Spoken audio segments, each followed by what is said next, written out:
just out of the SAS, Matt Browning is having a hard time. He owes £500,000, and if he doesn't pay up soon, he dies. Then, apparently from nowhere, he is offered a solution. A hit on al-Qaeda, sanctioned and helped by MI5. Matt gathers a small team of former SAS men, their mission to steal $10 million in gold and diamonds from the world's deadliest terrorist organization. MI5 will give them all the equipment and information they need, and no charges will ever be pressed. It seems like the perfect crime. Safe, quick, and patriotic. But after the money is stolen, the killing starts. And now, greed. Prologue. A smear of blood was still visible around the edge of the hand, where it had been severed cleanly from the rest of the arm. The flesh around the fingers had started to tighten and decay. On the second finger there was a twisted gold ring, but the metal had been streaked and discoloured, as if exposed to a sudden searing heat. The Labrador dropped the hand onto the ground, shaking it free from its mouth. Jack Turner looked up.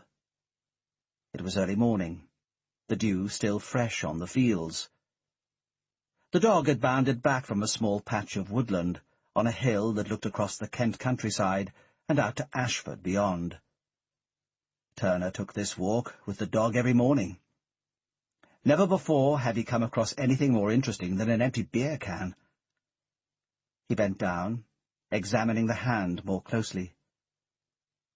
The skin retained a soft, creamy colour. Whoever it once belonged to, it was certainly a woman. "Dodger!" Turner shouted to the Labrador. "Follow, boy!" He marched quickly in the direction of the woods. The wind was whistling through the trees, and there was a distinct chill in the air. In the background, Turner could hear a pair of blackbirds fluttering away. The dog bounded ahead of him, panting as it ran across the wet ground. The earth lay open and fresh, like a wound cut into the surface of the ground. Turner could feel his pulse quickening as he approached. At the centre of a clearing between the trees there was an open pit, stretching 10 feet across and 5 or 6 feet deep, the size of a mass grave. Turner slowed his pace as he approached. Whatever sights might await him there, he sensed his stomach was going to heave. Only a few parts of the body could be seen as he peered gently across the lip of the trench. He could see a foot, a part of what might once have been an elbow, the fragments of a spinal cord, a tuft of what could have been blonde hair. The blood had all long since seeped into the ground and disappeared. Next to the body lay 2 yellow canvas travel bags, singed but still intact. Holding his breath, Turner leapt into the trench, took the first bag between his hands, and unzipped its cord. He looked briefly inside, closed his eyes, then looked again. Banknotes. Thousands of banknotes, packed into neat, tidy wedges. Reaching inside, he took out a sheaf of euros, dollars, and pounds, and held it in his hands. The notes were high denominations, 50s mostly, with a few hundreds thrown in as well. Turner had never seen so much money in his life, nowhere near. Without counting it, he had no way of knowing, but he guessed there must have been 1 million, maybe much more, in the one bag he had opened. He reckoned he had at least 2 grand in his fist alone. Turner reached for the second bag. Already he could sense what he might find there. He pulled back its zipper, reaching inside. Another pile of notes, packed tightly together. The wad of notes in his hand he stuffed into the pocket of his jacket. Then he re-zipped the bags, making sure he left them exactly as he found them. Scrambling against the mud, Turner pulled himself up from the ditch and shook the dirt free from his hands. The Labrador nuzzled up close to his leg. "I'll tell you what, Dodger, old boy," Turner said gruffly. A dead woman, and several £1,000,000 in a ditch. There must be quite a story behind that. He reached into a pocket, took out his mobile phone, and dialed 999. Chapter 1. The woman sat perfectly still, examining her face in the mirror, and her expression revealed disappointment with the person looking back. Her hand moved slowly across the dressing table. She took a brush and applied a thin dusting of makeup to her face, carefully painting away the traces of a tear on her cheek. Behind her, a black robe and veil lay draped across the bed. Nasir bin Salum closed his mouth and clenched his stomach muscles tight, so that not even the sound of his breath would escape. He let his eyes rest upon her for a moment, admiring the delicate upward slope of her neck and the polished smoothness of her skin. It is important for an assassin to appreciate his victim before he kills her. With her right hand she started running a brush through her long black hair. Salum remained silent, gripping the length of thin, taut climbing cord between his hands. Outside the apartment block, situated in the Al-Mansoura district of Riyadh, he had already removed his shoes, replaced them with a pair of socks thick enough to make almost no sound as he moved swiftly across the carpet. Suddenly he sprang forwards and ran towards her chair.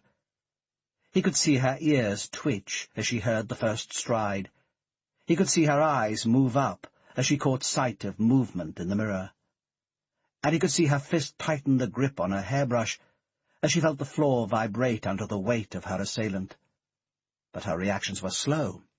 She knew something was happening, but in the few seconds available to her, she was unable to react. It's like strangling chickens on the farm. Salum slipped the rope around her neck in one swift movement. He pulled sharply, tugging her neck backwards, and could hear the breath escaping from her lips, the stretching of the muscles running through her neck. He leant forward, bending towards the mirror, and their eyes met in the glass. He could read the thoughts written in her expression. "Who is this man? Why is he killing me?" Salum pulled harder, twisting the rope into her skin. "It's not her fault I am here this afternoon. There is no need to hurt her unnecessarily." Her eyes were bulging from her head now, the pupils enlarged. The pressure from the rope prevented any air travelling through her throat, and her breathing had stopped, diminishing the flow of oxygen into her heart.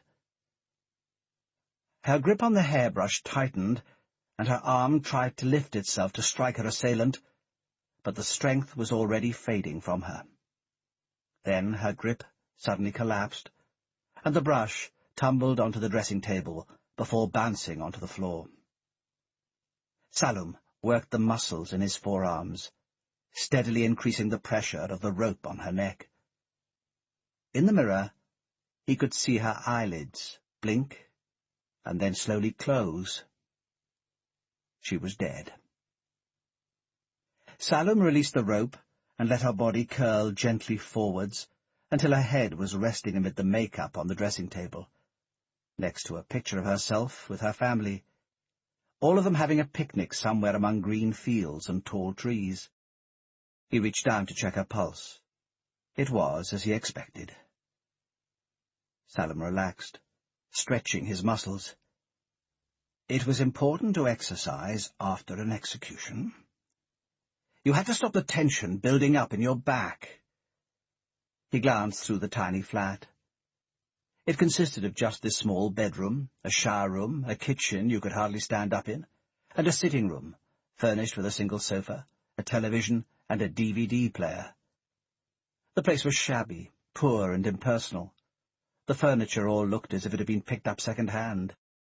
Well, what could an English woman who divorced her Saudi husband expect? Her handbag was lying at the foot of the bed. Salum took it in his hands, and examined the contents. The usual junk women carry around with them: lipsticks, mirror, a dress book, and some old photographs.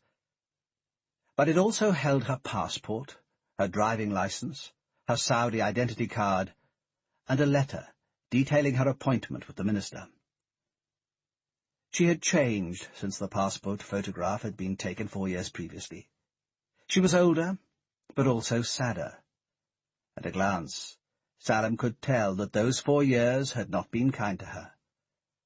Asiya al-Kazim, according to her passport, was 26, born in Wolverhampton of Muslim parents, but married to a Saudi man for 3 years, and subsequently divorced.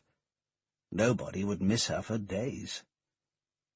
Salam moved to the dressing table, picked up a jar of nail varnish, and began to coat his fingernails with the pink liquid. 5 manicures over the past 2 weeks had worked. His nails looked just like a woman's. Taking the mascara next, he dabbed makeup carefully onto his eyelashes. Then he picked up a stick of red lipstick, and peering close to the mirror, applied a thin layer to his lips. Get it right, he reminded himself. Enough to make him look like a woman, but not so much that it made him look tarty. Lips, eyes, and nails. That should be enough to fool anyone. Salam picked up the black robe from the bed and fitted it over his shoulders. Then he lifted the black veil over his face, adjusting the cloth so it draped over his shoulders, completely obscuring his face. He looked across at the mirror. Only his dark eyes and red lips were discernible through the veil. The rest of his face was completely masked.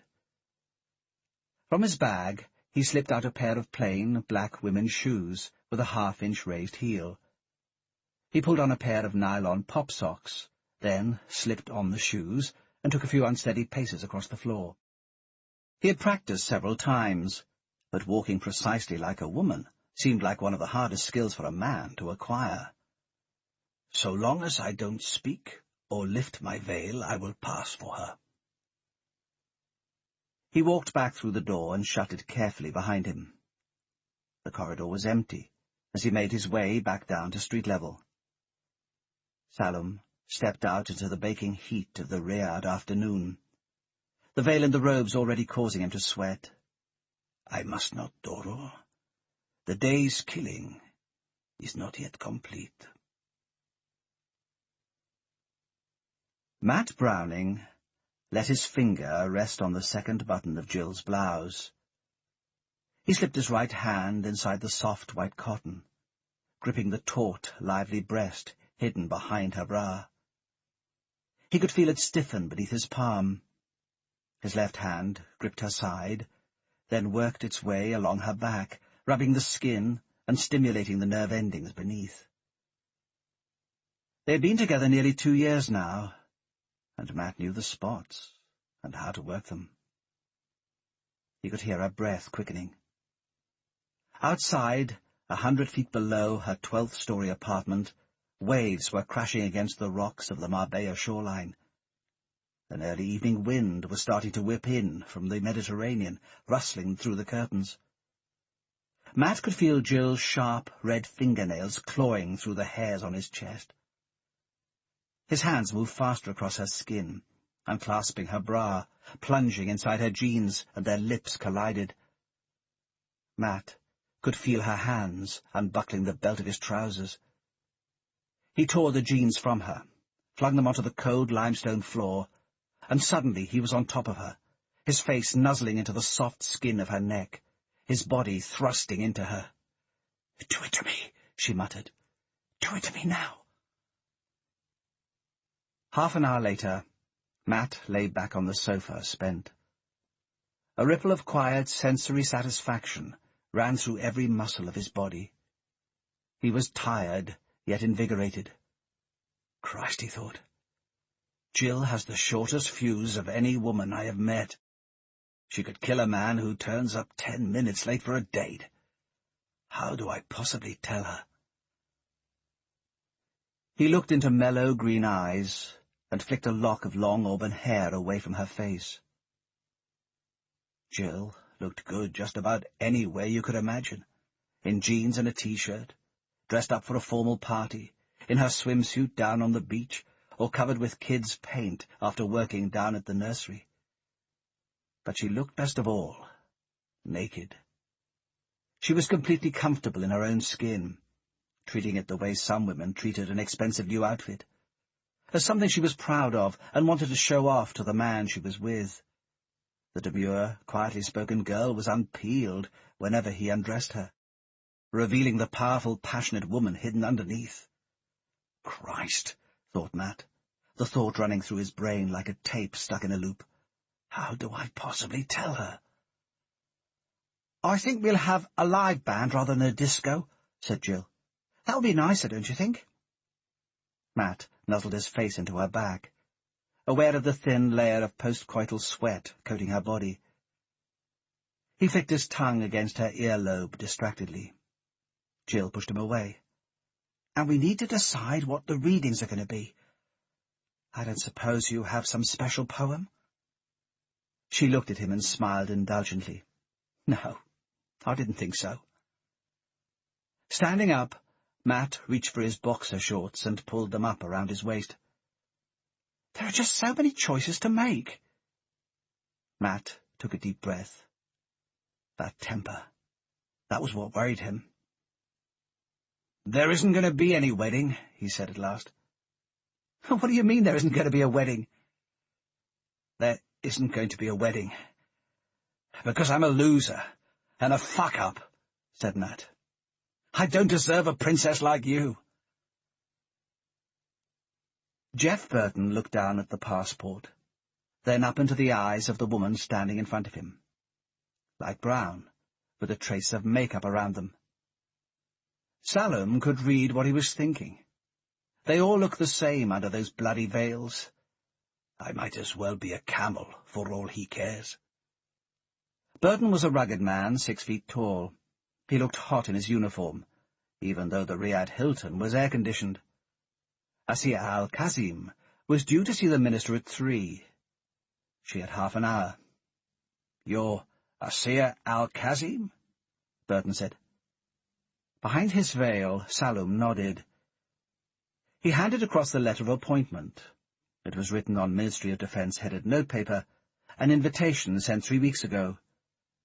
This soldier will have heard of her, Salome decided. Her name had been splashed across the British papers a few months ago.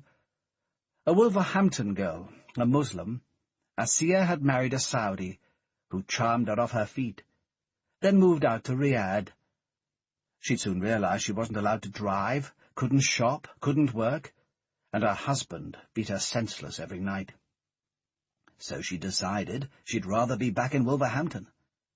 She divorced the Saudi, then discovered the catch. Under Saudi law, she couldn't leave the country without her ex-husband's permission, so she was trapped here. A couple of backbench MPs had been making a fuss about why British soldiers were helping defend a country in which a British woman was effectively held prisoner. Salome had researched her story, and chosen her because she had an appointment with the minister, and because he knew a British soldier would not try to search a Saudi woman. She was the perfect cover. "Got your ID card?" Salome fished in the handbag, pulling out the card, and handed it across. Behind the veil he lowered his eyes demurely. He could see the soldier glancing at his nails, noticing how neatly trimmed and varnished they were, just like a woman. "And a driving license?" said Burton. Salome handed it across. Burton scanned the documents, then looked back up into Salome's eyes. Salome could tell the man wanted to frisk him, but the latest briefings from the embassy said the Saudis objected to their women being searched by non-Muslim soldiers. Anyway, he would have been told she had already been searched by the Saudi officials outside the hotel. The British had insisted on that condition when they'd agreed to stop searching Saudi women. It was so rare for a woman to have any official business in a country where they weren't allowed to work, the restriction hardly seemed worth arguing about. "The minister is in that room down there," said Burton, pointing. Beneath his veil, Saloum permitted himself a thin smile. The salty smell of the sea kicked through the evening air. Matt took a deep breath, filling his lungs, and looked out across the wide expanse of the Mediterranean. The insults and abuse Jill had flung at him in the last few hours were still stinging his ears. He started to run, his feet hitting a steady rhythm against the sand. Running had always been his way of relaxing. The pounding of his muscles, the straining of his calves, and the thump of his feet against the ground combined to send the blood rushing through his veins, sharpening his reactions and clearing his mind.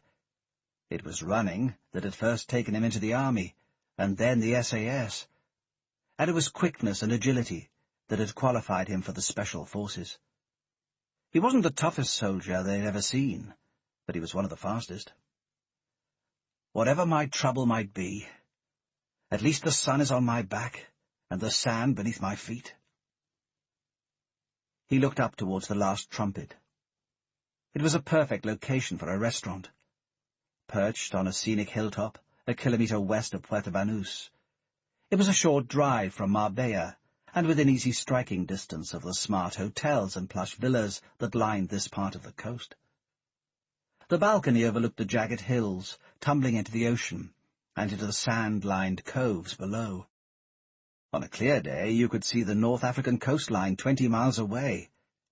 On a bad day, you could watch the thunderclouds looming over the sea. It was the kind of view that made people want to linger and order another cocktail. But selling a few cocktails and a few hamburgers are never going to make enough money to get me out of this jam. It hurts now, he told himself. But I've done the right thing. Maybe it's old-fashioned, but a man shouldn't marry unless he is able to offer his wife a decent and secure life, instead of debts and death threats. Jill deserves better than that. It might hurt her now, but if we married, she'd be hurt much worse. If I love her, and I do, then it's better this way. It will hurt me more and her less, and that's the way it should be. Matt started to consider what life without Jill might be like. He had known her most of his life. Her older brother Damien had been his best friend when they were all growing up together in South London. For years she had just been Damien's funny little sister. But when she'd moved to Marbella after her family started the bar, he had realized that she'd blossomed into a poised and graceful young woman. Our lives have been woven together. Hard to unravel them now. Matt pushed himself faster, picking up speed. Whatever else I might lose, I won't lose my strength or my fitness. It might be the only thing I can rely on. The bar was already starting to come to life as Matt stepped onto the balcony, still gasping for breath after sprinting the last few hundred yards. The maid was on her hands and knees scrubbing the floors, and at the back Pablo was making the evening delivery from the village. A couple of sackloads of potatoes for the chips, some steaks, hamburgers and chicken breasts, and plenty of peas and carrots. The diners at Last Trumpet were not great gourmets, but they knew what they liked, and the servings were always huge. Matt picked up some of the post that was lying on the bar.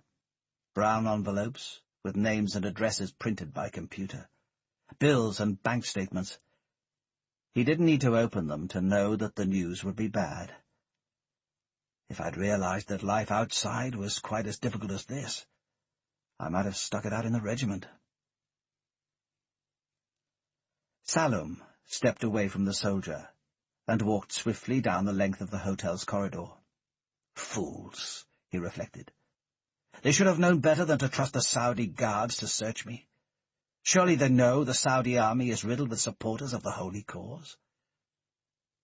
He knocked lightly on the door. Richard Brent, the minister's assistant, opened the door and guided Saloum to the sofa in the centre of the room. "Some tea, Mrs. Al-Kazim?" he said politely. "Or maybe some water?" Saloum shook his head. Only delay is dangerous, he reminded himself. His eyes quickly scanned the room. 2 men, both middle-aged and weak. No cameras, no security guards. The window was open, but they were on the 7th floor of the hotel, and there was no building overlooking them. Everything was exactly as he'd been told it would be. "Pleased to meet you, Mrs. Al-Kazim," said David Landor, standing up and offering his hand. Beneath his black robe, Salum eased his hand to the front of his jeans and pulled out the Heckler & Koch P7 pistol, equipped with a silencer. He chose the P7 because its unique firing system made it the perfect concealed weapon. It could be carried safely while fully loaded. Salum knew of assassins who'd shot their own genitals off, but as soon as you gripped the handle, it was unlocked and ready to fire. It weighed less than 2 pounds, and yet its 4-inch barrel made it an effective, deadly weapon at close range. It was the fastest gun he knew of. Salum steadied himself, switching from the posture of a woman to a man. Leaning slightly forward on his left foot, he thrust the pistol upwards, his hands and the gun breaking through the robes. Very few men are perfect shots with both their left and right hands. Salum was not one of them. He reckoned he was a 10% better shot with the right hand than with the left. At this range it didn't matter. He could hit both men, and the P7 was designed to be fired with either hand. He levelled the pistol on Landor, loosening off 3 rounds in close succession. Then he turned the pistol towards Brent, who was starting to flee towards the door. He had covered only 2 steps before Salum stabbed the trigger 3 times in quick succession. Each of the 6 shots was effectively muzzled by the silencer, the noise no louder than a cork being pulled from a wine bottle. Landor fell backwards, hitting the sofa with the side of his head. The first shot had blown through his skull, the second ripped into his heart, and the third cut open his neck. Blood flowed swiftly onto the fabric, staining the surface of the seat. Brent crumpled into a heap on the floor. The first bullet had shattered his forehead, the second took out his left eye, the third had hit him in the center of the chest. Oxygenated blood started to gurgle from his mouth, and a deathly moan escaped from his sagging lips. "One more bullet for each man, just to make sure."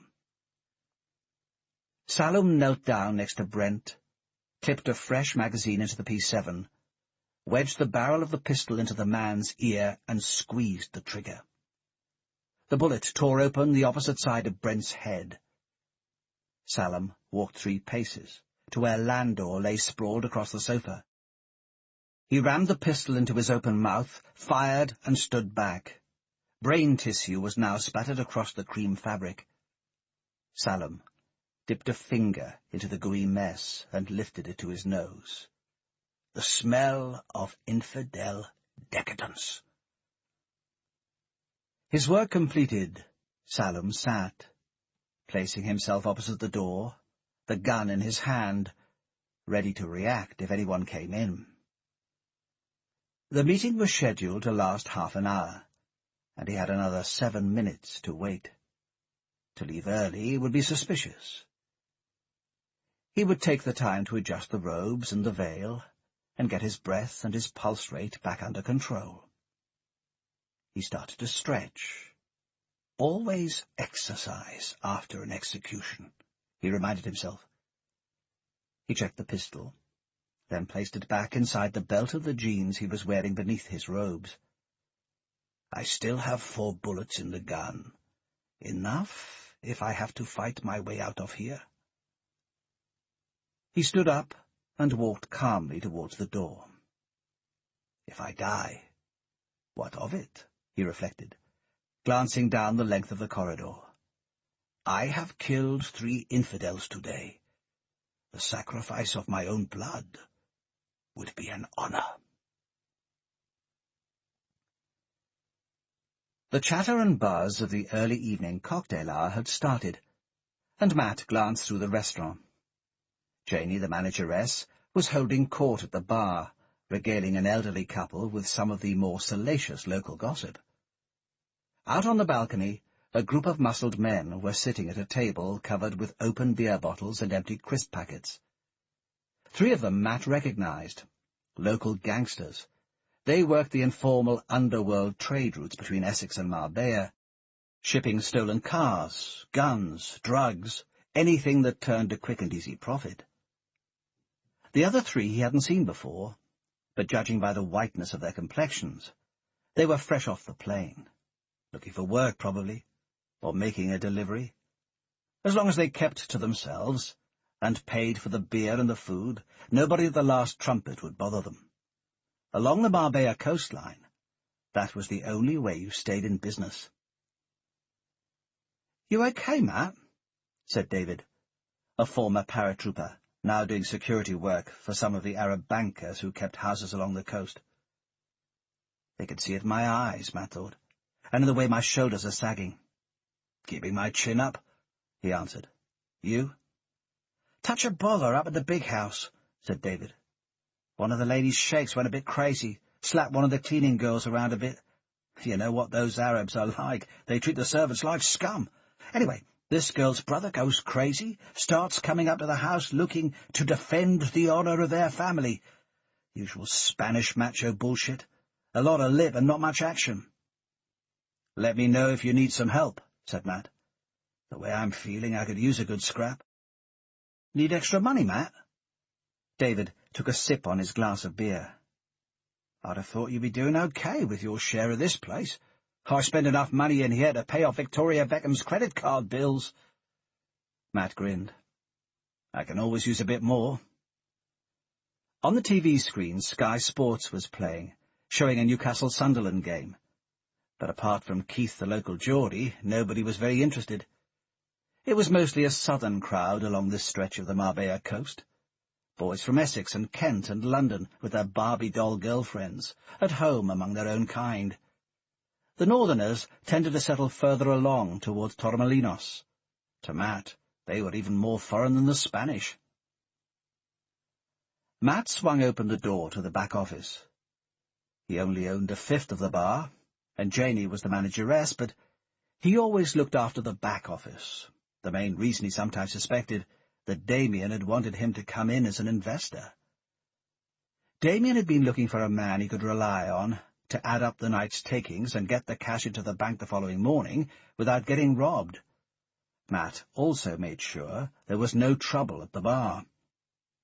Maybe Damien wanted me to keep an eye on Jill as well, Matt considered, as he sat down in front of the computer. The three of us were like one big family, always running in and out of each other's houses. Jill just didn't like her family much, not when she grew up and realized what it was her dad and her brother actually did for a living.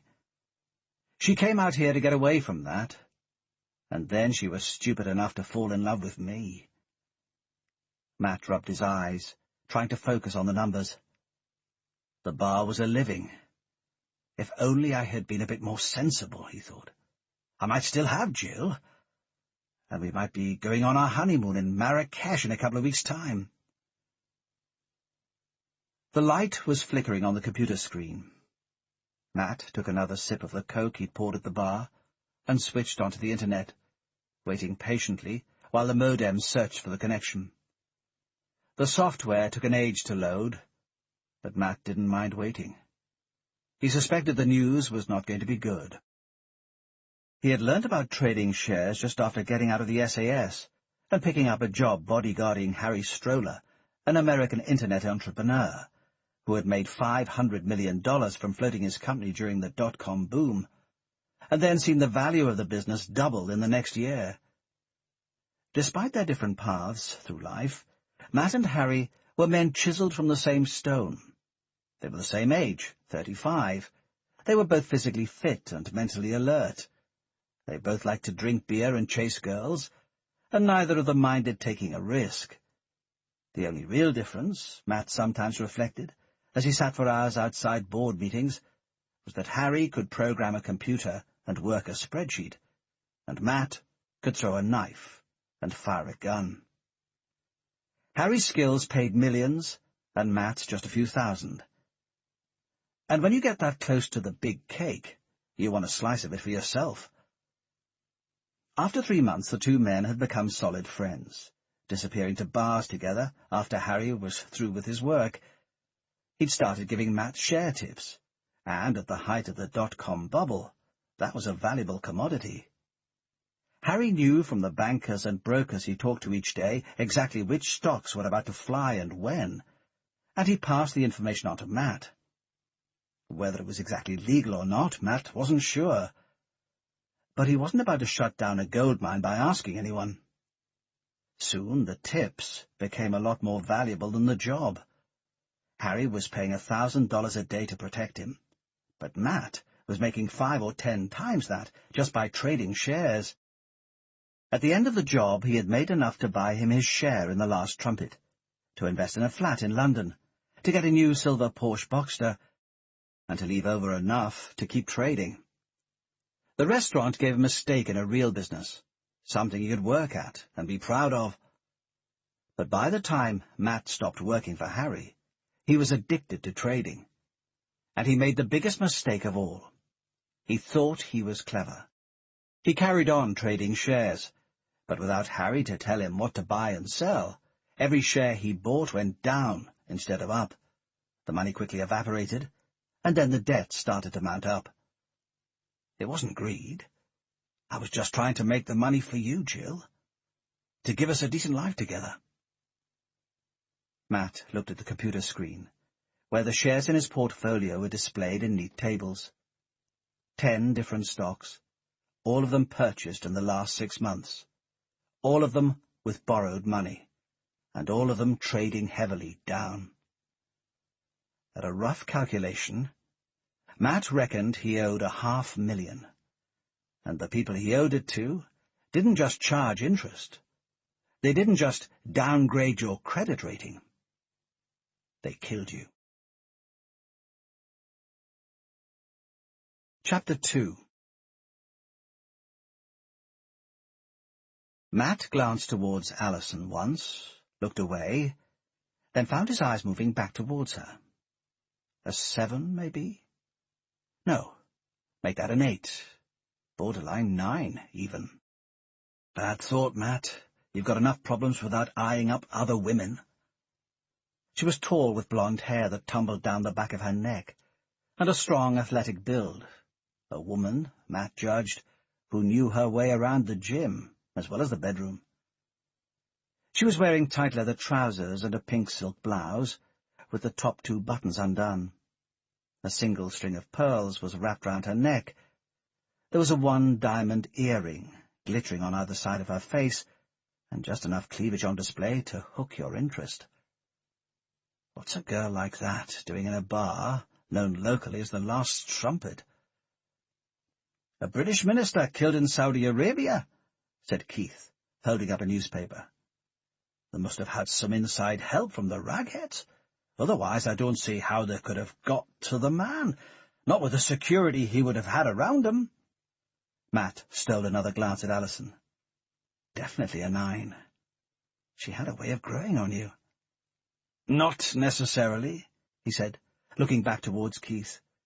"There's always a way of getting to a man."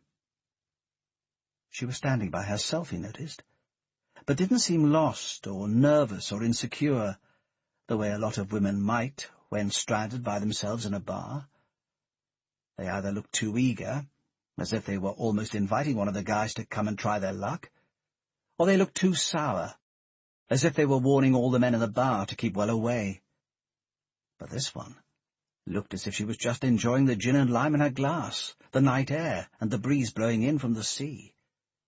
The same way a man would, if he was having a drink by himself. "You reckon?" said Keith. "How, then?" Keith claimed to be a former policeman, but Matt wasn't sure he believed him. He had neither the strength nor the character Matt would expect from someone professionally trained. He was too loud, too cocky. His muscles were strong, but his mind was flabby. The closest Matt reckoned he'd been to any real danger was a late-night brawl in a pub or a ruckus at a football match. Men who had seen real action didn't joke about it and didn't talk tough. They knew it was ugly, raw, and violent, and that even the strongest men were frightened in the face of death. A traffic cop, maybe, or a parking warden. if it wasn't for the fact that he spent most of the little money he earned at the bar of the Last Trumpet. Matt wouldn't have taken the time to talk to him. That's the trouble with life after the regiment. You have to talk to wankers all the time. "I'm not telling you, mate," said Matt. "I might want to kill you one of these days. No point in telling you in advance how I'm going to do it." "If you are going to kill me," said the woman, "how would you do that?" Matt turned round to see Alison standing just a few inches behind him. Her eyes were looking straight at his, her glass held slightly to one side, her lips were poised on the cusp of a smile. Classy, he reflected, having noted her voice's pure, round vowel sounds. A lot classier than most of the women who hang around at the Last Trumpet. "Meticulous preparation. That would be the key," said Matt. "I'd have to get to know everything about you." "And where would you start?" Matt saw the way her finger was curling around the edge of her glass. There were no rings, he noticed. She was acting tough, but she still seemed slightly nervous. Her skin looked soft and was lightly tanned, and had none of the wrinkles women quickly collect when they move to the Spanish sun. On holiday, he decided. Maybe she was just divorced, and looking to catch up on some lost time. Or maybe she was one of those London career harpies who suddenly find all their girlfriends have got married and had kids, and they don't have anyone to go on holiday with, except themselves. Either way, it didn't matter. She was definitely interested. "I'd start by finding out all about you, where you live, and what you do. Then I'd want to find out what interests you and excites you. I want to know what your passions are." "My passions?" "Sure," said Matt. "A woman's passions are her main weakness." "I reckon the only killing you know about," Alison said, her lips drawing back into a smile, "is lady killing." "That's probably the most dangerous sort," said Matt, laughing. Deciding to get rid of Keith, Matt took a bottle of Murray and Shandon from behind the bar, one of the privileges of being a shareholder, and cracked it open. The beach, he suggested to the woman, was the perfect place to drink champagne on a warm evening. Somewhere they could hear the waves in their ears and feel the sand beneath their feet. One of the best things about basing yourself in Spain, Matt reflected, as he took her arm and guided her gently down the steep metal staircase that led from the terrace to the beach, was the constant parade of girls on holiday, with tight skirts and loose morals. Easy-jetters, some of the guys at the bar called them. They came in by jets, they were easy, they were cheap, and after a couple of days by the pool, some of them were even orange as well. But this woman wasn't like that. She might be easy. He would find out soon, but there was nothing cheap about her. "I don't even know your name," said Matt, sitting down on one of the rocks that jutted out from the sand. "Alison." "I heard you let that little friend of mine take off your party dress." "I know the song, thanks." Matt fell silent. It was only 2 days since he had split up with Jill. The pain was still there, weighing on his mind. Her parting words were still echoing through his thoughts, and the image of her tears still burned his memory. 100 times he had thought about calling her. 1,000 times he had told himself he mustn't. He had made his choice. He must learn to live with it. Maybe I need something to help me get over Jill.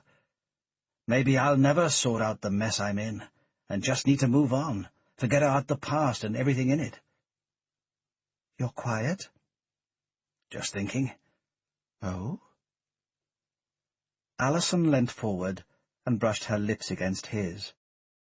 Matt moved his face towards her, and their lips collided, the kiss turning into a long, passionate embrace.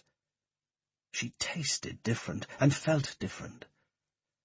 It was 2 years since Matt had slept with any woman other than Jill, and he had started to forget how each had her own unique flavour, her own way of touching you, her own noises and movements. Jill and he had got together when he'd left the regiment, and they'd gone back to the crowd of people they'd known before he'd become a soldier.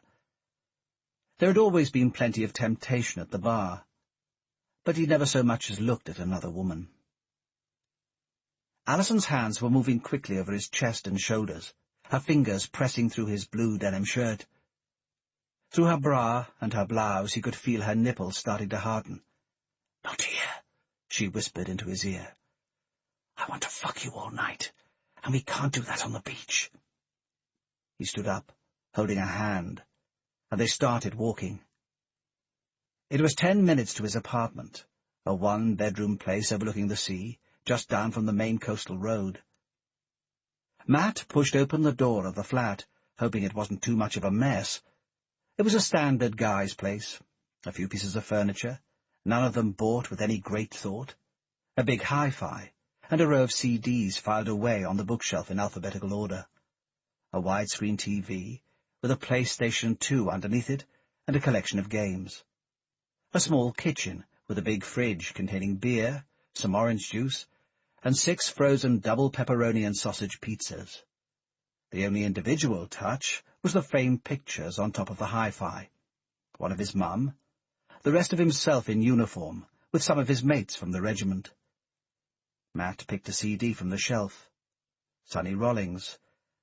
In his opinion, the greatest jazz saxophone player of the 1950s.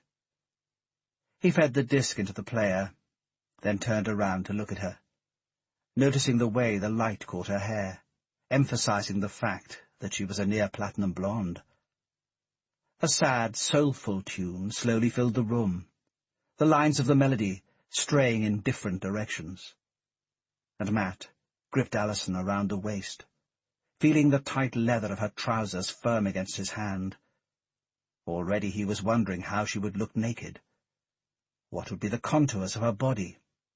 How her shape would fit against his? She wasn't saying anything, but it suited him that way.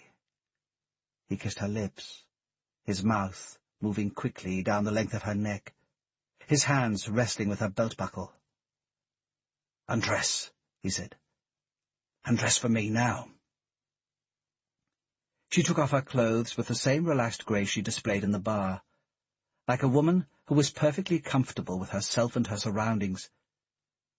She unpeeled her trousers first, uncovering slender, finely sculpted legs. Then she dropped her blouse to the floor, revealing slim, elegant shoulders and breasts that seemed larger than they'd looked when she was clothed.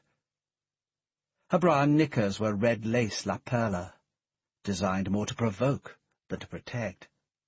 She must have known she was going home with a guy tonight, decided Matt. A woman doesn't wear underwear like that unless she is on the prowl.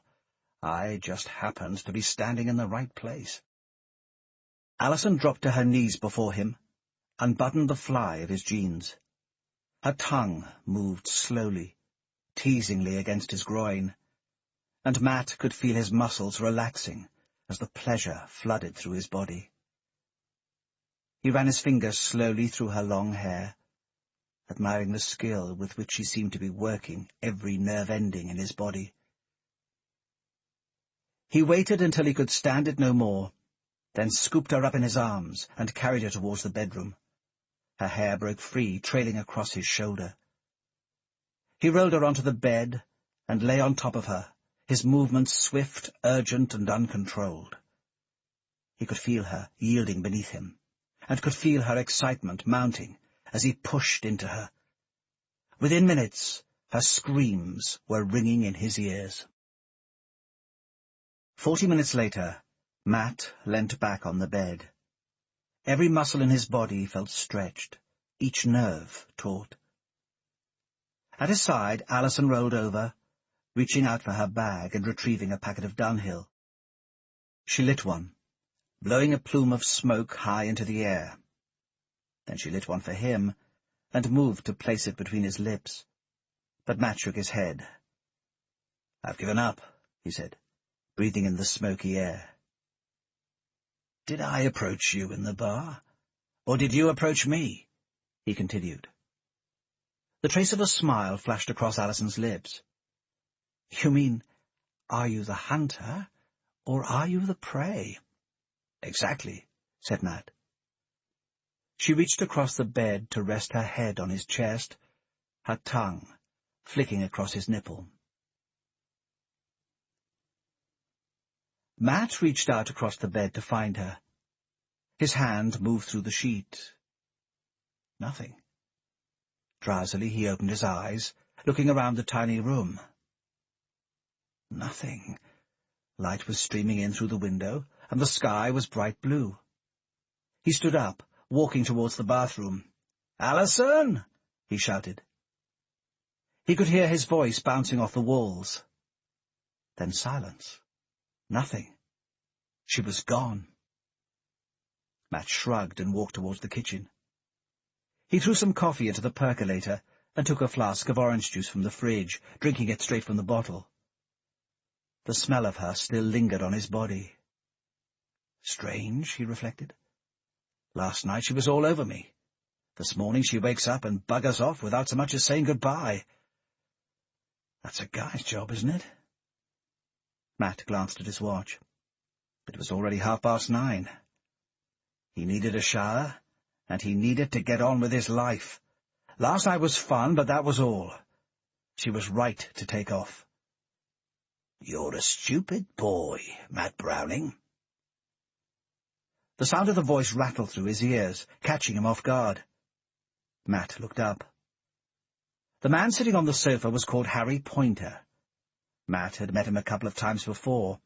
A fat, ugly brute of an Englishman with a nasty rash on the top of his balding head.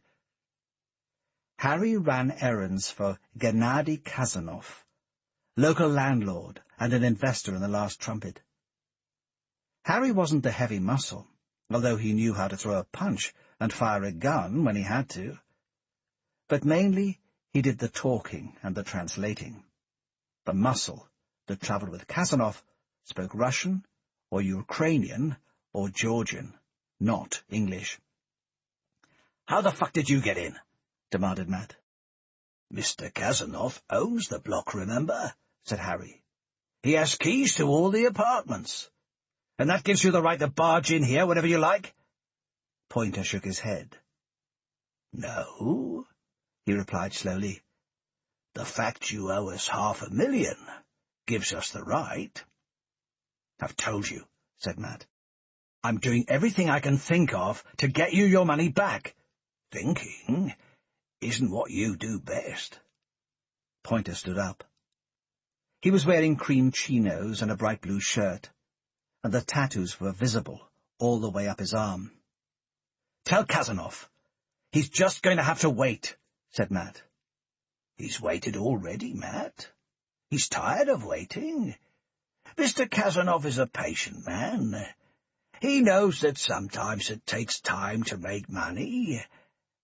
But even his patience will be exhausted eventually. You know what troubles him? He doesn't see you working. He watches and he sees some guy too busy knocking off the tourist honeys in the bar to spend his time worrying about how he's going to pay Mr. Kazanov back." Harry paused, moving closer to Matt. "And Mr. Kazanov doesn't like that." Matt shrugged, walking towards the balcony. He looked to the beach below. A pair of girls were sunning themselves, one in a pink bikini, the other in blue. He looked more closely. No, neither of them was Alison. "We know where she works, Matt. We know all her movements." "That's more than I do." "No." Pointer laughed. "We know where Jill works, Matt. The Dandelion Play School, Puerto Banús. The kids get out at 2:30 every afternoon. She walks home to her apartment. Takes her about 15 minutes. Plenty of good spots along the way where a couple of men could pick her up. Take her away to somewhere quiet." Matt turned slowly away from the window. His eyes narrowed, and he could feel the muscles in his chest tightening. He had few expectations of Kazanov. He knew better than to believe the man had made his money in the Russian oil business. He knew he was a hard, ruthless thug who had worked for the KGB before looting a fortune when the system in his country started to come apart. And he knew that if he didn't get his money back to him sometime, he was likely to come after him. But Jill... "Don't even think about it," Matt snapped. A thin smile started to spread over Pointer's lips. "A primary school teacher? I reckon she uses her hands a lot," he said, drawing out each word. "All that painting and building things with the kids. If some guys snatched her and chopped off her right hand, I reckon that would be pretty bad for her." Matt squared up to Pointer, close enough to smell the coffee on his breath. "I'd kill any man who laid a finger on her," he said, his voice rising. "I'd kill the man, then I'd kill Casanov, then I'd kill you, slowly." Pointer backed away. "Calm, Matt, calm," he said quickly. "We're just having a hypothetical conversation. Let's keep it that way." "You've got a month, Matt," said Pointer. "Then we come after you. And you can shout and scream and threaten all you like. But remember this. We don't give a fuck if you've been in the regiment or not. To me, you're all just a bunch of pussies. And anyway, there is no backup. You are just one man, and we're an organization. We'll kill you, and then we'll cut her up. And there's nothing you can do to stop us." Matt looked straight into Pointer's eyes. It was like gazing into the face of a statue, he thought. "Where the hell am I going to get £500,000 in a month?" Chapter 3. The look in the man's eyes told Matt everything he needed to know. There wasn't any money. There never would be any money. I'm just an embarrassment. They want to get rid of me. Eddie Adler shifted his pen from one side of his desk to the other. His eyes darted up to the window, then to the door, then to one of the oil paintings hanging on the wall. Anything, Matt thought, to avoid looking me in the eye. "I'm sorry, but I don't think there is anything we can do," said Adler. "With the state of your portfolio, there's just no chance of giving you any more credit." Tatton & Friedland was a private bank set up only 7 years previously, but its St. James's Place offices had been decorated to make it look far older. There was wood panelling on the walls, which were adorned with stuffed fish in cases, and a collection of oil paintings of dogs and huntsmen. Matt had felt instinctively uncomfortable the first time he had set foot in the place. He should have trusted his instincts. "If I could get some collateral, I was thinking maybe I could trade my way out of trouble." Harry Stroller had introduced Matt to Adler, back when he was still working for him full-time. At first Matt had dabbled in just a few shares, dealing through his usual bank account. As Stroller's tips had made him wealthier, he'd suggested Matt get himself a proper banker. Tatton & Friedland dealt with a small group of rich clients, mostly technology entrepreneurs or city bankers. You needed $250,000 to invest to get through the door. Matt had only just qualified. "In these markets, Mr. Browning, I can't help feeling you'd just be trading yourself into more trouble." Matt could hear the pained tone in Adler's voice, polite still, but on the brink of rudeness. "I made money before. I can make it again," said Matt.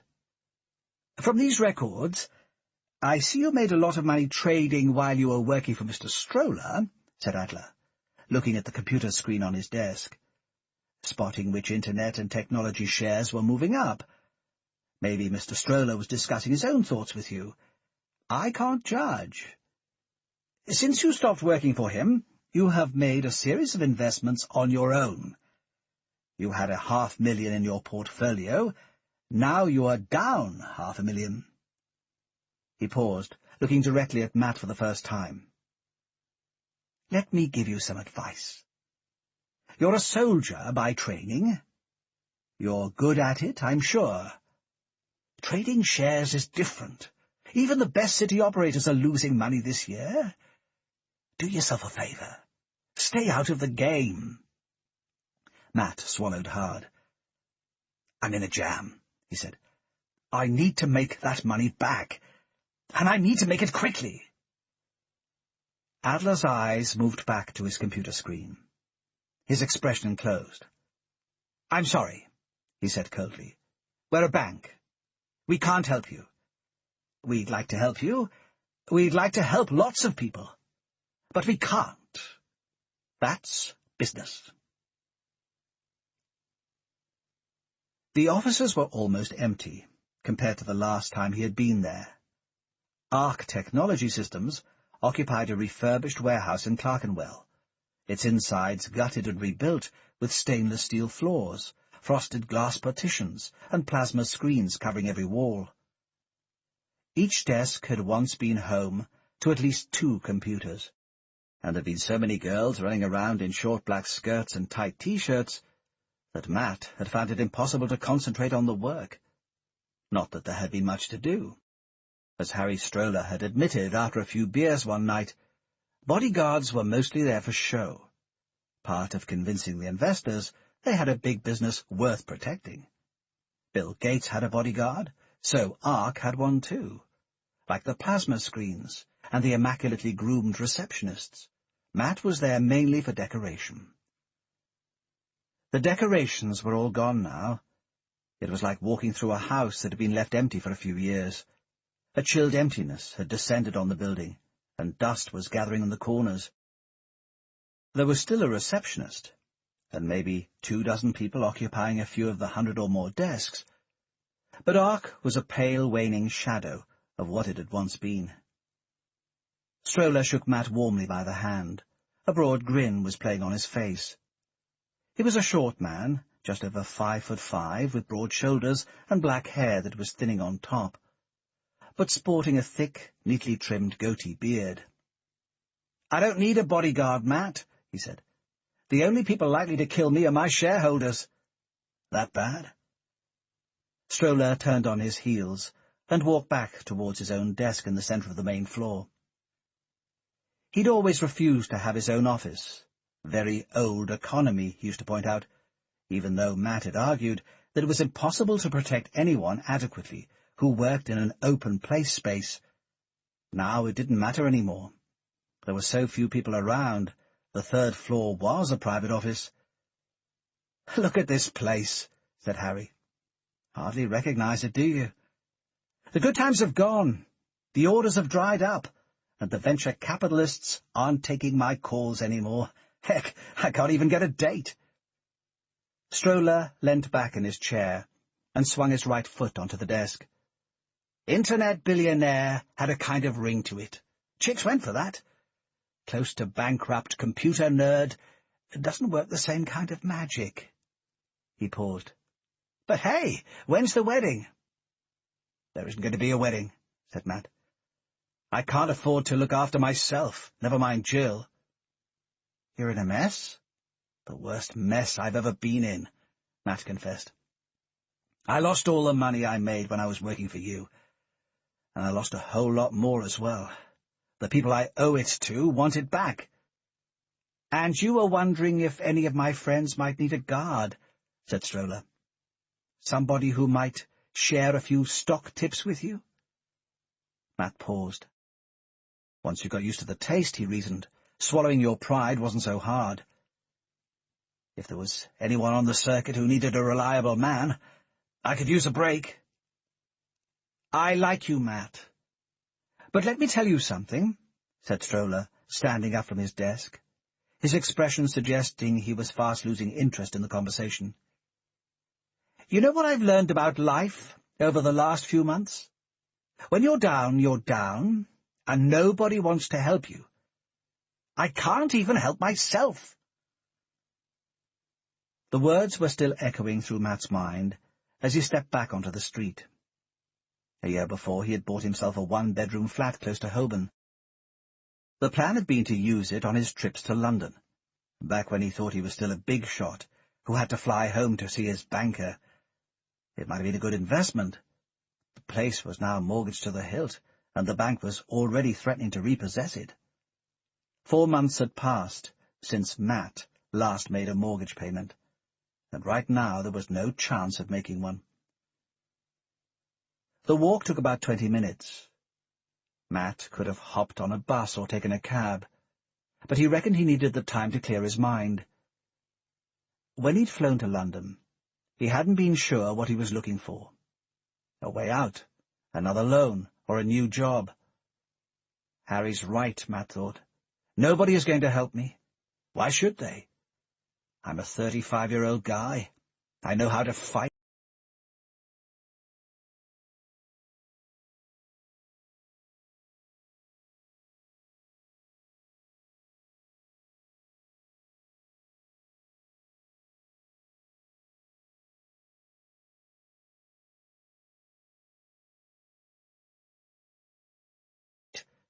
But out here in the real world, away from the regiment, who cares about that? I don't have anything to offer. There was something about making all that money, so quickly and so easily. It does something to your head.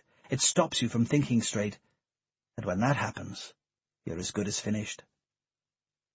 A tramp was sitting in the doorway of the office building next to his flat.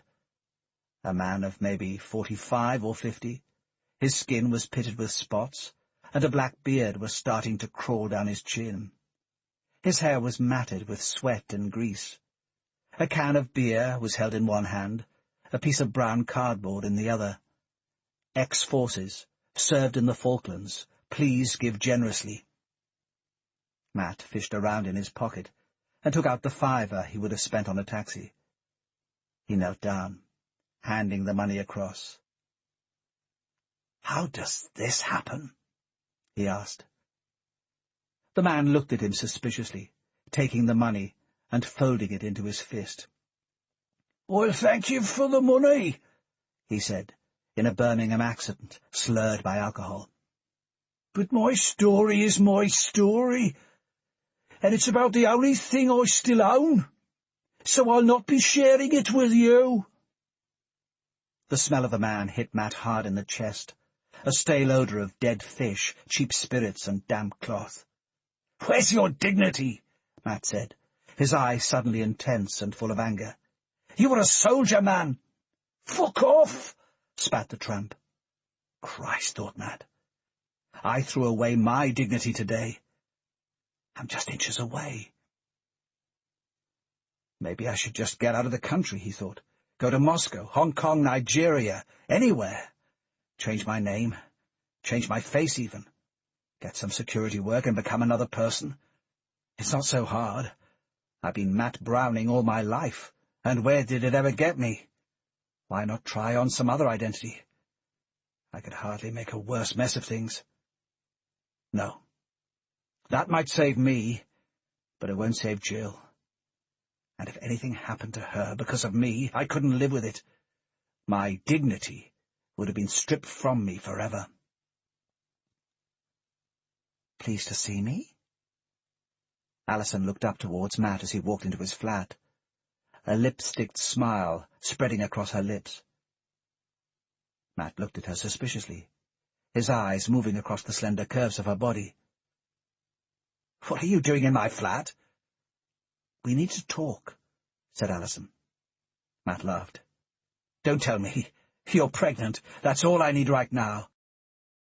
Alison stood up, moving away from the sofa. "I'm here to help you." "You're the only person who said that recently."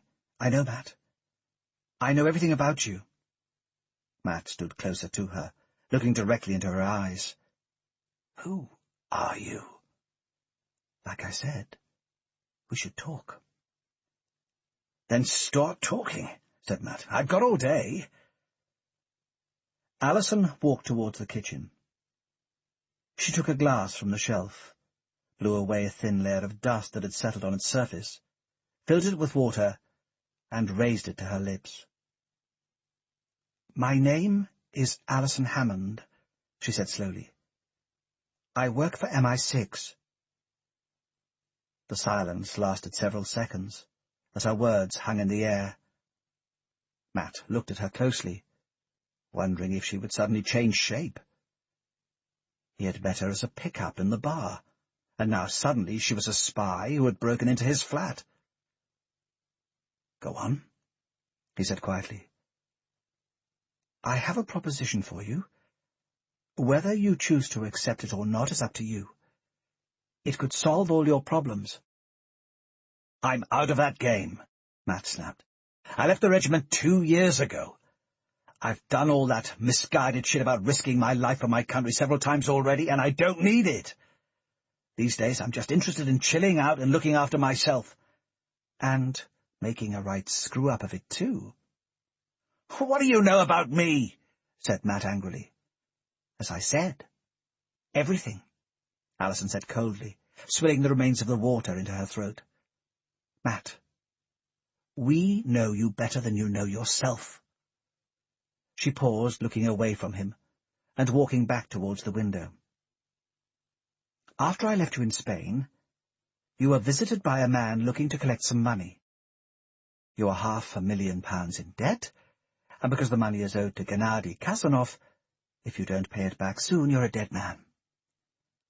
I have some pictures of people who didn't keep up with their debts to Gennady. I can show them to you if you like, but you might need a stiff drink first. He usually severs a couple of limbs before he finishes you off. Even the KGB thought he was a bit rough when he used to work for them. We have files on him going back a long time. You're in pretty deep there." She hesitated, walked back to the kitchen, and refilled her glass with water. "But I think you know that. 2 days ago, you split up with your fiancée, Jill. Yesterday afternoon, you took a go flight from Malaga to Stansted, budget airlines, Matt. A year ago, you were going business class on BA. You spent the night here, ordered in a pizza and 2 beers. Today you went to see your banker, then your old friend Harry Stroller. You were looking for help. But you were stupid, Nat. The rich only help themselves. That's what makes them rich." Alison walked back towards Matt. Her lips turned in an engaging smile. "You see, Matt, we've been watching. We know everything. But most of all, we know of a way to help you." "Help me?" said Matt. "I know about 5. You don't help people." Alison ran a hand through her hair, messing its neatly brushed appearance. "We do deals sometimes," she said, her tone hardening. "Win-win deals, where both sides come out ahead. That's what we'd like to do with you." She stretched out an arm, and Matt felt her fingers brushing against the skin on the back of his neck. A tingle ran down his spine, a sensation that mixed anticipation and excitement in the same delicate movement. She has class, he reflected. Social class, sure, but also poise and brains, and she's playing me like a cheap guitar. He felt Alison's breath on his skin as she asked him, "What more do you have to lose?" This ends Disc 1. Greed, Disc 2. Chapter 4. The traffic was backing up behind the roundabout that led down to Wandsworth Bridge. Thick clouds were lying low over the Thames, shrouding the city in a dark, heavy gloom. A way out of my troubles, Matt was thinking. That's what Alison had said. Right now, I'm not in any position to turn offers down. There was no choice. He had to see what she had to say. But it wouldn't be a simple way out, of that he felt certain. It wouldn't be safe, either. He pumped the accelerator on his Porsche Boxster and pulled out into the roundabout. He could see Alison's metal blue Audi TT just ahead. The Holiday Inn sign was plastered against the skyline, sitting next to a B&Q superstore, a BP garage and a McDonald's. Matt swerved the car round the bend, moments before an orange light turned red. I might as well get some fun out of this car. I won't have it much longer. He pulled up in the car park of the hotel. Very five, reflected Matt, taking the Porsche down a gear. The spooks generally met in anonymous corporate locations, as if they were just computer salesmen. It was part of the routine, a way of throwing their targets off the scent, keeping every operation at a safe distance from the organization itself. If they invited you to the Thames House headquarters, you knew the conversation didn't matter. I thought I was through with these kind of games. When he left the regiment after 10 years of active service, Matt had vowed to himself that he would never go back. He'd seen enough violence and risked his life enough times. His appetite for danger was sated. Lots of his mates had become bodyguards or mercenaries, but after a spell working for Stroller, Matt hadn't wanted to do that. If you were going to kill people, it had to be for a cause, not just for money. "Nice car?" said Alison, suddenly appearing next to him, a playful smile spreading across her lips. Matt noticed the way the wind caught her hair, blowing it away from her face. Beautiful, he reflected, in the same way a leopard is beautiful, sleek and slender and perfectly groomed. "Thanks," he muttered. "Shame it's going to be repossessed by the finance company next week." Alison turned smartly towards the entrance of the hotel. "Keep swallowing, man." He followed her into the Holiday Inn. The lobby was nondescript, with pale blue carpets and a standard wooden desk, the kind of space you might see in 1,000 different hotels around the world. "Room 262, Alison said to the girl at reception. "They're expecting us." They remained silent in the lift. Then Matt followed Alison down a corridor, and they stepped into the room without knocking. The bed had been pushed to one side, and the desk had been placed next to the window. The curtains were drawn, and only a desk lamp was illuminating the faces of 2 men sitting either side of the desk. Matt looked into their eyes. The first man was about 50, with greying hair combed across his head to disguise a bald patch. He wore a charcoal grey suit, with a pink silk tie and a checked shirt with silver cufflinks. The second man was maybe 45, with brown hair that looked as if it could use a trim, and ears that stuck out too far from his head. He wore a blue suit and a striped tie, probably from his school. Neither of them smiled or even looked at him. Let's call them Pinky and Perky, thought Matt.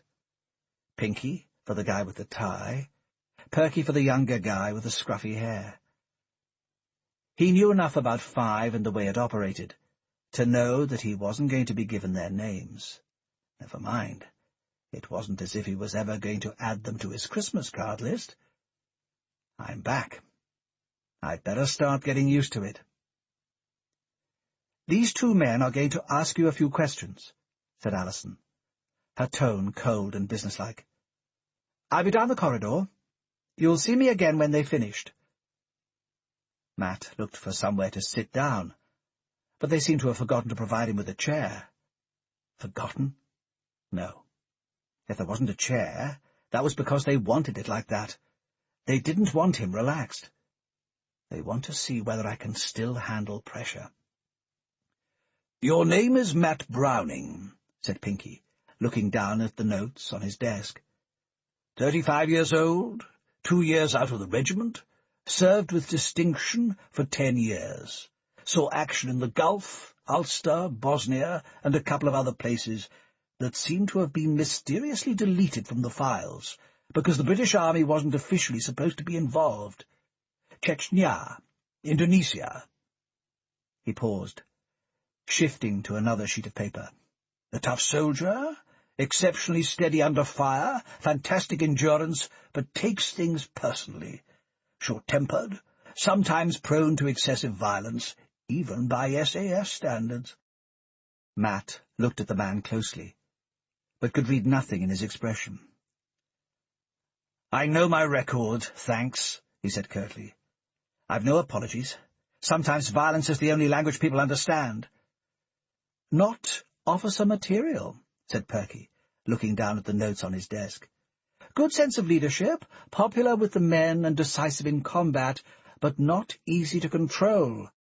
He doesn't always see the bigger picture, nor always understand about putting the interest of the campaign above the interests of his own men. Doesn't always listen to advice from his superiors, doesn't learn from his mistakes. He paused, looking up at Matt. Would you say that was a fair assessment? Matt shrugged. I'm out of the regiment, he replied. I assess myself these days. We're going to read out a list of words, said Pinky. I want you to give us your first reaction to each one, okay? Fine, said Matt, shifting his weight from one leg to another. Shrink school. I know the drill. He glanced down towards the small stack of flashcards that Perky was pulling from his briefcase. At about the time he had left the regiment, a bunch of moronic management consultants had been hired to start testing the men's aptitudes and ambitions. It was all rubbish, according to most of the men, and Matt agreed with them. Their main ambition was not to get killed, and you didn't need some consultant examining you to tell you that. This stuff is fine for regional sales managers at Vodafone. Fighting men don't need it. Money, said Perky. Control. Hope, said Pinky. Children. Blood, said Perky. Food. Anger, said Pinky. Fools. Desire, said Perky. Safety. Greed, said Pinky. Stupid, said Matt. Both men looked down at their notes and made a series of marks on the papers spread out in front of them. Then Perky picked up his mobile and called up a pre-recorded number. You can come back in now, he said. We're finished. Matt relaxed. Did I pass? We're here to ask questions, snapped Perky, not answer them. Matt briefly imagined meeting the man in a dark alley, thinking about the marks his fist would leave on his jaw.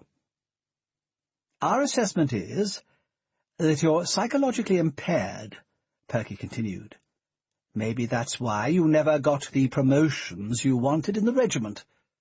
Matt shrugged. Impaired? He said sharply. I've noticed that you two couldn't find your way out of a dark room without someone coming to rescue you. I'd call that thinking pretty straight. As we were saying, Pinky leant forward on the desk, lacks respect for authority. No direction in life, no moral compass, lacks socialization. Right, said Matt, grinning. I thought moral flexibility was what Five was looking for these days. Behind him he heard Alison at the door, and he turned to watch her as she walked back into the room. She glanced towards the two men, nodded, then looked towards Matt. We're about to explain a mission to you, she said. You might be interested, you might not be. Either way, I want you to understand that everything we are about to tell you is confidential. If you walk away, forget everything we say. Understood? Matt nodded. Agreed, he said. I might be out of the services, but I'm still a loyal citizen. Alison returned one of her old smiles, the type Matt had seen in Spain, but hadn't seen here in London, a smile that spoke of warmth and interest, not simply manipulation and control. Okay, she said softly. Great. Pinky took a Toshiba notebook computer from his case and set it out on the desk. You probably already know that the greatest security threat we face, indeed all the developed nations face, is al-Qaeda, he began. We are fighting them in lots of different ways, shutting down training centers, rounding up sympathizers, stopping the flow of weapons. But one of the ways we are fighting them is financial. Al-Qaeda has a lot of money, said Perky, picking up the flow of the conversation where his colleague had left it. Its roots are in Saudi Arabia, and that's a rich place, but it has a lot of support right across that region. There are contributions coming from everywhere: Jordan, Egypt, Pakistan, Malaysia. That's what makes them so deadly. Fanatics we can handle. Fanatics with cash are a different story. Overall, we estimate the organization has at least $5 billion at its disposal. They hide their money, and they are good at it. So it could be a lot more. Matt could feel his heart sinking. They hadn't told him what the deal was yet, but they had started talking about al-Qaeda. Whatever it was going to be dangerous.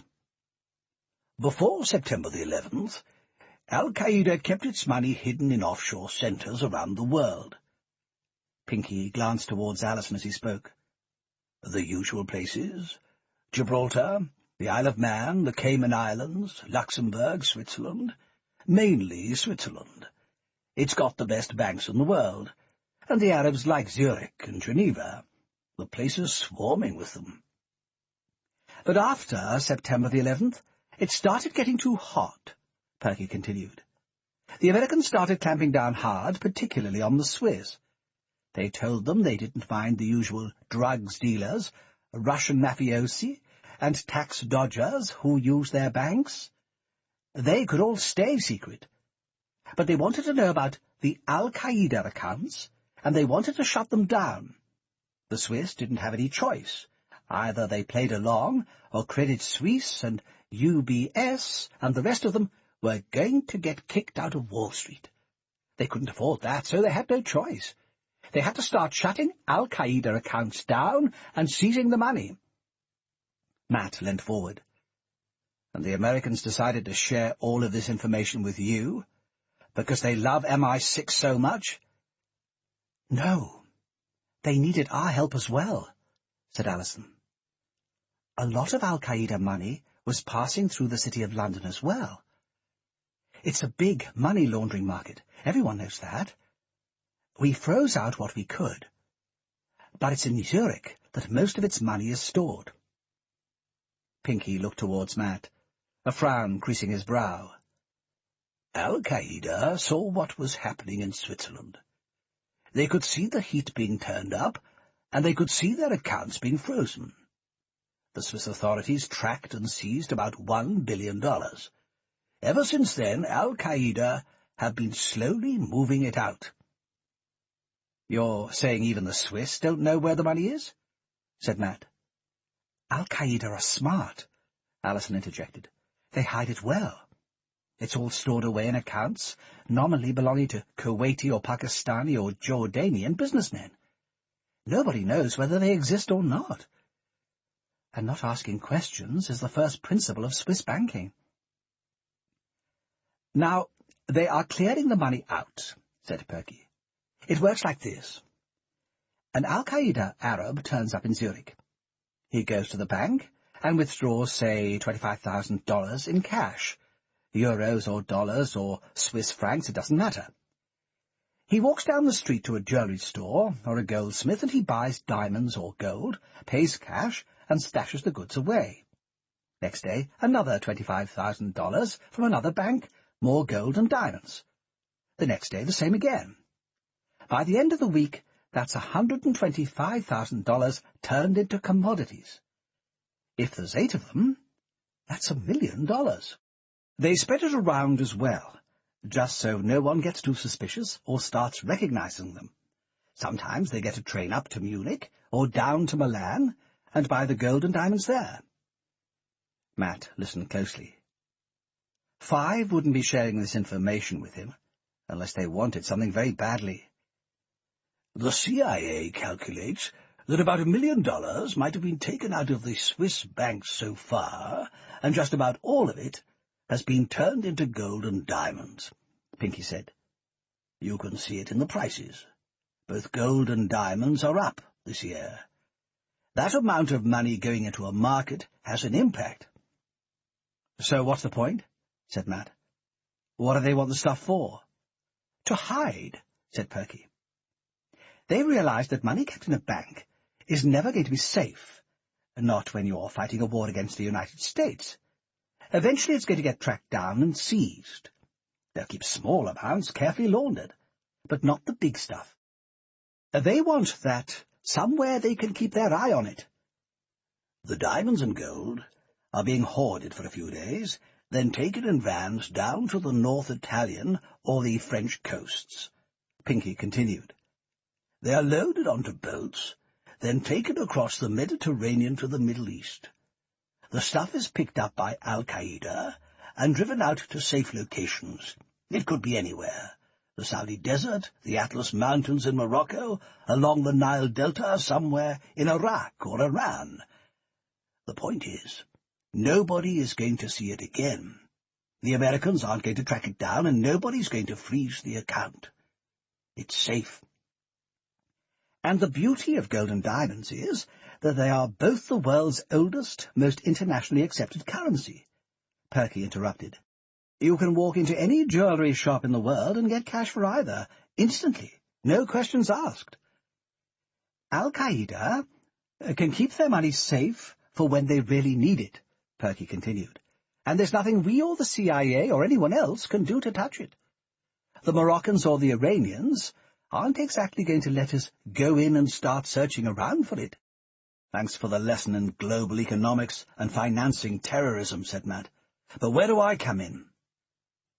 Somewhere in the pit of his stomach, Matt knew the answer. Alison turned to look at him, brushing away a lock of blonde hair that had fallen across her face. We want you to steal their money. The coffee tasted good. Matt swilled it down quickly, keen for the caffeine to kick into his bloodstream. He looked towards the window. In the distance, he could see the Thames winding eastwards, a barge chugging slowly through the fading light of the afternoon. Across the road he watched a young couple emerging from B&Q with tins of paint under their arms. Ordinary suburban life, just what he'd been planning. There must be lots of honest, safe ways of making a living. It's just that none of them seem to suit me. Alison had suggested they take a 10-minute break. Matt had walked back down to the lobby and bought himself a coffee from the bar. He needed a few minutes to himself. What he thought of the proposition, he couldn't yet say. Whatever I decide, one thing is for sure. This time is the last time. The payoff will have to be good enough that I'm out of this game forever. He swilled back the last of the coffee and took the lift back up to the second floor. Alison was already waiting in the room with Pinky and Perky. Matt looked directly towards her. So what's in it for me? He said. We want to cut off the money to al-Qaeda, she replied. It's the most effective way to hurt them. They can plot all they like. But any really big terrorist spectaculars are always going to be expensive. Without money they are nothing. Just angry Arabs waving placards.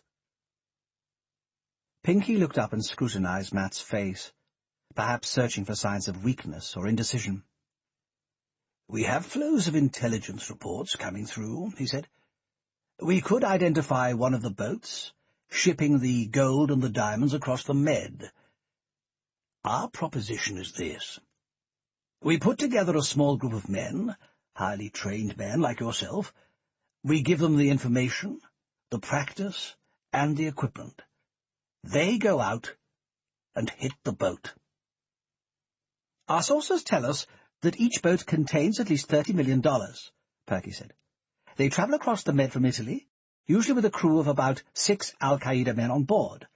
They are always armed, but they aren't trained to Special Forces standard. Nothing you couldn't handle. 5 would give the team all the technical training necessary to take out the boat, and all the specialist equipment. You'd get all the logistical help you needed. When the job is done, you'd get to keep the money.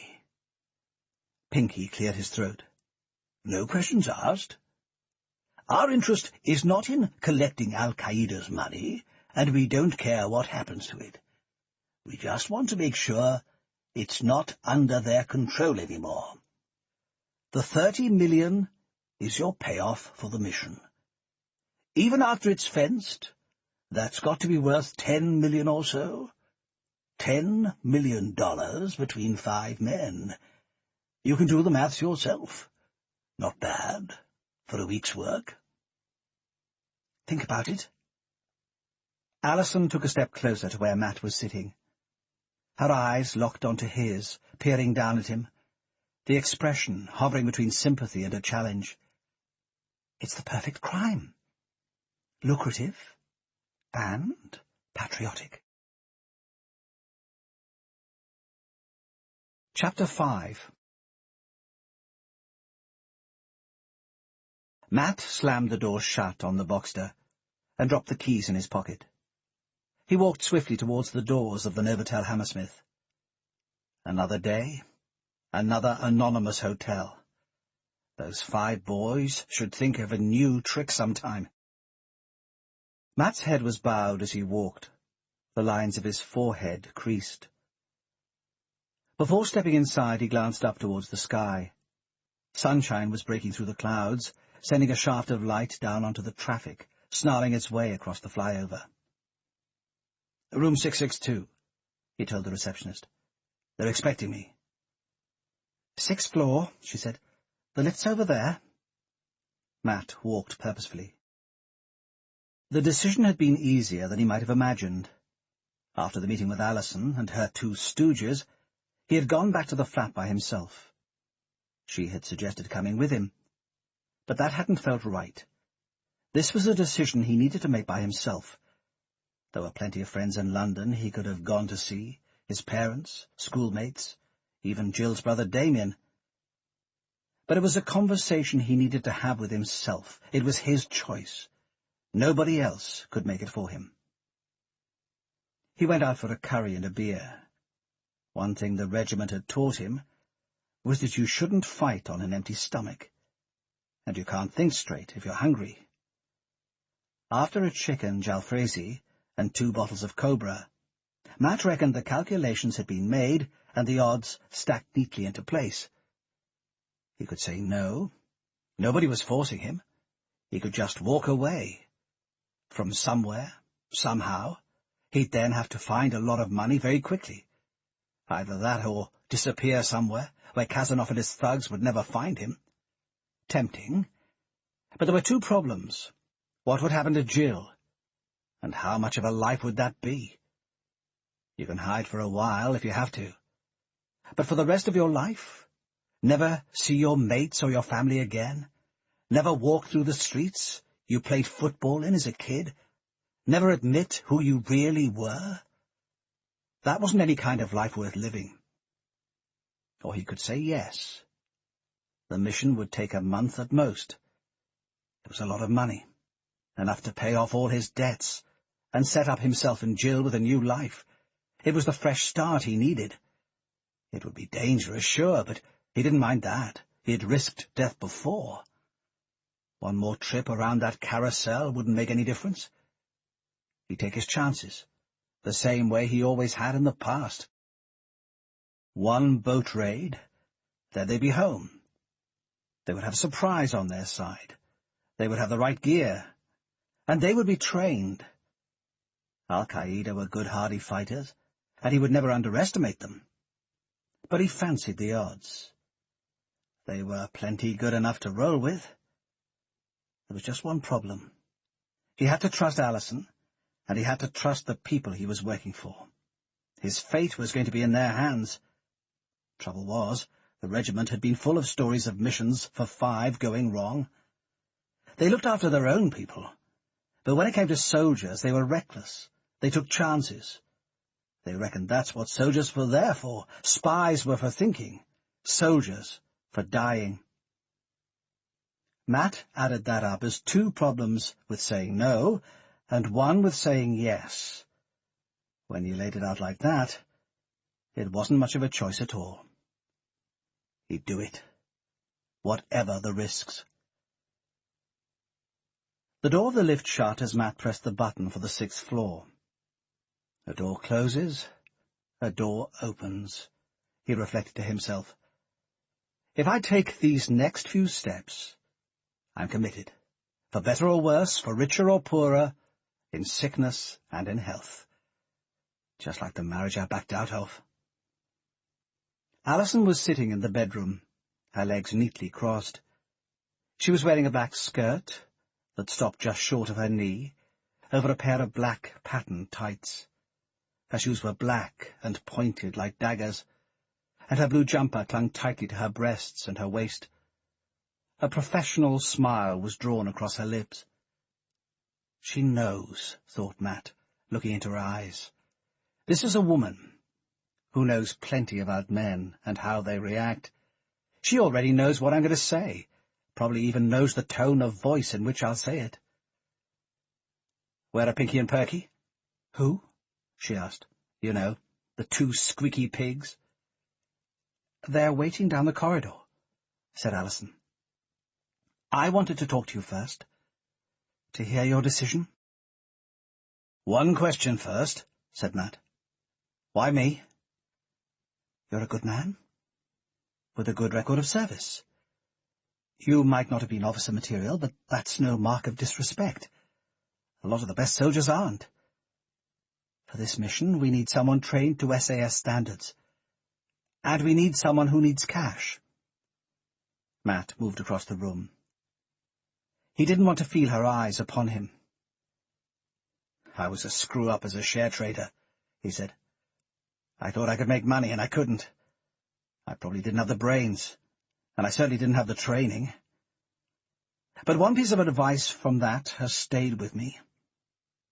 Whenever you were looking at a company or a trade, if it looks too good to be true, then it probably is. He turned around, looking right at her. That's my problem. This looks too good to be true. Cynicism is okay, Matt, Alison replied sharply. We don't want you to be too trusting. But I didn't understand what you mean. In what way is it too good exactly? Matt spread his arms in front of him. Here I am, a washed-up SAS man, hardly employable. Then this good-looking blonde comes along and says I can make $2 million for a few weeks' work, said Matt, his tone hardening. He paused, looking towards the window. So I'm just wondering, aren't there some rats scurrying around somewhere? And shouldn't I start smelling them? Why an ex-SAS man, for example? Why not just give the details of the boats to the regiment? Let them take them out. Even better, tell our American friends about it. Delta Force would love to have a crack at those guys. I don't see why you want someone like me to do it. It complicates the mission. Why don't I know? Alison stood up and stepped closer to Matt. Listen, she said. I like you. I think you can tell that. I'm not going to try and smart-talk you into anything. You're too clever. The reason we're not using the regiment or Delta Force, or anyone like that, is very simple. The mission is off the books, Matt. Unofficial. Anything goes wrong, we have complete deniability. Think of the possible consequences if this was an official regiment mission. British soldiers storming a boat in another country's territorial waters? Killing some men our enemies would claim were just innocent Arab businessmen, stealing from them? She brushed a hand across his cheek, her skin delicate against the stubble on his face. So, I'm sorry. If anything goes wrong, then the view of the British government is this. It's just a bunch of former soldiers who've turned themselves into gangsters. Nothing to do with us. Matt pushed her hand aside, but not roughly. There would be plenty of time for touching later. Her story was good enough. In the twisted world of 5, it was convenient for them to use men who were completely expendable. Back in the regiment bar, MI6 was an organization known mainly for its arse-covering and backstabbing. But Matt's mind was already made up, and he had heard nothing to make him change it. He needed a second chance, and this was the only one on offer. You make your decisions, and you go with it. You hang up your doubts with your coat at the door. Okay, I'll do it, he said firmly. Where do we start? Alison drew away, the hint of a laugh in her eyes. She was, Matt judged, a woman who was used to getting what she wanted from men, and he was no exception. He was doing what she wanted. She'd known he would. "I'll get Pinky and Perky," she said. Matt could have used a beer, but mineral water was all there was. He took a sip and looked across the desk. Pinky and Perky were sitting on chairs on either side, their ties straight and their legs crossed. Alison perched on the side of the bed. It feels right to get back to work, Matt decided. This is what I'm good at. 5 men, Pinky said. That's the number we'll need for the mission. Why 5? Matt asked.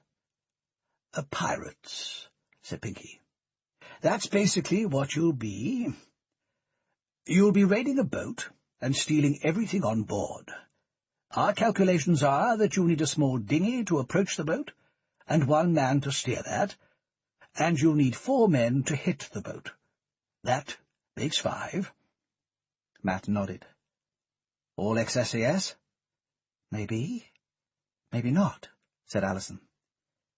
We've got some guys in mind already. Who are they? Perky turned towards the laptop on his desk and pulled up a file. MI6 keeps records of all you SAS boys, as you may know, he said. The taxpayer went to a lot of trouble to turn you into killers. We like to know where you all are and what you're up to. We know, said Matt. And don't think we like it either. We've served our time. We're free to do whatever we like. Within the law, Pinky said archly. No point in arguing now, thought Matt. So, who have you got? When you look at the qualifications, Pinky said, the field starts to narrow down. We want men only recently out of the regiment. Much more than 3 years as civilians, and they'll be too flabby. We want men who need money, and need it badly. But at the same time, we don't want complete drunks, cokeheads, or psychopaths. That rules out a few as well. There's always regiment guys who need money, said Matt. It's not like we get big payoffs when we leave. Exactly. Here are 2 names, said Perky. We'd like you to approach both men. Alison moved closer to where Matt was standing. With the SAS men, it would be better if you make the approach, she said. It'll come better from you. Matt looked down at the piece of paper. 2 names were printed in small black lettering. Joe Cooksley and Alan Reed. He knew both men quite well, but they had not been close friends. He had served alongside them both in Bosnia in the 1990s. They hadn't been in the same squadron, but they'd worked together on the assassination of Janos Biktir, one of the local warlords who'd thrived under Milosevic's patronage, and whose men had been raping and killing their way through Kosovo. An evil bastard. Matt had enjoyed that mission. Biktir richly deserved the bullet he'd left in his skull. Cooksley and Reed had been in a team that had proved itself under fire, providing Matt with the cover he needed as he moved in for the final kill. He had been happy to trust them with his life then. He would be happy enough to do so again, now. Poor bastards. I wonder what kind of messes they're in to qualify them to make it onto this list. Any particular reason for these 2? We've asked around, said Pinky. We hear they're good men, and for different reasons they might need money. We think you should talk to them. If they don't want to, there are more names we can give you. There's a regimental get-together tomorrow night in Hereford, said Perky. You should go. Get talking to them. Matt nodded. That makes 3, if they agree. Who else? You'll need some specialist help, said Alison. This is stealing. The gold and the diamonds in the boat will almost certainly be in a safe. So we'll need someone who knows about cracking those open. I've got someone in mind, and once you've got the stuff, you'll need someone to fence it. You can't just walk into Ratner's and offer them $30 million worth of gold and jewels. I know someone who can help you with that, too. So do I, said Matt. Damien. Damien will know the right people to deal with. Alison, Pinky, and Perky exchanged glances. They are saying something, Matt realized, but not out loud, not so I can hear it. It would be better if I chose the gang members, said Alison. Better for you, maybe, Matt said swiftly. He could see her face turning to stone, and some words starting to form on her lips, and he could tell they were likely to be harsh. He relaxed, flashed her a grin. He could be manipulative, too. Listen, he said. The guy I have in mind is good, and I can trust him for reasons of my own. But if you don't like him, he's not in. Okay? Maybe, said Alison. Meanwhile, I'll start talking to these guys. It has to be secret, said Perky. Any leaks will cost lives. Hey, said Matt. Anything goes wrong, I'm the one who's getting his balls blown off. Alison looked towards Matt, her eyelashes dropping coyly, and her red-painted fingernails brushed the edge of his wrist. Mr. Browning, she said softly, thanks for accepting the mission. I'm sure it will be a pleasure for us to work together. The bar was hot and crowded, the smell of beer already thick in the air. Matt stood in the doorway for a moment, letting the scent of the place fill his nostrils. It wasn't a scent you could put in a shop. Nobody was ever going to bottle it and sell it as aftershave. But to him, it was as sweet as any cologne. It smelt like home. He walked slowly through the room. The sergeant's mess was open every evening, and although it usually catered for only serving members, it was the venue for every reunion. Tonight the class of 1990, the year Matt had joined up, was meeting. That was one of the things Matt admired most, the spirit and camaraderie of the regiment. You could leave it, but it never left you.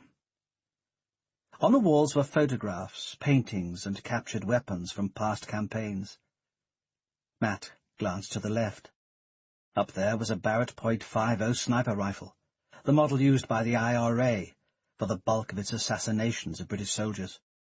Matt had been on the team that captured that weapon from a provost sniper in 1993, and the sight of it now stirred proud memories.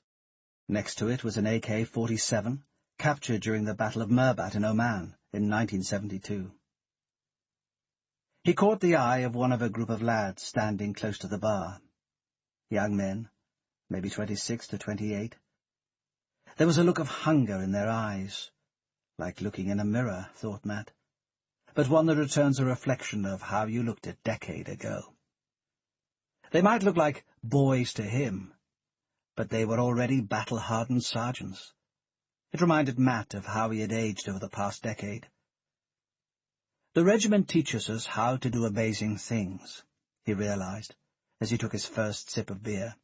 Fantastic feats of endurance, physical stamina and bravery. But they don't teach us the lesson we most need, how to survive on the outside. He heard a voice calling his name, a raucous Geordie accent he would have recognized anywhere. Steve Watts had been one of his great pals in the regiment. They had been on the same training courses together. Matt always remembered a rain-sodden night, hiking across the Brecon beacons, with a heavily laden Bergen on his back, when it seemed as if every muscle was about to explode, and his spirit was already past breaking point. It had only been Wattsy's jokes that had pulled him through. Another time, they'd been holed up together in the bleak, dark hills of County Antrim, ambushed by a group of provosts, heavily outnumbered and under withering fire. One of them had to make a break across open country to call in some backup. Matt offered to flip a coin, but Watsy had said no. He had a good feeling about it, and he'd take the chance. Matt had met plenty of people since leaving the regiment, and made lots of new friends, but none of them were brothers, like Watsy. playing with life and death. It forms bonds between men that are impossible in the ordinary run of civilian life. "Look at that tan, man. That's the life," said Watsy, his thick, muscled hand slapping hard against Matt's back. "I look at you and I think, what the hell are you doing back in Newcastle, Watsy, you daft bugger? The lasses aren't in bikinis because it's too bloody cold, the beer costs £2 a pint, and the football team still hasn't won anything. I'm telling you, I'm on the next plane out." Matt grinned. Whatever your problems, they could melt away in the company of men such as this. "How's it going?" "Not so bad, mate, not so bad," said Watsy. "Those al-Qaeda boys, we've got a lot to thank them for. Put a few blokes like me back in business. I started doing a bit of security work, then nothing. After 6 months, things were so bad, I did a few nights as a bouncer down at Quayside. The lasses are the worst. The lads, you just give them a bit of a slap, let them sleep it off out the back. But the lasses, you don't want to start roughing them up. But some of them are so drunk there's nothing else you can do." "But it's got better?" Watsy took a swig on his beer, nodding to the barman for a fresh glass. "After September the 11th, all the Yanks and Japs started pissing themselves," he said. "They want protection, bodyguards for executives, advice on how to search their factories. Now, that assassination of David Landor out in Saudi has made them all even more nervous. Business has never been so good, so I'm back on my feet. Can't complain." The world has become a tense, edgy place. But that is good for men like us. We thrive in nervous times. "But a bar in Marbella, that's the life, though," said Watsy. "I'll bring the wife and kids out in the summer. We can afford it this year. Not like the last 2 years. We could use a holiday." "There's always a beer waiting for you at the last trumpet." The next hour drifted past in a series of drink-fueled recollections. Old fights, old officers, accidents with girls, engagements with the enemy. Anecdotes it was good to share with men who had lived through the same traumas. Matt bought a pint for Danny Sparsom and Rhys Davids, 2 men he had fought with in a nasty search and rescue mission in Chechnya, getting out some British businessmen who had been selling arms there, and who seemed to have enough pull for a regiment squad to be sent over to rescue them. He owed his life to Rhys, and Danny owed his life to Matt. More bonds, none of which could be untied by the passage of a few years. Rhys was working for his brother's building company in Newport. Danny had been guarding some oil fields out in Kuwait. They were getting on with their lives.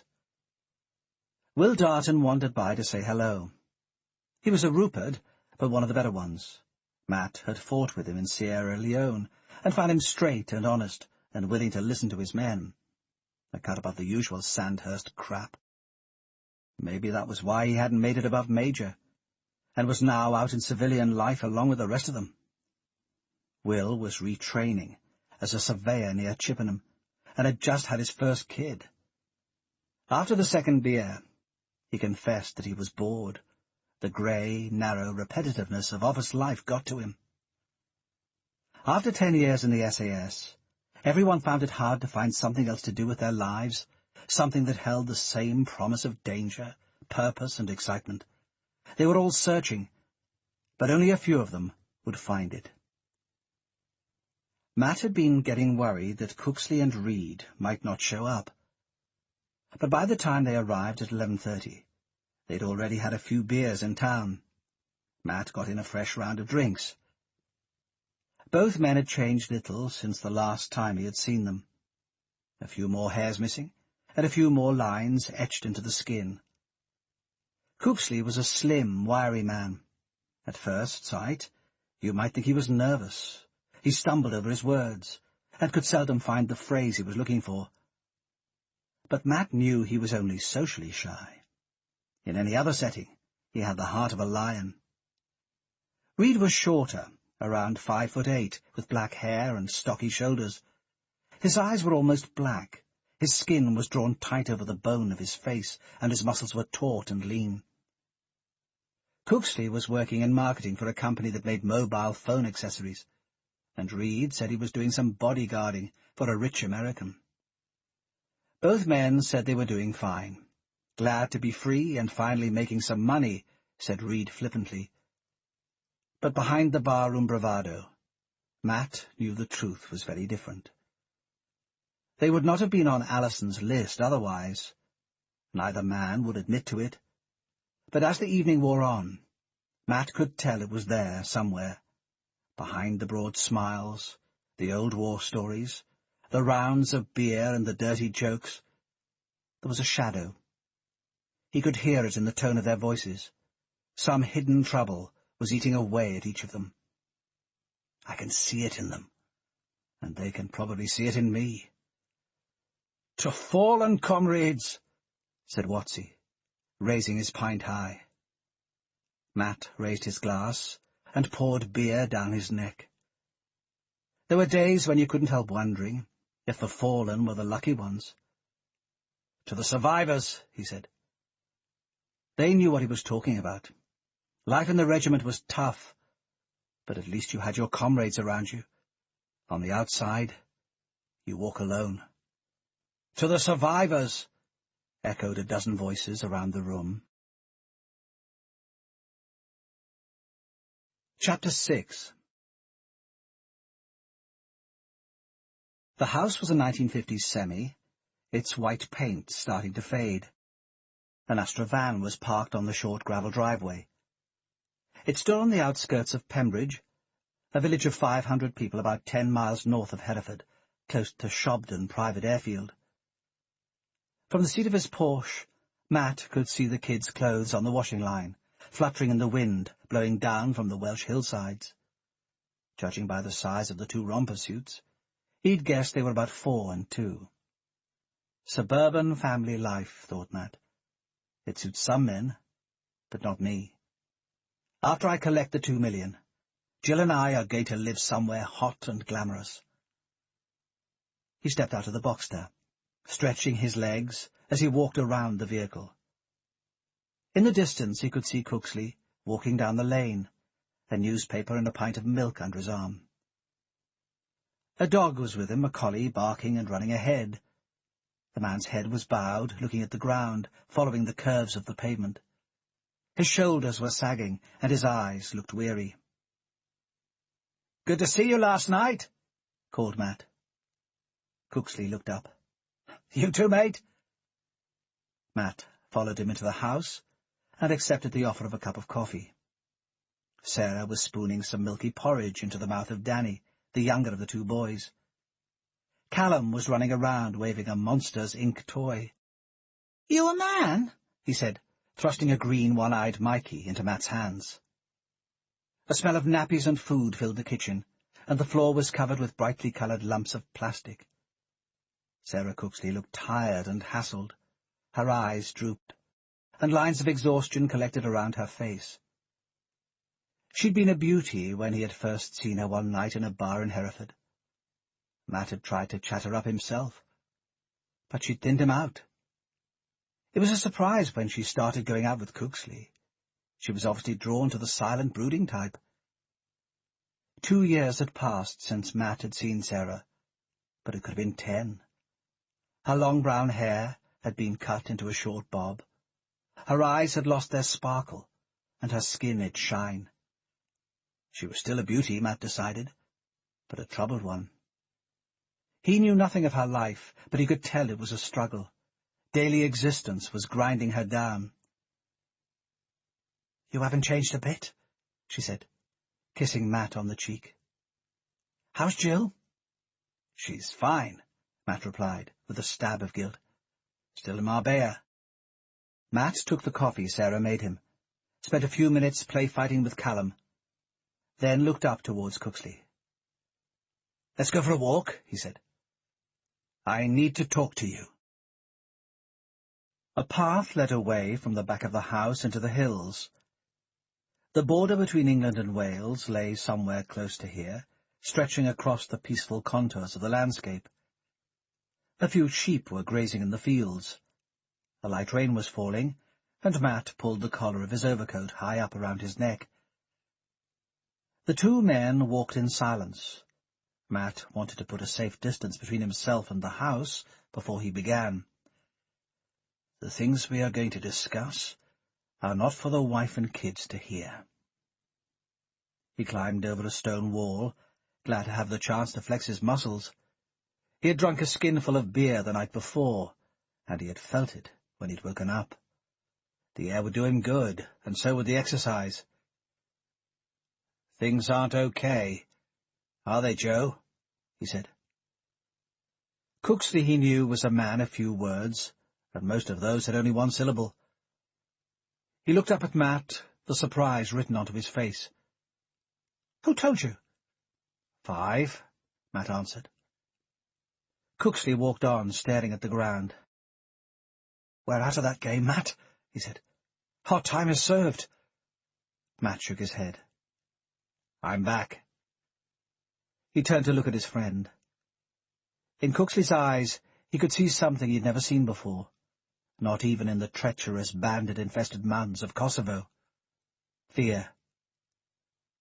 "They've told me to recruit 4 men," he continued. "Men who need money, who'll take a chance if they have to."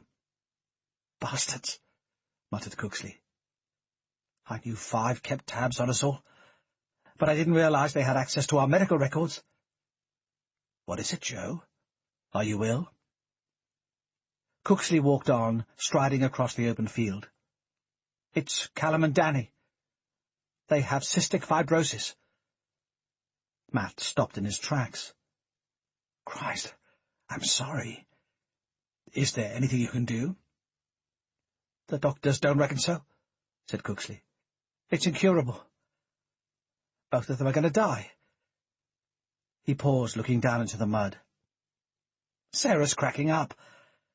I don't know how much longer she can stand it." He looked around. "You don't know what it's like, Matt. Think of the worst torture you can imagine, then multiply it by 10, and you still wouldn't even be close."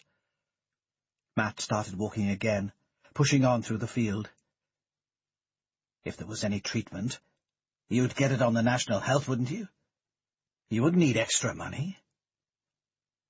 He could hear Cooksley taking a deep breath, turning something over in his mind. "There's a doctor in California, called Peter Vila.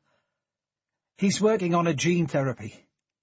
It's completely experimental and unregulated. Some people think you shouldn't even mess around with genetics. But if it's our only chance, we'll take it.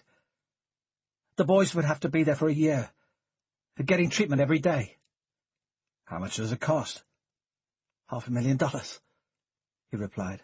"Bugger it, Matt. I'm just an ex-soldier. I sell mobile phone accessories for some crappy little firm in Hereford. I'm making 18 bloody grand a year plus commission. But there never is any commission, because the product's rubbish and I'm a rubbish salesman. Where the hell am I ever supposed to get that kind of money?" "I'm not here to sell you anything," said Matt. "You are your own man, and you make your own choices." He started climbing over the wall they had reached, holding out an arm to help his friend across. He could tell from the way Joe held himself that he was desperate to hear more. "It's one mission," he continued. "It will be illegal and off the books, but we'll have help from 5, and there'll never be any charges. It will take about a month. At the end, the payoff will be more than enough to take care of both kids."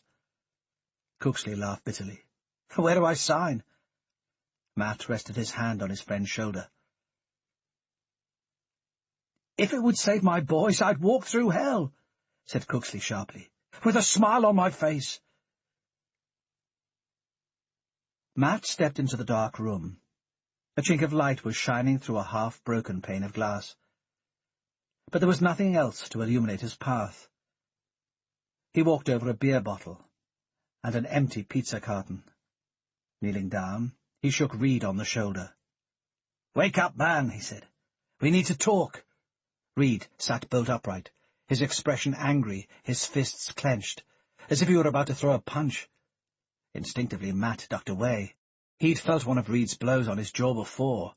They had fallen out over a girl, and he'd promised himself never to take another one. He had a punch that would rock Mike Tyson. Reed looked at Matt, blinked, then grinned. "What the hell are you doing here?" "Cooksley told me where to find you," Matt replied. "He said you'd be kipping down here for a couple of nights. Clean yourself up. Now let's go get some food. I want to talk to you." Reed struggled up from the mattress and walked towards the bathroom. He was still wearing the jeans and the sweatshirt he'd had on the night before, and Matt could still smell the beer on his breath. Matt looked around the room. He'd known some guys to doss down in some rough-looking places for a few nights when they needed to, and not let it get to them. But this was a hovel. A small house about 5 miles from the village, set amid a group of 3 agricultural buildings. It belonged to a farmer who owned apple estates along the Welsh borders. At harvest time, farmers like that bring in cheap labour to pick the fruit. This was where the labourers would sleep. There was 1 sofa, 2 mattresses on the floor, and what only the most optimistic estate agent could call a kitchen. A sink, a kettle, and an electric ring encrusted with old baked beans. Paper was hanging loose from the walls. The single uncovered bulb hanging from the ceiling was broken, and a bucket in the corner was collecting the water that dripped through the roof. What Reed was doing here, Matt had no idea, but he could see why he was on Allison's list. Dressed in a fresh pair of chinos, with his chin shaved and his hair combed, Reed didn't look particularly successful or prosperous, but at least he didn't look like a tramp. They drove in silence back to Hereford, parked the car, and headed towards Ascari's Cafe on West Street. Reed had hand-rolled a pair of cigarettes in the car, and now he lit one, putting the other in his pocket. It was already nearly noon, but Ascari served breakfast all day, and it was the best fry-up in town. Greasy, protein-rich food was what they both needed. It would settle their minds, and then they could talk. "What's happened?" Matt asked himself, as they walked through the streets. She'd been working as a waitress by night, and studying to be a beautician during the day when Reed met her. And Matt had first met her at a squadron Christmas party. "Way out of your league," they told Reed. This was a woman who didn't need to study beauty. She was already there. But, Matt admitted later, they were jealous as well. Jane was the best-looking woman any of them had ever been out with. Tall, with dark hair and strong cheekbones, she held herself like a princess. Reed had fallen hard, and never so much as looked at another girl after that. So what's happened? Matt wondered. Reed and Jane lived just down the road from Cooksley in Pembridge. They had a lovely house, 2 kids, Eddie and Chloe. Matt had been with him in Bosnia when Eddie was born, and he'd never seen anyone so happy. When he got the camcorder film from Jane of Eddie taking his first steps, he risked being RTU'd by breaking into a UN warehouse to steal the batteries to get the camcorder working. He risked his career just to watch a baby waddling across the floor. So what's he doing, sleeping in a farm labourer's barn 5 miles from his family? How do our lives get so tangled up? A plate of eggs, bacon, sausages, beans, black pudding, and chips landed in front of him. Matt pitched some ketchup on the side of the plate and loaded the first forkful of sausage into his mouth. "You've got a lovely wife and 2 nice kids," he said. "What are you doing kipping down in a place like that?" "Sometimes the breaks go with you, sometimes against you. But Jane, the kids? You haven't split with them, have you?" Reed put down the fork, a piece of bacon still hanging from it. "Leave Jane? Are you joking?" He paused, put the food into his mouth and chewed slowly. "Sometimes I think I love her too much." For a moment, Matt found himself thinking about Jill, wondering what she might be doing. "So, this loving her too much," he said, "you express it by walking a couple of miles down the road and sleeping in a hovel?" Christ, we should have let the Kosovans finish you off when they had the chance.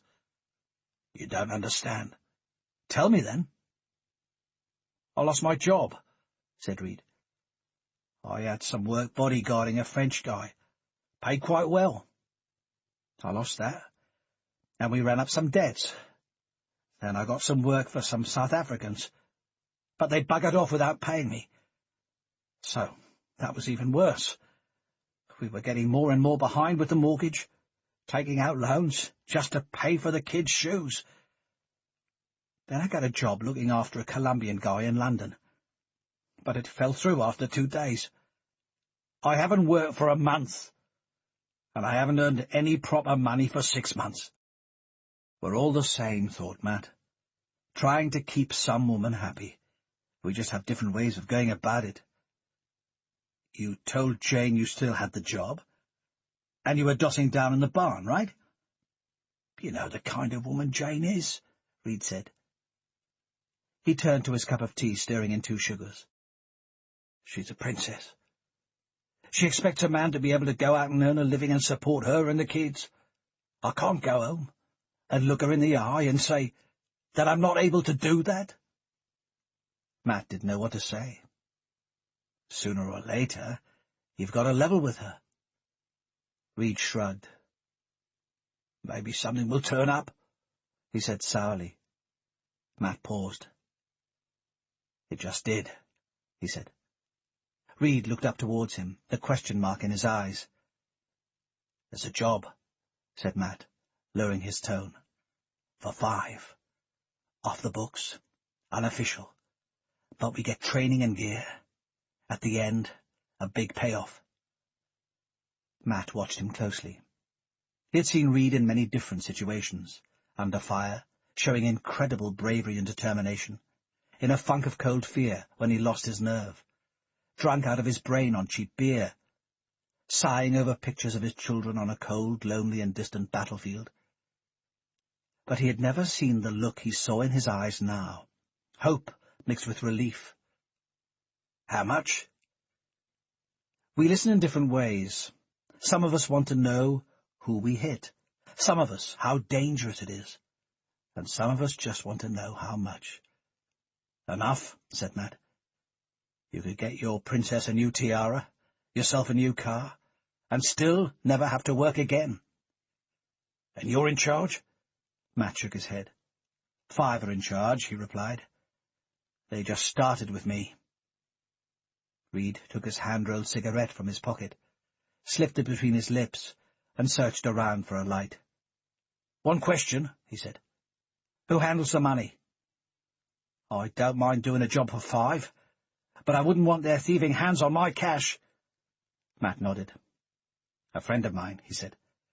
5 don't know it yet, but we bring along our own boy for that end of the deal. Reed drained the last of his mug of tea, glanced towards the window, then looked back at Matt. Well, if it's good enough for you. I can't face going back to Jane and telling her we might lose the house.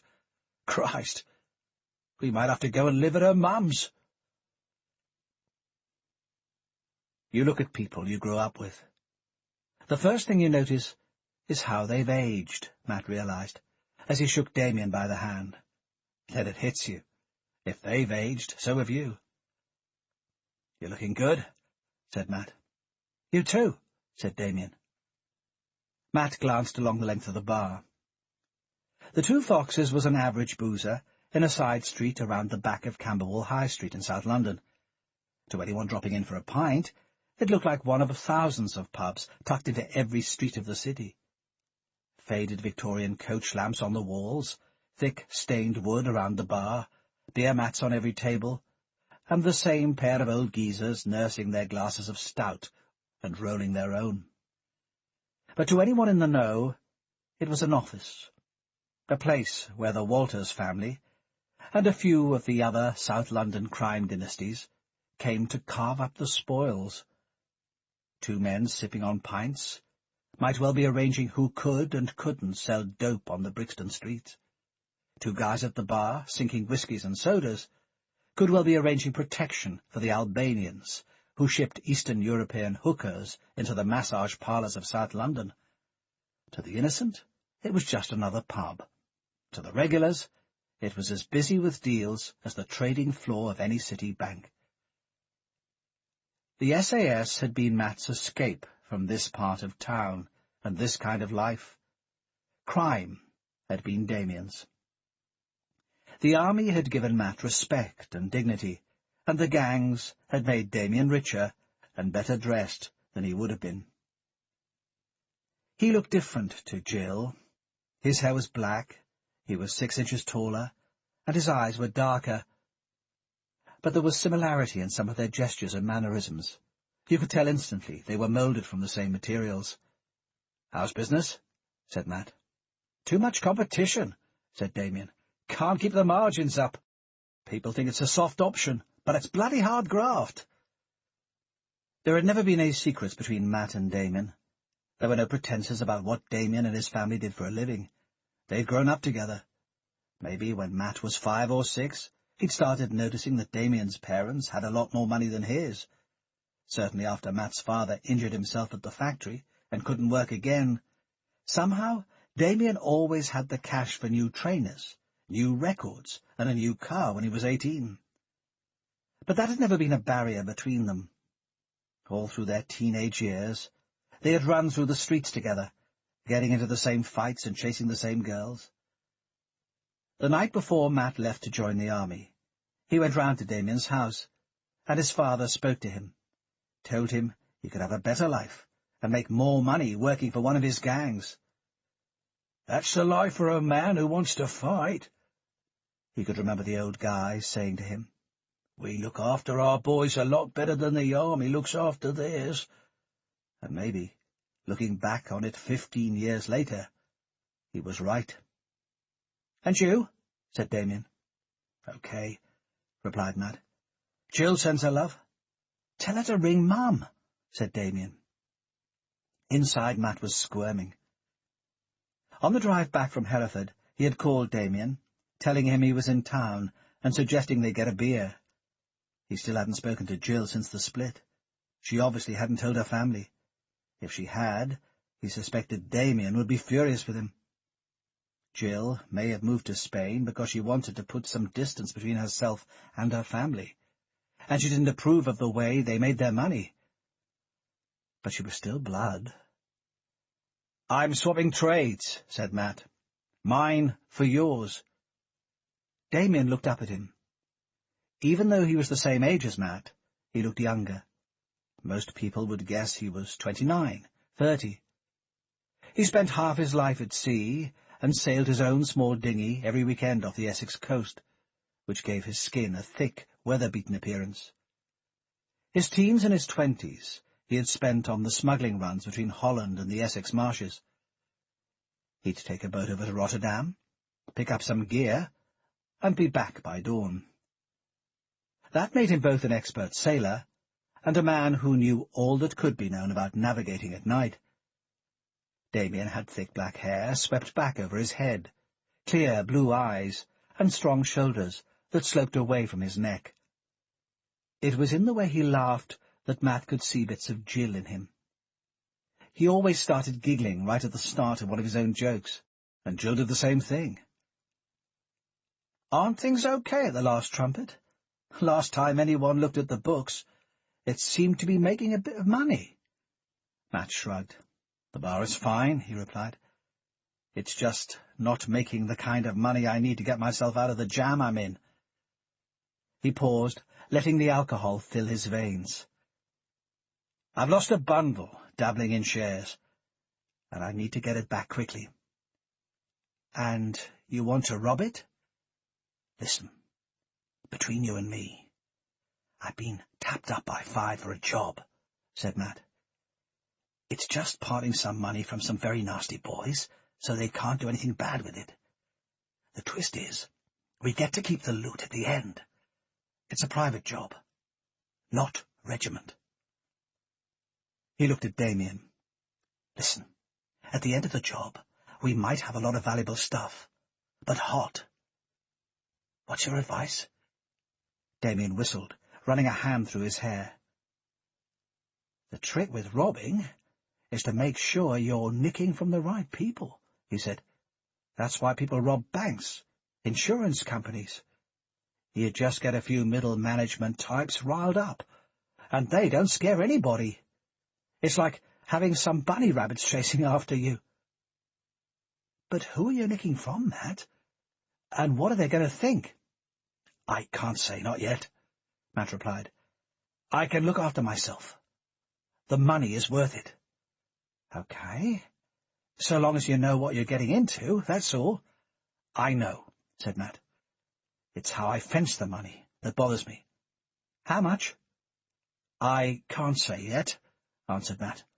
"But unless it was the Bank of England, more than you'd find in any bank." "Then you want to make sure you keep hold of the money yourself," said Damien. "Don't let Five go near it. Any job you do, it's not getting the money that's the problem. It's getting rid of it and splitting it up. Could you help?" "Since Dad died, business hasn't been so great," said Damien. "The gangs, they're like a corporation. You have to prove yourself a coming man. You have to bring in some big deals."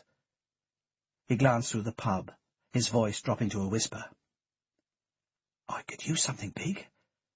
In this line of work, you're only as tough as your last hit." Matt nodded to the barman for a refill.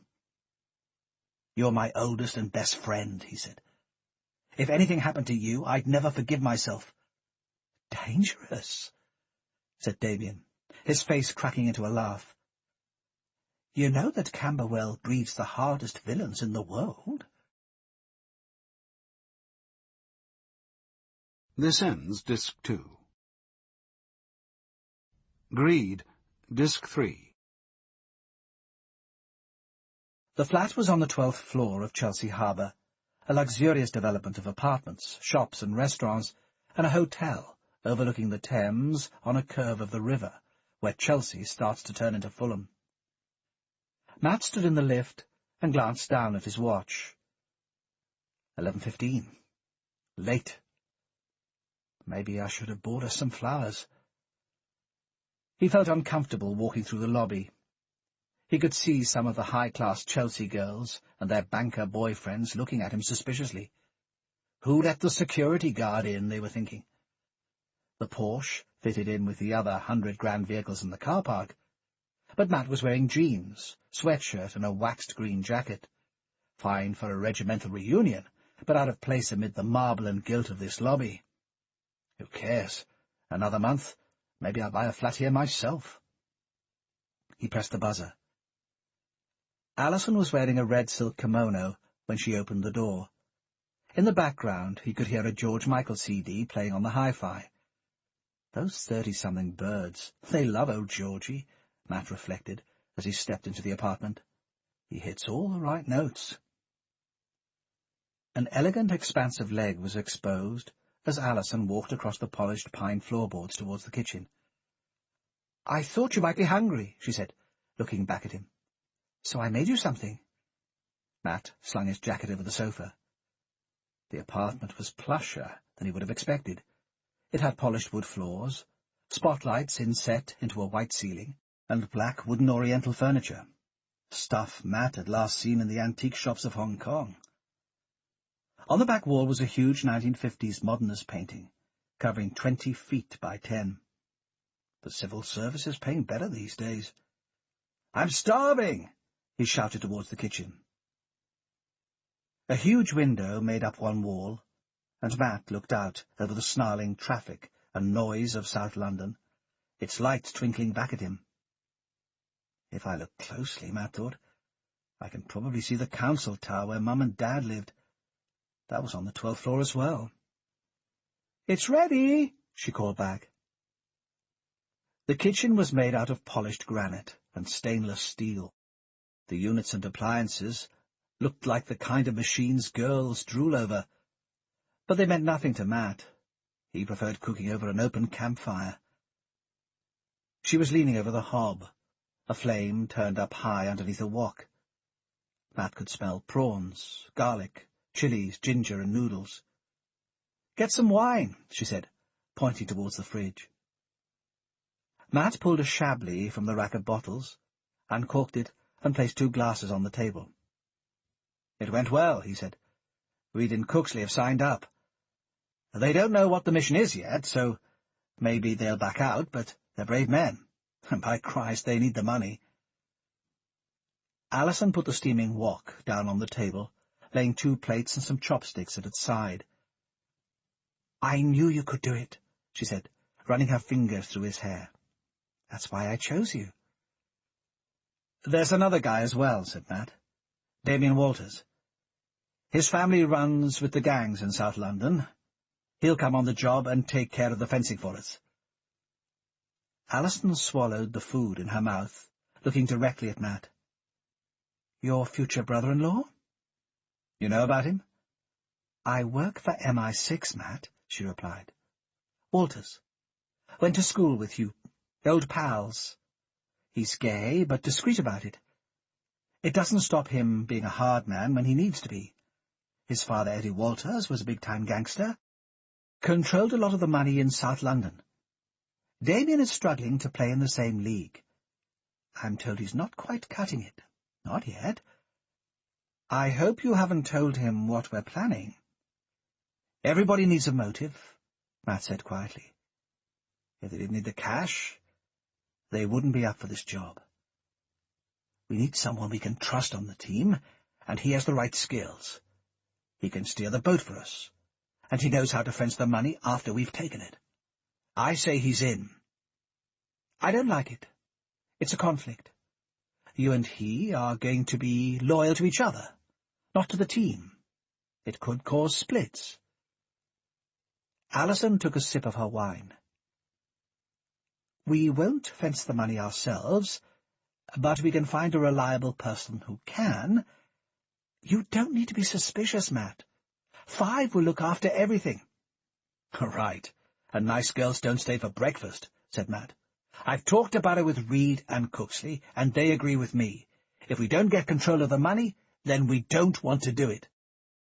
"I was planning our own man," said Alison. "Ex-special boat squad. Needs cash in a hurry. I think you should go and talk to him." Matt shook his head. "We want our own people." A smile flicked over Alison's lips. "I've no objections," she replied carefully. "Like I said, once you get the money, it's yours. We just want to make sure al-Qaeda don't get it." Matt nodded. He noticed the way her kimono was slipping aside as she crossed her legs, revealing the soft, tan skin of her thigh. "Damien's in, so that makes 4, he said. "He knows about boats as well, so he covers that angle as well. But who's the 5th guy?" "Ivan Rowe." "Tell me about him." "In the morning," said Alison, putting her wine-glass down on the table. "You are staying the night, aren't you?" Matt glanced again at her thigh, his gaze moving down her slender legs, down to her ankles and her feet. He looked back up slowly, his eyes roving across her body until he met hers. "Of course." A low double bed with crisp white sheets and a black duvet sat in the centre of the bedroom. The side table was cluttered with makeup and hairbrushes, a couple of chick-lit novels, and a thick hardback biography of Field Marshal Montgomery. The wooden blinds were shut, hiding the lights beaming across the river. Matt ran his finger up the inside of her leg. The silk of the kimono was charged with static. He kissed her hard on the lips, feeling her tongue jab back at him as he pushed her down onto the bed. She yielded, softly at first, then with mounting urgency. He could feel her turning him over, surprised by the strength of her shoulder and arm muscles, as she pushed him roughly down into the mattress. Her red fingernails were clawing into his chest, her lips brushing against the skin of his neck. A woman who likes to take control. Half an hour later he lay back on the pillow, the smooth skin of Alison's cheek resting on his chest. He had noticed something in her eyes as they made love. Passion, certainly, but an edge of anger, as if she were fighting him at the same time. He ran his hand along the curve of her spine, enjoying the way her flesh moved beneath his grip. Better than the first time, he reflected. Like a new gun, a woman always took time to get to know. You had to unlock her, find out which muscles to squeeze, and what words to mutter in her ear. "I was glancing through your file," she said, her voice lazy and sleepy. "Old war stories?" answered Matt. "They don't mean much anymore." "I was reading about Janos Bictier. That was some mission." The Kosovan warlord, thought Matt. The guy Cooksley, Reed, and I finished off. "Just work?" he said. "His gang is still in business, though," said Alison. "And his son's in charge now. Nikolai Bictier. Nasty piece of work." "So what?" said Matt. "Nothing worries you, does it? Not even the thought that one of those guys might come after you one day?" Matt laughed. "Right now, a few crazy Serbs are the least of my worries," he said. "I owe $500,000 to a psychotic Russian gangster, and I'm out to steal $30 million from al-Qaeda. Why worry about a Serb?" Alison buried her face into his skin, her eyes closing. "No fear," she said softly. "I like that in a man." Chapter 7. It's in the morning that you can tell what a woman really looks like, Matt decided, dragging the razor across the stubble of his cheek. At night, their faces are painted, their bodies are decorated with jewellery and clothes, and their moods are lightened by wine. Alison remained completely still while she slept, her hand lying across his chest. When she woke, her face was as fresh and lively as it had been the moment she drifted off to sleep. She walked quickly from the bed on the first ring of the alarm at 7 precisely, as if there was not a minute to be lost. A woman who enjoys her work. He dried his face. Matt hated shaving without foam, and with a woman's razor, but these came with staying overnight at a woman's place. Pulling his jeans back on, he stepped out into the sitting room. Light was streaming through the plate-glass window. Alison was already dressed, wearing black linen trousers with a dark blue silk shirt, and a cream jacket was slung over her shoulder. "Off to work?" He poured a cup of coffee from the pot on the table. "This is work," she said. "I'm taking you to meet Ivan." He followed her towards the basement. "Take the Porsche," she instructed him. She could get a taxi home later on. He steered the car out onto the King's Road. Victoria, she told him. They would meet Ivan close to the station. On the car radio there was a story about the assassination of David Landor. The Prime Minister was due to make a statement about the killing in the House of Commons this afternoon. There was speculation of new powers for the security forces to counter the threat from al-Qaeda. "Is that what this is about?" said Matt, steering the car into Sloane Square. "Landor's killing?" In the car's mirror, Alison was applying some lipstick. "It's about defeating al-Qaeda," she answered. "But getting to Landor? That was a blow for 5, wasn't it?" Alison shrugged. "You need some kind of public relations coup to make up for it, don't you?" Matt persisted. "To make up for the fact none of you knew anything about that murder, or about September the 11th either." "Just keep your eyes on the road," she said. "You worry about your job, I'll worry about mine." The Easy Everything Cafe was right next to the railway station. At 8:15 in the morning, Matt was surprised by how full it was. There could have been 50 people there, mostly students, backpackers and travellers, all of them sitting by themselves, huddled over computer screens, cups of coffee at their sides. Alison walked swiftly towards the back of the room. The man was sitting alone, his eyes peering at a web page. "Ivan?" said Alison. "This is Matt." The man raised a hand as if to silence her. Matt judged he was around 32, 33. He had short black hair, cropped close to his head, and he was wearing a white T-shirt and black jeans. A black leather jacket was slung over his chair. Tall and thin, his muscles tucked neatly into his arms. Probably a lot tougher than he looks, decided Matt. "Give me 2 seconds," he said. The accent was Ulster, but the soft Ulster of the coast, not the harsh, grating Ulster of Belfast. Matt had learned to tell the difference when he had been in the province with the regiment. He glanced towards the screen, noticing how intently the man was staring at it, and the way his fingers were drumming against the desk. Ivan moved and clicked the mouse, then looked up towards Alison, a mischievous grin playing on his face. He pushed the chair back, stood up, and offered Matt his hand. His grip was warm, decisive. "Bridge," he said, looking towards Matt. "The sport of princes. Do you play?" "Princes?" said Matt. "Why not kings?" Ivan laughed. "No, that's the horses," he replied. "And kings can afford to lose. Princes can't." He paused, his eyes shifting towards Alison. "There are only 2 games that require pure skill and brain power, and are nothing to do with luck, chess and bridge. But bridge you can play for money." "What about robbery?" said Alison. "Ah, yes, robbery.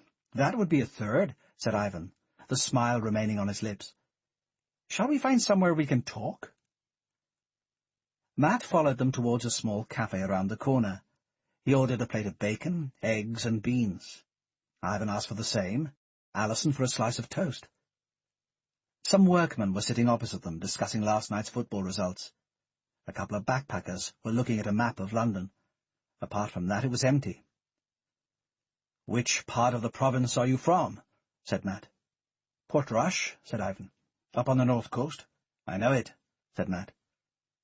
He assumed Ivan was another soldier, and immediately began wondering what regiment he might have been in. "I did some work around there in the 90s. Lovely coastline. Windy, though. That air comes straight in from the North Pole, gets into your bones." "It's lucky I never killed you, then," said Ivan, a gentle smile on his lips. The food arrived on the table, the steam from the beans rising up into Matt's face. He paused. The words took a moment to turn through his mind. "You're a provo?" he said. "Was," said Ivan. "Let's get our tenses straight." Matt looked towards Alison, but she was eating her toast, not looking at him. "Maybe she didn't tell you, but I was SAS, he said sharply. "Past tense, too. But when it comes to a fight, I still know which side I'm on." "For this mission, you'll be on the same side," said Alison. "You can both leave your history behind. This is a fresh start for both of you." "What did you do?" asked Matt. "For the IRA?" Ivan started eating his food. "I broke safes," he replied. "The IRA does a lot of bank robberies, in the province and on the mainland. That means cracking safes. That's my skill." He paused. "It's a bit like bridge, you see. A safe needs to be finessed." "The gear you're taking will be in a safe, Matt," said Alison. "None of your guys knows about that." She smiled. "So, Ivan's on the team." "Why?" said Matt bluntly. "What's your story? If you're a provo safecracker, why aren't you round the corner casing the local Barclays?" "Tenses, tenses," said Ivan. "I was with the provost. I'm not any more." "Nobody quits," said Matt. "It's against the rules. You resign. They kill you." "Ivan was turned by 5, Matt," said Alison. "He spent 3 years as an informer. Now he wants out. His cover could break any day. 5 will help with a new identity and some money, but you know how it is. Ivan has a wife and 2 children. He needs a lot of money to disappear forever. 5 doesn't pay like that. It's not in our budget." She looked straight at him. "You need a safecracker? He needs the work." "And 5's just bringing us all together?" said Matt sourly. Like one big happy family? Ivan pushed the remnants of his food away from him. Listen, you don't want me along, I'm not coming, he said, his tone hardening. Frankly, I'm not crazy about working with a bunch of SAS tossers either. I might have been disillusioned with the Republican cause, man. But I've no time for the psychopaths, racists and bigots the British Army sent over to shoot our people either. His face was starting to redden with anger. So, you want to blow your bollocks off trying to crack a safe? Go right ahead. Fine by me. One question, said Matt. Did you ever kill a British soldier? Ivan looked straight back at him. No, he answered, his tone clear and direct. Did you ever kill a Republican soldier? 3. All armed, all on active service. He paused, looking directly at Ivan. I got paid for it. But I'd have done it for free. Cool it, Matt, Alison snapped. That war is over. We're fighting a new one now. What does she know about war? Matt asked himself. She can start them, but she can't fight them. He shook his head. There is no way I'm working with a provo, he snapped. You can just forget it. Matt walked silently down the street. His head was bowed, his muscles tightening. He was about to push a couple of $1 million off the table for a principle, but it was a good principle. You never compromise with the enemy. You should have told me, he said, not looking at Alison. She said nothing. A provost scumbag, Matt continued. He's a traitor. He's betrayed one cause, he'll betray another. And Christ knows how I'll sell it to Reed and Cooksley. Alison stopped. For God's sake, grow up, she said, swivelling round to face him. You need this job. This isn't some bloody pleasure cruise. You're going up against the toughest, best organized terrorist group in the world. If there was one thing the regiment should have taught you, it's that perfect planning makes for perfect missions, and fucked up planning makes for fucked up missions, and dead soldiers. Matt turned away from her. I'm planning for the perfect mission, he heard her say. Don't think for a moment that I give a damn for your feelings. Feelings don't come into it, Matt said, leaning into her face. What would you know? All you've ever done is sit behind a desk all day, sending men out to die. When you're in the field, you have to trust the men you're with absolutely. You have to be willing to die for them, and know they'd die for you. You sound like a junior officer struggling to give his first pep talk and falling flat on his face, she snapped. I've heard enough about duty and comradeship. In case you hadn't noticed, you're not in the army anymore. Matt looked away. A dark cloud was looming in the sky above them, threatening rain. When Reed was in the Paras, he was a corporal in a patrol that got hit with a pipe bomb by the IRA. 3 of his friends died. I can't see Reed and your man Ivan getting on too well together. We're professionals, Matt. We get the job done, no matter what it takes, replied Alison. At 5, we don't enjoy paying provo informers. We don't like building a network of informers at every mosque in the country to keep tabs on al-Qaeda either. We do what we have to do. Matt turned to walk away. If Reed and Cooksley won't buy it, then neither will I. Your Irishman's out. Then you're out as well, Matt, replied Alison swiftly. This is my mission. Don't forget that. Always level with the rest of the guys on the team, thought Matt. Whatever other rules you might have to break, that one must always be obeyed. He looked across at Cooksley and Reed. They were sitting in a cafe just around the corner from his flat, finishing off some tea and sandwiches. Both men had travelled up from Hereford this morning, and although neither of them yet knew what the mission was, Matt could tell they were committed. They needed the money desperately. They would take whatever risks were necessary to get it. There's a problem, he said simply. Already?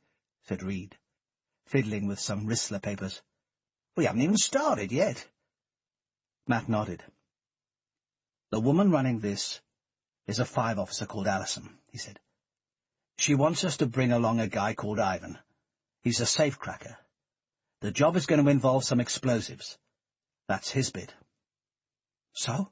said Cooksley. "Sounds fair enough. Blowing a safe is a specialist job. None of us have training in it." "He's a provo," said Matt. "Turned by 5. So he's a traitor as well." Around him, Matt could hear the clatter of plates and cups, the waitress shouting at the chef for more sandwiches. But on his table it was completely silent. Reed was holding his coffee halfway between the table and his mouth, but his hand had stopped moving. "A provo," he said, lighting the cigarette he had just rolled and taking a sharp intake of breath. "I'll tell you what, Matt. I'll kill him. Then we get on with the mission." "I don't like it, Matt," Cooksley chipped in.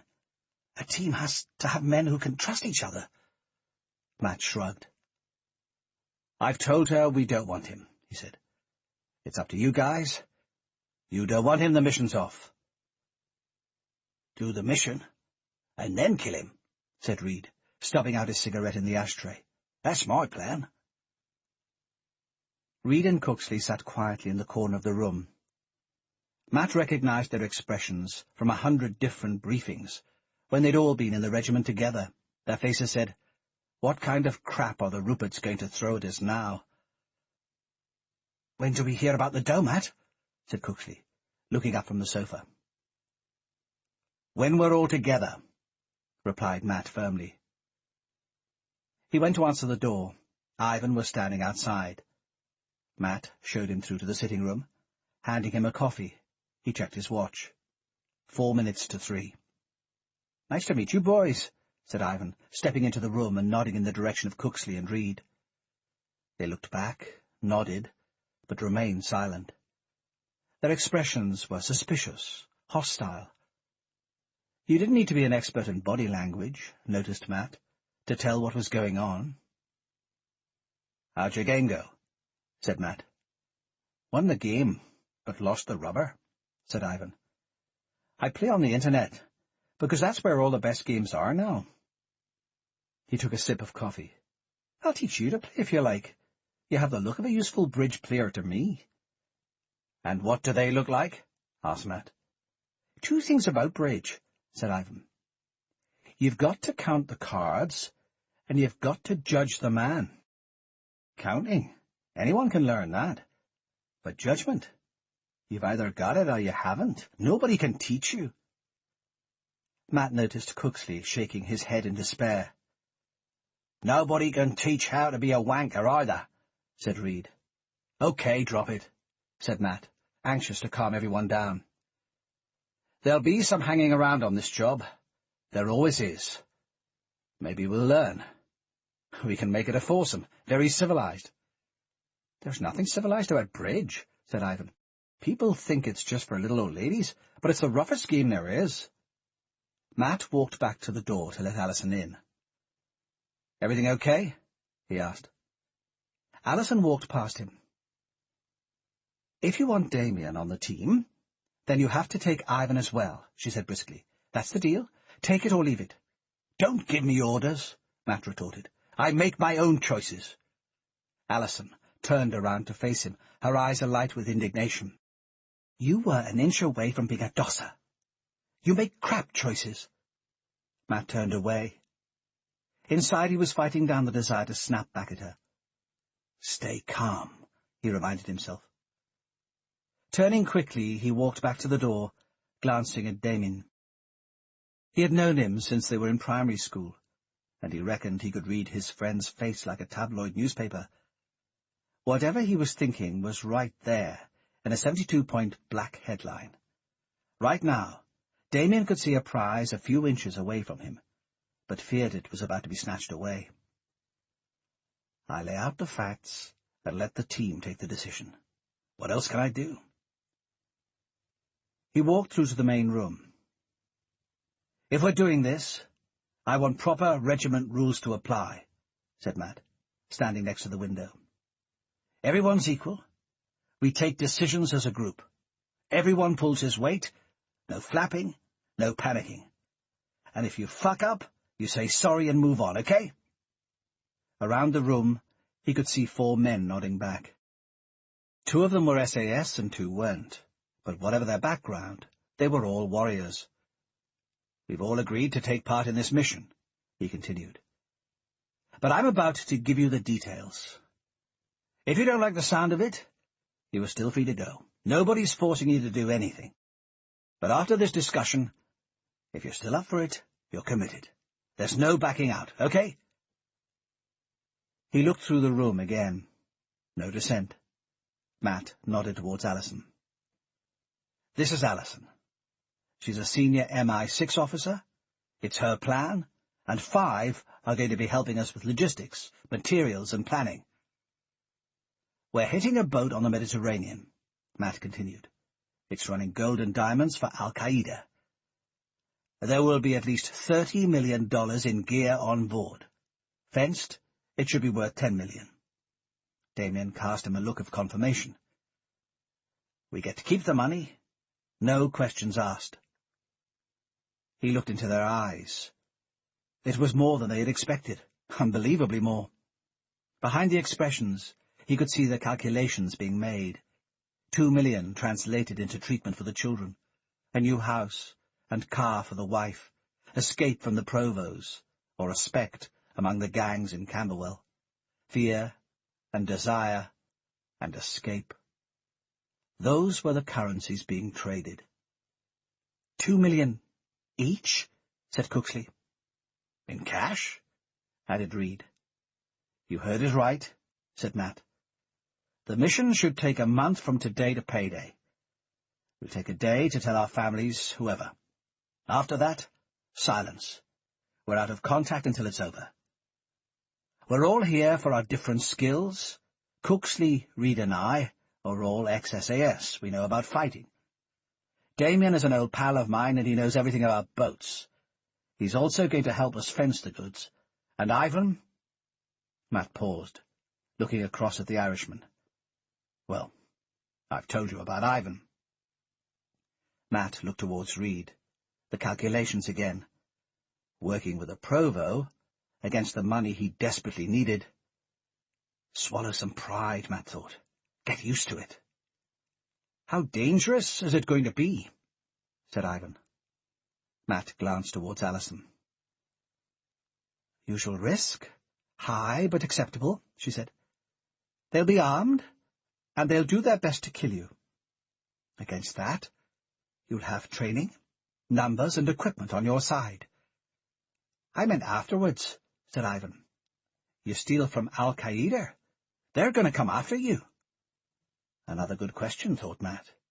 He might be a prover, but he's sharp. He glanced back towards Allison, noting the hesitation in her eyes. It was the first time he'd seen that. Every other question pitched at her, she had batted straight back with total self-belief. Not this time. There's no such thing as a safe mission, she said slowly. From your different backgrounds, all of you know that. 5 can't make any guarantees. But think about it. A boat in the middle of the Med. No one can see or hear you. You kill all the al-Qaeda men on board, then you disappear into the night. How are they ever going to trace you? Matt looked around the room. He could see the men nodding, satisfied with the reply. They're hungry for the deal. They don't want to hear about the risks, and in truth, neither do I. We need to speak amongst ourselves, said Matt. About Ivan. Allison nodded. We'll take a walk around the block, she replied. But remember, I think it would be safer for 5 to organize fencing the goods. I'll trade you Damien for Ivan. It's not a game of swapsies. It's our lives, said Matt sharply. Ivan stood up and looked at each man in turn, his expression dignified, polite, but also questioning. I don't want to work with you boys any more than you want to work with me, he said. But I reckon on our different battlefields, we've all learned some of the same lessons. In a crisis, you take your allies where you find them, and you deal with life as it is, Not how you'd like it to be. He turned towards the door, not looking back. And remember, a proud man is sometimes also a poor man. The door slammed shut. Matt stood silent. Somewhere in the back of his mind, he could see $2 million slipping away from him. A proud man is sometimes also a poor man, he reflected. I've been both, and I know which one I prefer. Tosser, said Reed, his expression darkening. Stupid Provo tosser. I reckon that's your vote, then, said Matt, trying to smile. Maybe she's bluffing, said Reed. He bent down to pick up a packet of tobacco from the floor. I didn't like the look of her much either. Stuck-up posh totty. I might shag her, but I don't want to take orders from her. He's a bit smart, isn't he? Said Cooksley. It's not just that he's a Provo. There's something sly about him. Tell her we'll do it ourselves, said Reed. 4 guys is plenty to take a boat, if it's the right 4 men. That's us. We can learn how to blow us safe. There's plenty of regiment guys can give us some lessons in explosives. Your vote, mate? Said Matt, looking towards Cooksley. Cooksley hesitated, his eyes rooted to the ground. It's the kids, he said. I need this money. I'd team up with Saddam Hussein if I had to. And you, Damien? I'm the trade, aren't I? Said Damien.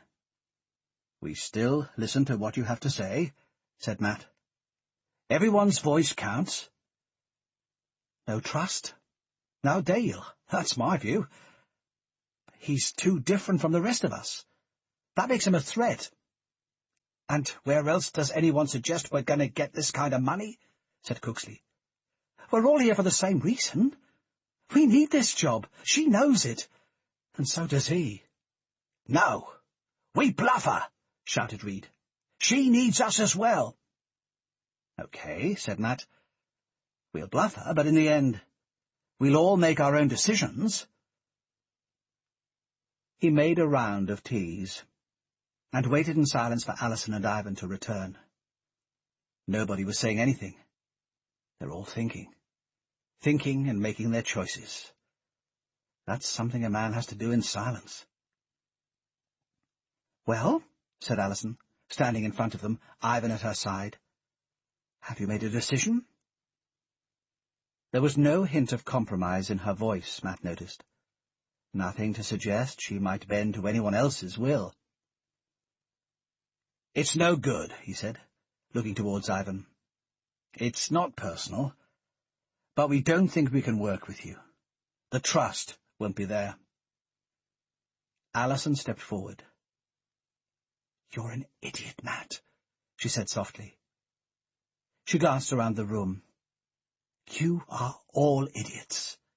Why? Because there are lots of men like you. I just have to keep working my way down the list. But there's only one of me. None of you is going to get another offer like this one.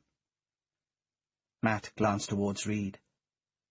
He reckoned he could see him wavering. He was thinking about going back to his hovel, about moving in with his mother-in-law when the house got repossessed. That's our decision, Matt said, looking back towards Alison. It's final. Fine, said Alison briskly. It was nice meeting you, gentlemen. I'm sorry it hasn't worked out. She looked up towards Ivan. Let's go. Matt could hear them walking back down the hallway. Then the sound of the latch opening. He looked down towards Reed. He could see him wrestling with something. Okay, he whispered. We'll do it. Matt looked towards Cooksley, then Damien. Each of them nodded in turn. Stop! He shouted down the hallway. We'll take him. We do what we have to do. What other choices do we have? A smile was playing on her lips as Alison walked back down the hallway. I'm going to forget this ever happened, and we'll pick up where we left off, she said. Ivan's in, and Damien's in. That's the compromise. You're tough, said Matt. Hey, said Alison, combing a lock of blonde hair away from her forehead. "If you want to play softball, go to the park." "I'll remember that." Matt looked back towards the gang. "Right. We were talking about whether it's dangerous. So long as none of us ever start mouthing off, the people we nick the stuff from won't ever know. And that's not going to happen, so I reckon we're okay. Al-Qaeda will suspect a lot of people. They're hardly short of enemies, but I don't think they'll suspect a gang of British mercenaries."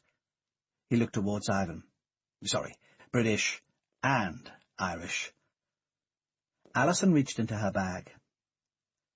"I'm going to give each of you £5,000 in cash," she said. "That's an advance on expenses. Inside each envelope there is an address. We will all assemble there tomorrow evening. You'll get a detailed briefing on the mission then." She walked to each man in turn, smiling briefly as she handed across the envelopes. Her fingers lingered as she placed the money in Matt's hand, brushing against his palm. He could feel the weight of the notes and the crisp smell of the freshly minted money. He raised his coffee cup into the air. "Here's to the mission," he said, looking around. "Just as soon as the work is done, we'll drink to it with something stronger." He could see Reed looking in the direction of Ivan. The anger was still in there, festering, eating away at his nerves. That spelled trouble. We'll deal with that later, Matt decided. In the kind of mess he was in, he had to take each day as it came. Planning ahead is for people who can afford it. Chapter 8.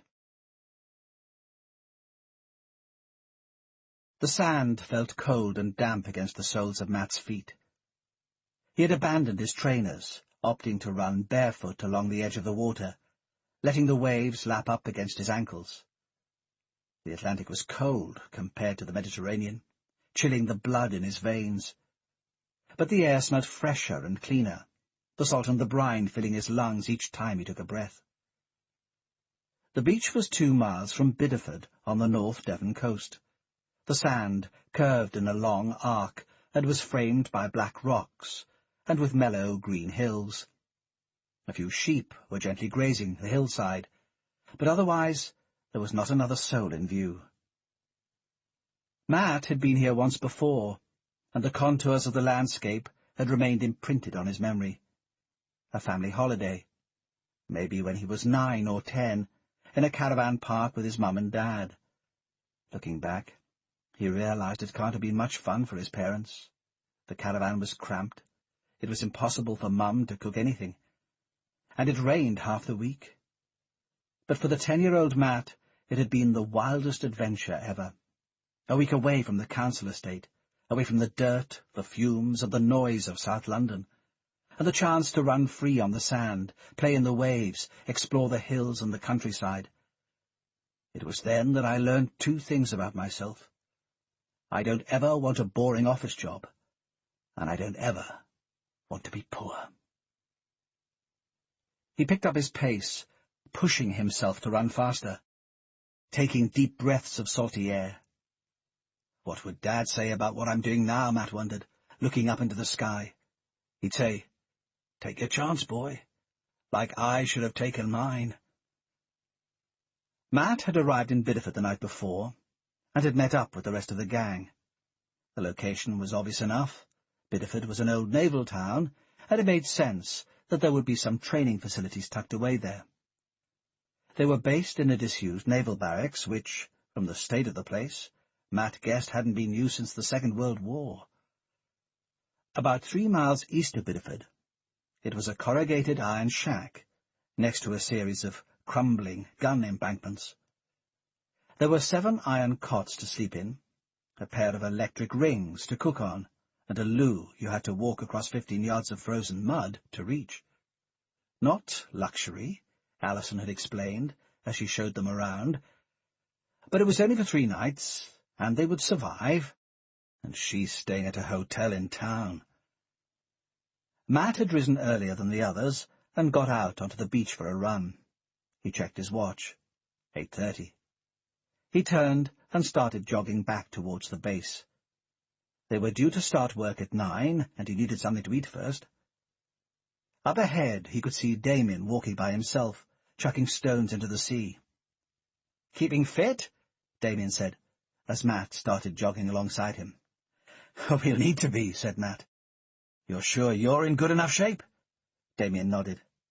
2 hours in the gym every day, he said. "The gangs are tougher than they've ever been. It's not just a bunch of boozy South London robbers like it was in Dad's day." "With 2 million, you could get out," said Matt. "Do something different with your life." "Maybe," said Damien, looking out into the sea.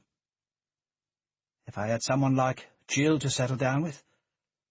"You're a lucky man having a girl like that, Matt. Luckier than you know. It's harder for gay men. We don't settle." Alison was dressed in dark blue cords, green wellies, a green Barber jacket, and a Hermes scarf holding her hair in place. A Chelsea girl up in the country for the weekend, Matt thought. Jill would have been down on the beach with him at dawn, going for a run, exploring the rock pools, getting her hair wet in the sea and her feet dirty in the sand. "What are you always running away from?"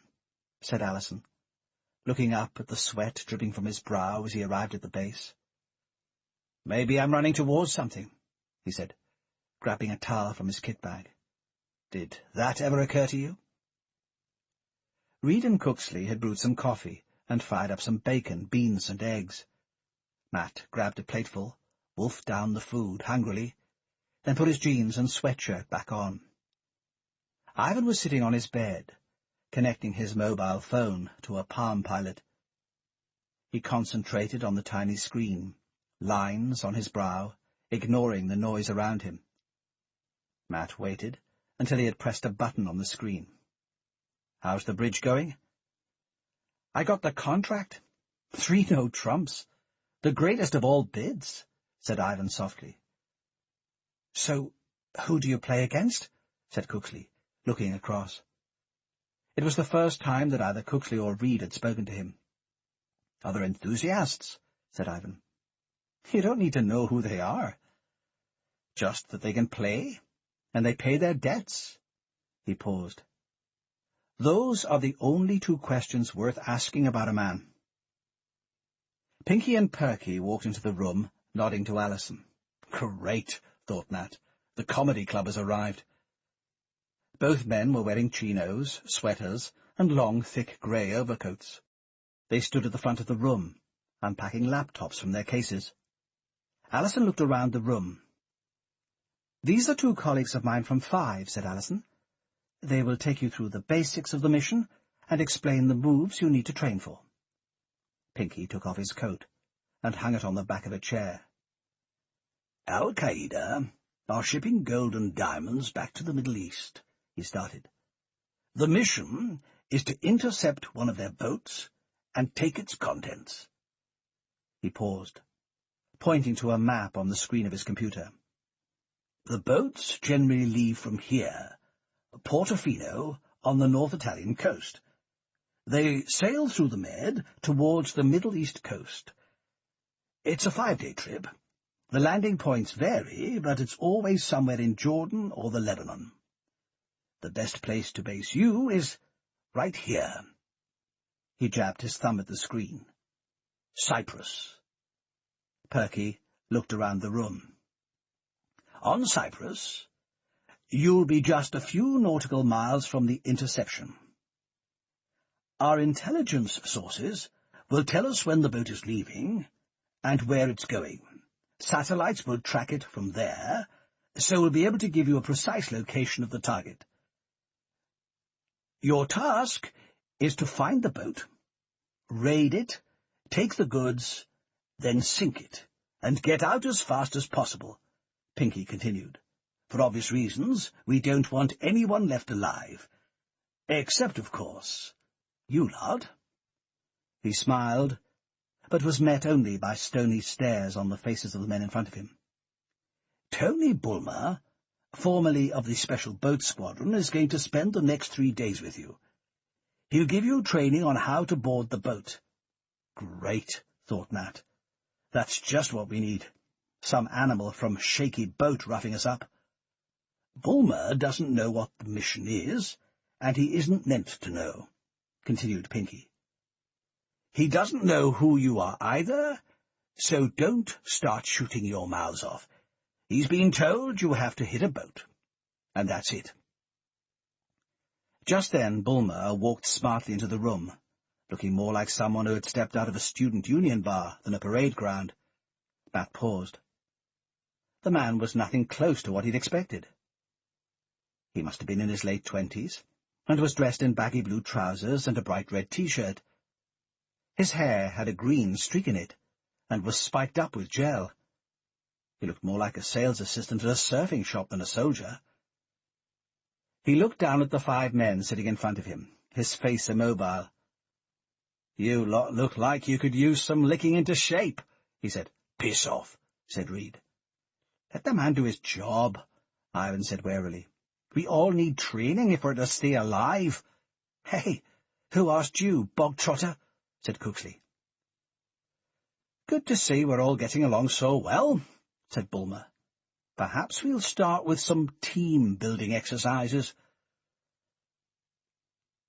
Matt could feel the water biting into his naked skin. It was as if blocks of ice were being dropped onto his body, freezing up his nerve endings and chilling the blood, so it could hardly flow through his veins. A wave rolled over the top of him, pushing him below the surface of the sea, filling his mouth with salty water. He struggled to open his eyes, kicking his legs to push himself back to the surface. His head broke above the waves, and he rolled into a crawl to drag himself forward. To the next bay, he reckoned. It was about a mile, past some evil rocks jutting away from the beach. If he swam hard, he should be there in half an hour. A few yards ahead he could see Cooksley and Reed. Cooksley, he knew, was a strong swimmer, Reed less so. Ivan was some way ahead of them, Damien a few yards behind. 10 minutes earlier, Bulmer had marched them down to the beach, told them all to strip off and start swimming. "See you at the next bay," he'd shouted. "If the fish don't get you—" Matt could feel another wave crashing over his head, and a gust of cold wind whipping around his ears. "You okay?" he shouted across to Damien. "Apart from the hypothermia?" By the time Matt pulled himself onto the beach, he reckoned he'd swallowed at least 2 pints. He swam every day in Marbella, but there it was warmer, gentler water, and he only went out when the sun was shining. It wasn't Bideford in March, with the temperature close to 0. He grabbed a towel from the pile Pinky and Perky had left on the beach and started drying himself off, unfreezing his limbs. Ivan, Cooksley and Reed were already ashore. Damien was just swimming up to the beach. "Fancy a dip?" said Matt, looking directly at Pinky. Pinky shook his head. "It might do you some good," Matt continued, shaking his head, so that the man got sprayed with droplets of seawater. "You look a bit flabby to me." Perky stepped forwards. "Don't get lippy, son," he said. "I can break you any time I want to." From behind, Matt could see Bulmer striding across the beach. "Okay, you lot," he shouted.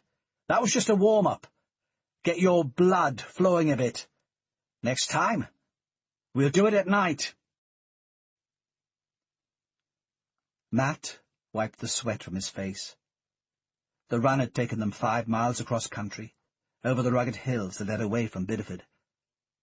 It was open countryside, but vicious winds gusted in from the sea, and it had started to rain, a torrential downpour that soaked right through his tracksuit. Matt struggled to control his breathing. He was a better runner than he was a swimmer, but the pace was punishing, pushing him to limits of endurance he hadn't tested since he had left the regiment. "I thought I'd put all that behind me." "Okay," shouted Bulmer, as they jogged their way back into the base. 50 press-ups. He paced up and down as the 5 men fell to the ground, pushing their bodies up and down. "There are squid down on the beach stronger than you layabouts," he shouted. "Get inside, and we'll see if your minds are in better shape than your bodies." A ripple of pain ran through Matt's shoulder as he used his forearms to heave himself up and down. He'd lost shape, he reflected, since he had left the regiment. He was a fit man, but not yet back to his peak. Looking around at the others, he could see Reed struggling to keep up. Damien was fine on the press-ups, because he worked out in the gym every day and sailed at the weekends, but he was struggling with the running. Ivan, for an ex-provost safecracker, was perhaps the fittest of them. Odd, thought Matt. Nothing with that man was quite how he'd expected it. "You want to cut down on those fags, mate," said Bulmer, shouting in Reed's ear. "Lucky this job is just a few days. I'm not sure we'd last a whole campaign." The coals from the brazier emitted a soft glow, spreading its heat throughout the shack. Matt sat close to the fire, soaking up the warmth. His skin was slowly starting to defrost, his blood to unthaw. "Christ," he said, looking towards Reed. "I haven't been that cold since I spent a couple of months on training on the northern flank in Norway." Reed nodded. "Say what you like about the regiment. At least they never chucked you in the water. Not on purpose, anyway." Bulmer tapped a metal cane against the desk at the front of the room. "Listen up," he said sternly. "Tonight, I'll run through the basic principles of a sea-borne assault. Tomorrow night, we try the real thing. We'll keep trying until we get it right." He smiled. "Given the state of you, we'll probably be spending Christmas together." He pointed towards a picture on the laptop. "I've been told you'll be hitting a standard small cargo ship, much like this one," he said. "You see these all over the Med?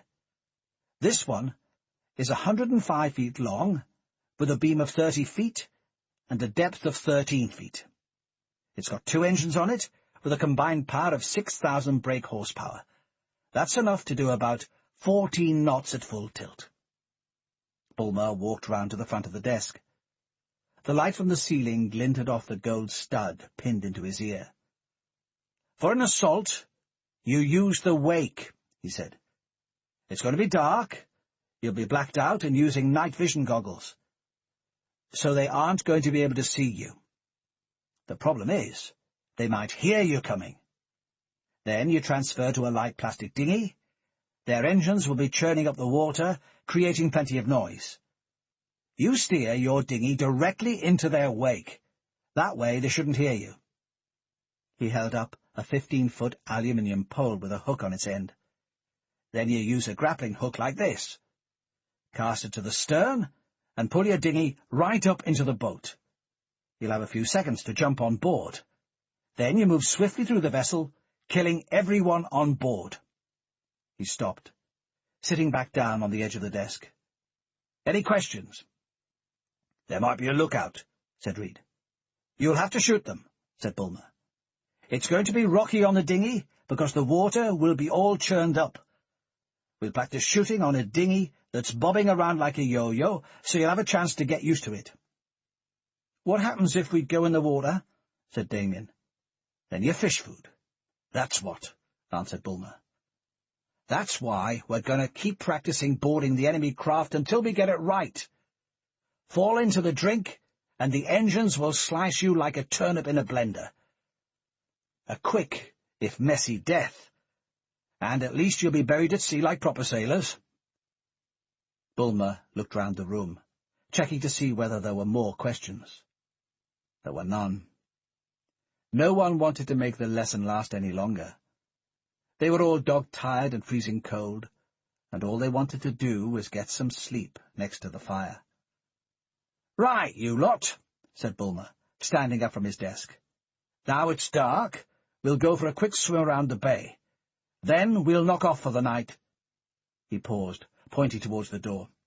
"Get your kit off. We'll have some towels ready for you on the beach." Reed looked towards Matt. "It's bloody fishy the way he keeps making us take our kit off. He does that once more, I'm going to let the crabs have a taste of him." Alison's skin felt soft and smooth as he buried his face into her hair. Her touch was soothing his sore and aching muscles, relieving some of the stresses that had built up during the hardest day's training since he'd left the regiment. He could smell the salt on his own skin, contrasting harshly with the perfume and soaps on hers. And he could feel the hardness of his own muscles against the softness of hers. "Where the hell did you find that Bulmer bastard?" he said, lying back on the bed after they had finished making love. Alison laughed. "I thought you'd be tougher than Navy boys." "We are," Matt said sharply. "Still, I thought the Navy was just for puffs, but there's nothing soft about him." "Tougher than the IRA guy as well." "Of course," said Matt, "but he's never had the training." "Damien's the same. They're street fighters." "Who could keep up with you?" said Alison, pulling him closer towards her, her fingers running through the hairs on his chest. "You want these al-Qaeda bastards pretty badly, don't you?" said Matt. "To go to this much trouble?" "Believe it," said Alison. "Since Landor got hit, you can't imagine the pressure 5 is under to get some results." "Is there more in the pipeline?" "In Britain, yes," said Alison, her expression turning serious. "Sometime in the next month, there's going to be an al-Qaeda spectacular in Britain. We don't know what it is. If we did, we'd stop it. But we know it's coming." "You're that certain?"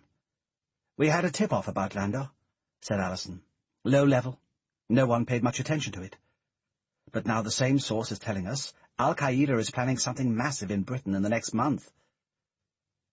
She ran a hand through Matt's hair. "We're pretty sure it's right." "I better get back to the shack then," he said, climbing out of her bed and pulling on his clothes. "The others might be wondering where I've got to."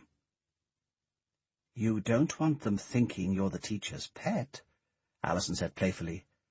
"Aren't I?" Alison shook her head. "I treat you boys all the same." Matt hung on tightly to the side of the dark green dinghy. It skimmed like a frisbee across the surface of the waves, lurching from left to right in sudden, violent movements. It was dark, and a low-lying mist was hanging over the surface of the sea. That, combined with the spray from the waves, was keeping their visibility down to just a few yards. All 5 were on board, with Bulmer at the back barking instructions. They were wearing thick black wetsuits and had blacked-up faces to make certain they were invisible against the night sky. Damien, the best seaman among them, and, Matt judged, probably the bravest, was sitting at the prow, taking the full impact of the waves as they splashed into the boat. Ivan sat next to him, crouched down low, Matt and Reed behind him. Reed had his hand on the outboard motor steering the boat. Matt was charting their course. It was tougher than he expected. He had a GPS fix on their target, a tub that Bulmer had rented for the evening, plus a Garmin E-Trex Vista handheld GPS receiver. The device processed the GPS coordinates of their target and displayed a constantly shifting coastal map and compass reading to guide them towards their destination. Even so, in total darkness with no lights and with the boat heaving through the waves, it was going to take all his concentration to get anywhere close. "Right!" he shouted to Reed. "Keep banking right!" A wave sloshed over the dinghy, filling Matt's mouth with water. He spat into the sea, but the salt was still on his lips. The craft started turning, rolling with the swell of the water.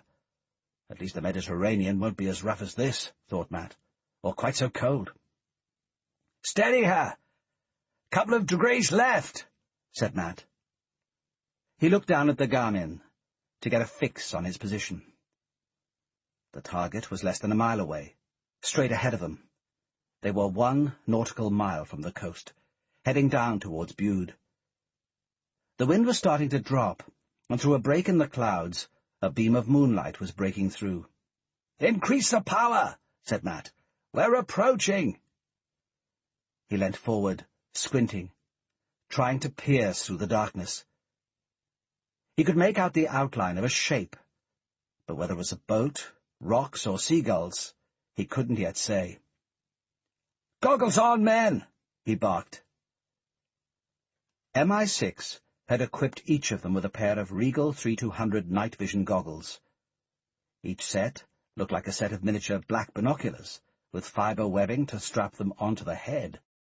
The Regal weighed just over a pound, and gave good crisp vision of 200 metres in clear starlight, and 100 metres in thick darkness. Tonight, realized Matt, 100 metres was all they were going to get. He strapped his into place. The Regal worked with thermal imaging. Instead of looking for light signals as your eyes do, it searched for heat, looking at the upper end of the infrared spectrum. Anything hotter than its surroundings, like a boat or a man, would be displayed on the screen in front of the eyes. Looming up ahead, he could see two shapes, both defined in a pale, luminous green light, the hull of a ship and a man standing on its deck. "Ignore the man!" shouted Bulmer from the back of the dinghy. "We're practicing a zero-resistance contact." Reed steered the dinghy closer to the ship. Spray hit Matt in the face again, drenching his goggles, making it almost impossible for him to see anything. The dinghy moved slowly forward, the engine churning up the water. Matt could feel the hard plastic of the craft vibrating as it skimmed into the wake of the boat. His balance was getting harder to hold. "Steady her!" he could hear Bulmer shouting behind him. "The men on the left and right need to shift their weight to keep us steady." Matt moved out to the edge of the dinghy, and Reed did the same. The dinghy tossed, then flattened out. They were drawing closer to the ship, the waters beneath them heaving, the spray spitting into their faces. "Get the hook ready!" shouted Bulmer. "We're 10 feet from the target!" Matt watched as Cooksley slung the hook forward. He had watched him throwing it 50 times during the day, each time getting closer to perfection. Cooksley had been one of the best marksmen in the regiment, but that was on dry land. When you could steady your arm and line up your eye, now he was aiming for the prow of a dinghy, kicked around in the waves. He gripped the hook, leaning forward. Ivan was holding his waist to steady him. The hook hit the stern of the boat, and Cooksley started pulling. Matt could feel the dinghy bouncing along the surface of the sea. "Get ready to move up!" he shouted, as the dinghy was pulled closer to the boat. The 4 men stood up in one movement. A wave rolled onto the side of the boat, catching Matt by surprise. He could see foam swelling around his feet. He was slipping. Reed crashed into his side, and suddenly Matt was submerged beneath the water. Blackness engulfed him, a mouthful of icy water disappearing down his throat. Kicking his legs, he broke back onto the surface before another wave crashed over him, pushing him under, and he could feel the engines of the ship dragging him towards their blades. He was just 6 feet away from the blade slicing through the water. Christ! Fish food! He gave his legs a powerful kick to steer himself back to the dinghy. He grabbed its side, holding it tight. With the other hand, he tore the goggles from his face, slinging them inside the vessel. He looked around. Ivan, Cooksley, Reed, and Damien were all in the water. The target was sailing away. "Jesus!" shouted Bulmer, looking down at the men bobbing about in the water. "I hope the fate of the world doesn't depend on you lot." Matt kissed Alison full on the lips, aware of her breasts pushing back at him. Her hair fell across his chest, and her hands were starting to run down his back, teasing his flesh and gently rubbing his muscles. They had made love once already, and Matt wanted to get back to the shack. He'd been away for 2 hours. Spend too long, and some of the other men might start getting suspicious. Alison's good, but she's not the woman I love. "How's the training?" Alison's voice sounded lazy and tired. "Hard," said Matt. "We're not as fit as we were when we quit the regiment. It's amazing how quickly you lose it." We're making progress, though. It took Cooksley a few tries, but he's getting the knack of the hook. We'll be okay on the day. Just one more night, then you'll be off. Matt shrugged. Why the rush? A boat will be crossing the Med in the next few days, said Allison. You need to be ready. It's better to be properly trained, said Matt. If al-Qaeda are sending boats out all the time, there'll be another one in a week or two. It's dangerous to go too early. Allison sat up, drawing the sheet up to cover her breasts. You've heard of a man called Charles Booth? The head of 5, Matt said, caressing her exposed ankle. Sent in to shake the agency up, get some results after September the 11th. My boss, said Allison. He needs a break on this Landor case. The PM and Home Secretary are all over him. Matt's hand stopped halfway up her thigh. Did Booth authorize this mission? He asked. Personally? That's need-to-know information. And I don't need to know. Matt raised his eyebrows. Allison laughed, pulling him towards her, the sheet falling away to reveal her breasts. All you need to know is how to fuck me, she said. Matt steadied himself on the prow of the dinghy. His legs were swaying from the combined force of the waves and the wind, and he had to keep adjusting his position to hold his balance. He raised the Bushmaster Leopold high-precision rifle to his right eye, lining up the night vision goggles with its telescopic sights. The Bushmaster was a light, semi-automatic weapon, precision manufactured from aircraft-quality aluminium. The rifle weighed just 7.5 pounds, and the 20-round magazine added another pound. American-made, Matt had noted when they were given the guns. The kind of weapon you could buy in any American hunting shop. If anything went wrong, 5 didn't want the gang to be carrying anything that could link them back to the British government. He steadied his shoulder. The target was standing on the deck of the boat, 3 old tires roped together, with a life jacket slung on top. He levelled his sights. The boat swayed, knocking him off balance for a moment. He recovered, put the gun back to his eye, took aim, and fired. The bullet missed. "Wanker!" growled Bulmer behind him. "Listen, if there's a lookout, you're going to get one shot. No second chances. They'll have depth charges, machine guns, the fucking works. They start chucking charges into the sea, it will blow this dinghy apart. Then they'll rake the water with the machine guns. You boys will be finished." Damn, thought Matt. He steadied himself again, waited for the wave to pass, tensed his shoulder, and pressed the trigger. Through the telescopic sights, he could see a tear ripping open in the life jacket. He smiled to himself. "Reckon you got lucky," growled Bulmer. "Now do it again." Damien and Ivan had cooked up a round of steak sandwiches and were passing them around the team. Matt squirted some ketchup onto his and took a thick bite, swallowing quickly. Neither of them would be the next Jamie Oliver, but this was just the kind of food needed after a hard day at sea. "We could train and train for this mission," said Perky, standing at the front of the room. "But there isn't time. An al-Qaeda boat will set sail in the next couple of days. That's the one we want to hit. Bulmer's going to take you out again tonight to run through tactics one last time. There's a BA flight from Heathrow to Cyprus tomorrow at 2. We've booked tickets for you. You'll be staying at the Amethyst Beach Hotel in Limassol," said Pinky. "It's a standard package holiday place next to the beach. As far as the rest of the world is concerned, you're just a bunch of Brits on a stag week." A grin flashed onto his face as he looked around the room. "Drink plenty and chase the girls round the pool.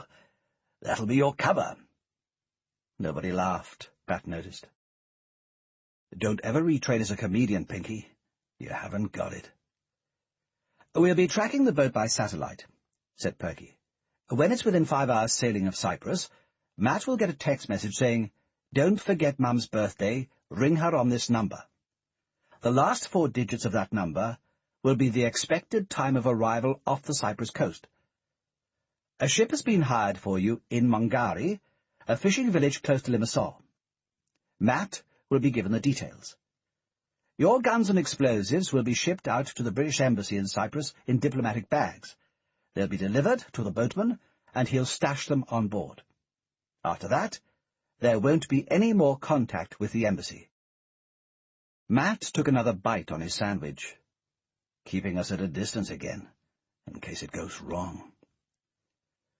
"When you get the signal," said Pinky, "get down to Mangari and set out to sea. There will be a radio receiver on board the boat. When we have it, we'll patch through the precise coordinates of the al-Qaeda boat. After that, you're on your own. Any questions?" "What's the plan for the gear once we've taken it?" said Damien. "That's for you to decide," said Alison. "It's all yours. Ship it any way you like, anyhow you like." This ends Disc 3. Greed, Disc 4. Matt handed out the cups of tea. His hands were numb from the day's training on the water, and he held the cup tightly to try and get the circulation moving again. Each of the men sitting around the fire looked just as tired and cold. They were fit and strong, but they were still mortal, and the day had been tougher than any of them expected. Behind him, Alison spooned some sugar into a cup, but remained silent. Matt checked that Bulmer had left the room, and so had Pinky and Perky. This was a discussion he wanted to keep private. "Listen up," said Matt. "There's something we need to discuss." He paused, taking a sip of his tea. "We're going to be off soon. I just wanted to make sure everyone is straight on a few things before we start. That way we make sure there aren't any arguments later." He sat down next to the fire. "After we get the money, Damien will organize fencing it. We ship the stuff from Cyprus to Rotterdam, then we bring the money back to England. We all go and collect it together, right?" said Ivan. "If you like," answered Matt. "The money comes off the boat, right?" said Damien. "We put it onto a cargo boat to Rotterdam. None of us will be able to touch it while it's in transit. We all go together to the port in Rotterdam and get the stuff off the boat, then we'll deliver the stash to the fence and split up the cash, okay?" "How do we know the boat's going to Rotterdam?" Reed asked. "You'll have to trust me," Damien said. "We'll decide who to trust, thanks," snapped Cooksley. "I'm glad we finally agree on something," Ivan chipped in. Okay, said Matt, raising his hands into the air. "Like Damien says, we'll all go get the money together. The point I was trying to make was this. If anything goes wrong after the hit and we get split up, we all meet up in 10 days' time. The money will be buried at a spot in Kent, and I'm going to give each one of you the GPS coordinates. Like I said, it's just a backup plan. But if we need to, we'll split up the money then. March the 31st at 11 a.m. Be there." "And what exactly are you planning to go wrong?" said Ivan. Matt rolled over on his side, spent and exhausted. Alison's legs were still wrapped around him, her hair still draped across his neck, and her fingernails still digging into his back. He could feel her sweat on his skin, and the sweet smell of her perfume lingered on the rumpled sheets of the hotel room. "Next time I see you, you'll be a rich man," she said. "You like your men rich?" Alison shrugged. "It doesn't matter. I don't expect men to look after me." "Do you always sleep with the men you send out on missions?" Alison smiled coyly. "Only the ones who please me." "And after the mission?" She shrugged again, pulling the sheet back over her silky breasts. "We're expendable." "Right?" said Matt. "You want me to describe you as collateral damage?" Matt pulled on his jeans and started doing up the buttons on his shirt. It makes no difference what you call me. He stepped out alone into the darkness of the street. Bideford at 1 a.m. in March was an empty place. The few pubs and restaurants were closed, and most of the lights in the houses were out. A quarter of a moon was hanging in the night sky, its light shimmering in the long inlet that stretched through the centre of the town. Ahead, Matt could hear the sound of the waves breaking on the shoreline. As he walked, he thought of Jill. He had called Janie, the manager, at the Last Trumpet earlier in the day. He knew he'd defied Allison's instructions, that none of the gang should contact their family or friends until the mission was over. But he wanted to know where Jill was, what she was doing, and how she was taking the separation. I still think about her all the time, even when I'm with Allison, especially then. Janie hadn't seen Jill, but she'd run into one of the other girls from the Dandelion nursery, who'd commented that Jill had seemed down and asked where Matt had gone. "I don't think she's told anyone you've split," Janie added. "That's probably a good sign, like she doesn't want it to be permanent." Matt pulled his collar around his neck to protect himself from the chill wind blowing in from the sea. "If I sort myself out, will Jill take me back?" "You cheating, miserable bastard!" shouted a voice from the darkness. "You sick, sodding slag!" The punch felled Matt. A fist collided with his jaw, the bone crunching into his flesh with the force of a hammer. If he'd seen it coming, he might have been able to steady himself, recover his balance, and return the blow. But it came straight out of the darkness. His foot slipped, and he could feel himself falling to the pavement. He jabbed out an arm to break his fall, and caught his elbow on the curb, sending a jolt of pain through his arm. "What the fuck?" he muttered. A boot crashed into the side of his chest, blasting the air from his lungs. Matt coughed violently, gasping for breath. His hand swung around, reaching for the leg to pull the man down, but he missed. The boot swung back, then forwards, this time hitting him on the side of the neck. The flesh started to swell instantly. Matt reached out, his reactions quicker this time, and his hand clamped on the boot. He yanked at it hard. The man swayed, his balance thrown, and another yank brought him crashing to the pavement. Matt pulled back a fist high into the air, preparing to deliver a powerful blow directly to the man's teeth. "The least you deserve is an expensive trip to the dentist, you bastard." "Damien!" he said, looking down into the face of his assailant. He stopped himself just in time. "Christ, man! What the hell are you doing?" "What the hell are you doing?" Damien spat, his face purple with rage and sweat. "You're screwing her, aren't you?" Matt rubbed his jaw with his hand. It was bruised, but there was no blood. "Yes," he said quietly. "You're meant to be getting married in a few weeks," said Damien. "How could you do that to Jill?" "We split." "Split? From Jill? You didn't tell me." Matt pulled himself up from the pavement. "I broke it off," he said. "I'm in too much trouble to marry anyone, let alone Jill. I do love her, but I can't have her around me right now. She could get killed as well." He helped Damien back onto his feet. "I need this mission, to get my life back together. When I do, I'll go back and marry her, if she'll still have me." He paused, looking down at the water. "I'm more certain of that now than I have ever been." Chapter 9. Mungari was a few miles from Limassol, but it might as well have been on a different planet.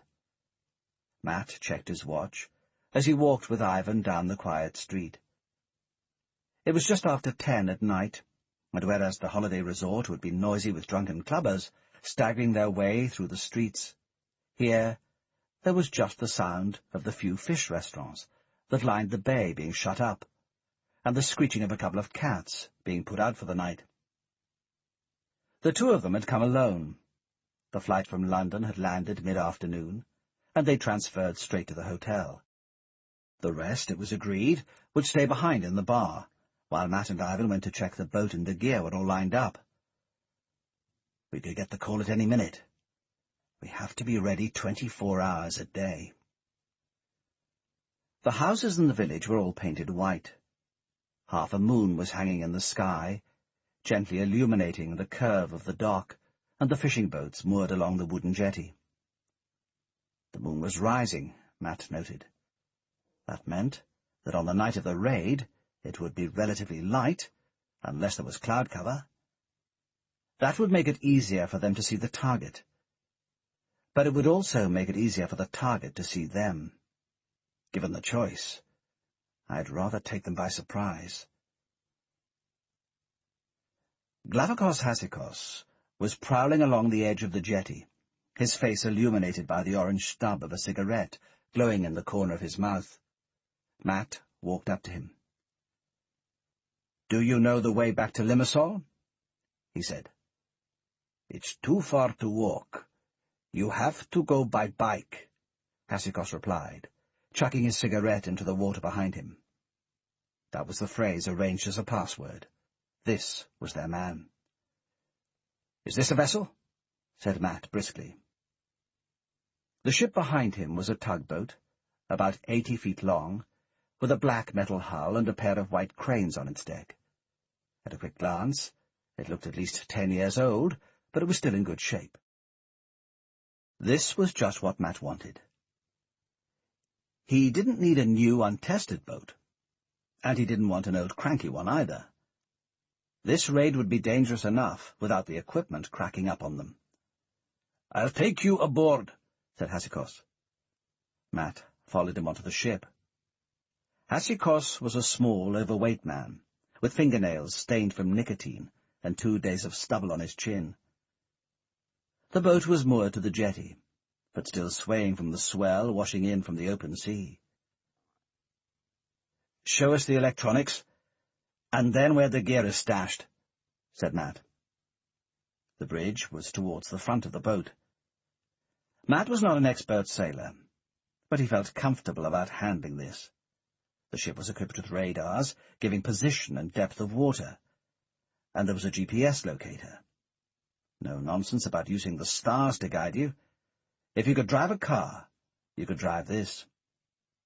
A green inflatable dinghy, identical to the one they had trained on in Bideford, was strapped to the side of the boat.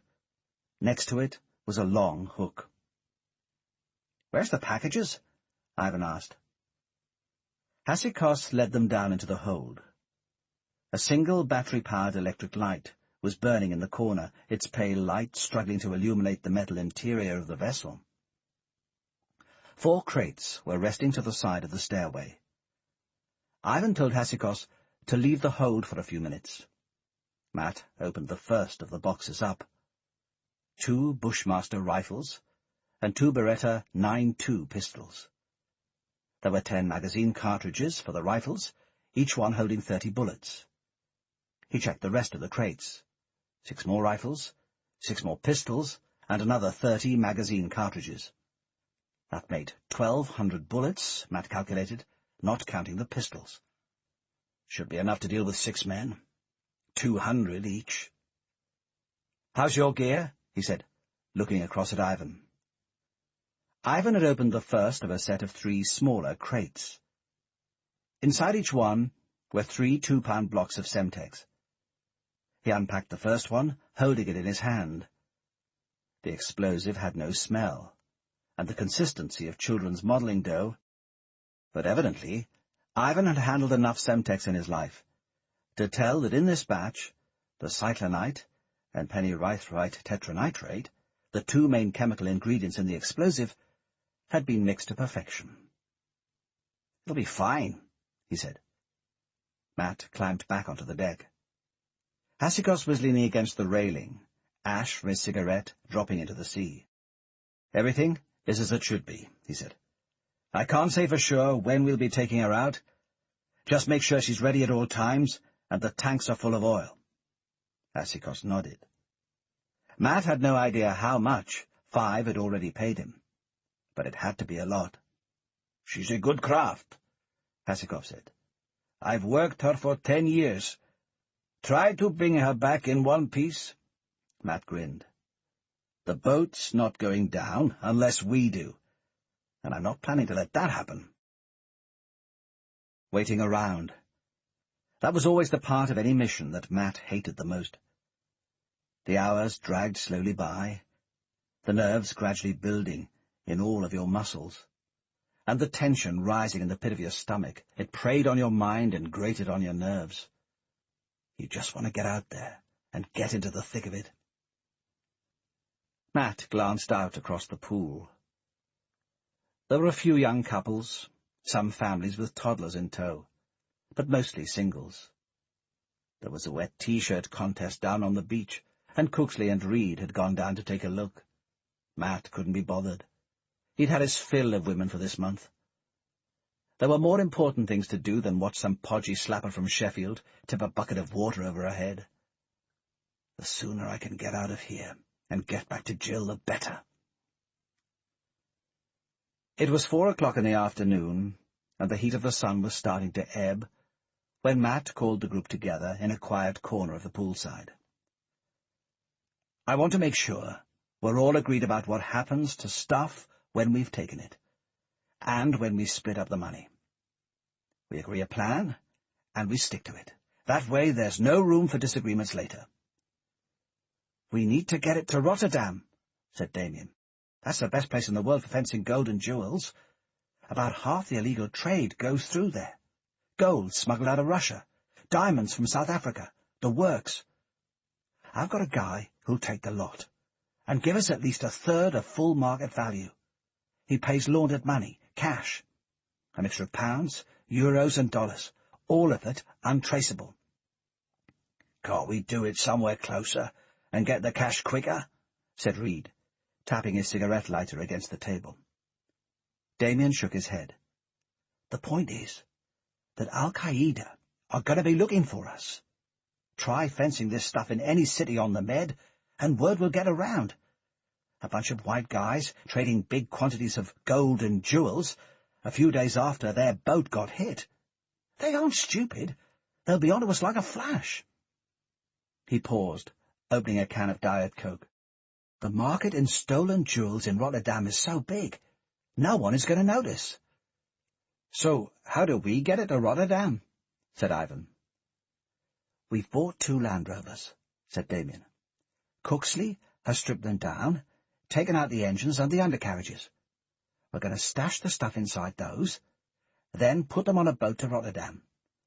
There's a cargo ship that leaves in 3 days. We should be able to get it on that. The trip takes 7 days, but it's much safer than putting it on a plane. Customs almost never bother to check an imported second-hand car, but anything of that weight on a plane will automatically make them suspicious." "So the gear is out of our sight for a week?" said Reed. "I'd rather watch my stash." "This is the best way," said Matt. "We stop here for a week, drink some beer, then get on a plane to Rotterdam the night before the cargo ship arrives. We collect the stuff together, and take it together to Damien's man. We get the cash, split it up there and then, and go our separate ways. Job done." Reed nodded. "Wouldn't it be better if we all went on the boat?" he said. "I don't want it out of my sight." Damien shook his head. "It's a cargo boat. It'll be perfectly safe," he said. "We'll all watch it go onto the ship, and we'll all watch it come off. Anyway, you can't ask for 5 blokes to come aboard a cargo vessel to watch their stuff. It would just create suspicion." Reed looked away. "It's my gear. I want to look after it myself." He looked to Matt. "Maybe we should split the gear up here, and then go our separate ways." Matt looked around the table. "We need to trust each other," he said, a note of impatience in his voice. "That's the only way this is going to work." The bar was heaving with bodies. It was 11:45 at night, and the main strip running through Limassol was brightly lit, full of people streaming up and down, standing outside every doorway, all of them drunk. The boys were wearing tight T-shirts, baggy jeans and baseball caps, and the girls were in miniskirts and high heels, with studs sticking out of their belly buttons. "Get me out on the ocean," Matt said to himself.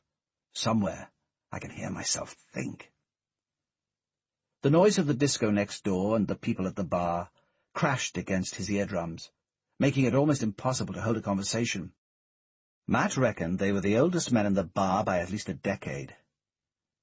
"The point about bridge is you have to plan several moves ahead," Ivan was saying in his ear. "That's what distinguishes the great players from the ordinary players. You have to see the whole game before anyone else can see it." Across the bar, Matt could see Cooksley and Reed chatting to a pair of girls. No chance, boys, he decided. Way too young. They looked 19 or 20, sisters maybe, with brown hair and green eyes, and bodies that were pressing hard against their clothes. Both of them had Bacardi breezers in their hands, and smiles on their faces. I know that sort, thought Matt. Right now, they are cuddly and sexy. At 30, they'll be fat. "So how many moves do you plan ahead, Ivan?" said Matt. "In life, not in cards." "3, replied Ivan.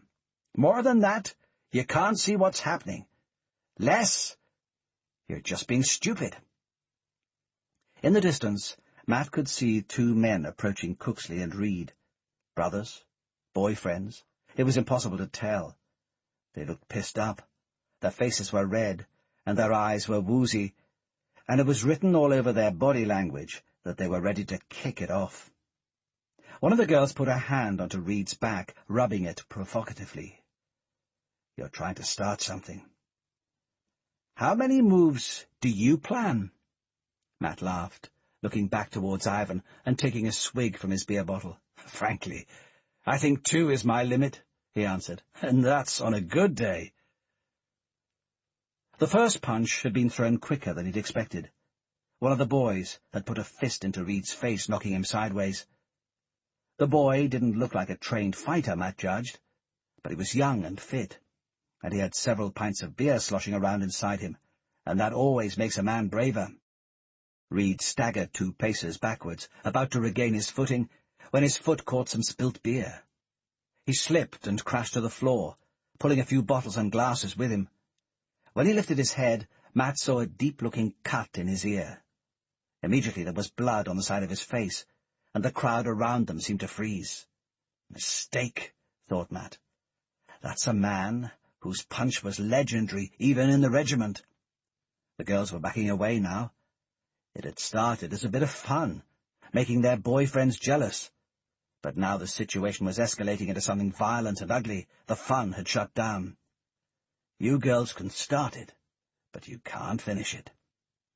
Reed rose to his feet, the boy taunting him with a drunken grin. Matt watched as Reed pulled his fist back, the shoulder muscles powering up.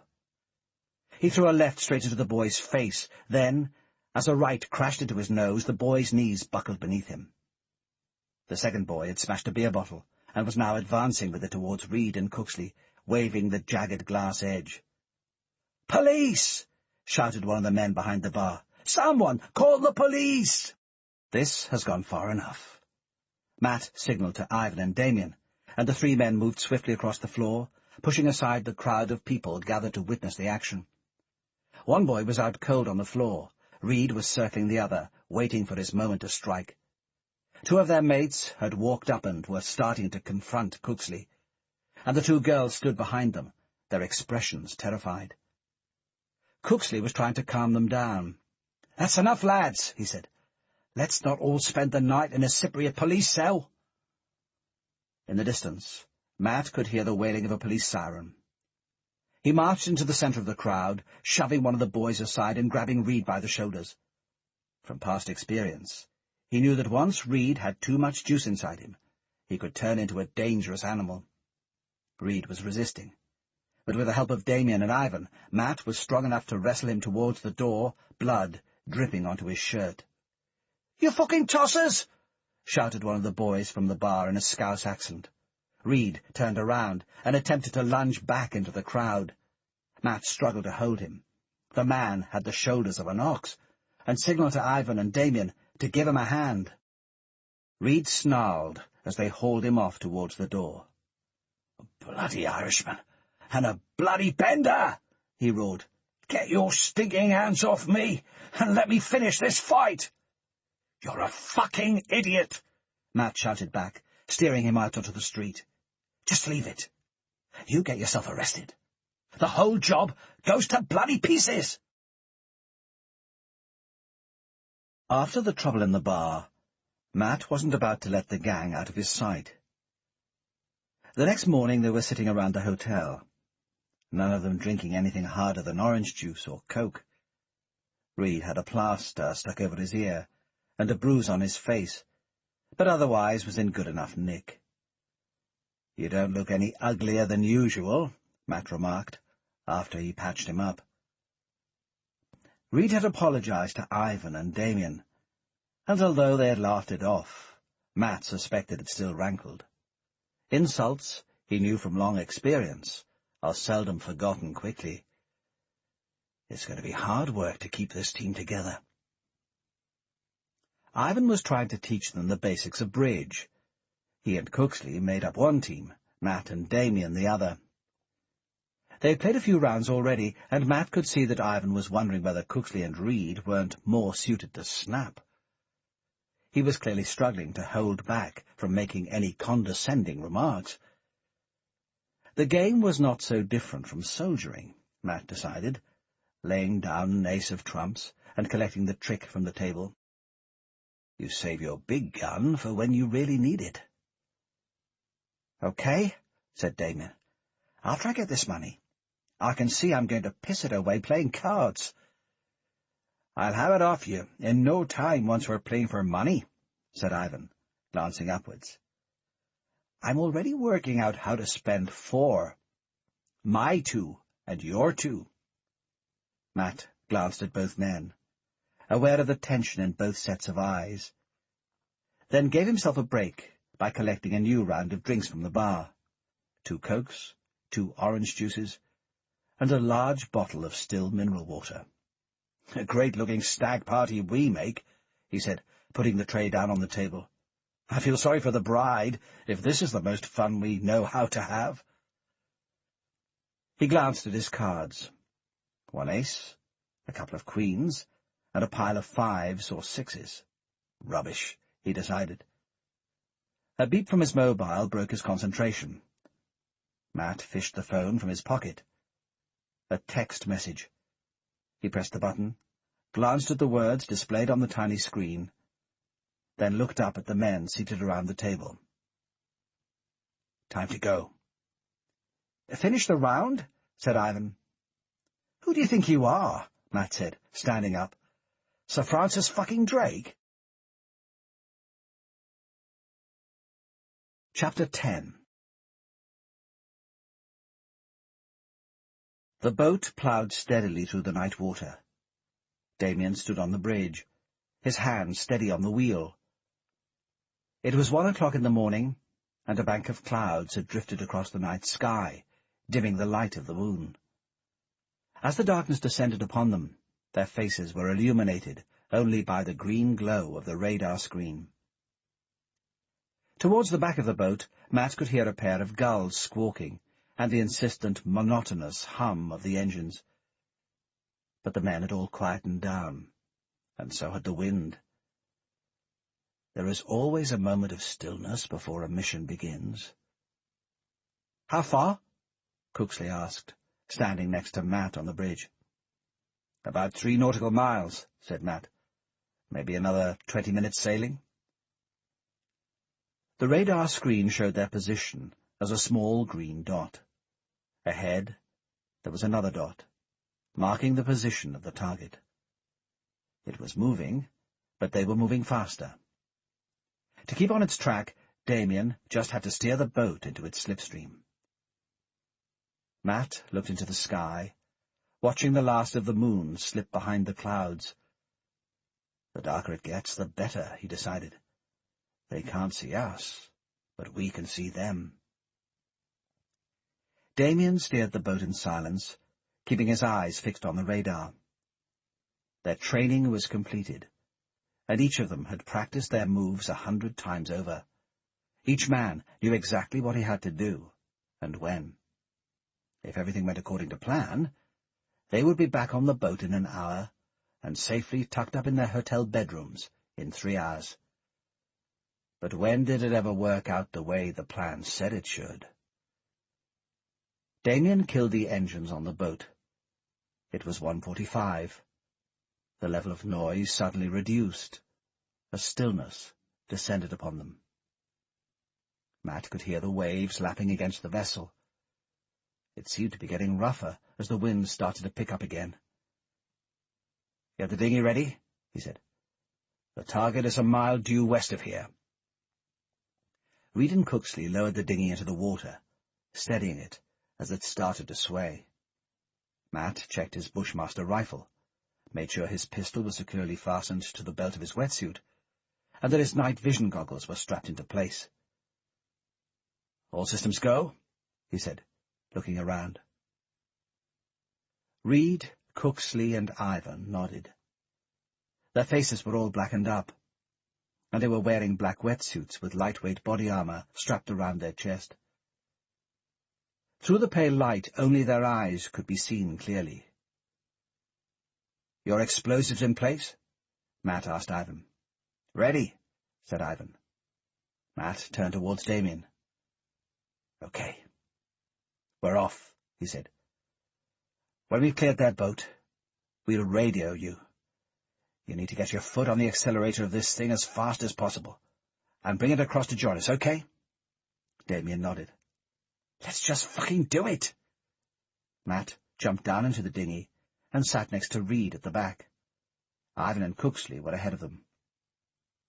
The outboard was already fired up, and its engines sliced through the water. "Due west," said Matt, leaning back as the dinghy powered away from the boat. "At least we haven't got that bastard Bulmer shouting at us." He could see only darkness ahead. The dinghy was bouncing across the surface of the water, crashing through the waves that assaulted its hull. Matt held the Garmin navigator firmly, checking their progress against the coordinates of the target. He still couldn't see it, even through the night vision goggles, but at the rate they were travelling, he reckoned they would be there in 9 minutes. 2 degrees left, he muttered. Matt could feel the dinghy changing direction. He checked their position again. The target was straight ahead of them now. The al-Qaeda boat was moving at a steady pace of 8 or 9 knots, but the dinghy was going much faster, rapidly closing the distance between them. They were now just 1 nautical mile from the target. "Goggles on!" he shouted across the boat. He pulled his regal down over his eyes, checking the rest of them had done the same. The frames felt heavy around his face, cutting into his skin. But Matt had fought in goggles before, and knew that the pain was irrelevant. In pitch blackness, the ability to see was the greatest weapon of all. If you can see your enemy before he can see you, then he's already a dead man. Matt looked up. Cooksley and Ivan were marked out as green blobs. He scanned across the ocean. Right now, there was nothing, except for a small flock of birds drifting through the sky to the east. 1 degree right, he told Reed. "Where are you?" The target appeared as a tiny, pale green dot floating on the edge of the horizon. Matt's eyes locked onto it, watching as it grew steadily larger. "You see it?" he whispered to Reed. "Clear as daylight," said Reed. "That's our boy." Matt checked the Garmin. The instructions from Bulmer were that the noise of their engine would travel no more than 1,000 meters at sea. Sound travels poorly across water because of the noise of the waves and because the curve of the earth deflects it away from the surface. But Matt wasn't planning on taking any chances. His stomach was heaving. The dinghy was rocking wildly with every wave, and it seemed rougher now than on any of their training exercises. He could see that Cooksley had already thrown up. Some of it was now running down the side of Reed's wetsuit. The vomit was mixing with the water splashing over the side of the boat and swilling around Matt's feet. Ivan was making retching sounds, leaning over the side of the vessel. From the state of his own stomach, Matt thought he was about to join him. They were drawing closer now, the engine growling at a steady pace. The noise of the ship and the hissing of the wind drowned out the sound of their dinghy. They didn't need any electronics to guide them towards the target. They could see it looming towards them, illuminated in vivid green on the screens of their goggles. Matt scanned the surface of the vessel. From this distance, it looked like a rough cargo ship about 80 feet long, the sort you could see in any docks. There were a couple of winches at the back for loading and unloading, and a bridge at the front. Not much on deck. He could see the outlines of the stern and the heat from the engine beneath it. He searched for signs of a lookout, but could see nothing. It was now 1:30 in the morning, local time. There should certainly be one man on the bridge, maybe two. But it didn't look as if they had posted a lookout on the stern. This might turn out easier than expected. Matt's stomach heaved once more, and he put his face low over the water, trying to keep as quiet as possible as he vomited burger and chips into the sea. He looked up and saw vomit smeared across Reed's face. The man was concentrating so hard on the target he had forgotten to wipe it away. "Steady her," he muttered to Reed. They were approaching the tail end of the wake, 500 meters from the boat. "There's someone there," muttered Ivan from the front of the boat. Matt looked up towards the target. There was the faint trace of a green object towards the stern. He steadied his head, letting the goggles get a lock onto the object. A round, green blob, with things that looked like arms. No question. It was a lookout. The man was pacing up and down, and as they got closer, Matt could see that he was smoking. Stupid. He should know that night vision goggles work on heat. You might as well wave a placard above your head saying, "Come and shoot me." "Wait till we're down to 50 feet, Matt muttered. "Cooksley?" The plan was that they'd fire simultaneously. Matt picked up the Bushmaster rifle and held it tightly in his right hand. "Move her up," he muttered. Now they were positioned right in the center of the wake. The turbulence of the water would smother the noise as effectively as the silencer on a pistol. The prow of the dinghy jumped up as the engine roared forwards, the thick white water of the wake breaking over the top. Matt could feel the wave bouncing off the surface of his wetsuit, but clinging to his hair and face. The glass of his goggles was constantly soaked, and he had to keep wiping them. They were within 300 meters. "Forwards," he muttered to Reed. He looked again to the surface of the ship. The green blob was pacing back and forth, the cigarette still dangling from its lips. Ahead, Cooksley was holding his rod, gripping it firmly between his fists. Ivan was at his side, both hands gripping the side of the dinghy, his body swaying as the vessel rolled through the waves and the swell. 200 meters. They're so close I can practically smell them. Matt knelt forwards, struggling to find the perfect balance as the boat rocked through the wake. He took his goggles off, letting them hang freely around his neck.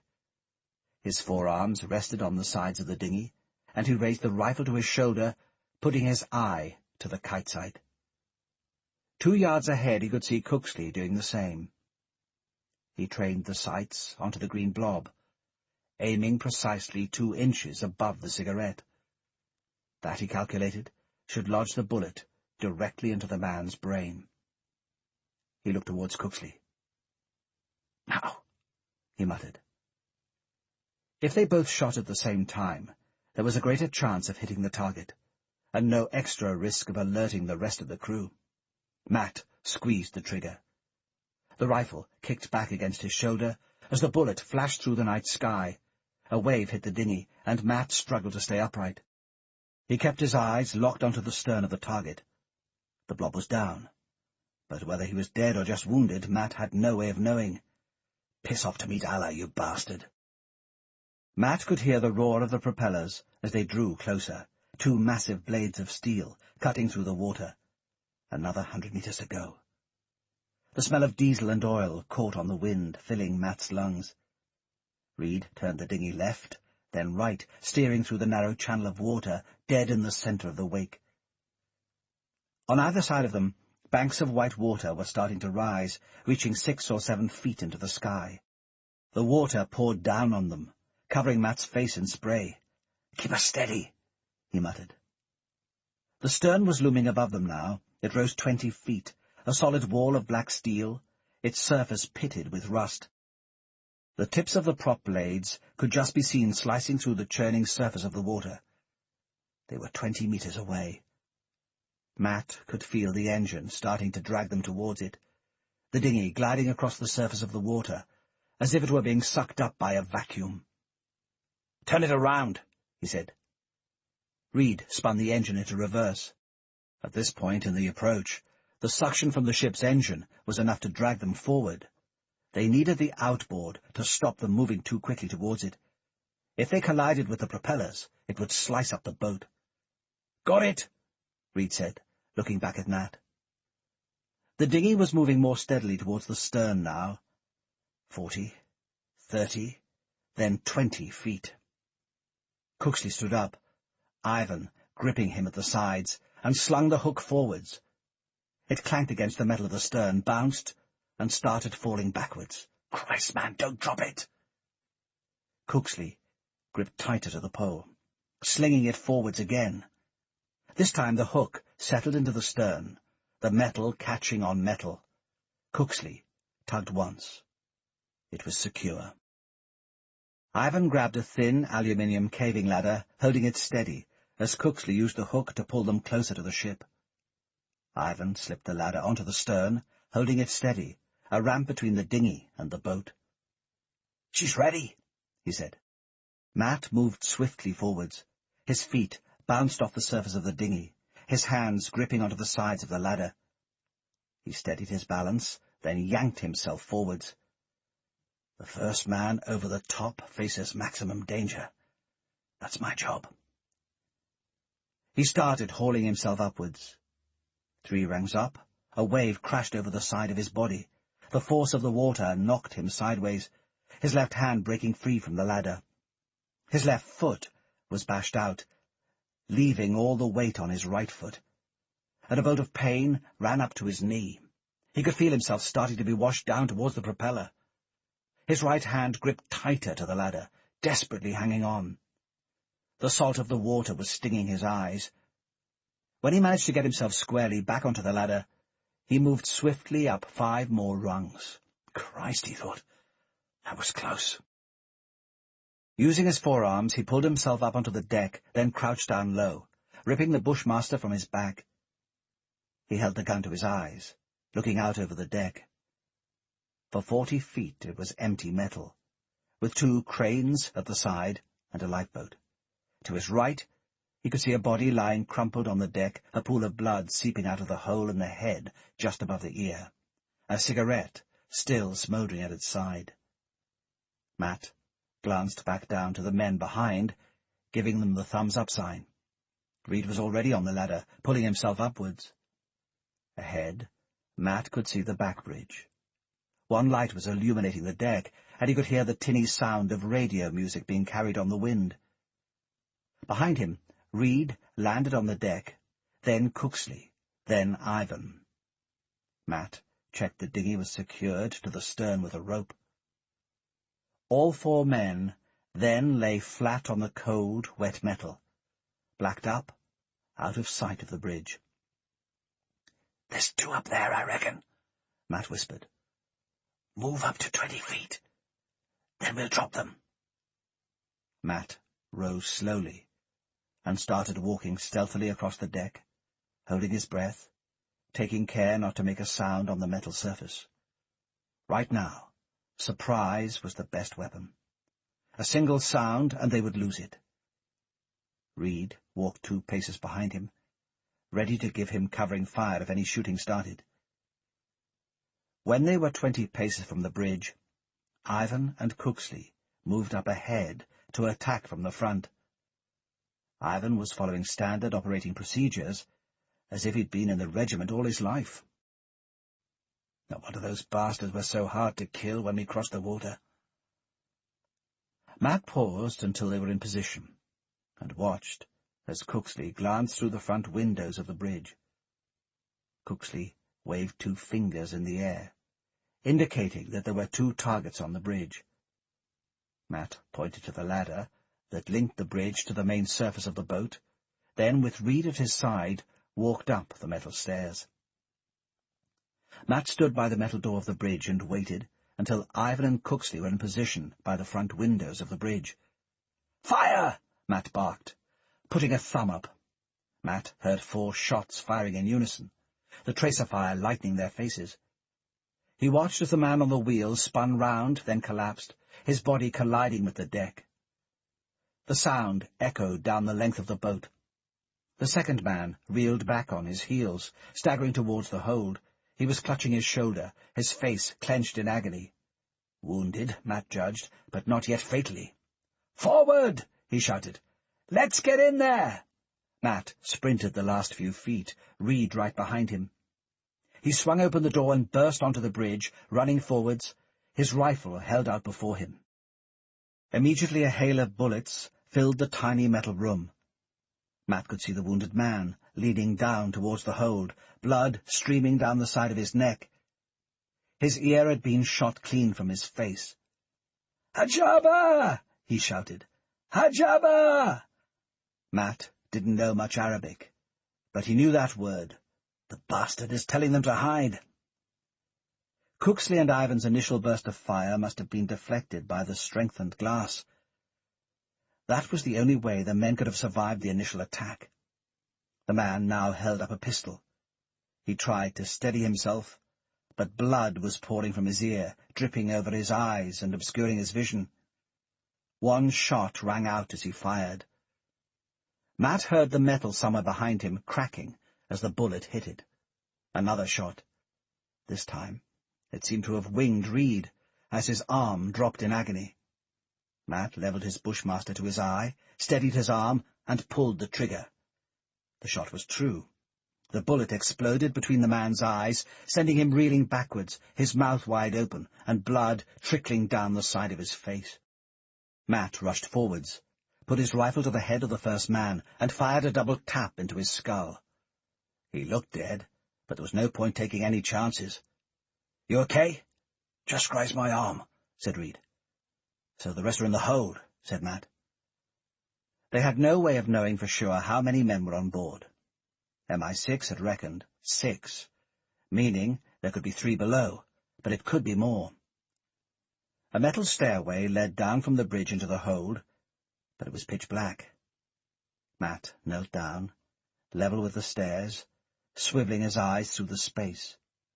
Even with the goggles he could see nothing. "Torch!" he shouted.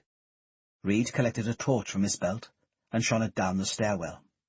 A bullet broke through the silence, striking the wheel and ricocheting into the window of the bridge.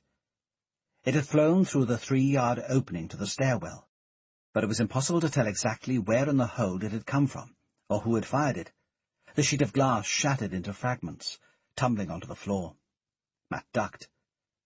If they were in the hold, and this was the only entrance, they were well dug in.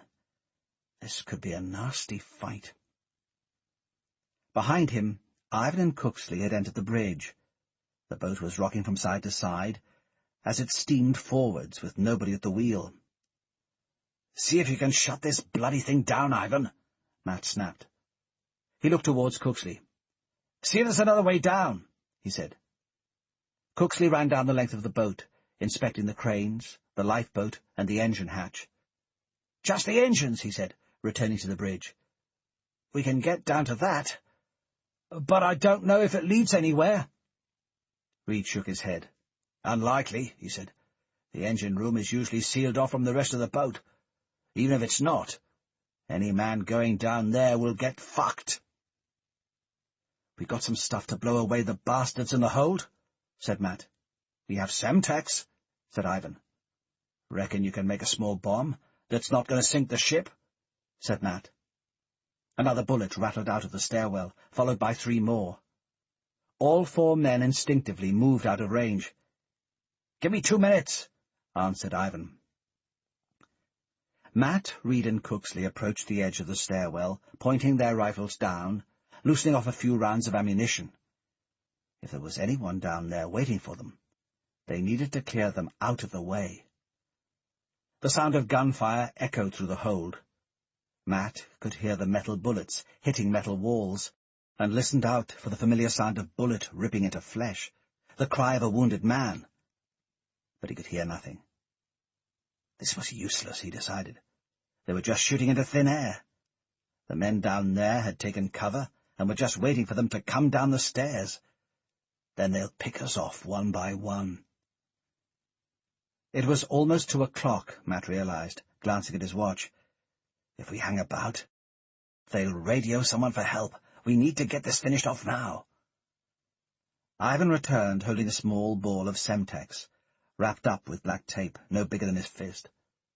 A detonator cap was fitted to it, with 2 long pieces of wire stretching out. This thing scares the crap out of me, he said, so I hate to think what it will do to them. Despite himself, Matt smiled back. The wind was starting to pick up, and the waves were smashing into the sides of the vessel. Ivan motioned to Matt to stand well back. Reed and Cooksley followed, and the 3 men stood at the back of the bridge, moving out of range of the blast. Ivan joined the 2 wires together, then dropped the bomb down the length of the stairwell. He turned swiftly on his heels, running to the back of the bridge, and placed the wires onto the battery pack. The explosion rocked through the vessel. Matt could feel its steel frame shuddering under the force, the bolts and rivets shaking loose. A pale cloud of smoke started to emerge from the hold. Nice fireworks, said Cooksley. It's still early days, said Ivan grimly. Let's get down there. Matt stepped towards the hold. Reed, Cooksley, you cover me. He held the Bushmaster in his right hand, approaching the edge of the hold. He scanned the stairs, but could still see nothing. Cooksley and Reed stood behind him, their rifles raised to their shoulders, ready to fire. Matt lowered his foot onto the first rung. If one of them gets me, at least he'll go down in a hail of bullets. He jumped the 3 feet onto the floor in one swift movement, his knees breaking the fall. The last 2 rungs had been mashed up by the explosion. He rolled over, using his goggles to scan the room. The smell of the explosion and of melting steel was thick in the air, and smoke still filled the room. He could make out a shape that looked like a man. Correct that, he told himself. 3 shapes, that each looked like a third of a man. He walked on through the hold. About 10 yards from the staircase lay the head of a man. A couple of yards away, his torso. And on the other side of the room, his legs. Blood, guts, and intestines had spewed from him, spilling out onto the metal floor. That's one, said Reed suddenly, standing behind Matt. Where's the rest of the buggers? Over there, I reckon, said Matt. The hold was narrow and dark. At the side there was a small kitchen area, and a stock of food. A TV and DVD player was on a chest, but the screen was now blown out. At the back there were 7 bunk beds and a few travel bags. 7 beds, said Ivan. I count 4 bodies. 3 upstairs, including the lookout, and 1 down here. That means there are 3 men left. Matt moved further forwards. At the front of the hold there were 2 thick steel doors. The steel bolts on the outside were open, but the doors were firmly shut. They're in here, he said. They've locked themselves into the walk-in safes. The gold and the diamonds will be in there as well. Ivan thumped his fist against the door. Christ, about 8 to 9 inches thick, he said. Solid steel, reinforced? That's not what we planned for. I don't give a fuck what it's made of, snapped Matt. Can you blow it or not? Ivan ran his hands across the door, his fingers running over its steel skin, as if he were giving it a massage. He paused, focusing on the joint where the open outside lock was. "This is the weakest part," he said. "I reckon a strip of Semtex will create enough force to crack this thing open, but it could blow a hole in the hull. What are the odds?" "I'm not a fucking bookmaker." "Just give us the bloody answer," said Cooksley. "About 60-40 in our favour," said Ivan. "Position the Semtex in the right way, and most of the force of the explosion travels on a horizontal axis. It goes into the door and punches a hole in it. But you can't stop some of the energy the blast releases from travelling downwards as well. And that could put the loot at the bottom of the sea, and us with it, if we don't get out damned sharpish." Matt looked towards Reed and Cooksley. "Shall we take a vote?" "What are the options?" said Reed. Matt shrugged. "They can't have much to eat or drink in there. At some point, they're going to come out, take a chance on whether we shoot them or let them go." "They'll call for help," said Reed. "They could easily have a radio or a satellite phone in there." "And they are fanatics," added Ivan. "They might just decide to die in there, rather than let us nick their stuff." "I say we blow them now," said Reed. "Me too," said Cooksley. "Go to work," said Matt, looking towards Ivan. "I'll need a couple of minutes." Matt climbed back onto the deck, followed by Cooksley and Reed. Ivan had explained that when the blast went up, the overpressures created by the explosion would kill anything within 20 yards. They needed to be out of range. Matt switched on the radio, patching through a connection to Damien. "Start sailing to meet us," he said. "There are 4 men down here. Ivan's about to blow them, but there's a chance he might sink the ship, so I want you nearby." Matt tucked the radio back into its holder and leant over the side of the ship. The waves were beating against the hull, and the wind seemed to have gathered yet more strength, sending the clouds swirling through the sky. Inside his wetsuit, it was suddenly starting to feel very cold. It had been more than 2 years since he had killed a man. The last mission before he left the regiment had been the hostage rescue in Chechnya, and 2 men had gone down. Over his career, he calculated, there had been 28 to 36 kills, depending on which bullet had hit whom. He remembered each one of them, and would carry the memories to his grave. Ivan was back on the deck now, alongside Cooksley and Reed. "The charger is ready," he said. "Take cover!" Matt turned his back to the bridge, leaning on the railing at the stern. He crouched down, preparing for the impact of the explosion. If the Irishman hasn't got it right, Cooksley and Reed will be sending him to the bottom of the sea to get our stuff. The blast shook through the vessel. It felt as if the explosion heaved the boat several feet above the water. The hull shook furiously as the boat caught a wave and started to lurch to the left. Water started to splash across the deck, washing over each of them. Matt could hear the sound of creaking metal, the noise of joints and girders being wrenched out of position, the smell of charred and melting steel drifting through the air. Matt walked unsteadily back towards the stairway. The boat was rocking still, tossed around by the waves. As he looked down, he could see the stairs had collapsed. He slung his rifle aside and took out his pistol. Using his arms, he levered himself down into the hold. The smoke was intense, making him choke as soon as the fumes hit his lungs. Matt released the safety catch on the pistol, looking into the darkness. The door had collapsed inwards, a hole punched clean through the metal. Matt levelled his pistol and fired 6 shots in quick succession. If anyone is alive in there, that should draw some return fire. He waited 5 seconds, reloaded the pistol with a fresh magazine, then started walking slowly forwards. Cooksley, Reed, and Ivan were at his side, their pistols cocked, ready to fire. The door had been turned into a mess of twisted and burnt metal, scraps littered across the floor. Matt pushed it aside, shining a torch into the strong room. His eyes locked onto the figure of a man sprawled across the floor. His leg was severed clean from his body, and blood was pouring from him. His gun was lying several feet from where he had fallen. "Rahmet," he was muttering. "Rahmet."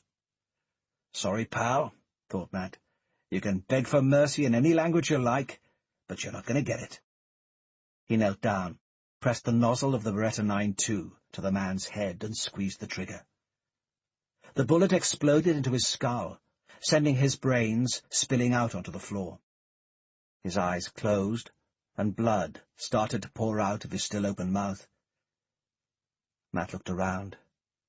There were two other men in the hold. One was already dead, his head blown clean away from his body. The other was slowly dying.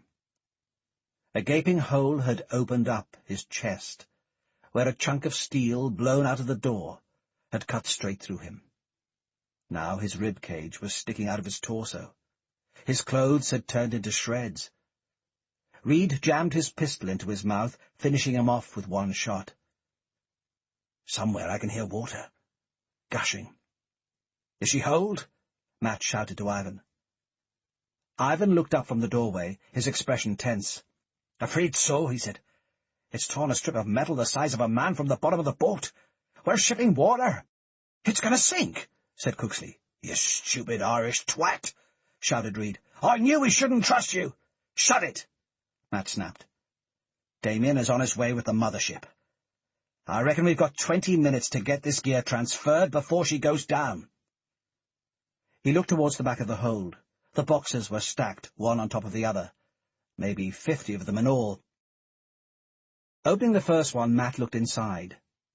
Diamonds. Tray upon tray of them, stacked in neat rows like chocolates. He opened another box. Gold. 10 bars, 5 on each side of the crate.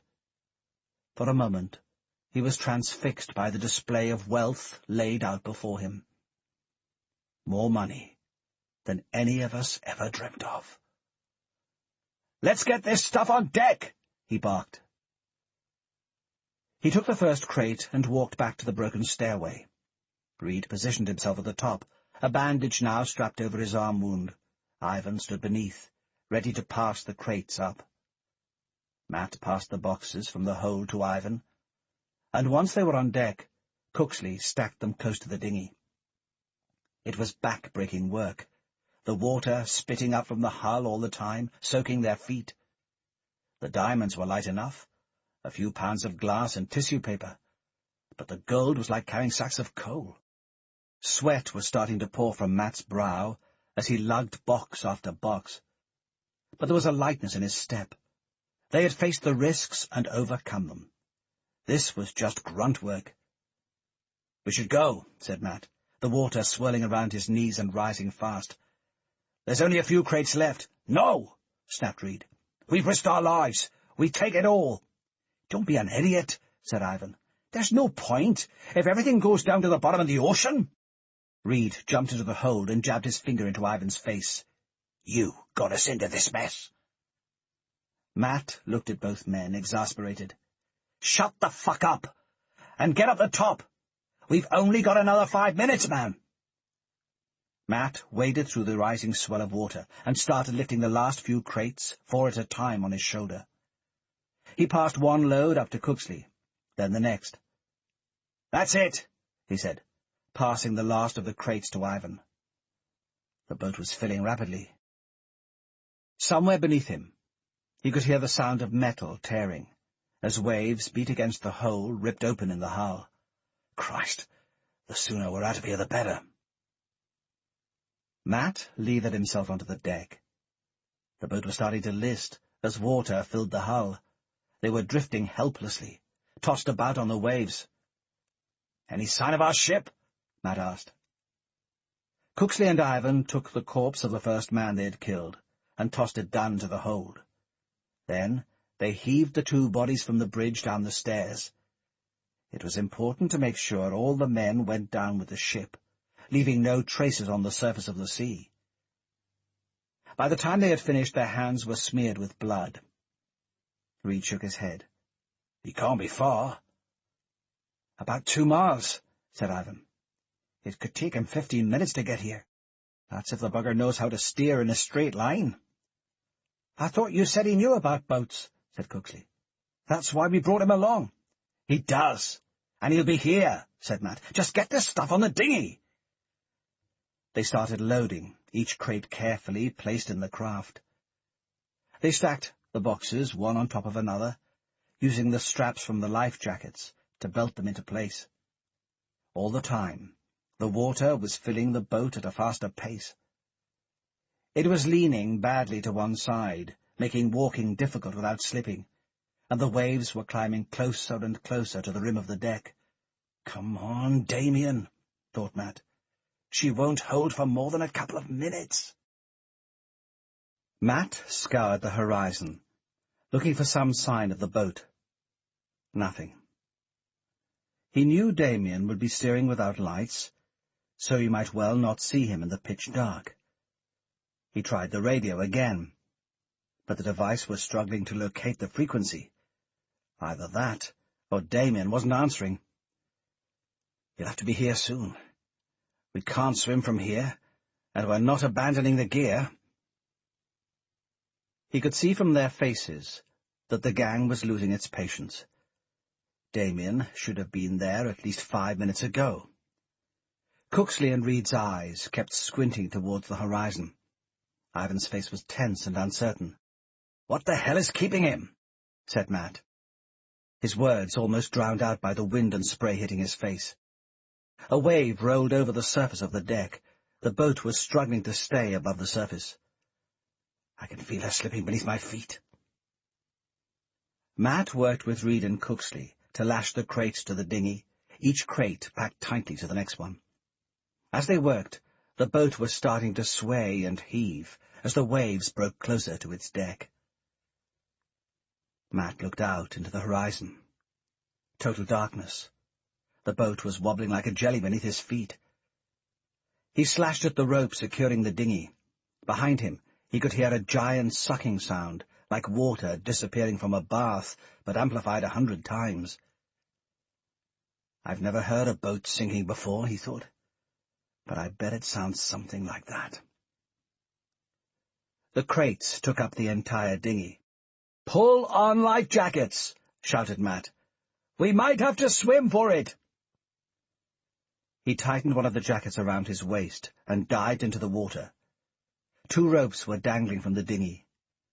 He grabbed one, holding onto it, and kicked his legs to keep his head above water. Wave after wave broke over his head, pushing him below the surface of the ocean. "I can survive out here, but not for long. If the dinghy goes down, then we are all fucked, and it's dangerously low because of the weight it is carrying." Matt glanced around. Ivan was holding onto another rope. Reed and Cooksley were bobbing about in the water, taking huge gulps of air every time their heads broke free of the waves. Now I know why Bulmer wanted us to practice our swimming. Struggling to keep his head above water, Matt realized he could hear it before he could see anything. The noise of an engine. The sound broken up by the waves, but growing steadily louder. Behind him, he could hear the hull of the boat cracking, and saw one half disappear into the sea. Another hour, and all trace of it would be gone. A light shone in the distance. Damien, thought Matt. He watched as the searchlight moved rapidly towards them, beaming out across the sea. Matt raised his hand into the air, waving it frantically, before remembering that they had blacked up faces and worn black wetsuits to make sure no one could see them. That worked both ways. Damien wasn't going to see a hand in the water. "There should be a flare," shouted Ivan. "See if you can reach it." Matt levered himself up to the side of the dinghy and peered over the rim. At the back there was a small box with a red cross marked on it. Medical supplies, thought Matt, and maybe flares. Pulling himself into the boat, he reached into the box. Bandages, disinfectants, antibiotics, aspirin. For fuck's sake, who needs this rubbish? Flares, he noticed, grabbing them. He held the gun high over his head, firing the flare into the sky, watching as it hung like a firework over the ocean. Beneath its fierce light, he could see the boat vanishing underneath the waves. And he could see their own ship, maybe 400 meters away. Matt perched on the edge of the dinghy, watching, while Damien steered his craft closer towards them. It pulled up alongside, and Damien killed the engines. His searchlight was turned onto the water, picking out the crates and the 4 men. "You blokes look like you could use a cup of tea," he said. Chapter 11. The clouds had cleared, revealing a sky of bright stars, whose light settled on the pure sand and the dark blue water. Matt paced along the shoreline, the waves lapping at his feet. There could be few better spots, he reflected, in which to collect your fortune. It reminded him of how much he loved the Mediterranean. Wherever Jill and I decide to make our home, it will be somewhere looking over this sea. The water is in my veins. "That's it," said Reed at his side. Matt followed the line of Reed's finger, pointing out to sea. The cargo ship was steaming slowly into the bay. "Get the dinghy and trucks ready," he said. Matt felt tired but invigorated. After the last night, the adrenaline was still pumping through his veins. Damien had fished them all out of the water, and they had loaded the crates onto their own boat. They had waited for an hour, watching as the last remnants of the al-Qaeda ship disappeared beneath the waves. They wanted to make sure it was safely at the bottom of the sea, since a floating wreck would be discovered within a few hours. Then they sailed back to Cyprus, cleaning themselves up on the boat. Damien laid anchor a kilometre from the coast, while the rest of them went ashore in the dinghy. The plan had been for Damien to stay with the loot overnight. It would be safer to keep it at sea than on dry land. He would meet them at the bay at 2 o'clock the following night to transfer the crates into the Land Rovers, and then onto the cargo boat bound for Rotterdam. Reed had insisted on staying with Damien. Both he and Cooksley were suspicious about letting the money out of their sight, and wanted at least one of them to stay on the boat.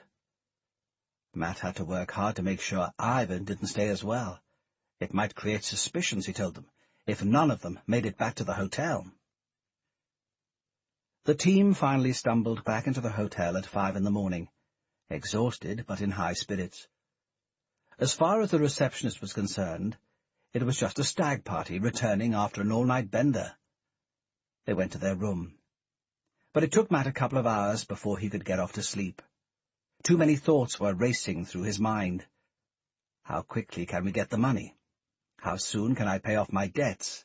How long before I see Jill again? All of them woke late and spent the day lounging around the pool. The team now looked tired and haggard. None of them had slept for more than a couple of hours. But they were all so happy and relaxed, noticed Matt. They were all coming together. There was, he decided, nothing like the combination of danger and success to create camaraderie between men. And now, here's the payoff. The ship was within sight. Damien was at anchor 200 meters from the shore, with Reed at his side. Matt pushed out the dinghy to meet him, Cooksley and Ivan remaining on the secluded beach, preparing the 2 Land Rovers. The dinghy bounced through the waves and pulled up alongside. Matt cast up a rope for Damien to catch and clambered up onto the ship. "We've made it," he said, thumping Damien on the back. "Well, Reed and I thought about turning around and sailing straight for Argentina," said Damien. "But then I thought, nah, I've missed Camberwell." Matt laughed. "And we'd have to track you down and kill you as well." "I believe you would, too," grinned Damien. This ends Disc 4. Greed, Disc 5. The work was slow and hot, but none of them minded. Their spirits were high. Each crate had to be loaded onto the dinghy and steered back to shore. That took 3 trips. Then they opened up each case, wrapped the trays of diamonds and the bars of gold in tissue paper, and stowed them away inside the hulls of the Land Rovers. Both cars were already loaded onto the back of a truck, their engines removed, ready to be taken down to the docks. They'd been parked behind a high sandbank to keep them out of sight of any passing traffic. There was not much chance of anyone seeing them. The beach was at the end of a dirt road leading nowhere, and Ivan had cased the location 2 mornings running to be sure it had no visitors. Unpacking the crates and transferring the gear, Reed and Cooksley struck up a chorus of the good ship Venus. "We sailed to the Canaries, to screw the local ferries. We got the Sif in Tenerife and the Clap in Buenos Aires," they sang, in a deep, rolling baritone. By the next verse, Matt, Ivan, and Damien had all joined in. "We sailed to the Bahamas, where the girls all wear pyjamas. They wouldn't screw our motley crew, they much prefer bananas." The song completed. All 5 men stood around, laughing. Matt put the last of the gold bars into the Land Rover, then stood back from the truck. "There's one more thing I want to do," he said. In his hand, Matt held one tray with 6 diamonds in it. He took them out one by one, holding them in his hand, admiring the way they caught and reflected the light from the stars, then handed one to each man. "Let's keep one of these each as a souvenir," he said. "Give them to our wives or girlfriends." "You could give one to that cute waiter in the hotel," said Reed. "That mouth of yours is going to get you into trouble," Damien said. They all took 1 diamond, slipping them into their pockets. "One left," said Cooksley. "Why don't we give it to that barmaid at the hotel?" said Reed, laughing. "I reckon she'd shag all 5 of us for one of these sparklers." "Or Alison," said Ivan. "She gave us this job. I reckon one of these would look good around her neck." "Alison." "Yes," said Matt. "Let's keep one for her." Matt turned the diamond over between his fingers, letting the sunshine from the window catch its light. "Alison," he said into the phone. "Matt," she answered quickly. "You okay?" "Never better," he answered. "The mission went like clockwork." "Good work, Matt. When are you coming back?" Matt hesitated before answering. "It will be a few days before we can get the goods fenced. We'll be in Rotterdam, then back in London." "I'll plan a celebration," said Alison. "Maybe even cook you something." Matt put the phone down and walked back into the sunshine. There was easiness to his mood he hadn't known for months. A burden had been lifted from his shoulders, the burden of debt and failure. He could walk more freely now. At a table next to the pool, the rest of the gang were collecting bottles of Kio, the local Cypriot beer. It wasn't the best Matt had ever tasted. Nothing could beat the Filipino San Miguel he'd sampled when he'd spent 2 months fighting some communist insurgents in that country. But when the sun was shining, and you were about to fold 2 million into your pocket, all the beer tasted sweet, and all the girls looked good. Or was that the other way round? He collected a round from the bar and slammed the bottles down on the table. "Get these down your necks, boys," he said. "You're paying for a round, Matt," laughed Damien. "Now we know you've made a lot of money." Ivan was shuffling a deck of cards, but Reed had already told him to forget it. They had better things to do than sit around playing games. Such as? Ivan had asked quizzically. Drink beer and work on my tan. And you? Matt looked across at Ivan. What do you think you might do when we collect the money? I suspect I'm going to suffer from too many choices, answered Ivan, putting his cards down on the table. I must become a different man, yet I will still be who I am, with the same wife and the same children. Translate that into English for us, said Reed. I can go anywhere, and be anyone, said Ivan. So I reckon I'll go to Boston, somewhere around there. There's a good Irish community. The air is clean and it's not too hot. But I don't know. I might feel differently tomorrow. How about you? Use some money to make more money, that's my plan, said Reed. I'm through with working for other people. Building, that's what I want to do. Buy some land with planning commission, put up some new houses, sell them on. Try some barn conversions as well. There's always money in that game. You just need some capital to get started. Well, now I've got it. And what about you? Ivan said, looking towards Cooksley. California, he replied. That's where Jane and I are going for a year. The kids are getting booked in for gene therapy. We'll spend the next year with them, doing everything we can to make sure they pull through. And when they recover, said Matt. What then? I can't even think about that, Matt. Until I know whether the children are going to be okay, I can't focus on anything else.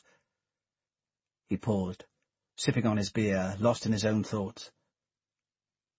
And how about you, Damien? What's your plan?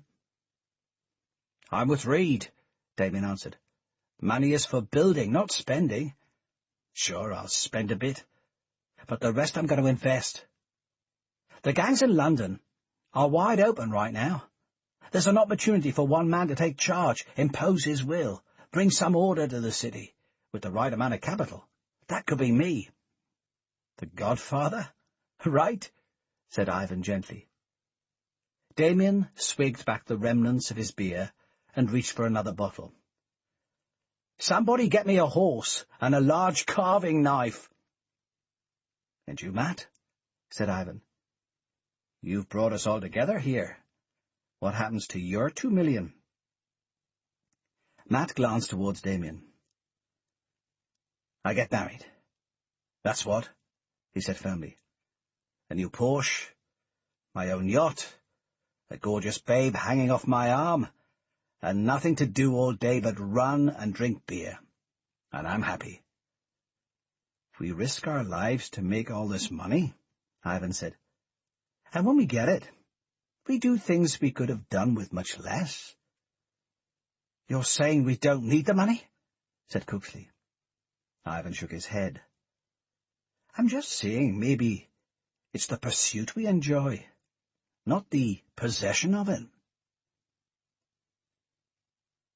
The night was drawing in, and the moon was already rising over the bay. Matt had just completed a 5-mile run along the beach, picking his way through the tourists and the volleyball players, and the blood was pumping through his veins. He felt refreshed and relaxed. He had thought about it during the run, and his mind was made up. It was time to make the call. He finished his shower, dried himself off, then picked up the hotel phone. It sat in his hand, a small inert lump of plastic and copper wire. He put it down, walked once around the room, paused to look at the sun setting on the horizon, then picked the phone up again. Christ, Matt, you killed at least 2 men last night. I can't believe you're frightened of calling a girl. Jill? He said into the receiver as she picked up the phone. Is that you? There was a pause on the line. He could hear her breath, and he could imagine her expression, yet for several seconds she remained silent. Matt Browning, she said eventually. The man who is too frightened to go through with his own wedding. The words stung more than Matt had imagined they would. He'd always known this was going to be a tough conversation, but he thought she might have softened in the weeks since they had last spoken. "That's not fair, Jill," he said firmly. "Try telling all your girlfriends your wedding has been called off," said Jill. "You try taking your dress back to the shop and calling up the cake maker and the florist and all the rest of them and telling them not to bother, your boyfriend can't be fagged to go through with it." He could hear her choking back the sobs. "That's bravery, Matt. Not clearing off and leaving me to clear up the mess." "I was in a jam, Jill," said Matt. "I could have been killed. So could you." "What kind of jam?" she said. "What's happened to you?" "I can't tell you, Jill. It's against all the rules." "You're not back with the regiment, are you? I thought you were finished with all of that." "No," said Matt. "And where's Damien gone? I haven't been able to get him on the phone for days. He's not involving you in a bit of crime, is he?" Matt winced. "No," he replied. "I can't talk about it, but it's almost over now. I just wanted to hear your voice and make sure you're okay. And to say, this will all be over in a week or so. I have my life back together." He hesitated, allowing a moment for the words to sink in. "When that happens, I want us to be together again." Matt held the receiver in his hands. He couldn't be sure how many miles separated Cyprus from Marbella. They were at opposite ends of the Mediterranean. Yet, despite the distance, it was as if she was sitting right next to him. In his mind, he could see her eyes and smell her hair. "Jill," he continued, "would that be okay?" "You think you could just break off the engagement, piss off on some stupid mission, then call me up and say, 'Oh, I think it's back on again,' with one phone call?" Her tone was starting to harden. 2 phone calls, then," said Matt quickly, "and a text message." She hesitated, then laughed. First base, thought Matt. 20 phone calls, and the biggest diamond you ever saw," said Jill. "And then I might just think about it." Well, at least that can be arranged. The street market in the centre of Limassol was thronging with people. The sun was beating down, and there was a sharp smell of citrus fruits hanging in the air. Matt walked slowly through the crowds, his eyes scanning the stalls. Most of it was just the usual tourist junk: T-shirts, ornamental daggers, salad bowls, and poorly made leather handbags. He paused over a knife, argued briefly with the shopkeeper about the price, then went on to the next stall. Somewhere around here there must be a piece of jewellery or something to wear that Jill would really appreciate. "Find anything?" said Cooksley. "Shopping for girls," said Matt. "Almost impossible. No way to tell what they like and don't like. Do you think Jane might like this?" Cooksley held up a brightly painted china salad bowl. "For Christ's sake, no!" The 2 men walked on in silence.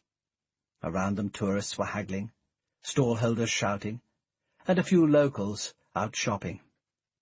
The sun was beating down, and as midday approached the temperature was starting to rise, but it was not yet uncomfortably hot. What's the rush, Matt thought. We've got a whole week to sit around Limassol buying presents. I might as well take my time. "How about a beer down by the port?" he said. "We can shop tomorrow, or the next day." It was a 10-minute walk, through the main tourist districts, down to where the boats docked. Matt had been stationed in Cyprus for a couple of months of his army stint, and the docks were part of the town he liked best. He could sit for hours drinking a beer and watching the ferries that worked the Aegean Sea, connecting the hundreds of tiny islands scattered between here, Turkey, and Greece. If I wasn't a soldier, I would have been quite happy to have been a ferryman. That's an honest outdoor trade. They stepped into the street. A few meters in front of them, a Mitsubishi Shogun suddenly swerved away from the curb, its engine revving furiously. Matt pulled Cooksley back, tugging at the sleeve of his T-shirt. But it was too late. The car winged the side of his hip, sending him crashing onto the road, his body sprawled across the tarmac. The car stopped 10 meters away as the driver slammed on the brakes. Matt started running towards it, shouting at the idiot at the wheel. Then he heard the sound of rubber screeching against tarmac, and realized that the car was on the move again, in reverse. The bastard was trying to drive back over Cooksley. Matt dived onto the road, grabbed Cooksley by the neck, and somehow managed to heave and roll his body across the road and into the gutter. He dived with him, and through the corner of his eye he saw the big, thick tires of the Shogun crunching past him, missing them both by just a few inches. The driver slammed on the brakes again. The engine revved and roared as reverse was thrown into first gear. Then the vehicle started moving forwards again. Matt had to use all his strength to roll a few more inches, drag both their bodies onto the pavement. Around him, he could hear people shouting and screaming. The Shogun's tires slammed hard into the curb, and it bounced backwards. People started to crowd around them. But for a moment, Matt could see the man sitting behind the wheel. Their eyes met for a fraction of a second, and Matt could feel the hatred pouring out of him. Then the Shogun reversed, turned, and disappeared up the street. "What happened?" said Cooksley. "Somebody just tried to kill you," said Matt. The mood around the table was somber. They were sitting towards the back of the pool area, far enough away from the crowds that no one would hear what they were saying. Cooksley was wearing a bandage down the side of his face. He was bruised along his neck and arms, and there were plasters stuck onto 3 separate cuts. He would be okay, Matt had made sure of that. He had cleaned and dressed men with bullets through them, and a few cuts were not going to kill anyone, certainly not a man of Cooksley's strength. "You're sure somebody was trying to kill you?" said Damien. "It was an attempted assassination. No question," said Matt. "We've all seen them close enough to know what they look like. This guy drove the car straight at Cooksley. Then he reverses and tries to back over him. The first time could have been an accident. But the second time, no way." He paused. "Anyway, I saw his eyes. Looked like a raghead." Reed shook his head, banging his fist on the table. "I say we find him and we kill him." "Find him?" said Matt, shrugging. "Where?" "He was driving a red Mitsubishi Shogun. I can tell you that. I didn't see the number plate, and anyway, I don't know how to trace cars in Cyprus." "The question," said Ivan, "is who would want to kill Cooksley?" He looked towards him. "Well?" Cooksley looked straight back. "I don't know," he answered. "There isn't anybody. And anyway, nobody knows I'm here except for us. Not even my wife." "Al-Qaeda?" said Damien. "They're onto us already." "But how would they know it's us?" asked Cooksley. "We killed all the buggers on the boat. Al-Qaeda have probably only just discovered it's missing. How the fuck could they find us?" "Maybe it's someone after our money," said Matt. "Maybe someone saw us stashing the gear into the Land Rover and decided to take a bit of it for themselves." "What about your fence?" said Ivan to Damien. "Does he know something?" "That couldn't happen," snapped Damien. "He's a fucking gangster, isn't he?" said Reed. "He knows we just nicked 30 million. He kills us off and gets to pocket all of the loot for himself. Sounds like a good plan to me." "It's not just soldiers that have standards," Damien replied angrily. "Villains have them too. Our code is even stronger than yours. It's impossible for a fence to do something like that. He'd be cutting his own throat." He paused. "Anyway, like I said, he doesn't know who or where we are. I haven't told him. All he knows is a big shipment is coming in next week. From somewhere. Anyway, Matt said it was an Arab. There was silence around the table, as if they were all turning over different possibilities. Over by the pool, Matt could see a girl getting thrown into the water by a pair of boys. Suddenly he wished he could be somewhere else. "Ivan spoke to someone," Reed said, looking around the table. "I saw him." Matt noticed 4 sets of eyes turn across the table and settle on Ivan. The rules had been made quite clear. They would speak to no one until the mission was complete. Nobody must know where they were until the loot was fenced and the money banked. I broke the rules myself when I spoke to Jill. "Is it true?" said Cooksley. "Did you speak to someone?" Ivan raised his head. There was a look in his eyes Matt hadn't seen before. Part fear, part embarrassment, and part defiance. "I had to call home," he said. "My wife and kids have been taken." "What?" said Matt. "The organization has taken them," said Ivan. "The one I used to work for." "Why?" said Matt. "Has your cover been blown? Do they know you've been turned by 5? "I don't think so. But I took the Semtex we needed for this mission from one of their dumps," Ivan answered. "The IRA are meant to have decommissioned their weapons, but there's still plenty left. I guess they discovered I'd lifted some, put 2 and 2 together, and decided it was for a private job. So they've taken Mary and the kids, and they want my share of the money. If I give it to them, they'll let her go." He paused. "The provosts like to keep a monopoly. Nobody is allowed to start freelancing." "You reckon they know you've been turned?" said Matt. "Mary called me and told me all about it," Ivan said.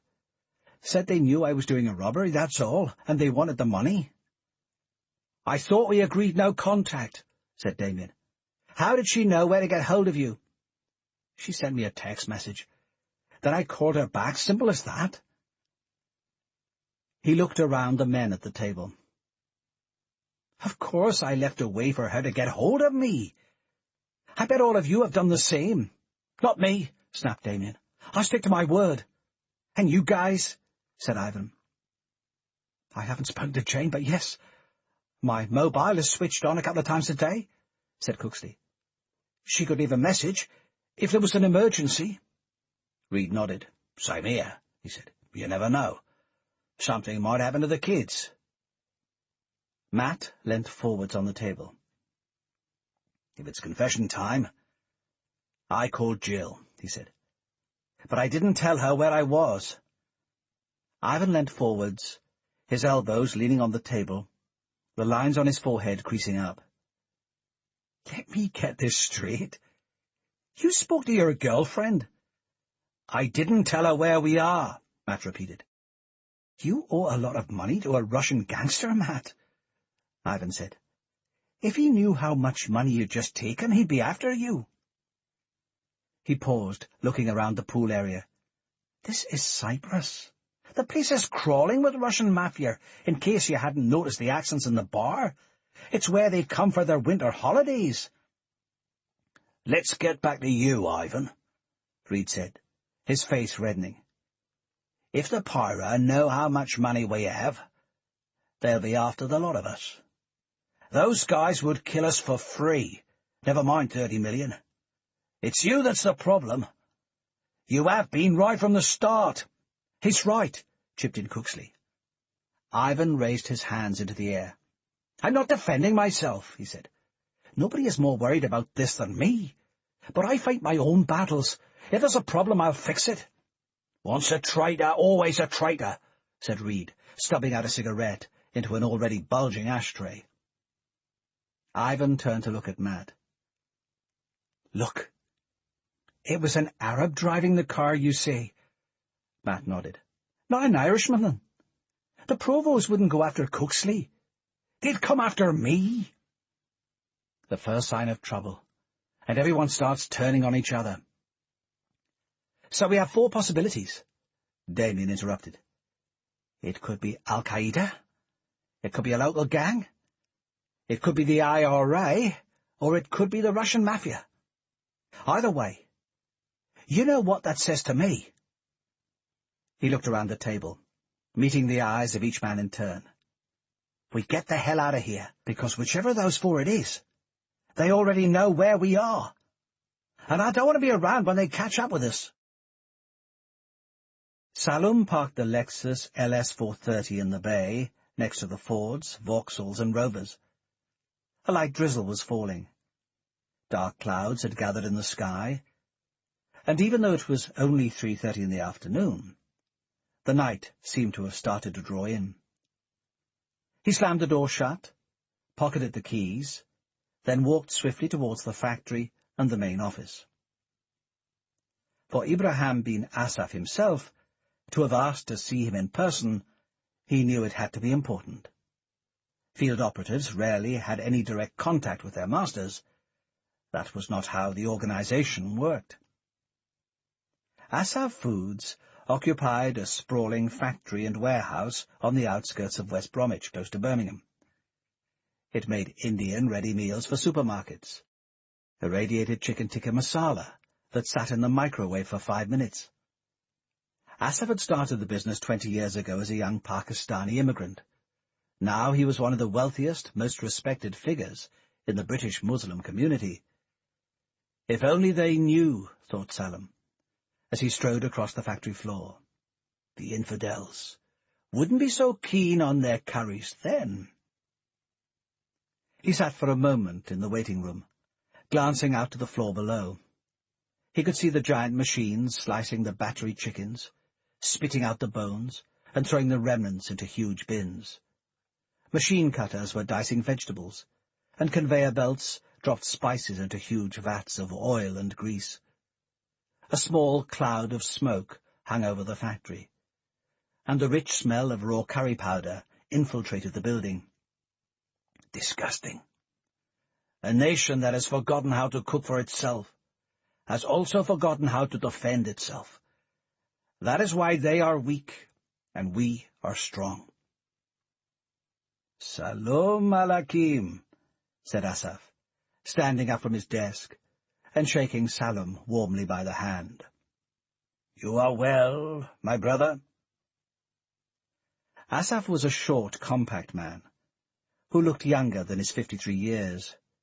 His hair was greying but still thick, and although there were lines around his forehead, his skin was still smooth and velvety. His eyes were set deep into his head, and his long nose raked out from the centre of his face. He had bearing and presence, Salem observed, and a natural sense of command. Yet at the same time he was discreet. You wouldn't notice him until he meant to put you under his spell. That was probably what made him such a successful businessman. "I am well, sir," Salem replied stiffly. "The operation in Saudi Arabia, it went better than we could have expected," said Asaf. "You are to be congratulated." Salem bowed his head. "To serve the movement in any way is an honor." "Quite so," answered Asaf. "May it be just the first of many great victories." He turned, walking back towards his desk. The office was decorated simply. A desk, a computer screen, and a couple of leather armchairs for visitors. A copy of the FT and a pair of trade magazines lay on a coffee table. There was a picture of his wife and children on the desk, and a modest portrait of the Prophet on the wall. But otherwise, there was nothing to suggest that Asaf was anything but the most respectable of businessmen. "But any movement will experience setbacks, as well as victories," said Asaf. Salem moved closer to the desk. "A setback?" "Unfortunately so," Asaf replied. "A boat carrying gold and jewels belonging to the organization has been attacked and sunk. All the goods on board have been stolen, and our men killed." Salem could feel a bead of sweat forming on his brow. "Nobody would dare," he said. "It is an outrage." "They have dared," said Asaf. "But they will regret it." He laid out 5 photographs on his desk. each one depicting a different man. Salum picked up the pictures one by one, holding them carefully between thumb and index finger. On the back of each picture was stenciled a different name in black ink. Matt Browning, Damien Walters, Ivan Rowe, Alan Reed, and Joe Cooksley. Are these the men? They are British, replied Asaph. They took the boat and stole our money. He paused, turning towards the window and looking out at the drizzly suburbs of Birmingham. In the Koran, in the book of Abu Dawood, it is written, "A thief was brought to the Prophet 4 times, and his punishments were amputation of the right hand, the left foot, the left hand, and then the right foot. On the 5th occasion, the Prophet had him killed." Asaph looked towards Salum, meeting his eyes. "I think we know what it is the Prophet would wish to be done."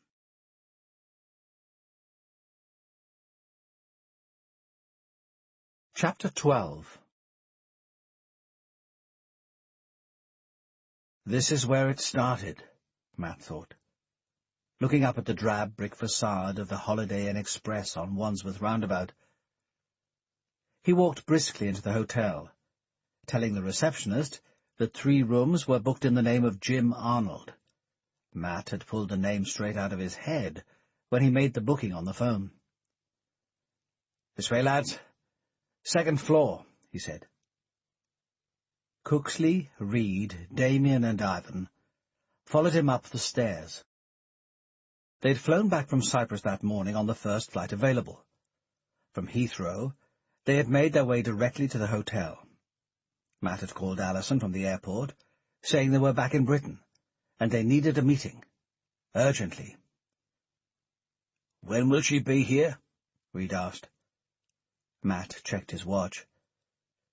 It was 3:20 now, and she had promised to be there by 3:30. "Another 10 minutes, he said flatly. The decision had not been hard to make, and it had been taken jointly between all 5 of them. Regiment rules. They took decisions together. Who had attacked Cooksley or why, they had no way of knowing for sure. But it was obvious that someone was after them. They had talked about escaping, discussed lots of different places. They could have headed for Greece, maybe, or gone into Romania, or the Balkans somewhere. There were lots of places a man could hide in that part of the world, and 3 of them knew Kosovo well. They could have crossed to Turkey, or headed into North Africa. But it was Damien who had come up with the most practical solution. When you want to hide, go somewhere you know well. That meant going home. Matt answered the door on the 2nd knock. Alison was wearing a black trouser suit with a red cardigan underneath, a string of pearls slung across her neck. She glanced at him briefly, smiled, then looked across the room. There was something different about her today, Matt judged. She was colder, and a couple of lines seemed to have creased into her brow. "I'm not sure she's pleased to see us." "The mission was a great success," she said. "You are all to be congratulated. You've achieved a significant blow against al-Qaeda. Without money, they are nothing." "Save us the speeches," said Matt, turning to face her. "What's going to happen to us?" Alison stood with her back to the window, her face framed by the sunlight breaking through the clouds. "You get to keep the money? Pure and simple," said Alison stiffly. "So far as I know, there is no change of plan." "Somebody tried to kill me," said Cooksley. "In Cyprus." "Something's going on," said Matt, "and we want to know what it is." "Cyprus is a small place," Alison answered, turning to face them, her tone harsh. "Nasty little island full of cheap package tourists, Russian gangsters, and a few half-drunk squaddies getting burnt in the sun. It's full of people who drink too much beer and talk too much. So who knows what has happened?" Maybe one of you shot your mouth off in a bar, started trying to impress one of the girls. Maybe the local villains tried to take it off you. She paused, looking directly at Matt. How the hell am I supposed to know? It wasn't like that, snapped Matt. We were there and you weren't. Then how was it? Nobody shot their mouth off, said Matt. We stayed together at the hotel, and Ivan taught us how to play bridge. He laughed. We were probably the most sober, best-behaved stag party in recorded history. Alison turned away again, reaching for her handbag. She pulled out a hand-held Olympus tape recorder and placed it on the table. Listen to this, she said. She pressed the play button. A stream of Arabic came out of the machine. One main voice, with a pair of less distinct voices in the background. Matt spoke a couple of words of Arabic, but not enough to make any sense of the words he was now hearing. But you didn't need to know any of the language to understand that the man speaking was afraid. Very afraid. The fear was scratched into the tone of his voice. The voice you just listened to is the captain of the boat you hit, said Alison. He's speaking over an Inmarsat satellite mobile phone. He made the call just after you hit them. We've had it translated. He's telling his bosses that the boat has been hit and that they need help. After the bomb went off, the line went dead. I guess the blast destroyed the transmitter. She switched off the machine. How the hell did you get that? Said Matt, impressed. We and the Americans monitor the voice traffic right through the Mediterranean, said Alison calmly. A satellite phone is not a secure line. The NSA taps all conversations. Maybe they're hoping to get Osama on the line one day, saying I'm having a birthday bash at my house, said Cooksley. Alison didn't laugh. They passed this on to us, she said. If you guys had managed to shoot all of them straight away, then this wouldn't have happened. We got them just the way we meant to, Reed interrupted. Alison shrugged. Rain was starting to hit the window, leaving a thin film of water on the glass. It's too late to do anything about that now, she said. And I don't think it's that important. We've had the whole thing translated, and all it says is that some men are raiding the boat. Al-Qaeda were always going to get that anyway, when the boat didn't make it to its destination. It doesn't say who you are, what you look like, even what nationality you are. But it does tell us that Al-Qaeda might be on to us earlier than we thought, said Matt. Either way, it's of no concern to MI6, said Alison. The job is done. It was well done. Thank you very much. End of story. Matt raised his hands into the air. Hold on, he said. You're washing your hands of us? What did you expect? 5 have safe houses, don't they? Said Cooksley, interrupting. We've got a week until the gear arrives in Rotterdam. We need to stay out of harm's way until then. Alison laughed. A light, shrill sound that started at the back of her throat and cut right through Matt's nerves. You've been reading too much spy fiction, she said. 5 might have a couple of safe houses, but they are all occupied right now. We risked our lives on this mission, snapped Matt. We want some protection. Alison started walking towards the door. You seem to have forgotten something, she said. This was never an official mission, and there can be no official protection. Matt put the round of 5 double cheeseburger meals on the table. The McDonald's was right across the road from the hotel, next to the B&Q warehouse. None of them had eaten since breakfast, and Matt reckoned they should get some food into their stomachs before they made any decisions. He didn't want anyone flapping. Bitch, said Reed, his teeth sinking into the burger. I never liked her from the moment I first laid eyes on her. She's just using us, said Damien. Go get this boat, knock out Al-Qaeda's money, then the minute something goes wrong, we're on our own. "Sorry, boys. Thanks for risking your lives, lardy-bloody-la," said Reed. "We'd love to help you, but we're a bit busy right now." "I'll tell you something else as well," Ivan chipped in. "Five has plenty of safe houses. There are at least 3 I know about, just in my patch over the water. I reckon there must be a couple of dozen in London. She could stash us away somewhere if she wanted to." "She doesn't want to," said Cooksley. "She's just a bloody Rupert in a skirt." "I can't disagree," thought Matt. "Better legs and a softer smile. But she's a Rupert with blonde hair and perfume, and you can never trust a Rupert." "I suppose she hasn't broken any promises," he said, looking around the table. "We weren't told we were getting any protection, just that we were getting paid. We always knew we'd have to look after ourselves." "We didn't know it was about to go wrong, did we?" Reed snapped, ignoring the no-smoking sign and lighting up a cigarette. "And we didn't know al-Qaeda would be phoning details of the hit back to base, did we?" said Damien. "She says there's nothing on that tape about who we are, but we don't know that." "Let's cool it," said Matt. "There's no point in going over this. She said no safe house, and that's that. We have to look out for ourselves." Damien leant forwards on the table. "We've got 6 days until the boat arrives in Rotterdam," he said. "After that, we're rich men. That makes life easier. Perhaps it was just some local Cyprus boys, whatever." He paused, taking a swig on his Coke. "If not, then we use our money to change our names, disappear. I know some boys down in Bermondsey who can come up with new passports, new credit cards, even a new face if you really want one." "Damien's right," said Matt. "We hold out for the next 6 days. We should be in the clear." "Until then, we stick together," said Reed. "We all look out for one another." "And we all meet the gear coming off the boat and take it to the fence," said Ivan. "Only then do we go our separate ways." "Agreed," said Matt.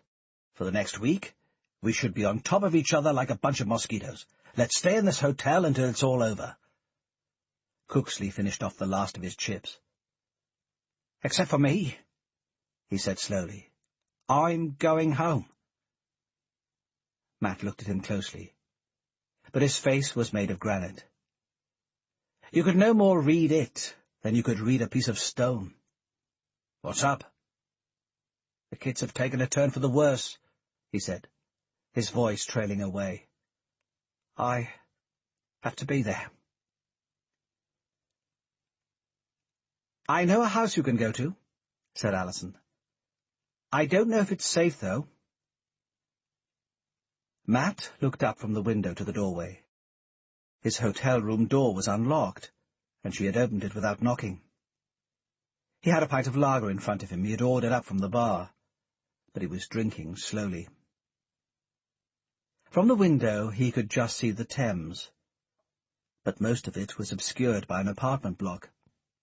There were a few salesmen, and a couple of stray tourists who can't have realized that Wandsworth isn't the glitziest part of London. "This place is about as miserable as I feel," he thought to himself. "I like you, Alison, but I don't think there's anything safe about you." Alison toyed with her necklace. "Listen, sorry about what happened earlier. There wasn't anything else I could do." Matt looked hard into her eyes, but could find no trace of pity there. "You could have given us what we wanted," he said. "Five has plenty of safe houses in London. You know it, we know it, so there's no need to lie." Alison sat down on the chair next to him, close enough for Matt to smell the perfume on her neck. Fresh, he noted. She'd just put it on, as if she were heading out on a date. "You don't understand the kind of pressure we're under," she said. "There's something big going off in the next couple of weeks. We don't know what it is, but the al-Qaeda networks we monitored are humming. Maybe Heathrow, maybe Parliament, maybe a bomb at Old Trafford on a Saturday afternoon. It could be anything." She paused, taking a bottle of mineral water from the desk. "We're all getting chewed up trying to break the network. We're really grateful for what you've done, and at a calmer time we'd be able to do something. Not now, though." "We're big boys, I suppose," said Matt. "We can look after ourselves." Her hand lingered against his knee, starting to crawl up the inside of his thigh. "What are you going to do?" "Cooksley's gone home to his family," replied Matt. "His kids are very ill, and he wants to be with them. The rest of us are going to stick together, lie low. We're staying here tonight, then we reckon we'll shift around some cheap hotels in London. I reckon it's the best place in the country to hide. Big, anonymous, nobody pays any attention to anyone. London is full of lost men. We'll just blend in with the crowd." "Let me know where you are," said Alison. "If there's any way I can help out, I will." "Thanks," replied Matt. She looked at him closely. "My tape went missing," she said. "Did you take it?" Matt took a sip on his beer. "Me? No," he said. "Are you sure?" "Quite sure," said Alison. "One of you must have taken it. Find out who and get it back. We need it." Matt nodded. He didn't know what she was talking about, and his mind was on other things. His hand was resting on her leg, his eyes tracking the curve of her legs, admiring the way her black stockings tapered into her black stiletto shoes. "Look," he said. "I bought you a souvenir."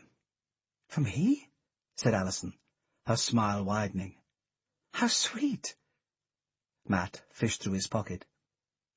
The diamond was still wrapped in tissue paper. He placed it on the bar, letting her unwrap it. The diamond was cut to perfection, scattering tiny beads of light in every direction. "My own al-Qaeda diamond," Alison said. She looked up at Matt. "I'll get it set in gold, and make it a necklace. And every time I wear it, I'll think of you." Chapter 13. Salem sat alone behind the wheel of the Lexus LS 430. The village of Pembridge was still fast asleep. Dawn had started to break 20 minutes ago, the sun gradually rising across the fields, sending shafts of bright orange light from the east. He had been here for 2 hours now, and the heat inside the car had gradually been dropping. Salem could see his breath collecting on the windscreen, could feel the cold biting into the tips of his fingers. He reflected for a moment on one of the hundreds of verses he had memorized from the Koran. "Seek assistance through patience and prayer. Allah is with the patient. To sit and wait and watch, that is the skill of the assassin." Cooksley emerged abruptly from the front door. He glanced left and right, took a deep breath of air, then started walking. The collie bounced ahead of him, barking a couple of times, and dashing up the lane and towards the fields. Cooksley followed the dog at his own pace. He was walking slowly, his back stooped, and his head bowed as if he was deep in thought. Salem glanced down at the photograph resting on the passenger seat of the car, then up at the man walking down the lane. There could be no doubt. He was the target. He climbed out of the car, pulling the collar of his long grey overcoat up around his neck. On his back he was wearing a small black rucksack. He checked the Heckler & Koch P7 pistol was sitting snugly in his pocket, reassured by the feel of its metal against his fingertips. There was nothing like the barrel of a pistol to make a man feel more secure, he reflected, or more powerful. He walked slowly up the lane, his pace quickening to bring himself level with Cooksley. "Excuse me," he said softly. "Do you know the way to the church?" Cooksley looked around, surprised. The accent was Middle Eastern, but American-educated, not the sort of voice you heard in Herefordshire very often. "You're going the wrong way, mate," he replied. "Go back down the lane, past the two foxes, then you'll see it on the left. You can't miss it." "Is it far?" asked Salem. The collie had bounded back up to them, and was bouncing enthusiastically around Cooksley's and Salem's ankles. "Not far now," said Cooksley. 10 minutes' walk." Salem knelt down to pat the dog, rubbing it around the ears. The collie yapped, rubbing its jaw into his knees.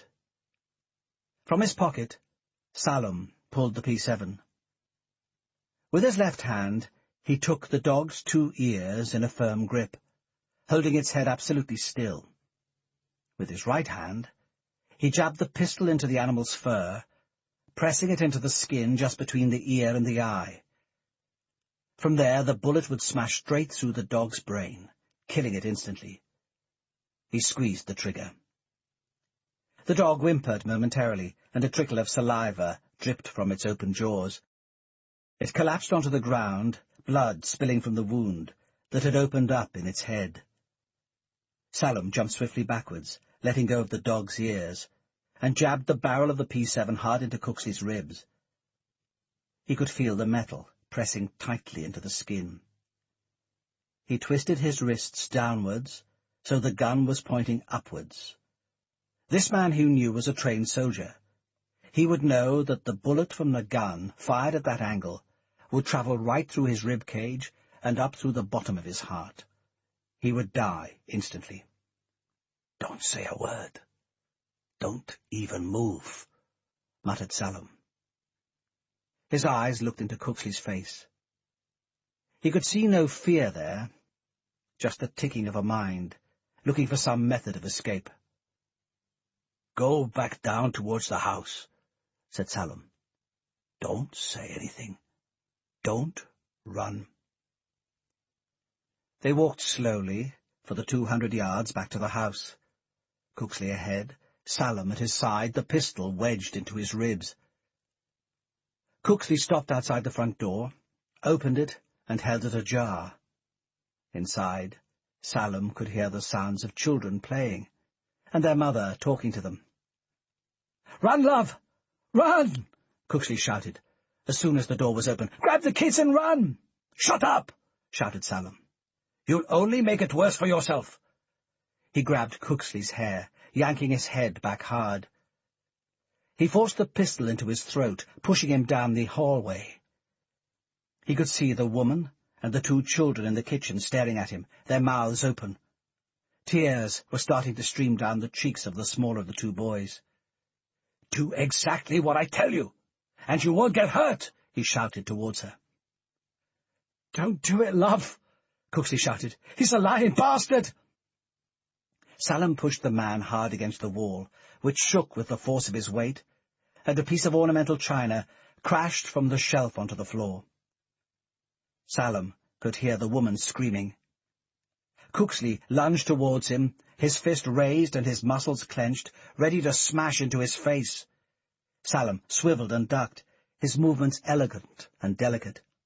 Cooksley swung up at him, with a boot aimed at the waist. Salem turned again, like a ballerina. He could swivel perfectly on the balls of his feet. He caught the back of Cooksley's right wrist, slamming it against the wall. He pushed the P7 into the soft flesh of the palm, firing. The bullet hammered right through the hand, cracking open the bones and lodging into the wall behind. Cooksley doubled forward in pain, touching his hand, trying desperately to staunch the flow of blood. A man with a fresh wound through his right hand is effectively disabled. Salem moved in closer to Cooksley, slamming his knee up into his jaw. Cooksley's head spun backwards, and he lashed out, a line of blood from his hand streaking across Salem's face. Salem clenched his left hand into a ball and slammed the fist into the back of Cooksley's neck. The blow sent him crashing to the ground. Salem delivered 2 swift kicks to the side of his head, leaving him limp and unconscious on the floor. Salem spun around, levelling the pistol directly at the woman's forehead.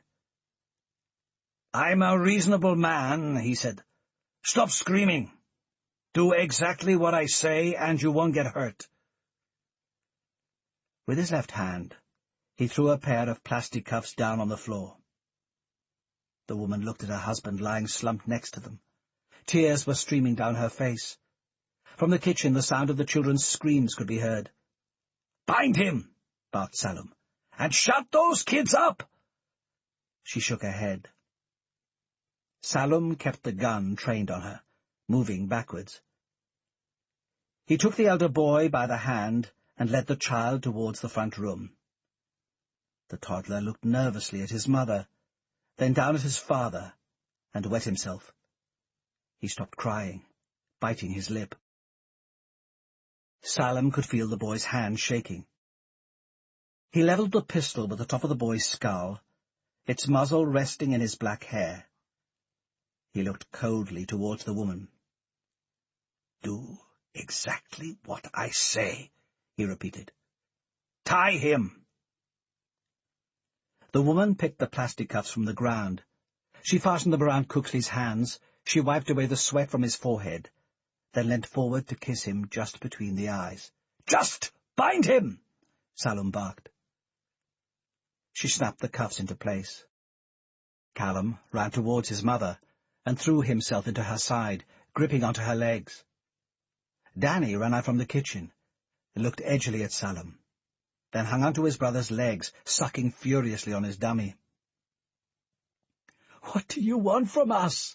she said, her voice gradually regaining its strength. "Be still," answered Salum. "Don't say anything. Just watch." He shook the rucksack from his back, letting it land on the floor. From the bag, he took out a Sony camcorder and a collapsible tripod. He walked towards the front of the room, glancing briefly out to the street, then put up the tripod. He placed a camcorder on top of the tripod, then pulled a black woolen mask over his face, with holes for the eyes, nose, and mouth. He pulled on a pair of black surgical gloves, making sure not a trace of skin was visible, then switched on the camcorder. He could feel the eyes of the boys following him as he walked back towards their father, measuring each step across the floor, listening to each creak of the floorboard. As he worked, the woman remained completely still, her muscles frozen. "A religious man should never make a mother watch her children die." Salum knelt down before Cooksley, uncorked a small jar of smelling salts, and waved it under his nose. With his thumb, he pulled up his right eyelid. "I want you to watch," he said. Cooksley's eyes were bloodshot, his expression drained. Salum could see the pupils moving cautiously from right to left, but he could tell nothing of what the man was thinking. He stood up, walking towards the center of the room, making sure he was in direct view of the camcorder. "Come here," he snapped at the woman. She looked at Cooksley, then back towards Salum, shaking her head. In her eyes, Salum could detect a mood of defiance. "Now!" he shouted. She started to walk nervously the 3 yards across the floor. He levelled the P7 with her head, squeezing the trigger once. The bullet struck her in the windpipe, blowing a hole through her neck. Blood started to spit from her mouth. Her knees buckled, and she dropped to the floor. Salum walked 1 pace forwards, pushed the pistol down, firing another bullet. This time it struck her just above the eyes, crashing through her skull. Her body jerked once, then went still. "It was quick, at least," said Salum, looking towards Cooksley. The 2 boys were cowering beside the fireplace, clinging on to each other. Both of them fell silent. Salum took 2 paces forwards, grabbed Danny by the hair and yanked him into the air. His mouth fell open into a scream. Salum jabbed the gun into his open jaw and fired. The bullet went straight through his head, sending blood and skin against the wall behind him. The body wriggled, then died. Salem released his grip on the hair, letting the body drop on the floor. Salem looked towards Cooksley. "I let the other boy live, if you'll do something for me." He reached back inside his bag, pulling out a single piece of white card. Stepping back towards Cooksley, he knelt down in front of him. He could smell the sweat and blood on Cooksley's skin. "Read this out for the camera," he said. "Fuck off," Cooksley spat. "You'll kill me anyway." Salem nodded. "Yes, but I don't have to kill the boy," he said. "I am a just man, so just read it." "Who are you?" said Cooksley, his voice dry and hoarse. "I am your executioner," said Salem. "You should know better than to steal. And you should certainly have known what the punishment would be. Now, read." Cooksley glanced down at the piece of card resting on his lap. His lips were shaking, as his eyes struggled to focus on the words written out in neat block capitals. "Look up at the camera when you speak," said Salem. Cooksley began to read. "We shouldn't have stolen from al-Qaeda boys," he said, his tone dull and lifeless. "I'm getting what I deserve, and you're about to get what you deserve. If you give back the money and turn yourself in, they'll just kill you and leave your families alone. Do it, boys. It's not worth it. You've seen what happened to me. Count to 5. Let the man understand what has happened to his family before he dies. 1, 2, 3, 4, 5. Salem lined up the barrel of the P7 with Cooksley's head. One bullet struck on the side of his chin, the second just below the ear. Cooksley's head slumped forwards, his leg twitched, and trails of blood started to seep from his wounds. Within seconds the last breath had emptied itself from his lungs, and his body had fallen completely still. Salem stood back, taking a moment to compose himself. There were 3 bodies on the floor, and the blood and fresh wounds were starting to fill the room with the fresh aroma of a butcher's shop. He tucked the gun back into his pocket and walked back to the video camera, turning the off switch. Next to the wall, the younger boy was crying. Salem smiled down at him. "Allah have mercy on you," he said. He drew the P7 swiftly from his pocket. One shot was all that was needed. He fired straight at the boy's head, the bullet smashing into the side of the skull. The boy crumpled to the floor, blood seeping from the wound. "When the others see this, then they will learn to be truly awed by the pitilessness of our vengeance." Salem stepped out into the cold morning air and glanced up and down the lane. In the distance he could see a man walking his dog. He left the door open, making sure the bodies would be discovered quickly, and walked back towards the Lexus. 1 limb severed. 4 left, just as the Prophet would command. Alison was dressed in a hotel towel when she emerged from the shower. Her hair was wet, tied behind her neck, and droplets of water were still running down her smooth tanned skin. Matt caught a glimpse of the outline of her breast underneath the cloth, her nipples still stiff from the water. "I ordered some breakfast," he said.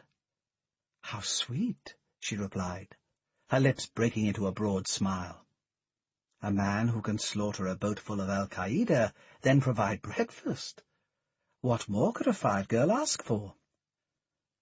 "Room service is about my limit," said Matt. "That, and sausage sandwiches." "Pasta, surely," said Alison. "Guys can always rustle up a spag bol."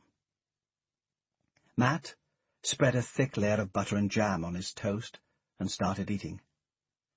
In the background he could hear Sky News, talking about an explosion in Hamburg. Al-Qaeda were the main suspects. "They're getting closer, aren't they?" he said, looking up at Alison. She nodded.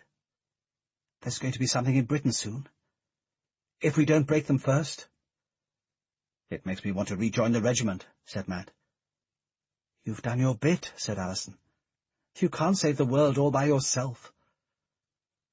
Matt threw the remains of his coffee down his throat. The blood of the men lying on the floor of the boat, and the severed limbs strewn across the hold after the Semtex had exploded, were still vivid in his mind. This memory was still raw, and yet, as he listened to the details of the women and children killed in the Hamburg attack, he couldn't regret a single one of them. They had it coming to them. The mobile phone rang twice before Alison answered it. She had pulled on a pair of black tights and a blue silk blouse, but her skirt was still tossed over the back of her chair where Matt had undressed her last night. He found himself admiring the shape of her leg as she perched on the arm of the sofa, her head nodding briskly into the phone. "Thanks," she said briskly. "I'll be there in 20 minutes. She put the phone down and looked directly at Matt. He could tell something was wrong. "It's Cooksley," she said. "He's dead. And his family." Matt could feel his blood freezing. In the regiment you got used to dying. A couple of guys had gone down just on the induction course, and after that there'd been a regular 2 or 3 a year. One dark night, alone with a bottle of vodka, Matt had calculated that of the 25 men in his intake, 14 had already died. But each death struck you afresh, hitting you straight in the gut. Your mind suddenly filled with memories of all the times you had spent together, all the risks and dangers you had shared, and all the regimental reunions you wouldn't be sharing now that they were gone. "What happened?" Matt asked. Alison walked across the room and rested a hand on his shoulder. "Somebody broke into the house. Shot all 4 of them." She paused. "Apparently there's a video." "A video?" said Matt. "What the fuck?" "The local police say there was a video left at the scene. They're getting a copy up to 5. Matt brushed her hand away from his shoulder. "If you'd given us a safe house, this wouldn't have happened." "Don't give me that," snapped Alison. "You knew the deal." Matt stood up and walked to the window. He could feel the rage rising in his chest. His pulse was racing. "My friend is dead!" he shouted, refusing to look at her. The video had been sitting next to him all the way along the M4. Matt hadn't even wanted to look at it or touch it. "I have a strong stomach, and I have watched lots of men die. I've seen women who've been raped in Bosnia, and children garroted in Chechnya. I know what pain and suffering look like." He slammed the door shut on the Boxster and looked suspiciously across the car park. The Reading Travel Lodge was on the Basingstoke Road, a mile north of Junction 11 on the M4. The Harvester Inn stood in front of it facing the road, and the hotel was tucked just behind. Matt waited for a few minutes to make sure no one was following him, then walked inside. He had already booked a bedroom, checking it came with a video player. He collected the keys from the receptionist and walked down the corridor.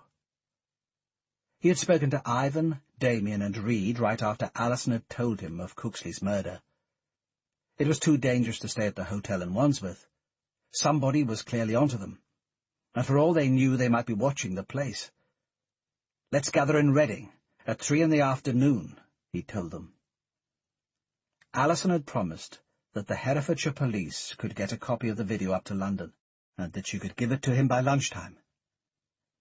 They'd met at the BP petrol station on Vauxhall Bridge Road, just across the river from Five's headquarters. Anyone looking at them would have thought they were just two people chatting as they filled up their tanks. "Are you coming with us?"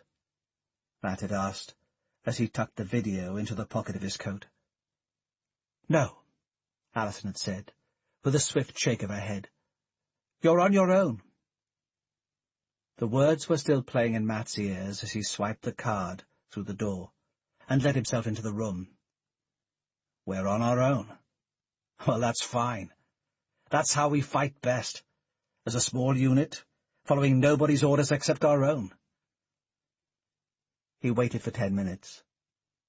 The room was painted pale cream, with a double bed and a TV, a desk and windows that looked out over the car park. Rain was starting to fall. If there was one lesson Matt had learnt in combat, it was that once things started to go wrong, they kept going wrong. A messed-up mission stays that way. The only thing you can do is get it over with as quickly as possible, and hope to stay alive.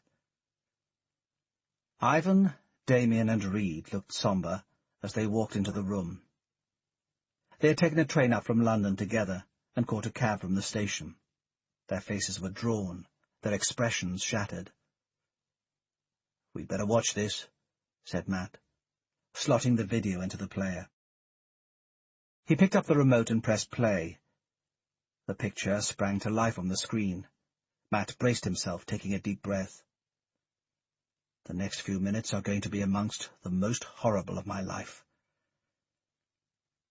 The film lasted only a few minutes. They watched in silence, none of them speaking, none of them moving. Matt was sitting on the edge of the bed, Damien on the chair, Ivan and Reed on the floor.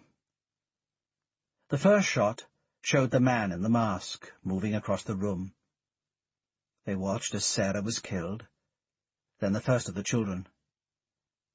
Matt found it hard to concentrate on the screen, forcing his eyes back towards it as each murderous scene unfolded. He knew he had to watch, if they were to have any chance of discovering who was after them, but his eyes kept closing. He could hear the man's voice, saying something to Cooksley. He looked back up at the screen and saw the face of his friend staring back at him. A face he had known through good times and bad, yet which he had never seen in such a state of total despair. Cooksley looked as though he knew it was all up for him, and he just wanted to get it over with as quickly as possible. "We shouldn't have stolen from al-Qaeda, boys," said the face on the screen, the voice as clear and loud as if the man was sitting in the room with them. "I'm getting what I deserve, and you're about to get what you deserve. If you give back the money and turn yourself in, they'll just kill you and leave your families alone. Do it, boys. It's not worth it. You've seen what happened to me." Matt watched as the bullet went into Cooksley's face, and as the second child was murdered in cold, ruthless blood. He watched as the blood spilled onto the floor, and as the masked man stepped over the bodies and walked towards the camera. And then nothing. The screen went blank. "I have never been so determined to kill a man as I am resolved to kill him. Only his blood will satisfy me." This ends Disc 5. Greed, Disc 6. The room was completely silent. None of them moved. None of them spoke. To Matt it seemed as though the video had lasted for hours, but when he glanced at the clock, he could see it had been just minutes. He stood up, switching off the TV. "That's it, then," he said, his voice flat and lifeless. "We'll get him," Reed muttered through clenched teeth. The cheap, murdering scumbag bastard. That's for sure, said Matt. Ivan cleared his throat. Unless he gets us first. Matt fell silent. Who the fuck is he then? He asked. He's a professional, said Damien. We know that much. He's masked up, and he's wearing gloves, so there's no way the police will get an ID on him. I'll bet any money you like he made sure nobody saw him go into the house, and nobody saw him go out again. What's the video for, then? Said Matt. To frighten us, obviously, said Damien. He's al-Qaeda. That's what Cooksley says on the message. They want revenge, sure, but they also want us to give them their money back. I'm not giving them any money, shouted Reed. I'm going to find that bastard. Matt patted him on the shoulder. Yes.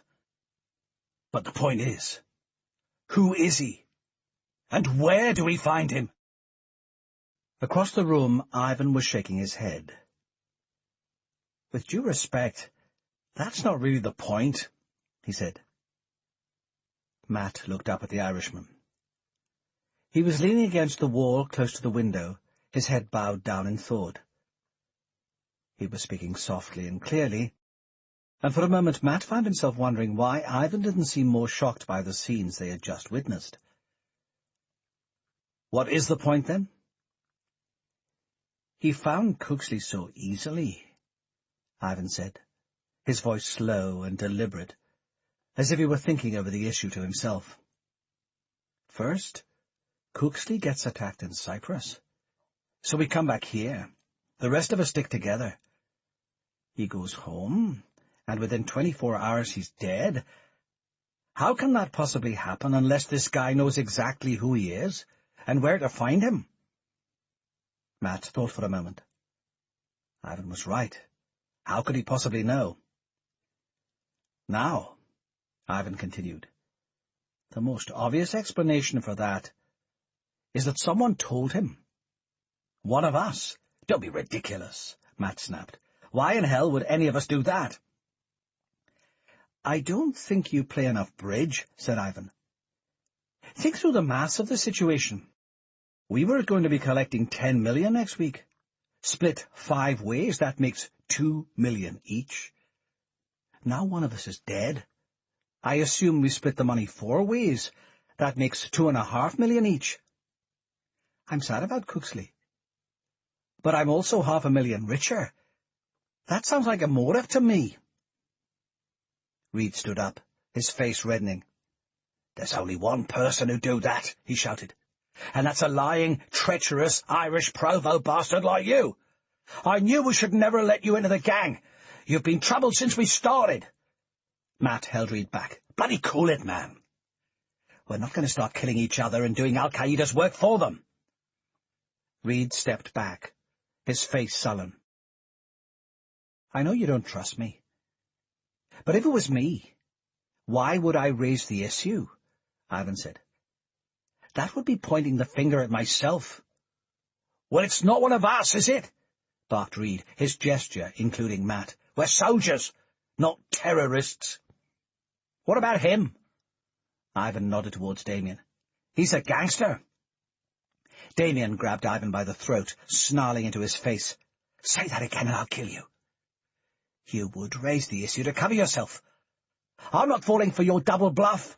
Stop acting like bloody idiots, Matt shouted. He looked towards Ivan. What the hell are you trying to do? Ivan shrugged. Think straight, that's all, and stay alive, he said quickly. Somebody has to. Matt stood in the center of the room. We all start fighting among ourselves. We're all going to get killed, he snapped. Listen, we have to get one thing straight. We have to stick together. Regiment rules apply here, like I said right at the start. We all look out for each other, and everyone's voice counts for the same. I can say it, but I'm not sure I really believe it. Chapter 14. Matt swilled back the orange juice he had taken from the minibar and switched on the electric kettle for some coffee. The Travel Inn didn't run to breakfast in the room, and he certainly didn't want to go down to the restaurant. "Can I trust Damien?" Reed said, shutting the door behind him. Matt rubbed the sleep out of his eyes. After the argument, he had managed to calm them down a bit. They had agreed that they should stay in Reading the night and figure out what they were going to do in the morning. There was a mood of mistrust and suspicion growing between them, and Matt wanted to give everyone a chance to rest and reflect before they made any decisions. He'd had 3 swift vodkas from the minibar before he went to bed, but it did nothing to help him sleep. Most of the night had been spent tossing and turning, thinking over what had happened to Cooksley and his family. "You can trust Damon with your life," Matt said firmly. "I've known that guy since he was 5. He's been like a brother to me. There's no way he'd betray us, no way. There's nobody more loyal than a London villain." "What do you reckon, then?" Matt poured hot water into his coffee cup. "It's not me," he said, "and it's not you. It goes without saying you'd never have Cooksley killed, no matter how much money you might make. Not Damien either. That means it has to be Ivan. If someone is betraying us." "Just for the money?" Matt shook his head. "I don't know. He's a deep one," he replied. "He's always playing games. There's all kinds of links between the IRA and al-Qaeda going way back. I don't think we should have ever trusted him." "Maybe we should just beat the hell out of him, make him talk." "I don't think it would work," Matt said. "He's a provo. They're trained not to talk under interrogation." "I'm worried about my family, Matt," Reed said. "I need to get them away from Hereford." "Where?" "Up in Derbyshire. My uncle owns a small lodge in the Peak District. It's tucked away, quiet. I reckon we could stay there for a few days." "Could Damien go with you?" Reed nodded. "What about you?" "You and Damien go and hide for a few days," Matt said. "I'll go off with Ivan. Damien and you can watch each other's backs, and as long as Ivan doesn't know where you are, I reckon you'll be okay. Stick together at all times, and the assassin won't be able to touch you. Damien is as good a man in a fight as anyone in the regiment." "And you?" "Like I said, I'll keep an eye on Ivan," said Matt. "Watch him like a hawk. And I'm going to question him about that missing tape." Matt glanced at his watch before punching the number into the payphone. It was just after 10 in the morning, an hour later in southern Spain. The Dandelion Play Group should be on its mid-morning break. Someone answered. "Is Jill there?" Matt asked. "Is that Matt?" He recognized the voice. Sandy, one of Jill's colleagues. "Yes," he replied. "Please get her for me, will you?" He looked out to the car park. Damien and Reed were climbing into a taxi heading for the station. They were going to get the train back up to Herefordshire, collect Reed's car, then drive up to Derbyshire with Jane and the kids. They should be all right, Matt reflected. They're both good men, well able to look after themselves. "Matt, is that you?" said Jill. "Where are you?" Matt cupped the receiver. It felt good to hear her voice. She was the only woman he had ever met who could make him feel better just by speaking. "I can't say," he replied.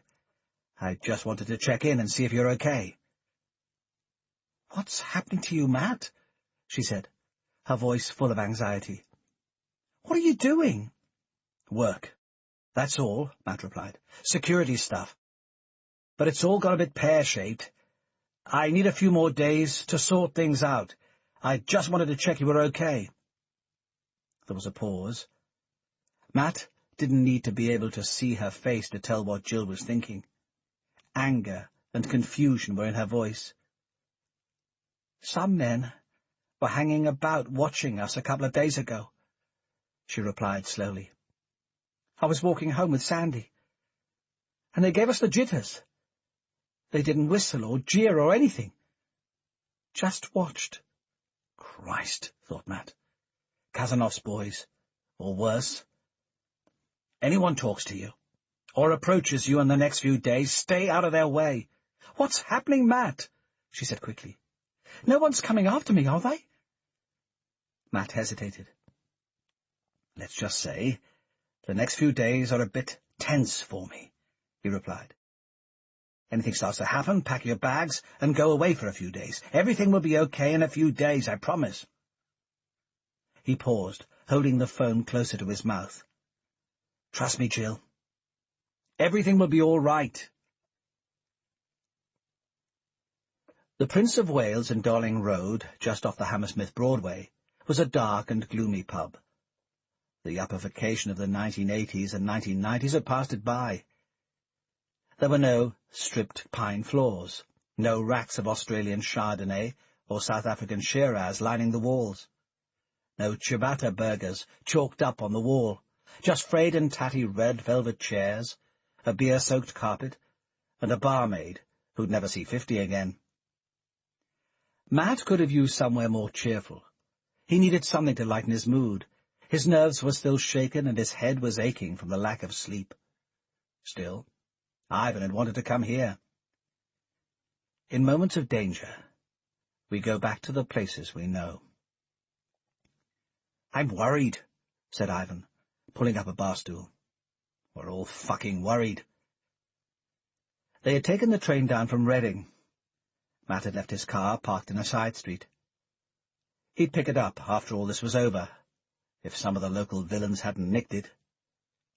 For the next 5 days, until the boat arrived in Rotterdam and they could unload their loot, none of them wanted to do anything that would reveal their locations. That meant not driving their own cars, not using their own houses, not using their own credit cards, and not phoning anyone on a mobile. I know. Ivan took a sip on the pint in front of him. But I think the Provosts might be after me. The videotape said it was al-Qaeda that killed Cooksley, said Matt. They wanted to frighten us, and they want their money back. The other tape, the one from the boat, it went missing, he continued. Allison reckons one of us took it. Ivan looked at him, a question playing in his eyes. Either a great actor, or else he's surprised, Matt reckoned.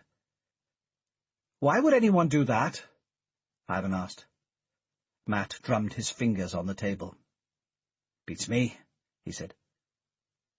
He looked directly towards Ivan. Did you take it? No, Ivan said clearly. Why would I do that? Matt shrugged. It's a feint, Ivan continued. Let me explain a concept from bridge. Matt rolled his eyes. For fuck's sake, he muttered.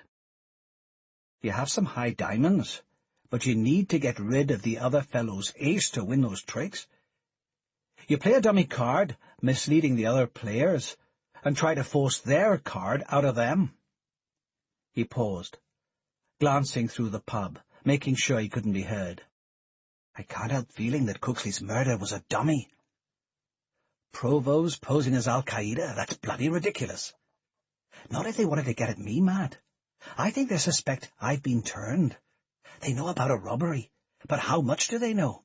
After all, what would I be doing on a job with a bunch of SAS boys? You're saying they took out Cooksley to flush you out? Why not just go straight to you? I don't know. Perhaps they didn't know where I was, but they knew where Cooksley was, Ivan replied. Then I'm next. Your imagination's working overtime, Ivan. Ivan paused. There's a man near here who could tell us whether it's the Provost, said Ivan. If you don't mind getting into a fight. Fighting, said Matt, smiling for the first time since they had sat down. It's the only thing I've ever been any good at. They finished their drinks, then walked slowly along the Dorling Road. It was about a mile, said Ivan, up towards Ravenscourt Park. Hammersmith and Acton had always been strong IRA areas in London. There were a lot of Irish there, always had been, but it was a lot less obvious than Kilburn, and didn't have the same levels of special branch surveillance. There were several IRA safe houses in the area, places where men on missions in the capital could store themselves away for a few days. They were run by a man called Keith Whitson, an old Provo fighter who had moved to London in the late 1970s. If anyone was chasing after Ivan in Britain, he would know about it. "But we'll have to beat the information out of him," said Ivan. "I thought the Provos never crack under torture," said Matt. "Whitson's not an active brigade man," said Ivan. "More of a housekeeper. He's tough, sure, but not as tough as the soldiers. I can't guarantee he'll talk, but it's the best chance we have of finding out what's going on." "Unless it's a trap," thought Matt. "Maybe he's leading me into a house full of his Provo mates to finish me off, just like they finished off Cooksley." They walked the rest of the way in silence. Matt had never liked this part of town. Too many grey Victorian terraces, too much snarling traffic, and not enough green spaces. If he had to be in London, he liked the centre, or the bits of Camberwell and Deptford where he had grown up. Nobody ever went on holiday to Camberwell, but at least it was home. Some of the paint was scratched away from the surface of 16 Cedar Road. Whatever the Provos were up to these days, Matt noted, it wasn't DIY. The frames of the windows needed painting, and some of the brickwork was starting to flake away. Still, it was designed for safety, not for comfort. "Let me talk," said Ivan, and Matt stood silently behind him. "I'm not going inside until I'm certain it's not a trap." The man who answered the door looked about 50 to 55. His hair was greying and thinning, and deep lines were etched into the surface of his skin. Even though the years had ground away at him, there was no fat on him, and his eyes were rock-hard. "Yes?" he said, holding the door ajar. Matt noticed that his foot was barring the entrance, stopping anyone from rushing inside once the door was ajar. A professional. "Ivan Rowe," Ivan said quickly. "A few years ago I was blowing some safes for the family." Whitson looked carefully at his face, scrutinizing it, as if he were looking at a forged banknote. "Who's your friend?" he asked. "I'll tell you inside," said Ivan. "I'm Portrush Brigade. I need some help." The door opened slightly wider, and Matt and Ivan stepped into the dark hallway. A single light was shining in the kitchen towards the back of the house, but otherwise the building was shrouded in darkness. The walls were covered in faded paper, with one or two damp patches evident on the ceiling. The carpet was frayed and worn, and there was a stack of old papers and magazines filling the hall. A smell of old boiled potatoes filtered through from somewhere. Matt hesitated before stepping inside, but the man had seemed so suspicious of Ivan, it looked unlikely to be a trap. I'll take my chances. "I won't be offering you a cup of tea because I don't think you'll be lingering," said Whitson, revealing a set of grey and broken teeth. "You can state your business, and then be on your way." "I think there's a gang after me," said Ivan bluntly. "The family suspects I've been disloyal, and they've sent some cousins to sort me out. If there was a nutting squad over here, you'd know about it. I need to speak with them, tell them it's a mistake, sort the whole thing out." "And have you been disloyal?" Ivan shook his head. "I have not," he replied. "But you would say that, wouldn't you?" Whitson said slowly. "After all, we know what the family thinks about cousins who want to leave." "If you just tell me where they are, I can speak to them," said Ivan. "If I convince them I'm okay, they can let me go. If not, they can kill me there and then. Either way, it saves them the trouble of finding me." Whitson leant towards him, his jaw open. Matt could smell fried onions on his breath. "Your name again, sonny?" "I told you once," said Ivan. "I don't need to tell you again." "Ivan Rowe," said Whitson, rolling the words over his tongue. "I don't think I've heard anything about you. You can be on your way." Ivan's fist collided with the man's stomach. Matt, just like the victim, was surprised by the speed and force of the punch. Whitson doubled up in pain, clutching his stomach, gasping for breath. His eyes rolled up towards Ivan, and he tried to move away. Another fist collided with the back of his neck, sending him crashing to the floor, spluttering for breath.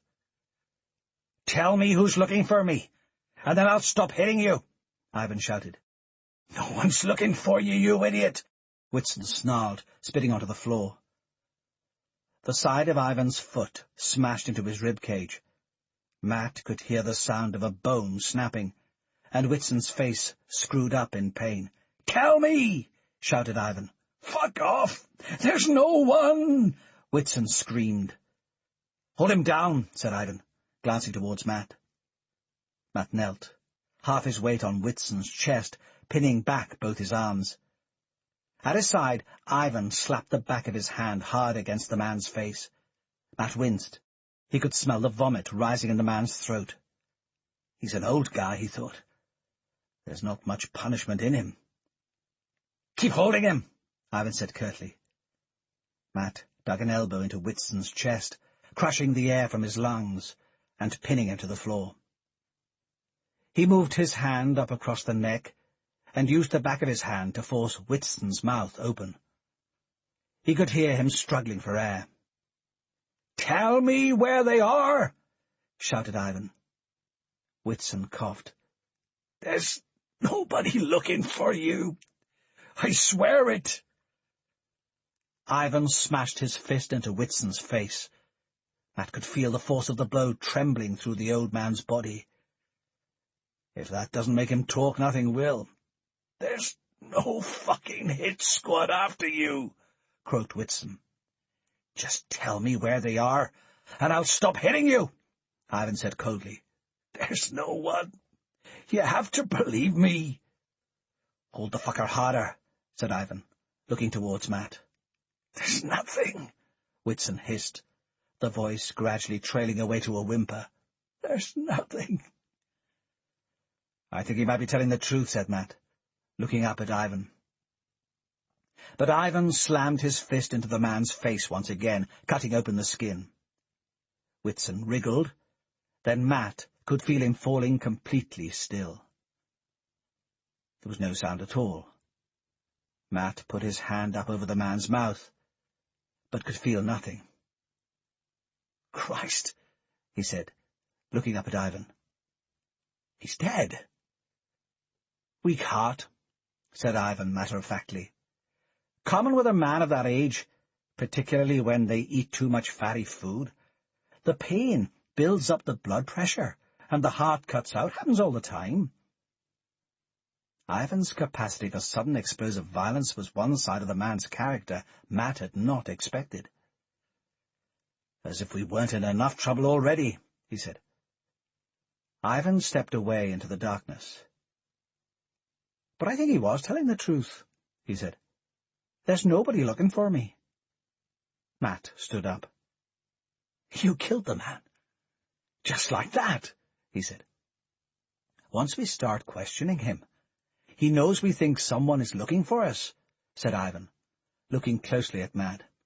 "That means we've definitely done something. If we let him live, someone will be looking for us." He shrugged, walking back towards the kitchen. "Anyway, he's a provo. You're SAS. I thought you liked killing Irishmen." "Just as we used to say in the regiment, once a mission starts going wrong, it keeps going wrong." Ivan was rummaging around in the cupboard. "Stop getting in a flap," he continued. "We need to find out whether the provos were onto us, and we've done that. And we need somewhere safe to hole up for a few days." "You think we should stay here?" Ivan flicked a switch on the kettle. "You wanted a safe house," he said. "Well, now you've got one." Chapter 15. Matt fished the mobile out of his pocket, glancing down at the display. It was Reed. He jabbed his thumb against the answer button. "You okay?" he said quickly. "A bit bruised, but still breathing," said Reed. "What happened?" There was a pause on the line. Right now, anything could happen. "Your puffy pal, Damien," said Reed, the words twisting on his lips. "He's buggered off." "What?" Matt slumped back against the wall. He was sitting on the floor of the kitchen in Cedar Road. Ivan was brewing up a pot of tea. Ahead of him, Whitson's body was lying stretched out on the floor, waiting to be disposed of. "Tell me about it," he said. The story took about 10 minutes to tell, interrupted by some noises in the background from the children. The two men had driven together to Reed's house in Herefordshire, collected Jane and the kids, then driven across country towards the Peak District. In total, they had been driving for about 6 hours. 3 hours from London to Herefordshire, then another 3 hours by the time they arrived in Derbyshire. They stopped briefly in Derby, because Damien said he wanted to rent a car, so he had his own transport. After that, he had followed them in a rented Peugeot 205.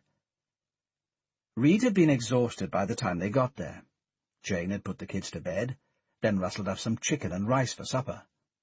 Reed had reckoned they would have a couple of beers to relax, then get some sleep. "But Damien announces that he has to go out," Reed continued. "And you tried to stop him?" "Of course I bloody did. Cooksley's already dead, and someone is after us. You said we have to stick together." Matt sighed. He knew Damien well enough to know that he wasn't going to put up with Reed telling him what to do. Damien had always been a man who walked along his own path. He knew nothing about teams or how to work with them. "He lost it, right?" "Like a rocket with the blue fuse lit," Reed said. "Started telling me I couldn't tell him what to do. I argued with him. Said we had to stay together, that it was only 1 week until we collected the money. He seemed to accept that, calmed down for an hour or so. I was just ready to turn in, when out of the upstairs window I see him slipping out of the lodge and heading for his car. I was about to run after him, but he locked the door to the bedroom and tossed away the key. By the time I got out, he'd vanished." "No indication of where he was going?" "Nothing," Reed answered. "I would have chased after him, but I didn't want to leave Jane and the kids by themselves." He paused. "I don't like it, Matt, not one bit. I know he's a friend of yours, but that's no way for a man to behave. This is the guy who's meant to be fencing our money for us, and now it turns out we can't trust the bastard." "There's probably nothing to it," said Matt. "Fuck it, Matt! I don't like it one bit," Reed snapped. "I want to know where he is, and I want him back here where I can keep an eye on him. He could be buggering off to take all our money, or he could be coming back in a black mask to kill us all." Matt glanced at the clock on the wall. It was 10:10, and it had already been a long and tiring day. "I've got his mobile numbers," said Matt. "I'll try to track him down. In the meantime, there's nothing we can do. Try to get some sleep, and we'll talk in the morning." "He'd better be bloody sorry," said Reed, his tone starting to calm down. "How are you, anyway?" Matt glanced across at the body stretched out in the hallway. "I've had better days," he replied slowly. "I'll be pleased when we've collected our money and put this whole thing behind us." Salem looked down at the man at the door and handed across a £10 note. The man was maybe 25 years old, with cropped dark hair, a black T-shirt, and a single metal stud hanging from his left ear. He smiled upwards as he folded the money into the till. "You're new here, aren't you?" Salem nodded. "Down the stairs," said the man. "The showers and changing rooms are on the right. You'll find gowns and towels down there. Just grab one." He looked closer at Salem's face, as if he were examining him for something. "Have fun." The penthouse sauna was on Tariff Street on the outskirts of Manchester. Salem had followed the target from the moment he'd left the lodge, and was still waiting for the right moment to strike. He hadn't wanted to take him out on the road, Car chases are fine for Hollywood films, but a professional assassin knows they are too dangerous and too unpredictable. Only an idiot would attack a man in a car. He'd followed at a discreet distance from the Peugeot. It was dark, and that always made it harder for a driver to spot when he was being followed. Salom had waited for 10 minutes, after Damien had pulled into the roadside and disappeared into the building. From the posters on its facade, he could tell that it was a gay club. There were pictures of men embracing, and of men dressed in leather and tight jeans. There is no level of depravity that the infidel will not sink to. Salom walked down the stairs. It was dark and humid within the club. The temperature was turned up to 80 degrees, and soft purple-tinted halogen lights kept the rooms in semi-darkness. He turned right into the changing room, nodded to the man just emerging from the showers, and started to strip off. He tucked his clothes into the locker and stepped into the shower, turning the water onto hot. I need something to cleanse my body already. Wrapping the red gown around his body, he slipped a 4-inch double-bladed surgical knife from his clothes locker into the pocket, and started to walk through the building. The first room was a bar serving beer and soft drinks, in which a huge plasma screen was showing gay porn films. There could have been 10 or a dozen men in there. It was hard for Salom to tell in the near darkness. He walked on. There was a steam sauna and a 15-foot jacuzzi, but both were empty. He saw a pair of men disappearing upstairs and followed them. There was a series of doors on the landing, and from inside the rooms, Salom could hear the sounds of men having sex. Towards the back of the landing, there was a fire door. He snapped open the metal lock, shoved the door aside, and a blast of cold night air hit him in the face. He looked outside. A small, dark alleyway, illuminated only by the distant neon sign of a Kentucky Fried Chicken bar, led out onto the main street. My escape route. Downstairs, Salom counted 9 men in the bar. He asked for a Diet Coke, and took a seat on one of the couches lining the wall. He could see the victim just across the room, sitting back, a beer in his hand, watching the television. Salom waited until the man caught his eye, then smiled in his direction. The man smiled back, then nodded. He stood up, walking towards the staircase, glancing backwards. Salom stood up, following in his footsteps, watching as he started to climb the stairs. Inside the pocket of his gown, he ran his finger along the edge of the blade.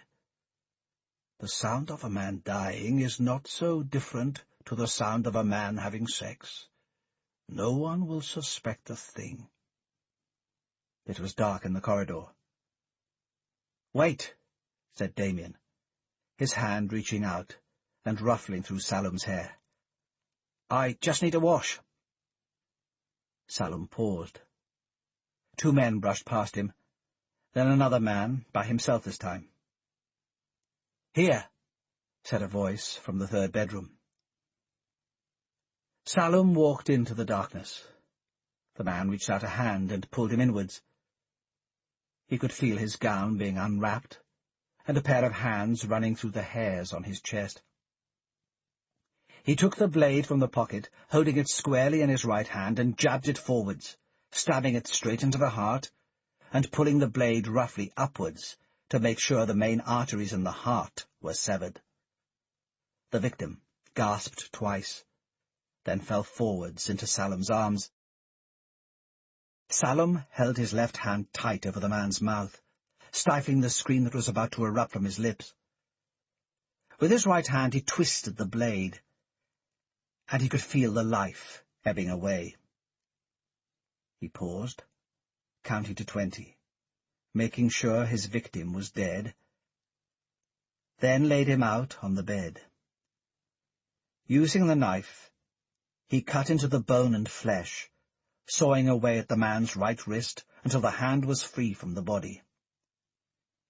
He removed the locker key from the stump and walked out into the corridor. In the next room he could hear the sound of 3 men having sex together, and was grateful for the covering noise.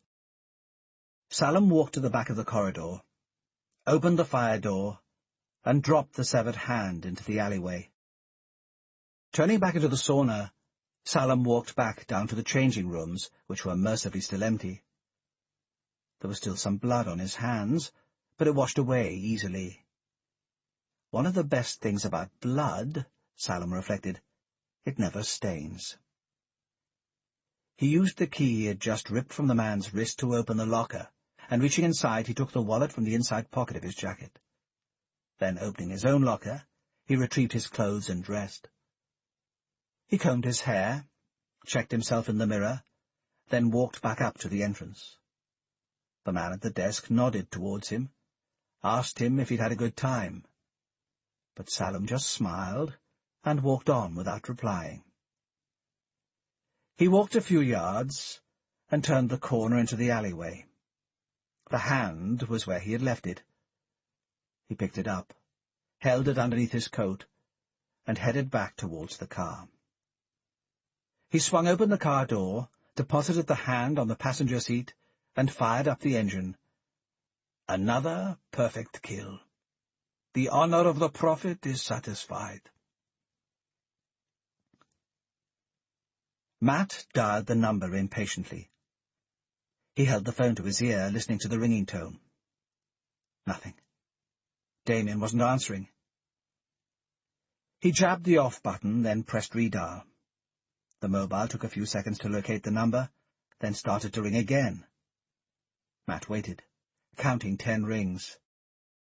"Welcome to the T-Mobile answering service," started up the mechanized voice on the line.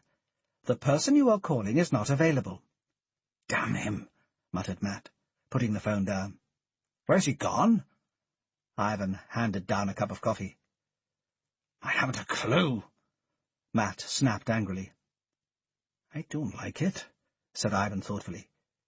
"Your team is coming apart at the seams." Matt looked up at the window and stared into the darkness. "Damien, where the hell are you?" It was now 4 a.m, and Salam wanted his work to be completed by sunrise.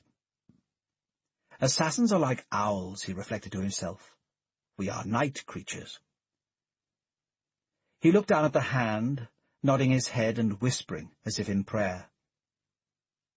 "In the book of Sunan Abu Dawud, it is written, 'A thief was brought to the apostle of Allah, may peace be upon him, and his hand was cut off. Thereafter he commanded for it, and was hung on his neck.'" Salam smiled to himself, drawing quiet professional satisfaction from the way the execution had gone. An assassin, he reflected, should always act within the commandments laid down by the Prophet. A hand has many uses, even a dead one.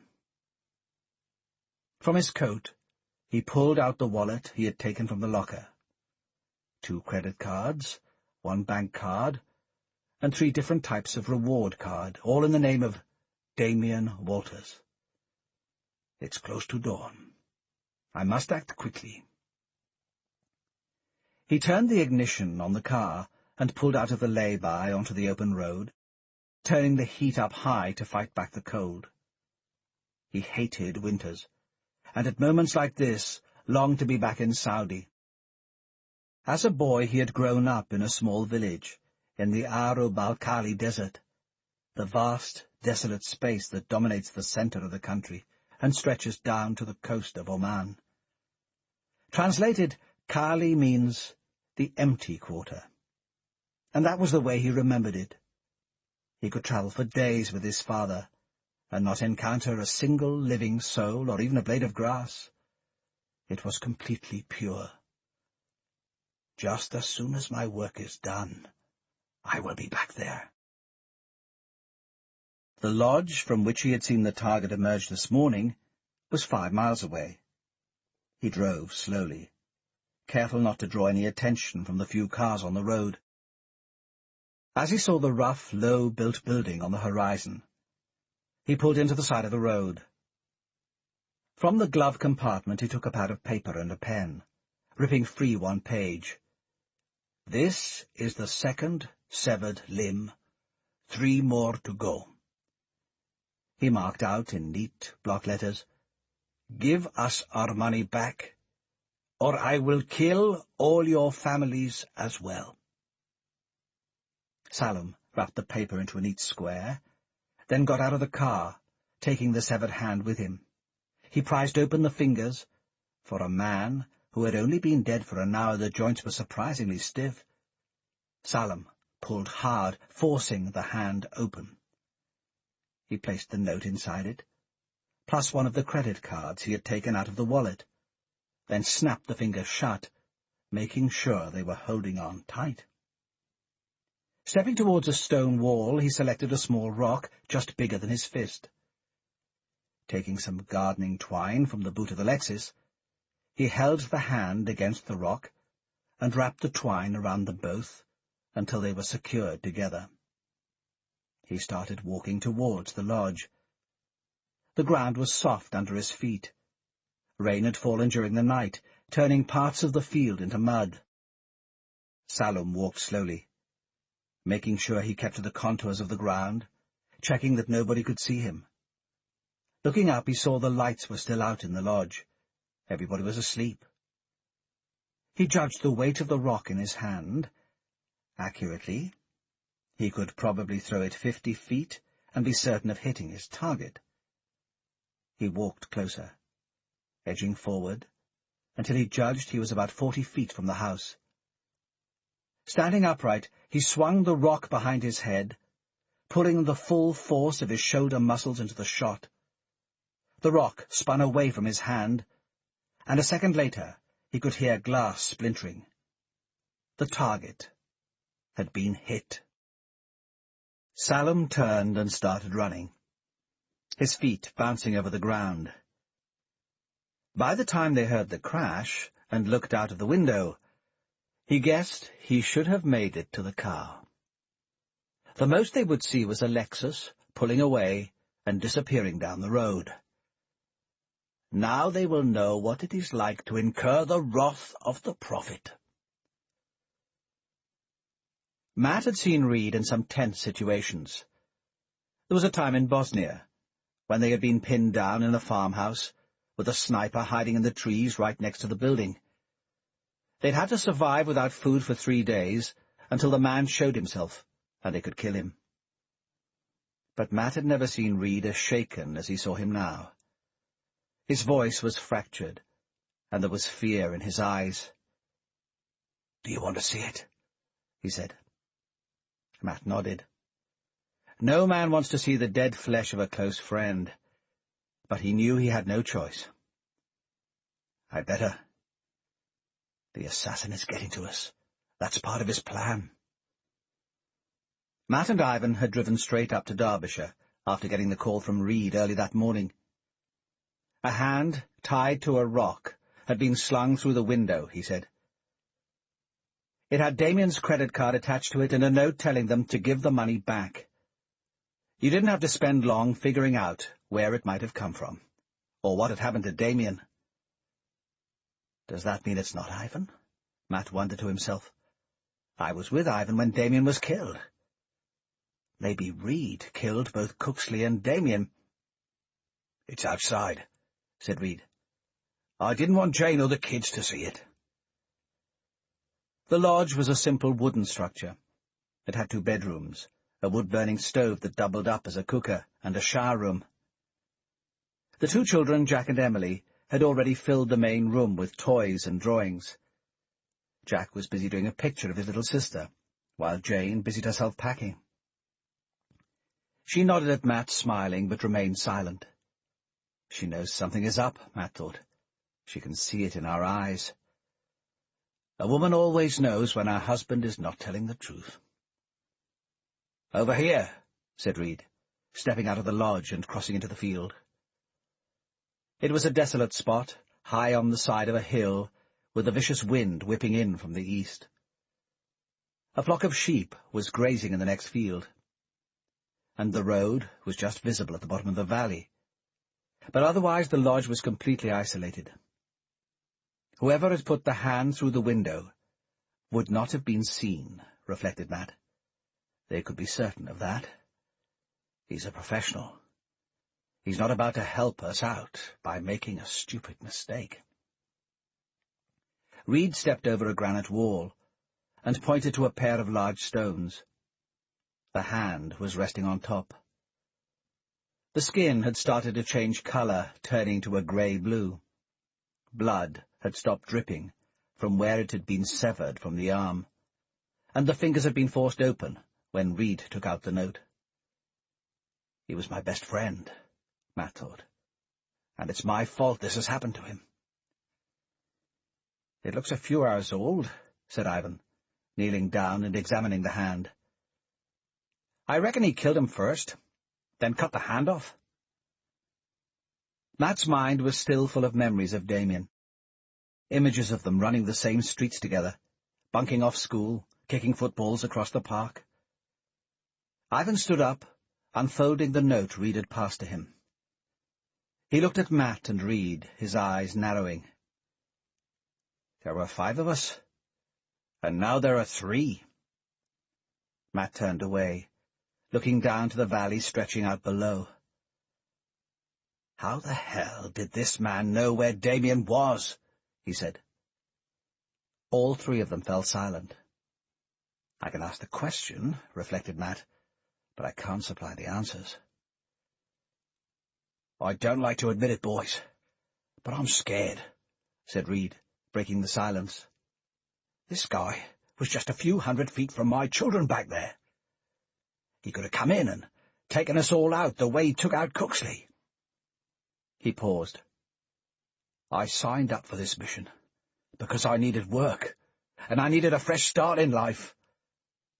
Maybe we should give them the money back like they ask. I tell you, I don't care about it anymore. I just want out.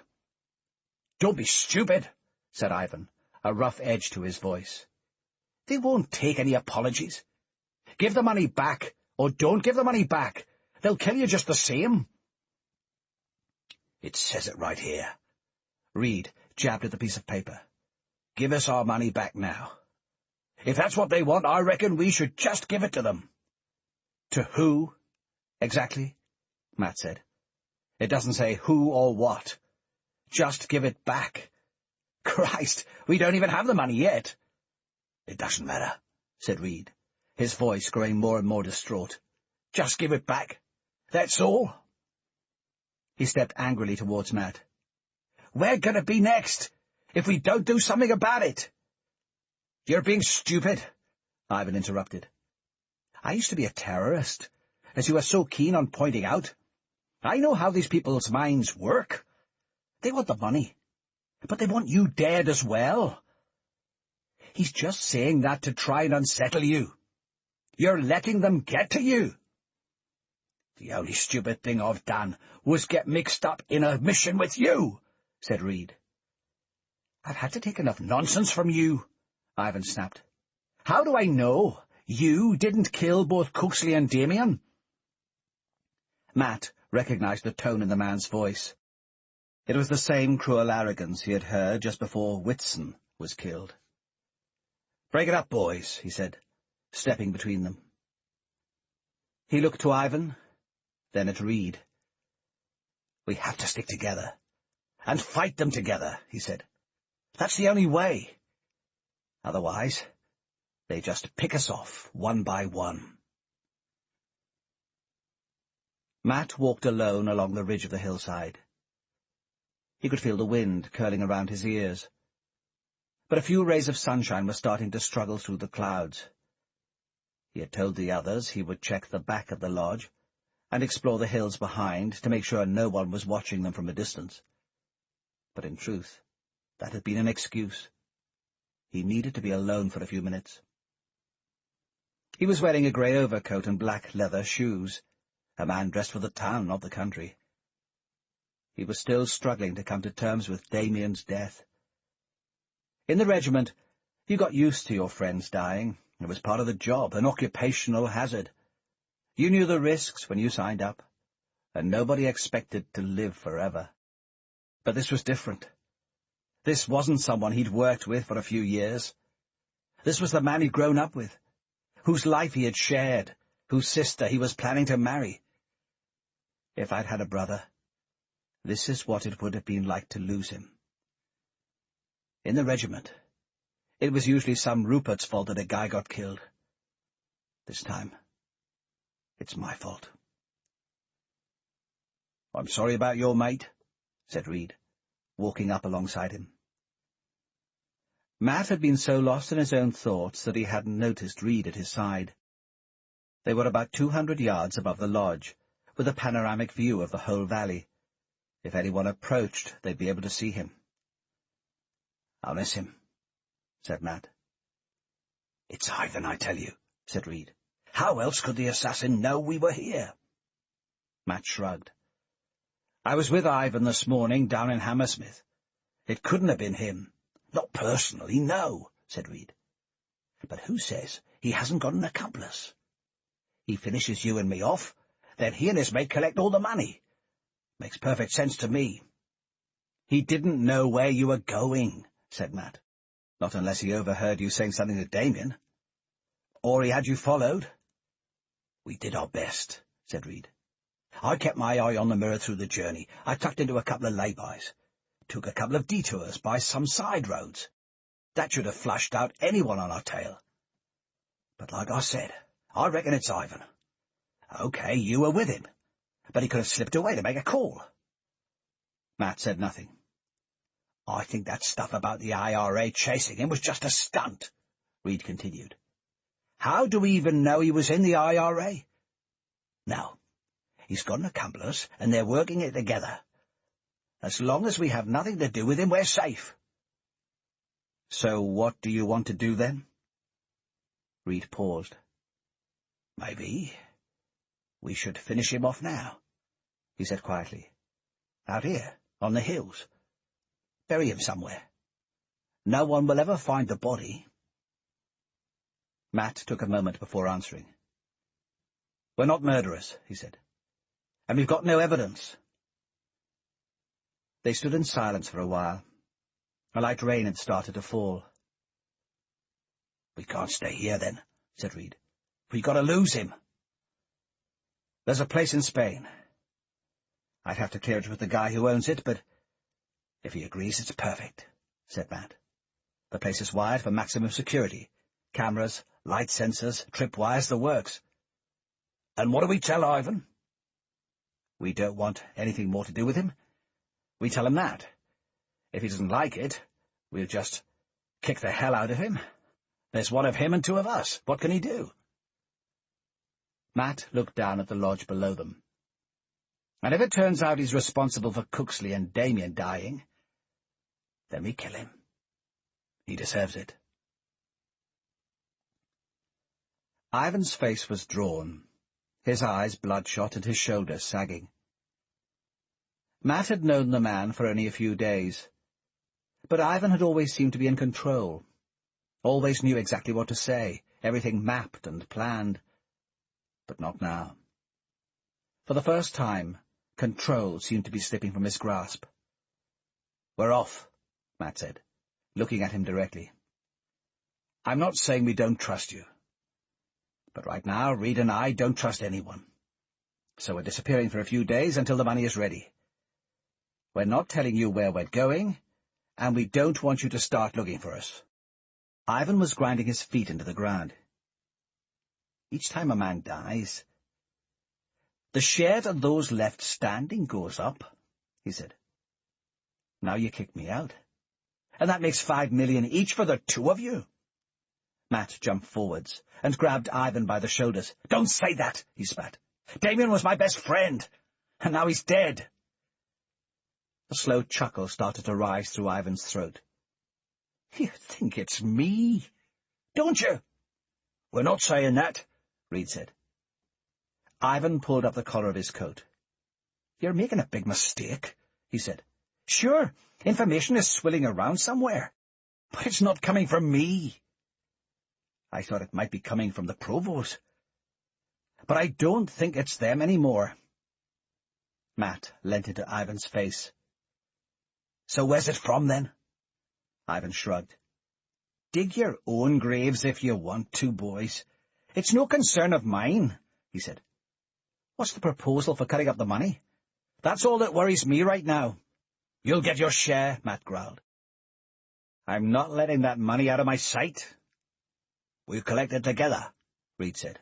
The way we always planned. We'll take our shares in Rotterdam. You know as well as we do when the cargo ship's coming in. Then we'll go our separate ways. Ivan laughed. No, I'm sticking with you until I get my money. Matt jabbed a finger at his face. You heard what we said. You'll just have to accept it. Ivan waited for a few moments, then nodded. Okay, then. But if either of you double-cross me, I'll kill you, he said. Then I'll kill your families as well, if it's the last thing I do. He turned to walk away. The rain was heavier now, and water was dripping down the side of his face. If you make it, that is, he said. Because it's not me. So long as we're away from you, we'll be okay, said Reed. Ivan shook his head as he set off. A couple of bone-stupid British squaddies. You haven't figured it out yet, have you? And the rate your brains work. You never will. The coffee bar at Luton Airport was full. The A20 EasyJet flight to Malaga was not yet ready, and looked like being delayed by up to half an hour. Reed had taken Jane and the children to have something to eat. Matt was sitting by himself. He didn't feel like anything more than a snack. It's going to be a while before I feel like eating again. I was sorry to hear about Damien. Alison sat down opposite him. Matt glanced upwards, but remained seated. She was wearing a white coat, wrapped tight around her waist, and knee-high leather boots. She put her bottle of mineral water down on the table. He seemed like a good man. He was a good man, replied Matt. What do you think happened to him? Why don't you tell me? Matt snapped. You're the intelligence officer. I wish I knew, said Alison, a sympathetic smile on her lips. Right, sneered Matt. The whole of Five can't find out anything about a pair of murders. Alison's hand reached across the table. As I said, I wish we knew more, she said. But tell me what you think. Matt shook his head. I'm not sure, he answered. Reed believes it's Ivan. He looked up at her fiercely. He's been nothing but trouble. Did you ask him about the missing tape? Matt nodded. He denies taking it, he replied. He denies everything. Maybe there's something on it that incriminates him. Alison unscrewed the cap of her water bottle and put it to her lips. You really think he might be behind the killings? Matt nodded. That's where he collects all the money for himself. It has to be him. He looked closer at her, scrutinizing every inch of her face. Why did you want him along? I told you, Alison said sharply. You needed a safe blown. We needed to get him out of Ulster. And now two of my best friends are dead. I didn't plan it that way, Matt. Alison slammed her bottle on the table. I'm sorry, but it's not my fault. You were all grown men, and you knew what you were getting into. If you want to play softball, go to the park, right? Alison leant across the table. I know this hurts for you, she said. Everyone in this business has lost people they care about. It hurts, always. But we fight on. MI6 is doing everything it can to track down the killer. I thought you said Five didn't care what happened to us. That's why we couldn't have a safe house. Five doesn't have feelings, said Alison, leaning back in her chair. It's not that sort of organization. We want to catch al-Qaeda, though. What do you have, then? Matt snapped. If you get any leads, You have to share them with me. It's my life on the line here. Okay, she said. I should level with you about something. Alison glanced around the cafe, as if she was worried someone might hear her. It's about Ivan.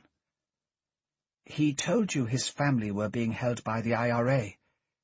That was a lie. We checked it out.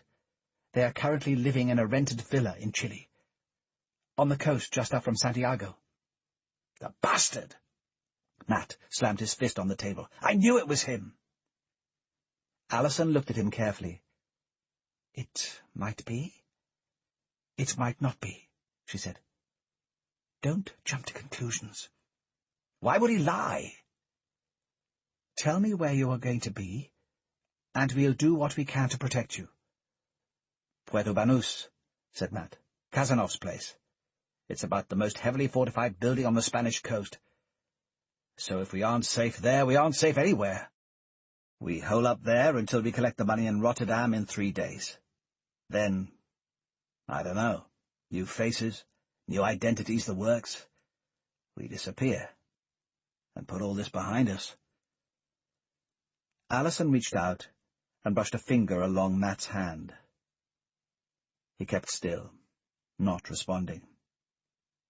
You see, Matt, if we work together, we can get through this. Chapter 16. The house sat high above the sea, perched above a tiny sandy cove. The noise of the waves echoed up from the rocks, and spray flew about their jagged edges.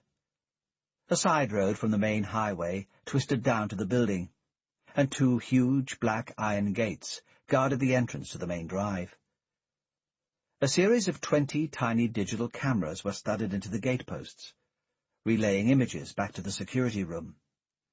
An assailant could take out 1 or 2 cameras, but not 20 without being spotted. You can't see the security, Matt noticed.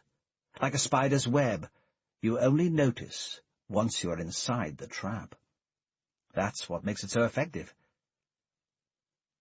The white Mercedes limousine drew to a halt outside the main doors, and Matt clambered out. It was 2 a.m, and both Reed's children were asleep on the back seat. The flight from London had taken 2.5 hours, touching down at Malaga Airport at just after midnight local time. Both the children had been excited to fly on a plane, and had spent most of the journey demanding to play with Matt. By the time they'd collected their bags and found the car Casanov had sent for them, another hour had passed. Now Matt was exhausted. It seemed like 3 days since he had slept, and he needed to get his head down. Sleep isn't easy when you know you might die in the next few days. "You're a lucky boy, Matt Browning," said Harry Pointer, walking towards the door. "Getting to stay in a place like this, after all the trouble you've caused. Mr. Casanov is a nice man, a much nicer man than he should be." After the hard bargain Casanov had driven, Matt reckoned he didn't have any grounds for complaining. The Russian had said he wanted his money back by the end of the month, and had added an extra 50% onto the interest he was charging. Matt hadn't bothered to argue. Either way, it made little difference. If he was alive at the end of the month, it was worth spending the extra money. If he was dead, Casanov wasn't going to get paid anyway. "He's getting his $500,000 back, plus a tidy wedge of interest," Matt said sharply. "He's a businessman. He knows that sometimes you have to protect an asset. Right now, that's me." Pointer rang the bell, and they waited, while a guard walked to the door. The man looked at them through a spy hole, then started unlocking the heavy bolts. Matt heaved the bags onto his shoulders and stepped inside. Reed carried Emily. Jane was holding Jack in her arms. Matt had only been here once before, for a party Casanov had held one New Year's Eve, back when he still counted as part of the nouveau riche set on the Marbella coastline. A plane load of Natashas and Ivanas, seemed to have been flown in for the event. If Matt had ever before seen so many stunning girls gathered in one place, it could only have been in a dream. What they were like to talk to he'd never discovered. Jill had hung onto his arm all evening, and the only people he'd got to speak to all night were some local property developers and some oil prospectors from the Caspian Sea. "Nice place," Jane whispered, stepping across the black-and-white marble floor of the hallway. "It's a big improvement on that lodge in Derbyshire." Reed hadn't told her what was happening. For all Jane knew, they were simply staying there a few days while Matt and Reed sorted out some business, and Damien had gone to collect some money. Better to keep it that way. If Jane had any idea what had been happening, chances were she'd lose it completely. "I'll show you to your rooms," said Pointer. Reed and Jane started walking up the stairs, the two sleeping children still in their arms. Matt took their bags in his arms and followed. His limbs were aching with tiredness, and he needed to get some rest. About 10 hours sleep, some breakfast, and a 5-mile jog. Then I can start thinking straight again. "A drink!" boomed a voice from the bottom of the stairs. "I can't let you go to bed without at least one vodka." Matt turned round to see Kazanov standing in the hallway waving him down. Even at 2 a.m, he was still wearing a suit and tie. He was a man who took his grooming seriously. He was never seen looking anything less than immaculate. Say what you like about the KGB, Matt reflected, but it certainly taught its operatives how to present themselves. Matt followed him through to the front of the house. A huge log fire was burning in the fireplace, its light filling the room. A long window stretched across one wall, overlooking the Mediterranean. The moon was almost full now, casting deep shadows across the bay. Last time I saw a moon like that, I was using its light to kill 6 men. "Say hello, Irena," said Kazanov. "This is my friend, Matt." The girl was draped over the sofa. She was about 6 feet tall, with a perfect figure and long brown hair, and the high, wide cheekbones common among Slavic women. She was wearing a tiny black dress, a pair of diamond earrings, and a single black stiletto. The other shoe had fallen off. "Hello," she said, glancing up from a magazine. "Thanks for letting me stay," Matt said. "You're paying me in 4 days," said Kazanov. "Personally, I don't care if you live or die, but I know I'm not going to collect my money from a dead man. What was it Lenin once said? The debts of the Tsar died with the Tsar." He laughed, a huge, booming racket that filled the room. Matt took the glass of vodka Kazanov was offering him. "A couple of weeks ago, you were flat broke," said Kazanov. "Now you say you can pay me back $500,000 in a few days' time, yet you also want somewhere to hide." He paused, taking a sip of his drink. "I don't know what you've done, but it must be very bad. I'm interested." Matt took a hit of vodka, throwing it against the back of his throat. He had avoided a drink on the plane, but he needed one now. Maybe it's him, he thought, his blood suddenly chilling. Maybe it's Kazanov, who's been after us all along, just as I first suspected. And I've walked right into a trap. "I took some money." "You? A thief? Surely not," Kazanov said. "I always thought you were one of us, a soldier, an honorable man." "My conscience is clear." Kazanov nodded. "But now they want it back." "Somebody wants it," said Matt. "I've been on both sides of the law, Matt," Kazanov said. "I've been KGB, and what in Russia we call a businessman. It's not so different, just buying and selling, people And secrets, or oil and aluminium, there is always a trade in every kind of commodity.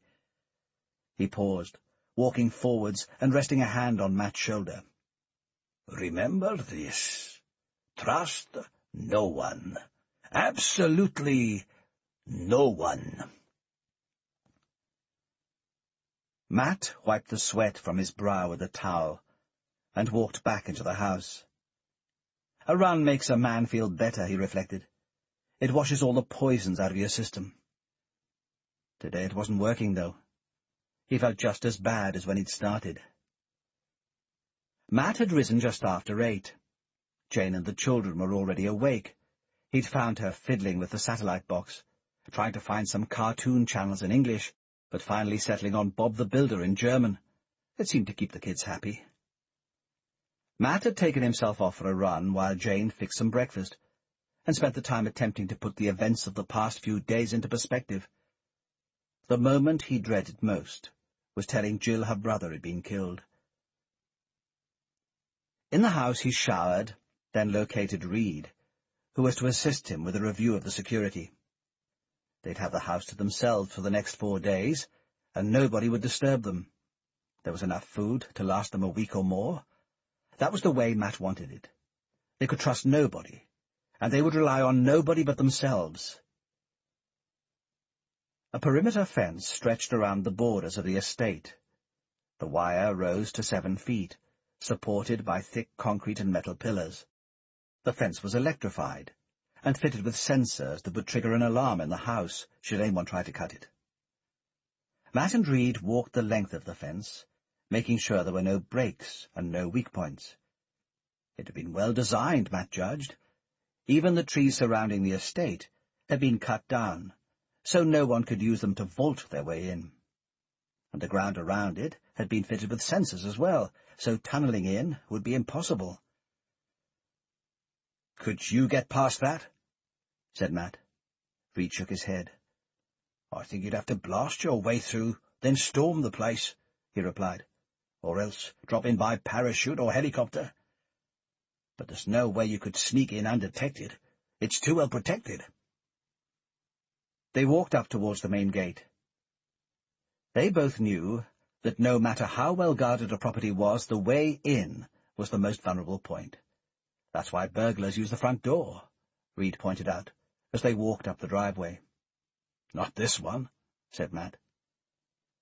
They were standing next to the 2 black metal doors that were the entrance to the compound. Each was made of 8-inch thick steel, reinforced with tungsten. It was, Matt noted, the same material tanks are made from. And, like an armoured military vehicle, the gate was designed to withstand a rocket attack. There was an electronic keypad with a 4-digit code for opening the entrance. Make one mistake in entering the code, and a pair of heavy steel bolts shot across the doors, which remained shut for 3 hours. "Short of heavy sustained shelling, there's no way anyone is getting through this gate," Matt said. This ends Disc 6. Greed, Disc 7. They walked back to the house. To the side of the building, past the kitchen, was a security control room. In total, there were 50 cameras slotted around the perimeter of the estate, and another 50 throughout the house. 100 monitors were permanently active within the control room. Just about every square inch of the place was recorded 24 hours a day. Infrared sensors laced the property at night, meaning that the guard on duty would be alerted to any sudden movements. During the day, computers were programmed to monitor any suspicious movements. Anybody running suddenly or crawling across the ground would immediately set off an alarm. "Fancy setup," said Reed, surveying the screens and computer equipment. "Kazanov is a rich man, and a lot of people would like to take a slice of his cake," said Matt. "Without this lot, he'd probably have been dead a long time ago." The 2 men walked downstairs. From the control room, a single metal staircase led down into a concrete bunker. Matt punched in the 4-digit code Pointer had given him for the door, which slid open, and they stepped inside. Matt flicked a switch. "The armory," he said, glancing across at Reed. It was an impressive display. Across one wall there was a rack of single and double-barrel shotguns. Next to it were stored 10 high-precision rifles, 20 semi-automatic submachine guns, 5 full machine guns, 25 boxes of ammunition, 5 crates of hand grenades, 5 crates of mortar shells, 10 crates of explosives, 25 landmines, a selection of knives, ropes and flares, and 2 flamethrowers. "Christ," said Reed. "He's better stocked than the regiment." Matt took one of the rifles from the wall, a Russian-made Kalashnikov. Not the familiar AK-47, but the more modern AK-74M, built for the Russian infantry. Matt weighed up the weapon in his arms. The AK-74M was made from a glass-filled polyamide material, making it much stronger and lighter than the older AK-47, with its polished wooden furniture. But it's not really the quality of the weapons that matters, Matt knew. It's the quality of the man trying to kill you. He tried to put that thought out of his mind. "You could defend yourself against an infantry division with this lot," he said. "More likely to be 1 or 2 men. Not a division," said Reed. "Whatever it is that comes after us, we won't be expecting it." Matt looked across at Reed. "Maybe it is you," he considered. "A regiment man who's gone bad, overwhelmed by greed, driven mad by the thought of too much easy money. After all, a couple of weeks ago you were dossing down on a farm because you were too frightened to admit to your wife you weren't earning anything. Maybe all that alcohol you've been putting in your bloodstream has started chewing into your brain. How well do I know you? Maybe it's you." It was in the tone of her voice. He could tell she was not going to forgive him.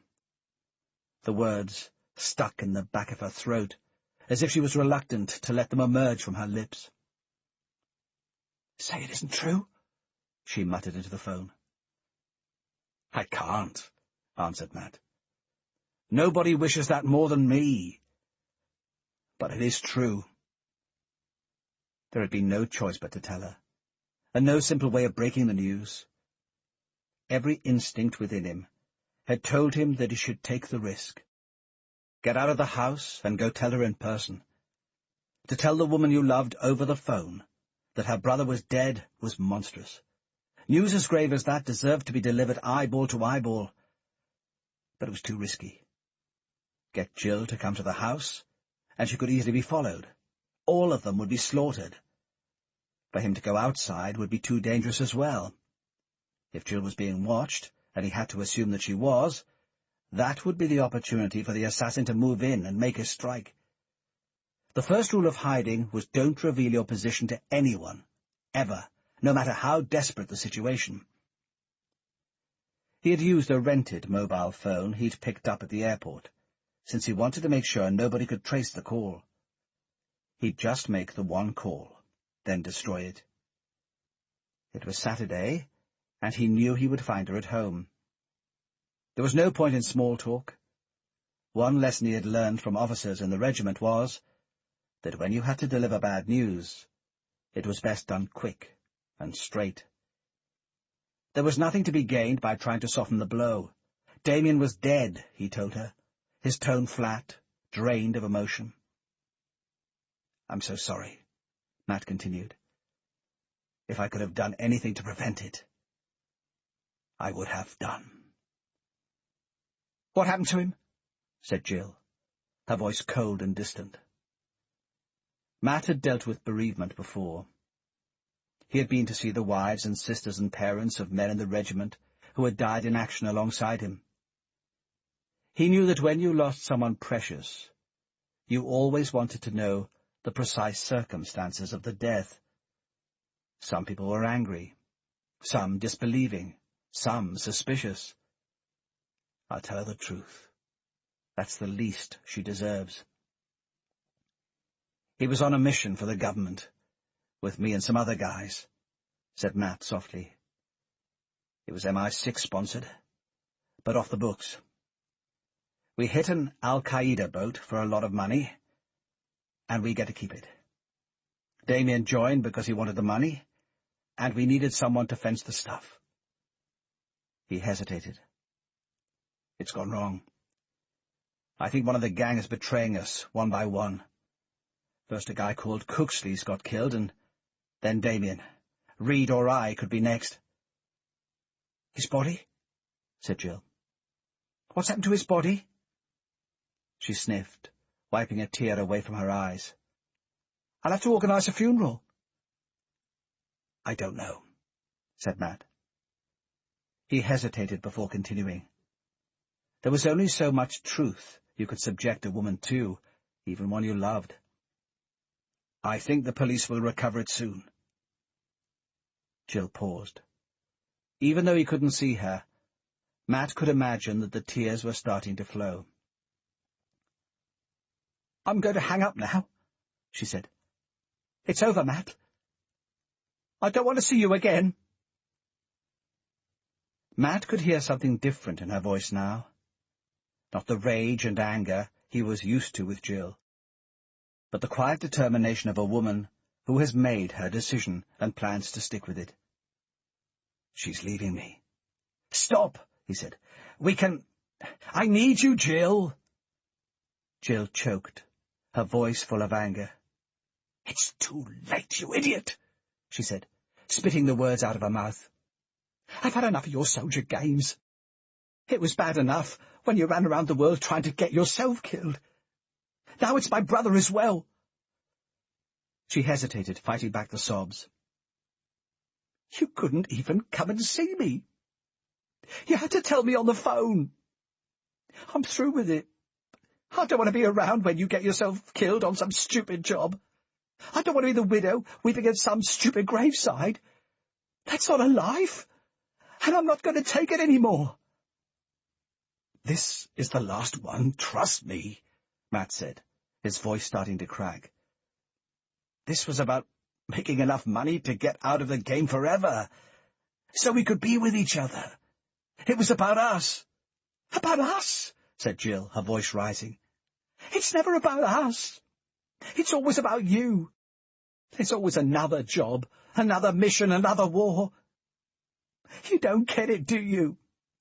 I don't need you to be a hero, or a millionaire, or any of the rest of it. She took a deep breath. All I wanted was for you to be an ordinary guy who cared about me. The line went dead. Matt stood in the room, staring out across the sea, the phone still hanging in his hand. He put it down and put his face in his hands. He had wanted to speak, but the words were choked in his throat. Jill had been angry with him before. They had shouted at each other hundreds of times, but this time felt different. She had just said goodbye. Joe Rice looked like a typical 5 agent, decided Matt, as he opened the door. He was just under 6 feet tall, well-built, with a rugby player's upper torso, about 30, with thick black hair, and wearing chinos and a tweed jacket. He had minor public school written all over him. Nothing like Allison, nothing like us smart. Headquarters suggested I swing by, Rice said breezily at the door, to help with the security. Matt showed him around. Rice said he was stationed in Malaga. He had been posted in Madrid, but MI6 already had a man on the southern Spanish coast, and Rice had been sent down to join him. The area was swarming with drug dealers, gun runners, gangsters, and terrorists. So they figured it was worth having their own man on the spot, getting plugged into the local network, seeing what he could pick up, Rice added. That's me. I can't imagine a twit like you getting plugged into anything but the toaster. The tour took 15 minutes, around the perimeter defences, into the control room, and down into the armory. Matt could tell that Rice was surprised by the extent and sophistication of the weapons and surveillance systems on display. Whatever piece of ground he'd been keeping his ear to, Matt decided, it obviously hadn't told him that Casanov was a man with this sort of money and munitions at his disposal. "So you see, we're pretty well defended," said Matt. "Five wanted to put in a couple of extra tweaks," said Rice, "if that's okay." "A couple of battalions of Gurkhas would be good," replied Matt. Rice grinned. "I was thinking more of a video link," he said. "We can just fix up the electronics so that all the video surveillance gets beamed straight back to headquarters. Anything starts happening, we can send some guys to help you out." "The cavalry?" "That's the thing," Rice nodded enthusiastically. "You'll be able to help clear up the bodies, then," said Matt. "Always good to have somebody to wash away the blood." Rice looked hurt. "We're just trying to help, Mr. Browning. It's rare for MI5 to do this for anyone." "It's rare that 5 does anything for anyone," said Matt. He turned to walk away. "Fix up your wires. We'll use all the help we can get." Reed was sitting upstairs drinking a beer on the balcony. A sniper could get you from there easily, thought Matt. You don't look nearly as frightened of dying as you should be. Matt walked slowly towards him, listening intently as he crossed the stone floor. Over the past couple of days he had grown used to watching every shadow. Every nerve in his body switched to full alert, ready for an assault. He had also learnt the first lesson any target learns. When an attack comes, you may not see it, you may not feel it, but you will always hear it. It's like fighting in the jungle, Matt thought, where the thick trees and leaves stop you from seeing more than a few feet in any direction. A tiger's ears are its greatest weapon. They are ours, too. "The man from 5, he said. "He's connecting the video cameras to base, so they can send reinforcements if anyone comes to get us. Casanov is going to go crazy. We'll have to get rid of it all before we leave." Reed took a swig from his beer bottle. "And where are they going to come from? London?" "They probably won't come at all," said Matt, sitting down next to him. "It's not about helping us," said Reed. "It's about watching us." Matt picked up the mobile phone and walked back into the kitchen. Jane was upstairs, struggling to get the children off to sleep.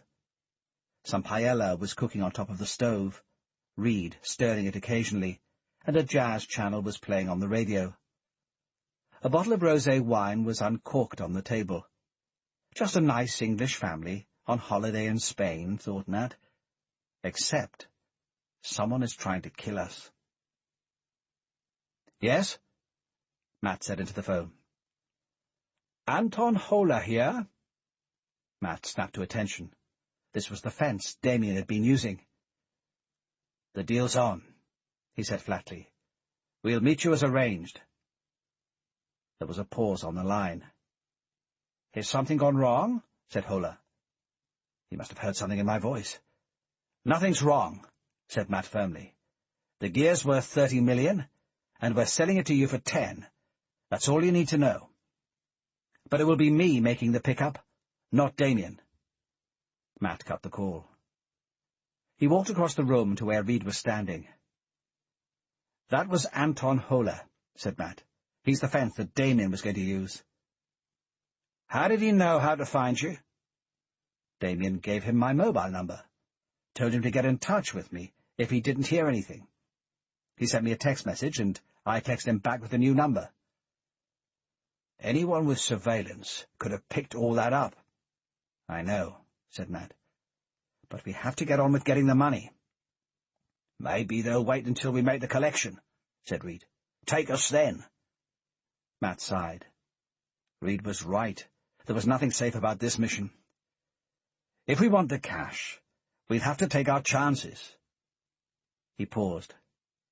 "You and me, tomorrow night. You coming?" "Who says we need to go and pick up the money?" said Reed. Why not get the fence to stash it away for us? Wait until we've smoked out this assassin, then go get it." Matt shook his head. "That's crazy," he replied crisply. "We have to be there when the boat gets in. I'm going whether you come or not." Reed walked out towards the balcony. A wind was starting to blow in from the sea, whistling up through the rocks. "I can't leave Jane and the kids. Not at a moment like this. And I can't take them with me. It's too dangerous." "Then I go," said Matt. "I collect the money from Hola. I'll take the money to the cash we agreed back in Bideford. Once we decide it's okay for the family to travel, you come over and we split up the money." "And Ivan?" "I reckon he'll be waiting for me," said Matt. "I'll be there to collect the money, and maybe he'll be there to finish me off and take the money for himself." "And what'll you do then?"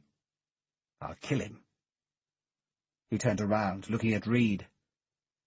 "You okay with that?" As he posed the question, he could see Reed's eyes start to change shape. "You're bloody keen to get us all killed, aren't you? Maybe it's you," Reed said, drawing out the words. "Maybe it's you, Matt." Matt stood perfectly still, as if he'd been frozen in a block of ice. The words rattled through his brain. "What do you mean?" Reed moved a step back. "It all seems to be working out very neatly, doesn't it?" he said, his voice edged with menace. "Too neatly. You set up the mission with 5 guys. You're in charge. You're the one person who organizes everything, who pulls all the strings. Cooksley's dead. Damien's dead. And you're about to kill Ivan. I'm left alone in the house of your friend." The back of Matt's hand collided with Reed's cheek, sending him reeling sideways. Reed staggered backwards, holding his hand to his face where the blow had struck. "Don't accuse me of that!" Matt shouted, his voice raw with anger. "Those men were my friends!" Reed charged forward, his fist ramming into Matt's stomach. Matt doubled up in pain, choking on his own breath. Pulling himself upright, Matt swung his fist backwards. He clenched his knuckles, ready to strike, watching as Reed backed away. "Stop it!" shouted Jane, appearing from the doorway to the balcony. "Stop it, you idiots! What are you fighting about?" Matt looked at Reed. "Take it back. Prove it isn't true. You weren't in the hotel when Cooksley got killed. You weren't with me when Damien got killed. Looks bloody obvious to me." "Don't be bloody ridiculous," Matt snapped. "If I was going to kill you, I'd have done it by now." Reed took a step forward. "I don't care," he said, putting his arm around Jane. "You and me stay here together," he said to her. "I'm not letting you out of my sight." A sullen grin started to play on his lips. "But I tell you, Matt Browning, I'll be watching your every move. And if you try to get away or double-cross me, that precious nursery teacher of yours is dead flesh." He ran his finger across his neck, mimicking the movement of a knife. "She goes straight to the slaughterhouse. You understand me?" Chapter 17. The train twisted slowly through the Dutch countryside. Matt sat by himself in a smoking carriage towards the back of the train. He was sipping slowly on a cup of stale coffee, a biscuit lying half-eaten at its side. He watched the flat fields stretch out into the distance, reflecting on how far he had travelled in the past 2 weeks, and how far he still had to go. When a team starts breaking up, it stays broke. It's part of the iron law of screw-ups. The KLM plane had left Malaga at 8:10 that morning, touching down at Amsterdam Schiphol Airport just before 11 local time. He paid cash for the ticket, which had caused some consternation among the girls at the check-in desk. Not using a credit card marked you out as some kind of criminal these days, Matt realized. Only men with something to hide used old-fashioned paper money. Everyone else used plastic. I've moved on to the other side of the law now, and I might never come back. There was a direct train from Schiphol to Rotterdam Central Station, stopping at Leiden and Den Haag. The journey was only 3/4 of an hour, but Matt was grateful for the time and space to himself.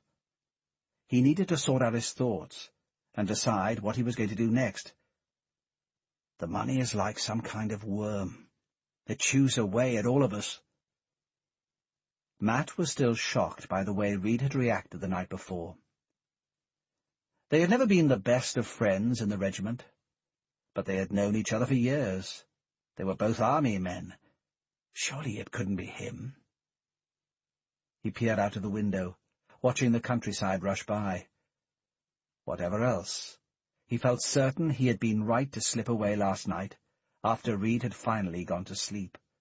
The man was cracking. There was no other choice. I don't know. Maybe it's Reed. He could have killed Damien when they were up in the lodge together. He could have slipped out to kill Cooksley. He would certainly have known where he was. Maybe Reed is a complete psycho. He took a hit of the coffee and finished off the biscuit. A taste of food reminded him that it was hours since he had had anything proper to eat. His stomach was empty and his head was aching from hunger. Stop it, Matt. You're going mad yourself. Just collect the money, stay alive, and get this thing over with. The boy couldn't have been more than 16 or 17. He was tall and thin, strong in the way that teenagers are, with eyes that bulged from their sockets and a shy manner. Salum inspected him the way he might inspect a goat in the market, as a piece of meat for cooking, not as a living creature. "Your name?" he said. "Rami Shamil, sir," he answered. Salum nodded, a smile exposing his gleaming white teeth. "Rami, the marksman. It is appropriate." "I chose it, sir, when I joined our movement." He sat down next to Salum. The cafe was situated in the hills behind the main road running east from Puerto Banús. There were no views from here, and it wasn't on a road towards any tourist site. It was entirely Spanish, serving great plates of pork and beans to the truckers. Just as well, reflected Salum. If we talk in English, no one will understand us. The boy had been supplied by the organization. Salum had contacted Asaf to say that he needed someone expendable, and the boy had been dispatched. Rami was Algerian and had joined al-Qaeda 3 years before. He'd been in Afghanistan before the war for basic training, then moved to Qatar after the fall of Kabul. He was not an expert fighter, just a mule, a boy used as muscle. But he was devout and fearless, and ready to lay down his life for the cause. Even though he had no particular talents, his willingness made him a useful tool of the organization. Perfect for Salum's purposes tonight. "You are familiar with the Quran?" "Yes, sir." Salum ordered 2 cups of weak peppermint tea from the waitress. "Then tell me the story of Hussein." "The grandson of the Prophet Muhammad, and the 3rd Imam," answered Rami. "He and his band of followers were killed by the Caliph Yazid in 680. He was the first of the great martyrs of the faith, and the shrine to him at Karbala in Iraq is one of the holiest places in all Islam." Salum nodded. "You are a good student," he said. Rami took a sip of his tea, looking up towards Salum, his expression calm and impassive. "Am I to become a martyr, sir?" "Not at all," said Salum, shaking his head, a benevolent smile playing on his lips. "But you know, those of us who fight for the faith must always be prepared to be martyrs one day. It is that knowledge that we would lay down our lives at any time that makes us strong, and the infidels weak." Matt walked towards the parking lot, clutching the car keys. The blue Ford Focus was one of 7 identical cars parked in a row in the Avis lot. He picked his from the number plate, climbed inside the vehicle and started driving. He had used his own name and credit card to complete the rental forms. There was no way they would give him a car without showing his license and some plastic, so he figured he had little choice. If anyone wanted to track him down, they could. But they'll have to find me first, and if I keep moving, that would be easy. He checked his watch. It was 12:20. He had another 40 minutes until he was scheduled to meet Hola. But first, he had to find his way through the suburbs of Rotterdam. He pulled the car out of the lot and started heading east. He checked his mirror every few seconds to see if anyone was on his tail. At this moment, I could use a gun, he thought. But although there were plenty of Dutch gangsters who would have sold him one, he didn't have the time to find them. He turned sharply right. According to the map on the passenger seat, this road would take him in towards the docks. The restaurant was an Italian place, Roosmarijn, a couple of streets from the main port. A local place, out of the way and discreet. Matt reckoned there was little chance anyone would see them. He drove slowly through the neat suburban streets. His head was turning from right to left, making sure he read every street sign and tracking his position on the map. He was almost there. The next turning on the right, then the restaurant should be a couple of blocks along. He glanced in the mirror. Nobody was following. He looked across the streets, checking for any cars with people in them. Nothing. He scanned the driveways of the houses, glanced at the street corners, then up into the trees. If I was planning a hit here, where would I hide myself? He could see the restaurant a block away, a 2-story building with a long glass front and a red neon sign on top. He pulled into the car park, switched off the ignition, and sat silent for a moment.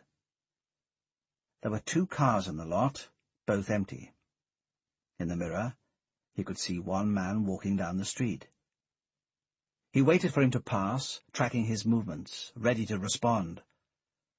Only when he had disappeared from view did Matt climb out of the car. Okay, if Ivan's here, he's planning to make the hit after the money gets transferred. Hola was sitting in a booth towards the back of the restaurant. Look for a man reading a copy of the International Herald Tribune, he had told Matt. But he needn't have bothered. The only other customers were a Dutch mother and daughter and a man in his 70s by himself. "Let's get one thing straight," said Matt, sitting down in the booth. "I've had a crap few days. People are getting killed all around me, and I'm probably next. I'm tired, and my nerves are edgy. So you fuck me around, I kill you. With my bare hands if I have to. We clear about that?" "You should order the chicken soup," said Hola. "It might make you feel better. Calm you down." Hola was a thin man, in his early 40s, Matt judged, almost 6 feet tall, with light blonde hair, and a tan that suggested he took several holidays a year. He was wearing a black boss suit and a dark grey shirt with a couple of buttons undone at the neck. Fencing stolen jewels and gold looked like a trade that could earn a man a good living. That was to be expected. If he wasn't good enough to make money, Damien wouldn't have been using him. "I'm sorry to hear about Damien," said Hola. "How well did you know him?" Hola shrugged. "In this trade, a man doesn't know anyone that well," he replied. "We have contacts, networks, references, but we're all freelancers. We work alone. I did 3 trades with him. London goods, diamonds twice, some paintings once. He was reliable and sharp." Matt nodded. "As you know, the Ithaca gets into the port this afternoon. About 5, but it could be a couple of hours out either way. I suppose it depends how crowded the port is. But they should be unloading about 6. I go in there, collect the gear, get past customs. Then we make the transfer at night. I give you the stuff, you give me the 10 million. Agreed? The money is ready. Show me. Hola shook his head. It's in a safe place about 5 miles from the city. Once you get your stuff, we'll take it there, and I'll give you the cash. Matt leant forwards, resting his arms on the table. How do I know? I'm not just going to get my throat cut, and my corpse tossed into some Dutch ditch, he said sharply. You could easily have a bunch of guys waiting to finish me off. I could, but I don't, said Hola. Trust. That's the basis on which this business works. Rami held the TCI 89 SR sniper rifle to his shoulder. Salum had been amused by the choice of weapon. The TCI was a gun manufactured for the Israeli army, based on the American M14 SWS. A short black metal rifle, the TCI was light, easily concealed, and had exceptional punch for a weapon of its size. That made it perfect for the tight house-to-house fighting the Israeli army specialized in. The Jews might be among our greatest foes, but sometimes the devil has the best munitions. We'll use their guns if we need to. See if you can hit the fruit from that tree, said Salum. They were standing in the hills behind the cafe, in the middle of a long stretch of waste and scrubland, populated only by a few goats. In the distance there were 2 orange trees, struggling to grow in the barren, sun-baked earth. Rami found his target in the gun sight, steadied his shoulder, and squeezed the trigger. The sound of the shot echoed around the hills. The fruit didn't move. See if you can hit the tree, then, said Salum patiently. Rami put the rifle back up to his shoulder. He spread his legs slightly wider apart, driving his heels into the sand to give himself a better balance.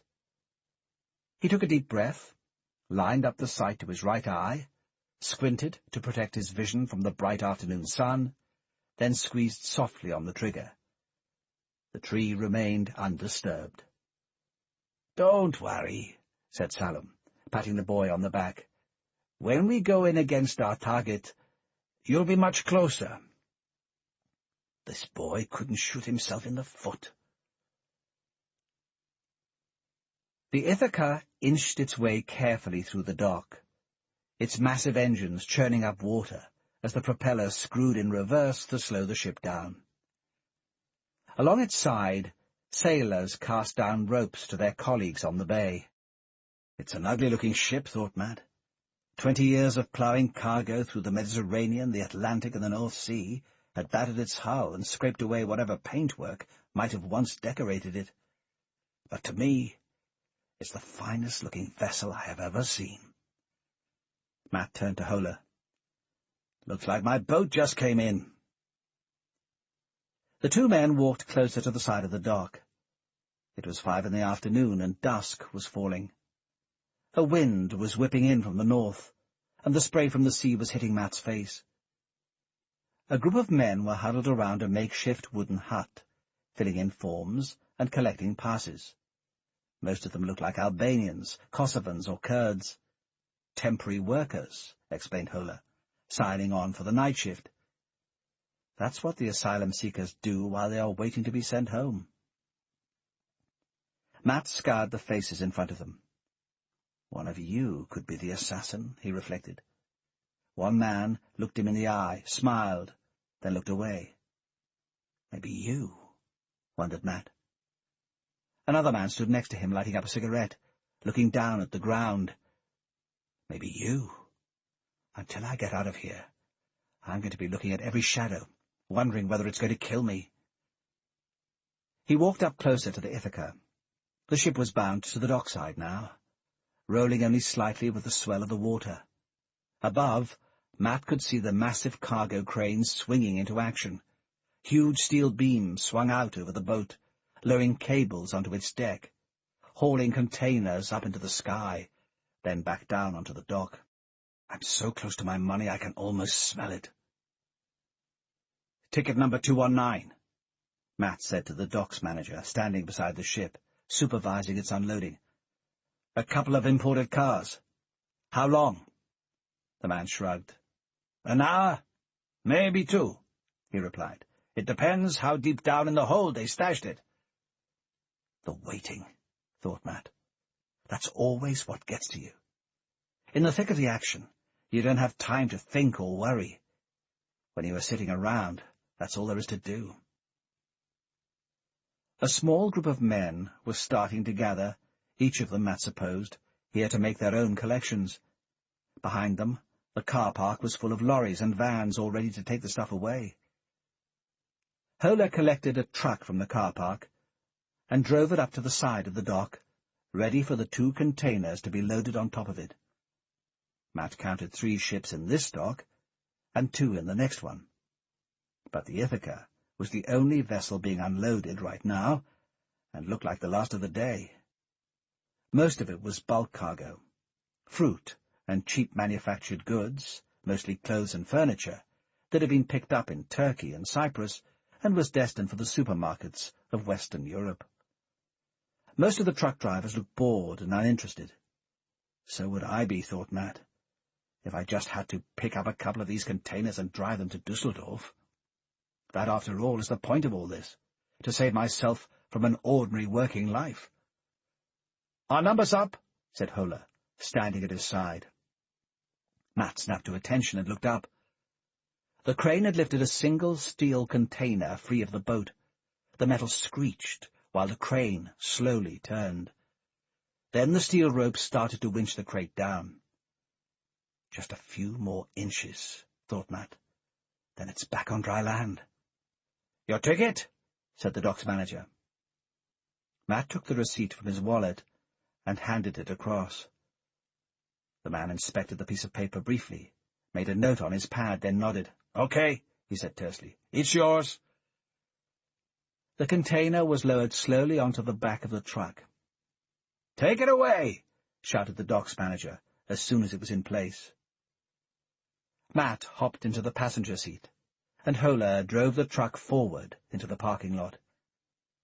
From the corner of his eye, Matt could see the customs inspector approaching them. "I'll do the talking," said Hola. "It'll be easier to speak Dutch." Matt could feel his stomach heaving as the 2 men spoke. He'd been told that about 5% of the containers were searched by customs. The inspector nodded, looked at some paperwork, then cast his eyes over the container and stamped Hola's paper. "We're clear," Hola said, climbing back into the cabin. Matt got out, lowered the back of the truck, fired up the rented Ford, and steered it onto the back of the lorry, tucking it behind the container. "Can you drive this?" said Hola, looking towards Matt as he climbed back into the cabin. "Of course," answered Matt. "If you can drive a tank, a truck is no problem." "Follow the red Audi," said Hola, climbing down from the cabin. "When I stop, that's where the money is." Matt turned the ignition, bringing the engine roaring to life. Pushing his foot on the accelerator, he gradually familiarized himself with the controls. Turning the wheel, he started to steer the truck out of the port and onto the main road. Up ahead, Hola's Audi was in view, driving cautiously on the slow lane. So far, so good, thought Matt. In another hour, the money will be safely stashed in the back of that rented Ford. My money. 10 million, a third of it mine, and more if we finish Ivan. The lights from the compound were only just visible over the ridge of the hill. Salom looked over the cusp of the rock, surveying the panorama below. He could see the house, the drive leading up to it, and the high wire fencing encircling the compound. Taking a pair of binoculars from his pocket, he looked down at the gates. Black, thick, reinforced steel. The only way through was by cutting the wire, and that, he could be sure, was protected by 1,000 different electronic sensors. My sources were right.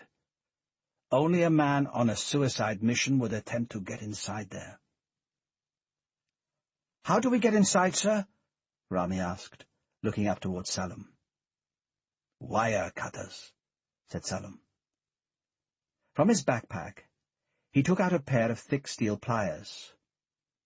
"You cut the wire like this," he said, crunching the pliers together. "Snap a section of wire open, about 1 foot square. That will be enough for you to crawl through. Then wriggle along the ground, trying to keep low and out of sight. As you approach the house, get your gun ready. Go in through the main balcony window. As soon as you see anyone, shoot them on sight. Understood?" Rami nodded. "You don't think they'll see me coming in?" "We wait until midnight. They should all be in bed," said Salem. "It is just one man and his family. He can't stay up all night. So long as you are brave and quick, you'll be all right." "What have they done, sir?" "They are infidels," said Salem gravely. "They have stolen from the organization to which we have pledged ourselves. The punishment they are about to receive is a just one." "Then may Allah be with me, as he was with Hussein," said Rami, starting to pace down the side of the hill. "The boy has faith," reflected Salem, "if not much in the way of brains." The Audi pulled up to a halt in a lay-by on the side of the road. Matt calculated that they were about 6 miles outside of Rotterdam, and at least 2 miles from the main highway. He could see Hola climbing out of the car, walking towards him. "There's a right turning just ahead that leads to a copse of trees about a mile distant," Hola told him. "The stash is in there. You should be able to get the truck up the dirt track." "Ivan must be following me," Matt decided.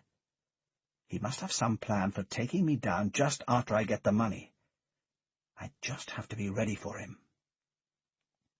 Matt steered the truck out of the lay-by, back onto the road, then turned a sharp right onto the track.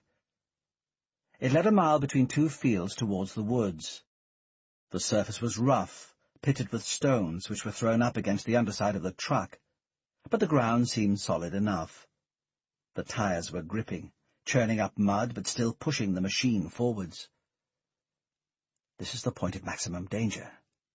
If I were Ivan, I'd attack right here, right now.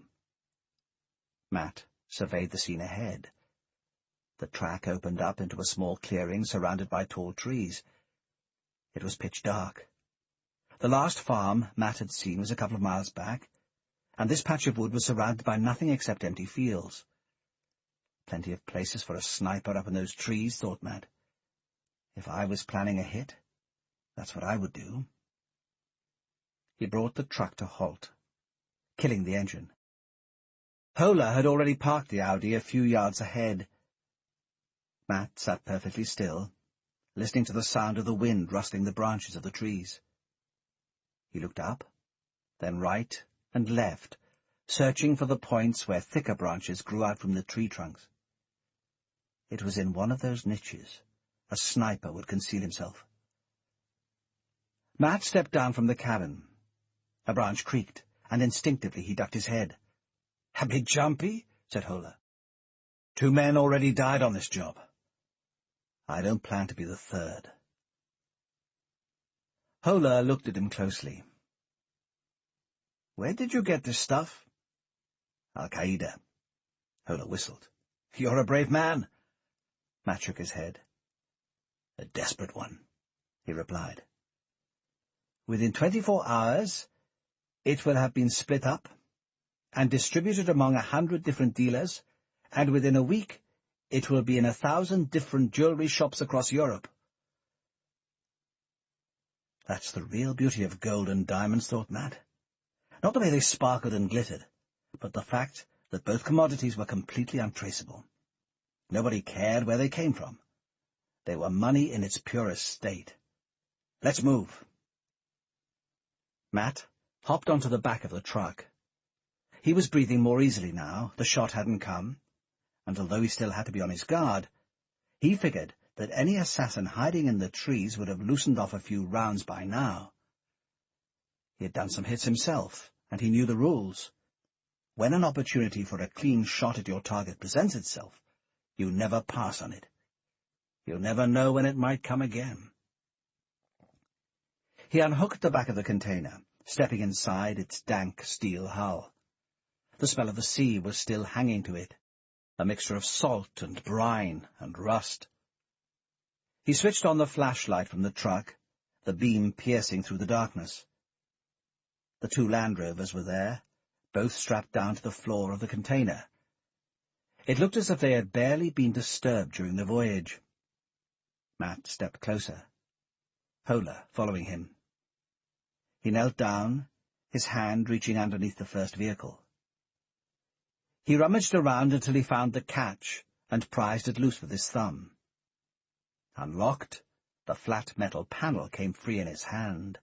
Where you would expect to find the base of the car were a series of small wooden boxes, each one neatly stacked on top of each other. Matt pulled the first one free. He caught his breath as he slid the lid aside, flashing his torch onto its contents, and the diamonds sparkled back at him like the eyes of a child. Slowly he started unpacking the boxes from the 2 cars, stacking each one on top of the other. At his side, Hola was opening each box, examining its contents, then placing it back on the stack. From his car he had brought a set of electronic scales. At random, he took a selection of diamonds and a selection of gold bars, measuring each one, then weighing them. Once you know the right weights for a diamond of a certain size and a gold bar of a certain size, this is the quickest way of judging whether it's fake, he explained to Matt. If the diamonds were made of glass, or if those gold bars had hollow shells, the weights would be all wrong. And how are they? Exactly as they should be. Then I'll collect my money. The 2 men walked across the damp ground towards the wood. It was pitch dark, and Matt needed his torch to illuminate the path. The wind was picking up speed, rattling through the branches. He could hear creaking. A footstep? Or just a branch blown about in the gale? If there's someone there, they'd better take me down with one shot, otherwise they're dead. This way, said Hola. The oak tree was massive, its thick trunk towering into the sky, its branches reaching out imperiously across the rest of the wood. At least 100 years old, judged Matt. At its base, the roots curled up and out from the ground, creating dozens of tiny caves and crevices, useful for woodlice, rabbits, and robbers. Hola bent over, his arm reaching between a pair of roots. He tugged, pulling out a yellow canvas travel bag. He handed it across to Matt. "Count it, if you want to," he said. "How much in this one? $2 million? $1 million in American money? $500,000 in euros? 250,000 in British pounds, and the rest in Swiss francs." Matt pulled back the zipper. The notes were all there, folded into neat paper bundles. He could smell it. Not the fresh, inky scent of the newly printed note, but the familiar grubby smell of the old, used note, the smell of cash tills, other people's hands, and sweaty pockets. My money. I'm a rich man again. He watched as Hola pulled another bag from the tree, then another, until there were 5 bags in a row. Matt opened each one, checking the notes were all there, and that none of the bundles were stuffed with forgeries or blanks. That was all the checking he needed to do. "Here," said Matt, handing across the keys to the truck. "It's all yours." He collected the bags, putting 3 over his shoulder, and taking 1 in each hand. The money was lighter than he expected. $10 million was not such a big sum that a strong man couldn't comfortably carry it on his back. As he walked, he scanned the trees, watching and listening. "What happened to the other guys?" said Hola, as they walked. "Two died. The other... We decided we didn't like the smell of him." "You meet a lot of gangs in this trade," said Hola. "It's always the same. They are the best of friends until the job, but afterwards they all start arguing among themselves. Arguing I can handle. It's the money," said Hola. "It's always the money. It has the same effect on all of them. Within a few days, the oldest of friends are at each other's throats." He paused, turning to look at Matt. "You want my advice? You split that cash up. Give a fair share to each man still standing, then get the hell out. Once the killing starts, it doesn't end until there's only one man left standing. And it won't necessarily be you." Matt swung the last of the bags into the boot of the Ford, which was still parked on the back of the truck. "Thanks," he said tersely. "Always good to have some encouragement." Hola laughed. "I just meant be careful," he said.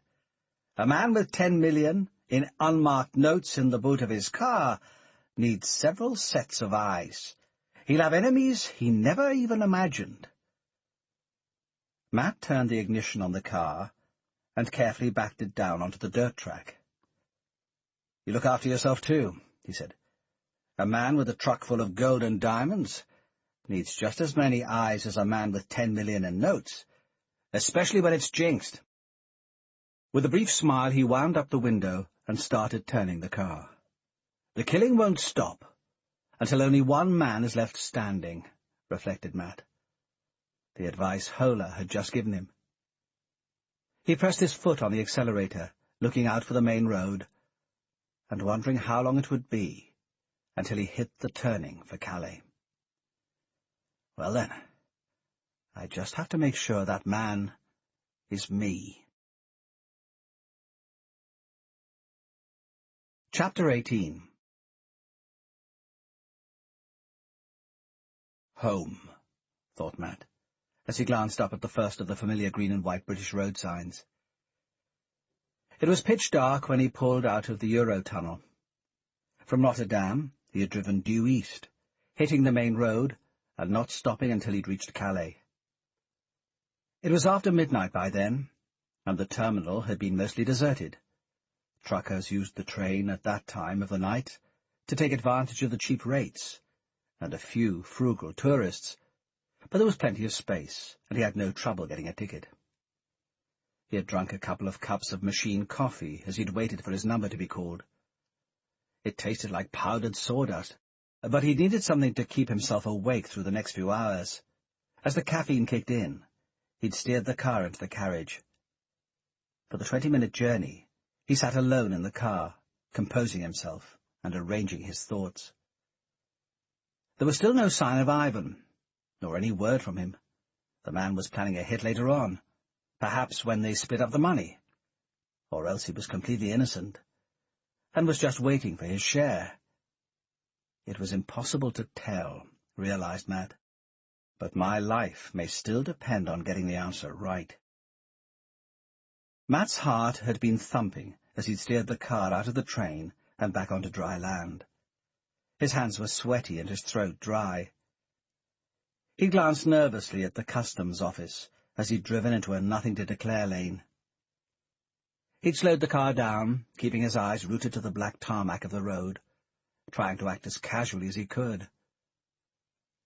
A few officers had been on duty, but they had seemed to be more on the lookout for asylum seekers and cigarette smugglers, not men with 5 bags of used notes in their boot.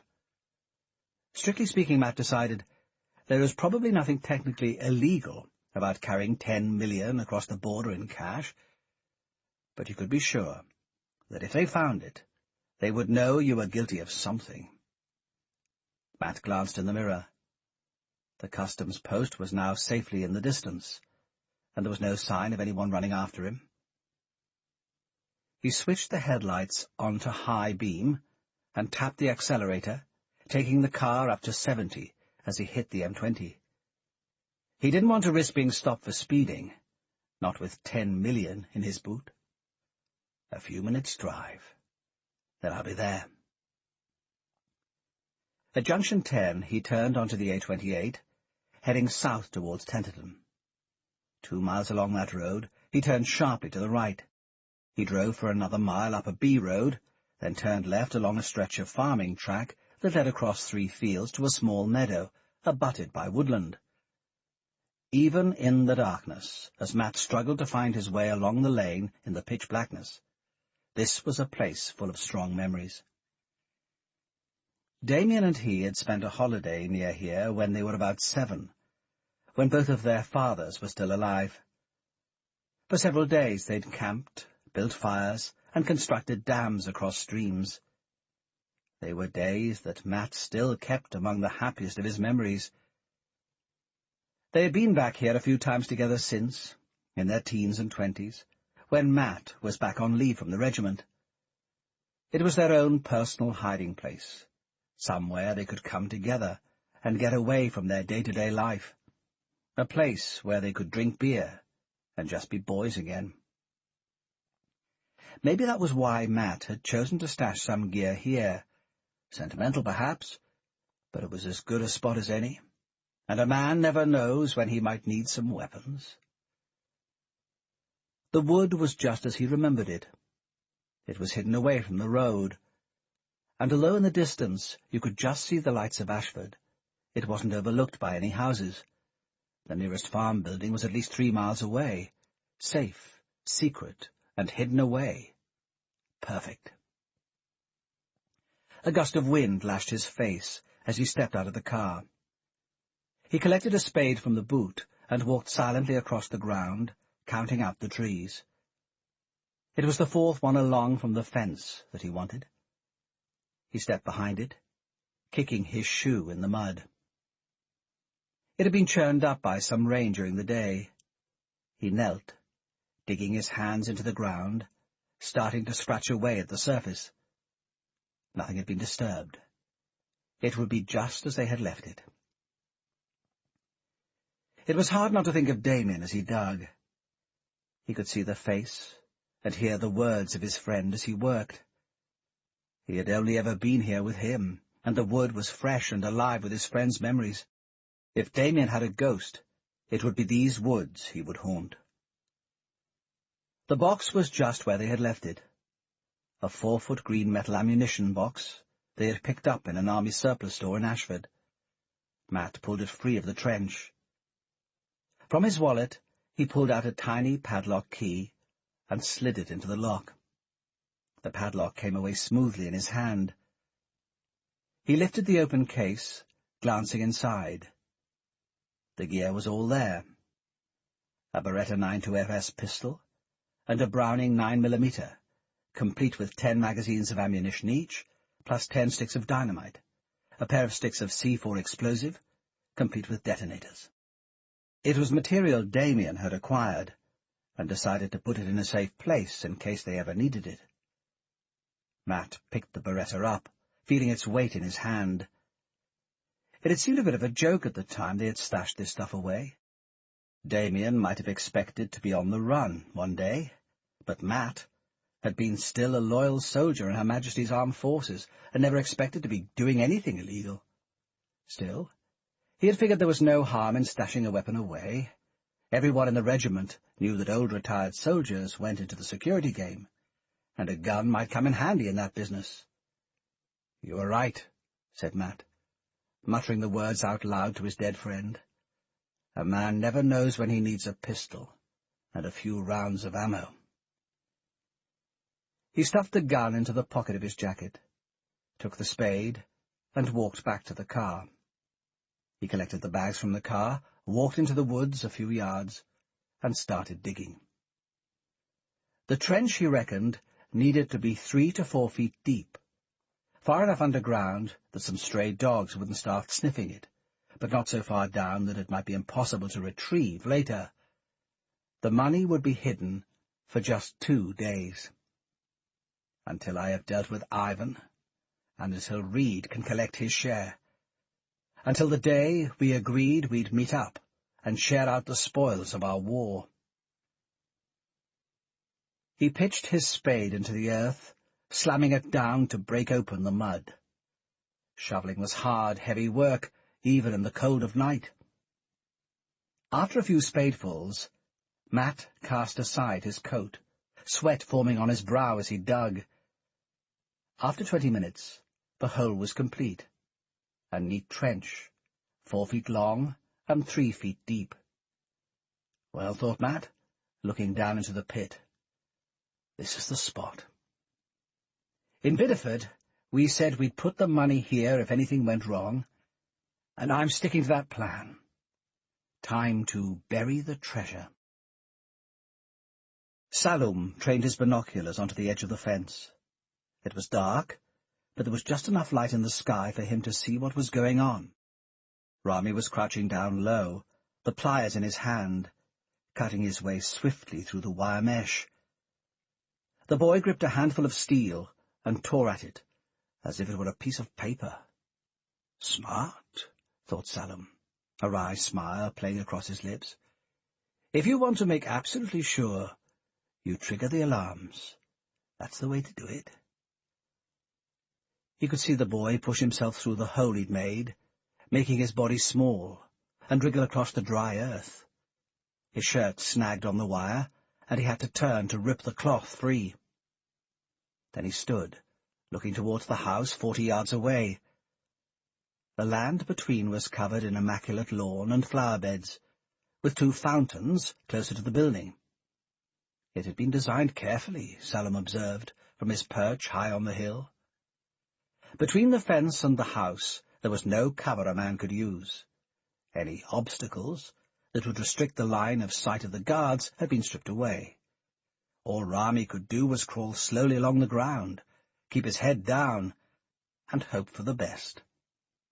He has faith, Salum reflected. That will give him the courage.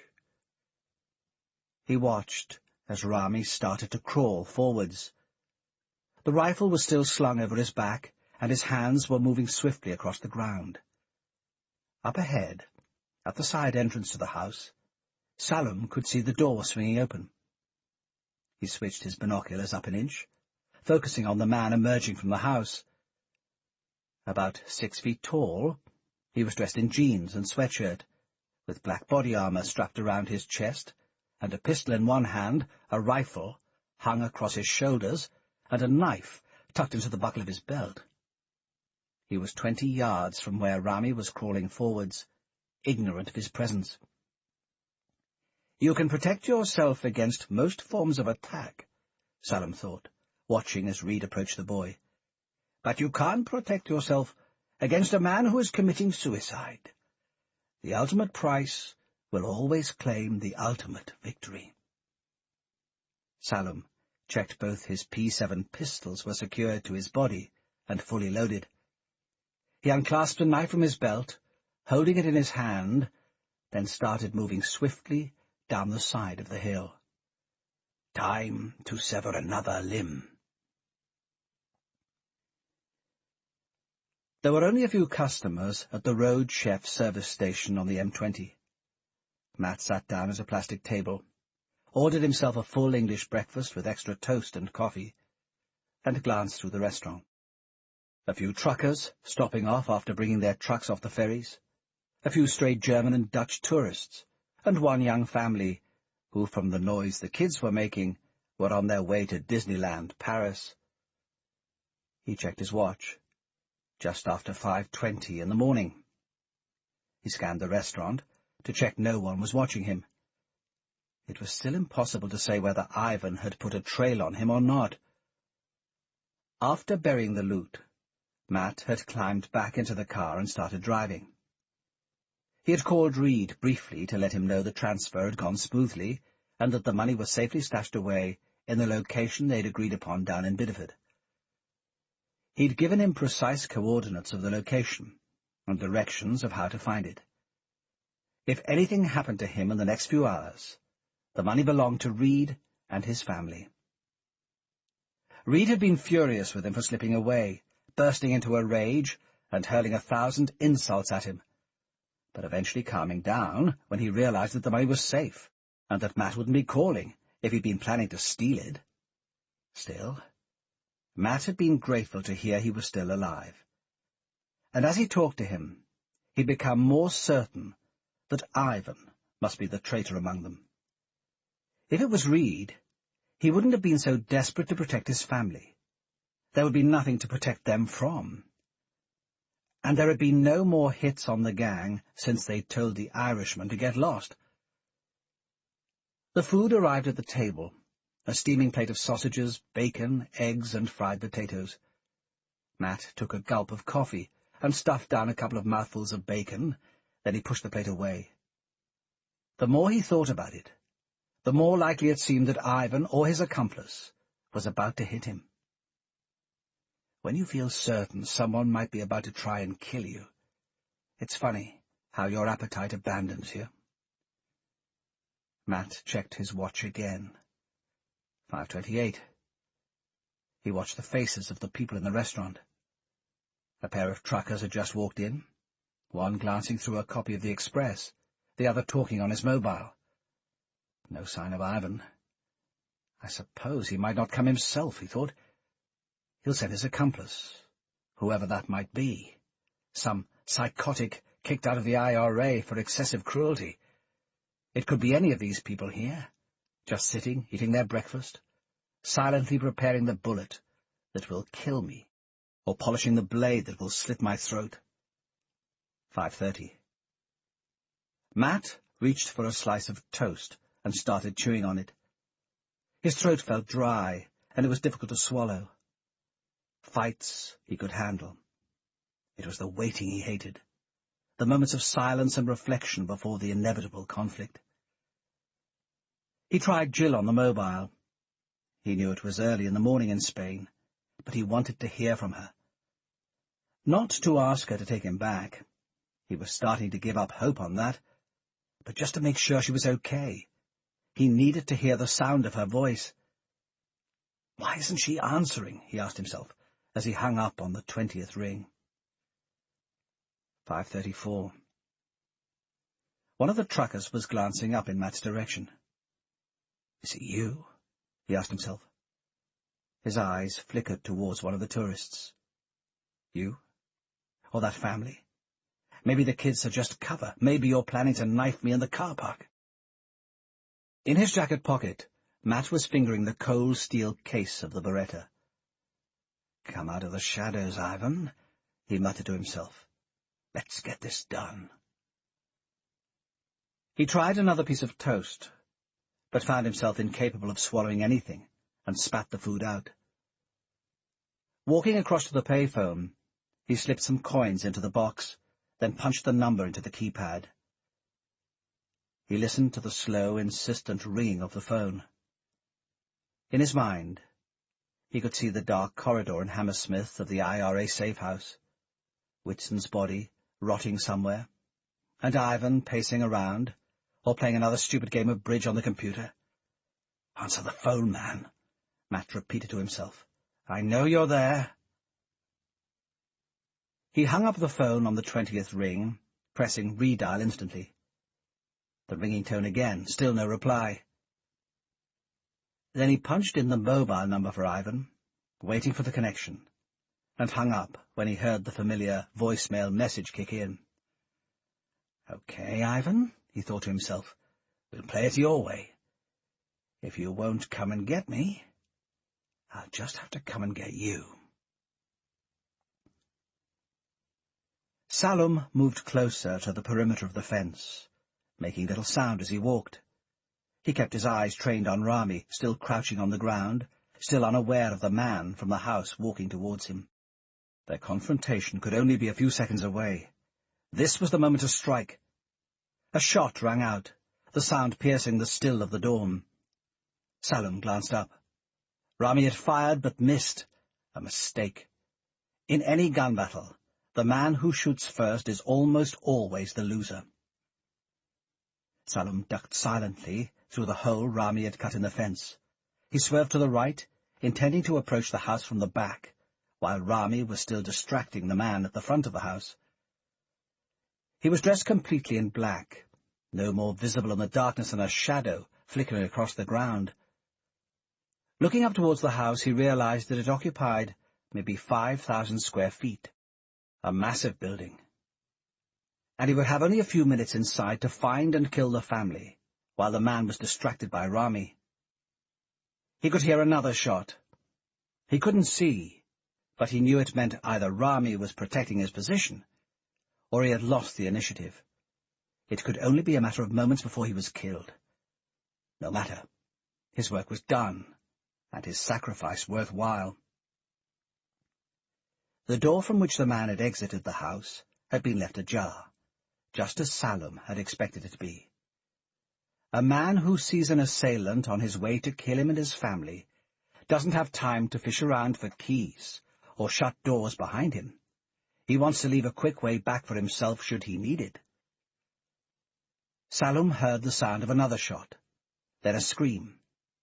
Rami had been hit, but not killed. Over the years, Salum had learned to distinguish the screams of a wounded man and a dying man. The boy was young and strong, and could take a couple more bullets. There was time left. This ends Disc 7. Greed, Disc 8. Salum slipped inside the building. He moved through the kitchen towards the main living room. Nobody there. He ran upstairs. That was where the family would be sleeping. He checked 2 bedrooms, both empty. In the third, the woman was sitting up in bed, a sheet raised to cover her body. The 2 children were lying at her side, both of them asleep. Her blue eyes moved up, meeting his. He could see the fear, but also confusion, terror. Silently, without moving her lips, she was pleading for mercy. But she already knew she would be rejected. Salum smiled, raised the silenced P7, and aimed. He knew the noise might alert the man downstairs to what was happening, but it would be too late for him to do anything about it. He could see the woman moving instinctively to protect not herself, but her children. She seemed to want to lie across them like a warm, smothering blanket. The gun jumped in Salum's hand as he fired first once, then twice. The first bullet hit her just above the left eye, sending her head spinning, and a splash of blood colliding with the back wall. The second bullet hit her on the left breast, smashing into her heart. Blood started to seep from the open wound as she slumped forward. Both the children woke up. They instinctively clung to their mother, breathless and confused, unable to comprehend what had just happened. Salum stepped towards the bed. They are small. 1 bullet will be enough for each of them.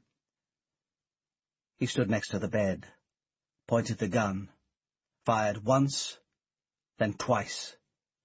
Both children were killed instantly. Their bodies slumped across the bed, still clasped to their mother. The boy was still holding a toy, and the girl had a dummy in her mouth. Neither seemed to have had any idea what was happening. Salum spent a moment admiring the delicate, soft purity of their skins. For infidel robbers there can be no mercy, not even for their children. He walked to the window and looked towards the lawn. He could see Rami's body lying out on the grass, the man leaning over him, checking he was dead. Salum crept into the space behind the door, waiting. After a few seconds he heard the sound of the door slamming, then a man's footsteps on the staircase. "Jane!" the voice rang out from the hallway. "Jane!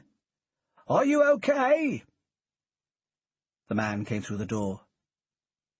He looked towards the bed, his eyes darting from body to body. Blood was by now dripping from the sheets, running some of the way towards the bathroom. The man froze. Salum emerged silently, and his hand circled the man's neck. Both men were the same height, but Salam was slightly heavier and had more strength in his shoulders. He jabbed the silenced P7 tight into the man's neck. "Their death is the first part of your punishment," he said. "The second part will follow. But I will allow you a few moments to reflect on what has happened to your wife and children before you die." Salam squeezed tighter on Reed's neck, choking off the flow of air to his lungs. Reed was struggling to free himself, but Salam's grip was tight, and without oxygen, it was impossible to summon the strength to break free. "Repeat these words," said Salam. "Allahumma farli wa hamni wa dini warzugni." Fuck off. Would you like me to translate for you? Fuck off, you murdering Arab pig! "Oh, Allah, forgive me. Have mercy on me. Guide me aright and grant me sustenance," said Salam, his voice touched with laughter. "It is the dua that is always taught to a new Muslim. I thought you might like to convert, seeing as you're about to meet Allah. For he is a merciful God, and is always ready to greet a sinner who repents. Even scum like you." The man roared in anger, jabbing his elbow backwards and catching Salam in the chest. Salam's hand fell free from the neck, and the man started to spin on his heels, his arm swinging out to grab Salam's hand. Salam rocked momentarily backwards on his heels before regaining his balance. He squeezed the trigger on the P7, blowing a hole through the man's neck. Blood and skin splashed onto the floor. Salam pulled the trigger again, hitting his enemy just below the mouth. The lower part of the jaw was blown away, the bones splintering in different directions. The man's legs buckled, and he dropped to the floor. Salam tucked the pistol back into his pocket, stepping away from the body. From another pocket, he took out a thin painter's brush. He dipped it into the pool of blood on the floor and started writing on the wall. "Another limb severed. 2 more to go. Then my work will be done." Chapter 19. Matt walked alone through Regent's Park. It was just after 10 in the morning, and apart from a couple of mums out for a walk with their children, the place was empty. Heavy clouds were hanging in the sky, and some light drizzle was falling into his face as he marched along the pathway. He had driven straight back up to London after leaving the road chef on the M20. He didn't want to go to his flat, and he didn't want to be seen anywhere he might be recognized. So he dumped the car at an Avis office, grabbed a coffee, and come for a walk. Maybe I should just go and take the money for myself. Clear off somewhere, change my name, fix my face and start a new life. After all, it isn't as if I have Jill to worry about anymore. Matt found his thoughts returning to the past. During his 6-month selection for the regiment, after a brutal 2 weeks of training, he had decided he'd had enough, that he couldn't take any more. For days he'd been hiking across mountains, getting shot at, sleeping in open countryside with nothing to consume, apart from a few biscuits and some spring water. He went home for the weekend and decided not to go back. It was Damien and Jill who had persuaded him to return, telling him that he had no choice but to persevere, that he would never forgive himself if he didn't. They aren't here for me anymore. Another time, during his first tour of duty in Northern Ireland, he'd suffered from a bad bout of what the shrinks would call post-traumatic stress, and the guys in the regiment would call an attack of the shakes. 3 of them had been out on patrol in border country, when they were ambushed by a Provo hit squad. They'd been pinned down for 10 minutes, coming under sustained fire, before one of them volunteered to break out by rushing their attacker. Matt had been more terrified than he could have imagined possible. His guts had been heaving. He'd thrown up 3 times, and his fingers wouldn't stop shaking for long enough for him to load his gun. Those had been bad, low moments. But this was worse. This time, he was alone. Salum collected his case from the carousel and walked swiftly towards customs. The flight from Malaga to Manchester had taken 2 hours, 15 minutes, and there was not much time to lose. Asaf wanted to see him before lunch. It was 11 now. If he picked up a rental car in the next few minutes, he should be there in time. The morning had gone well, better than he expected. But there is still some killing time left in the day. A truly holy man can never rest. He walked slowly through the green customs lane towards passport control. Experience had taught him to walk slightly nervously through customs. Exaggerated self-confidence was one of the signs the customs men looked out for in picking out their victims for random searches. Even then, he had little to fear. He never carried any kind of weapon on a plane.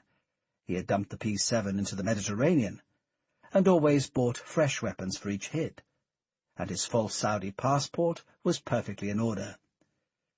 The successful assassin keeps risks to an absolute minimum. That way you stay alive.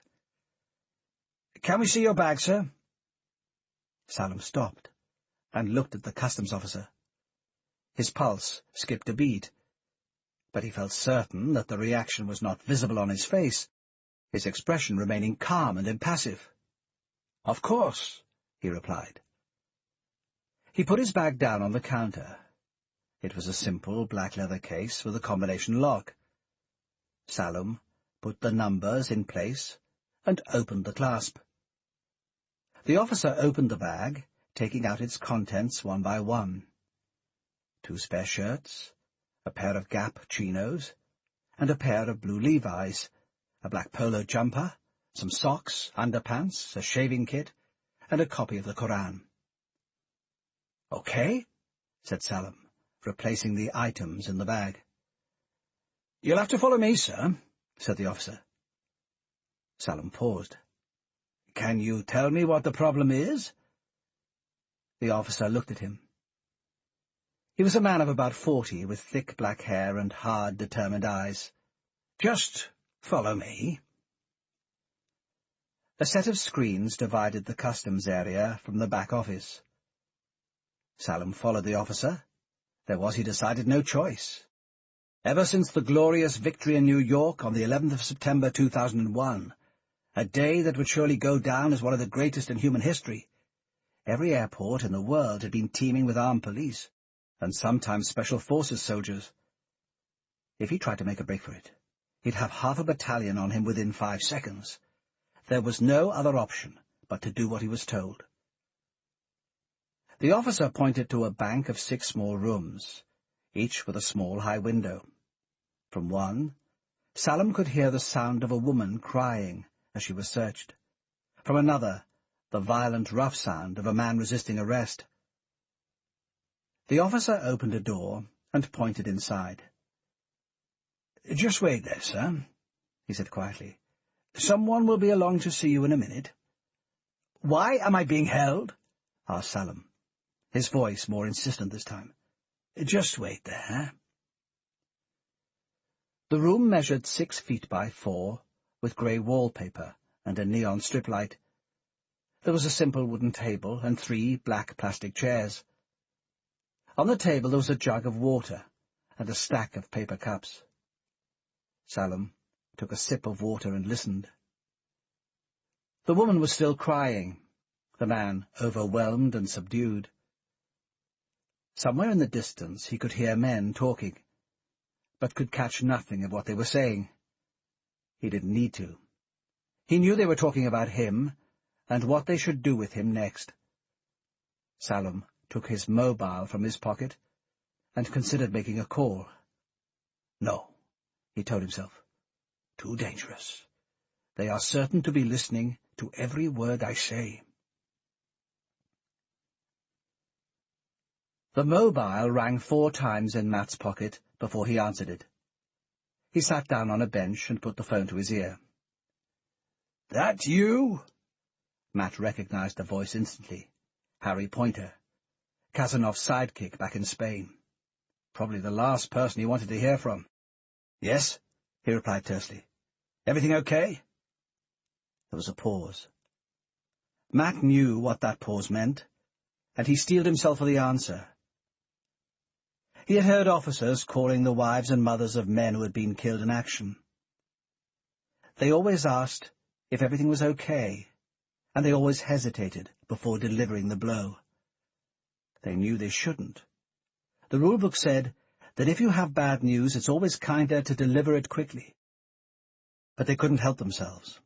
Inwardly they recoiled from the task, and wanted to postpone it as long as possible. "Bloody hell, Matt. It's like a sodding butcher's shop in here." Matt remained silent. Across the park he could see a toddler hassling his mum for some sweets. "He's dead, isn't he?"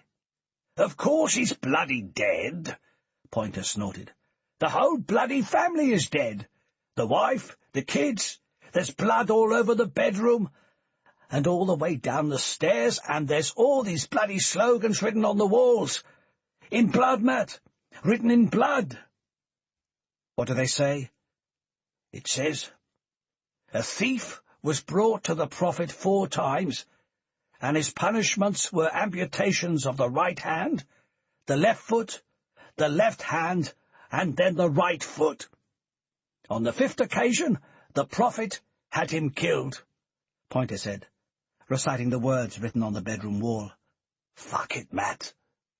These are complete sodding nutcases." "Al-Qaeda," said Matt. "Or someone dressing their actions up to look like Al-Qaeda." Another pause. Matt glanced across the path again. The toddler appeared to have won and was sucking on a new packet of chews. "I can't believe you're messing with those nutcases," Pointer continued angrily. "Mr. Casanov is not going to be pleased, Matt. Not pleased one little bit. We thought you were just hiding away from some local gangster, not sodding Al-Qaeda." "We're all ex-SAS, Harry," said Matt. "So what?" Pointer snarled, his voice rising with anger. "Mr. Casanov is not going to be pleased, Matt. Bringing Al-Qaeda into his house. He doesn't need that kind of enemy." "Frankly, there are so many people trying to kill me right now, you'll have to form a queue." "You might think it's funny, Matt, but Casanov won't." "How the fuck did they get in, Harry?" Matt asked. "Looks like a decoy," said Pointer. "There's a hole in the fence, and a young guy dead on the lawn." "Listen, just do one thing for me," he said. Matt could hear Pointer laughing. "The favour jar is empty," he said. "Don't even ask." "Whoever did this, I want to catch them and finish them," said Matt. "So do you," Pointer snorted. "You're not winning me round." "Come on," said Matt, his voice quickening. "I just want to catch these guys and deal with them for you. Your video cameras should have recorded the whole thing. Just get me the tape of what happened." "What will you do with it?" "Just get me the tape, Harry," said Matt, his voice growing more insistent. "I'll identify whoever is on it. Then I'll kill him. And Casanov can have his $500,000 back. The money's all there, so long as I can stay alive long enough to deliver it." "One tape, Matt." "That's it," said Harry. "Call me back in a couple of hours." "Thanks, Harry." "Oh, and Matt, one more thing," Pointer said. "Give me an address for your funeral. I'd like to send a wreath." Matt disconnected the call and slipped the phone back into his pocket. The rain was falling more heavily now, the water dripping off his hair and down the back of his neck. The first lesson he had learned in the regiment, and maybe the most valuable one, was to curb and control his anger, to channel it in the right direction, to make sure that vengeance, when it came, was deadly, accurate, and precise. There will be time for grieving for Reed and his family later, after their killer has been dealt with. Matt stood up from the bench and started walking. There had been 5 of them to start with, and now 3 of them were dead. In the next couple of hours, he could take that down to 1. It was time for some payback. Salum tapped his fingers against the table. The woman in the next room had been released, and the row of interview cubicles had fallen silent. It was 12:15, according to the clock on the wall. They had kept him waiting for an hour already. There was no way he was going to make it to see Asaf before lunchtime now. Of all the virtues the Prophet has taught his children, patience in the face of adversity is the greatest of them all. Salum looked up as the door opened. The man who came into the room was in his mid-30s, with cropped blonde hair and a tie loosened around his neck. His name was Ben Harper, according to the plastic name tag slung around his neck. Without introducing himself, he sat down at the table opposite Salum, a sheaf of papers in front of him. "What's your name?" he asked, looking directly at Salum. "With respect, you know my name," replied Salum. "Otherwise I wouldn't be here." "Nasir bin Salum," said Harper. 32, Saudi citizen, a businessman. "This is just the warm-up act," observed Salum. "They'll send the comedian later." "Why are you in Manchester?" "Working." "What kind of work?" "Like it says on the papers, I'm a businessman," replied Salum. "Business work." "What business?" said Harper impatiently. "I import football shirts to Saudi Arabia," said Salum. "Manchester United, Liverpool, Newcastle. There are even some Bolton supporters in Saudi. I'm here to see some of the suppliers." "And in Spain?" "Same thing," said Salum with a shrug. "English football shirts, Spanish. We sell some German and French ones as well. European football is very popular in my country." Harper leant forward. "It sounds like a good cover." "Really," Salum answered casually. "To me, it sounds like a good, solid business." Harper stood up. "You wait here," he said. "A colleague will be along to question you some more later." "What's the charge?" "No charges. Just questioning," said Harper. "Then why are you holding me?" Harper stood by the door. "Prevention of Terrorism Act," he said. "We can hold you for 3 days, no charges. So shut up and get used to it." Matt walked from Hammersmith Tube out into the Broadway. Traffic was flying around the roundabout, and a thick layer of dark clouds had settled across the sky. He crossed the roundabout, dodging the cars, then started walking along King Street. The place was full of morning shoppers, but Matt kept his head down, ignoring everyone. This was not a moment to allow himself any distractions. Before getting on the tube, he had tried Jill again, but there was no answer at her flat. He'd called the school and spoken to Sandy, but she said Jill wasn't there, hadn't been in for a couple of days, and she didn't know where she was or what she might be doing. "Maybe getting over the bastard who broke our heart by cancelling the wedding," she'd added acidly, before hanging up the phone. Women, reflected Matt. Now there's a regiment that really knows how to fight for one another. Cross one, and you take on the whole damned army. Next he tried Janie at the last trumpet. Everyone at the bar was fine, she told him. Business was okay for the time of year. They were between the Christmas and Easter rushes, so it was quiet, but no more than she would expect. Some men had been in looking for him. "Any sign of Jill?" Matt had asked, cutting through the small talk. "No," answered Janie. "Hadn't been in, and no mention of her." "Can you look?" asked Matt. Ask the regulars in the bar. Check with the local police. Try anything you can. What's up? Janie had asked. Nothing, said Matt. Just trying to track her. He could tell she didn't believe him. It's not like Jill, Matt thought, turning up one of the side streets towards Ravenscourt Park. She wouldn't just take off like that. She wouldn't stop going into school without telling Sandy where she was and why. He could feel his heart sinking as he ran the calculations through his mind. They'd got to everyone else. Why not Jill as well? Number 16 Cedar Road looked no different from the last time he had seen it. The same peeling paintwork on the door, the same overflowing rubbish bins and the scruffy front garden. Matt pressed hard on the doorbell, then hammered at the door with a knocker. He knew exactly what he was going to say. It was time to get this finished. Christ! No need to wake up the whole bloody neighbourhood, said Ivan, holding the door open.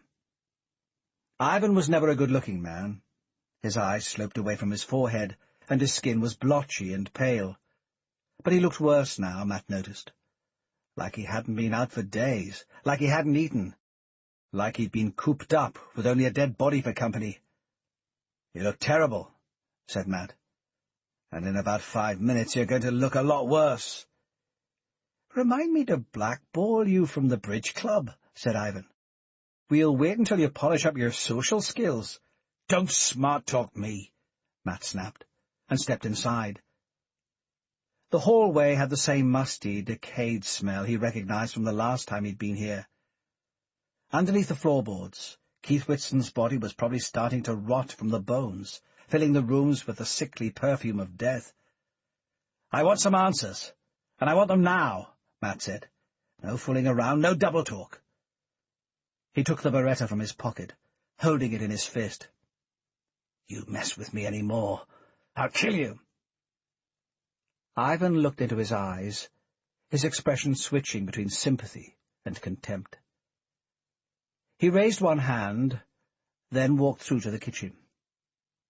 Next to the sink, Matt could see a pile of unwashed plates, saucepans, and coffee cups. On the table, the remains of some breakfast cereal was still lying in a bowl. Next to it, a laptop was open. A bridge game displayed on its screen. Ivan leant over, thought for a second, then pressed a key, making the cards move. A smile flickered across his face. You know what, he said, looking up. A good bridge player always keeps one trump card up his sleeve. He walked away from the table and stood directly in front of Matt. Reed is dead, isn't he? He said flatly. I'm sorry. He might have been SAS, but he seemed like a straight enough sort of guy. Matt's fist hammered straight into Ivan's stomach. He doubled over in pain, coughing, then pulled himself up, his expression indifferent. One of these days, a little light is going to go off in your head, Matt, he said calmly. Matt delivered a swift uppercut, his knuckles knocking into the stubble of Ivan's jaw. The man reeled backwards under the force of the blow, wobbling on his feet, his arms flailing outwards to regain his balance. He took 2 steps back, rubbing his jaw with his hand. His lip had opened up, and a trickle of blood had started to dribble down his chin.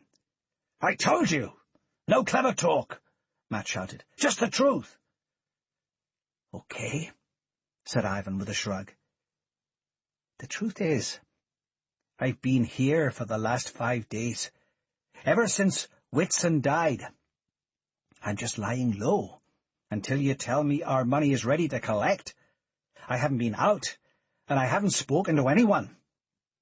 I don't know where you or Reed went. I didn't have anything to do with his death. That's the truth, plain and simple. You can take it or leave it.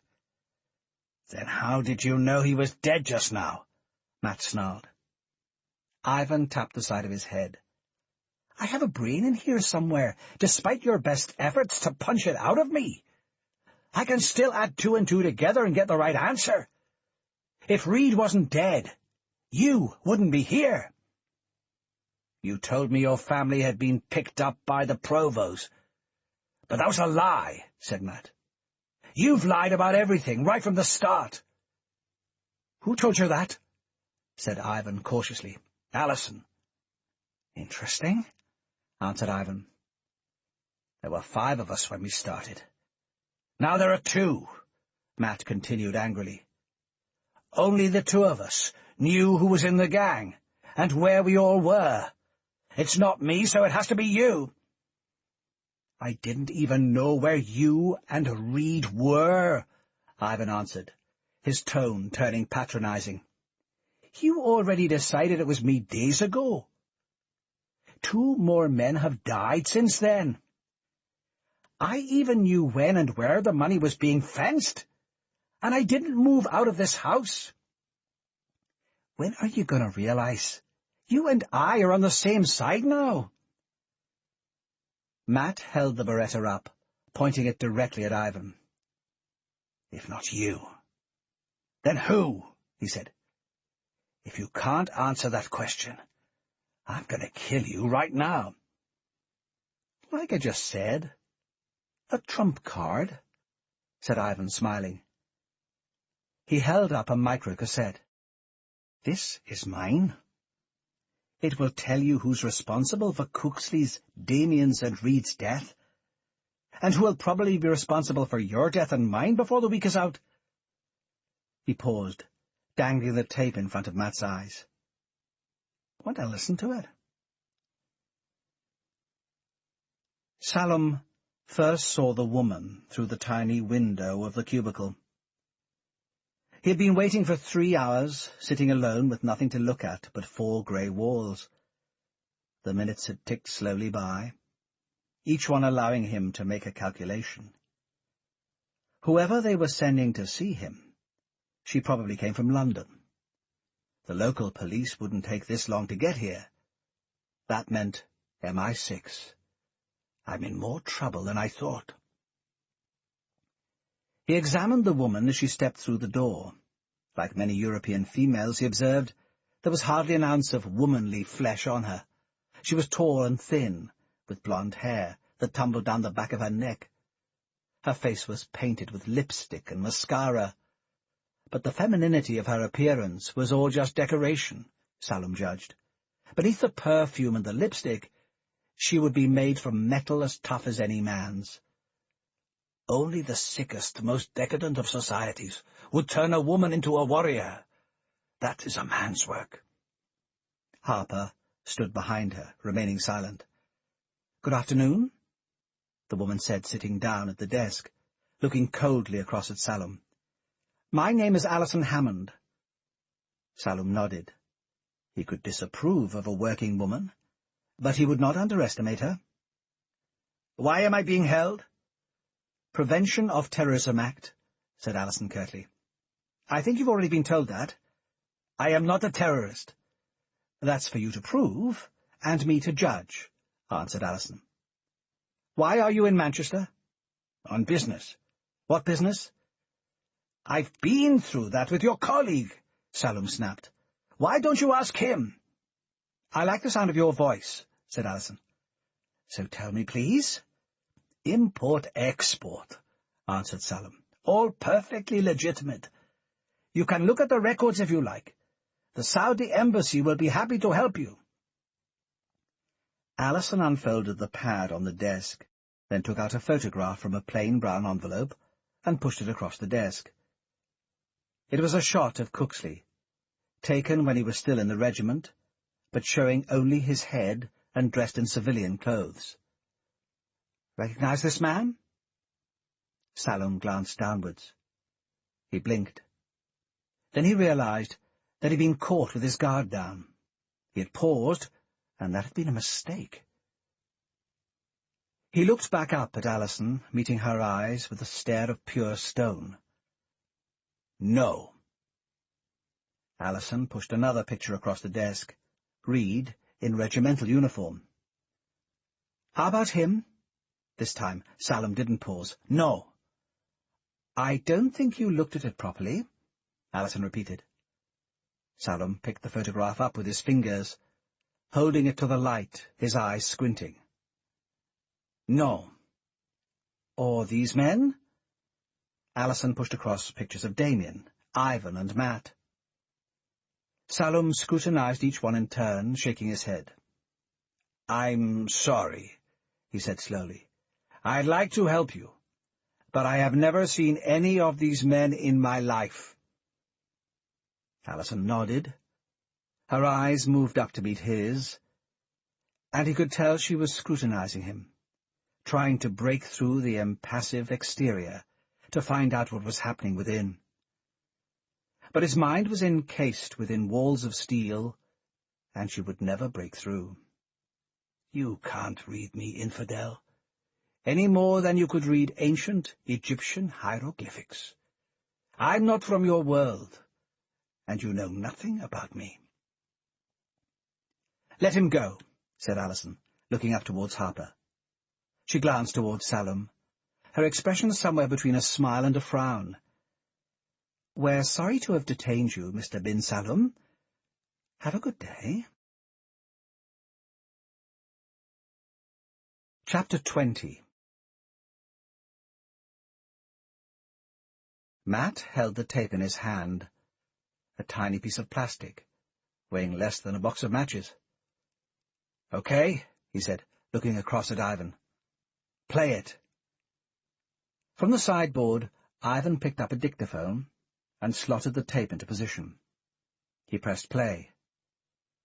Matt could hear a voice talking, and the unidentifiable sound of some machines in the background.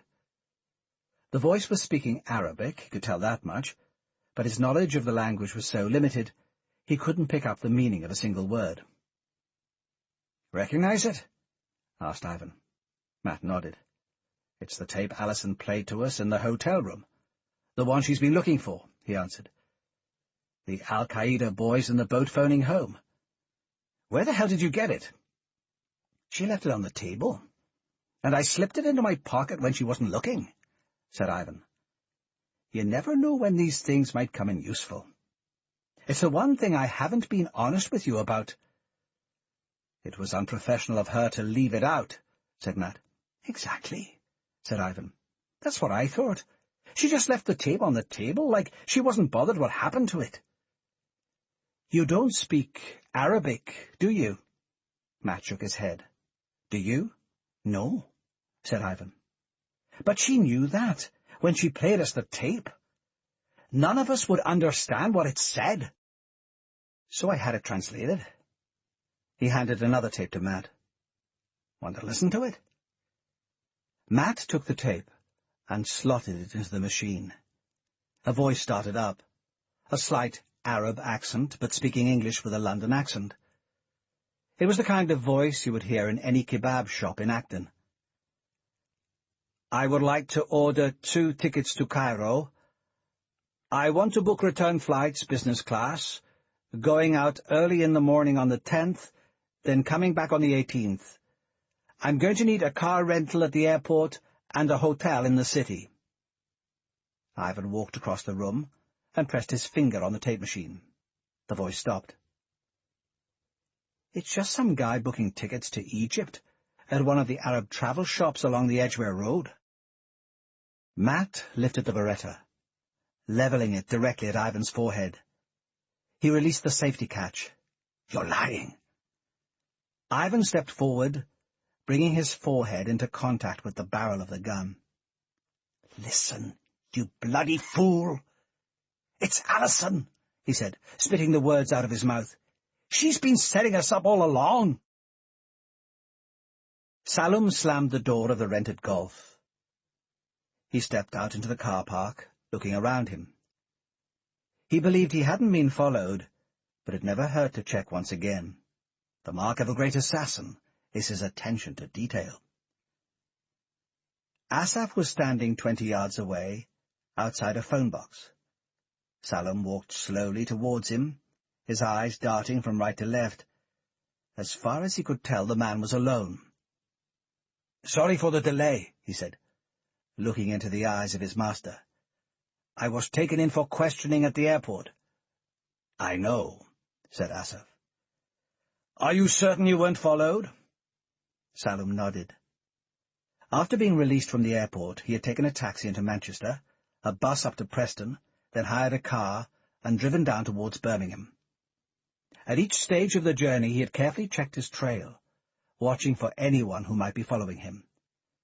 He had doubled back and twisted around on himself. Usually that revealed a tracker. He had bought a ticket for Coventry, then hopped on the Preston bus. That should confuse anyone following him by computer. He had checked into a hotel for an hour, showered, then checked into a branch of Next to buy himself a completely new set of clothes and luggage. He wanted to make sure they hadn't planted any electronic devices on him. If he was being followed, he had surely lost them.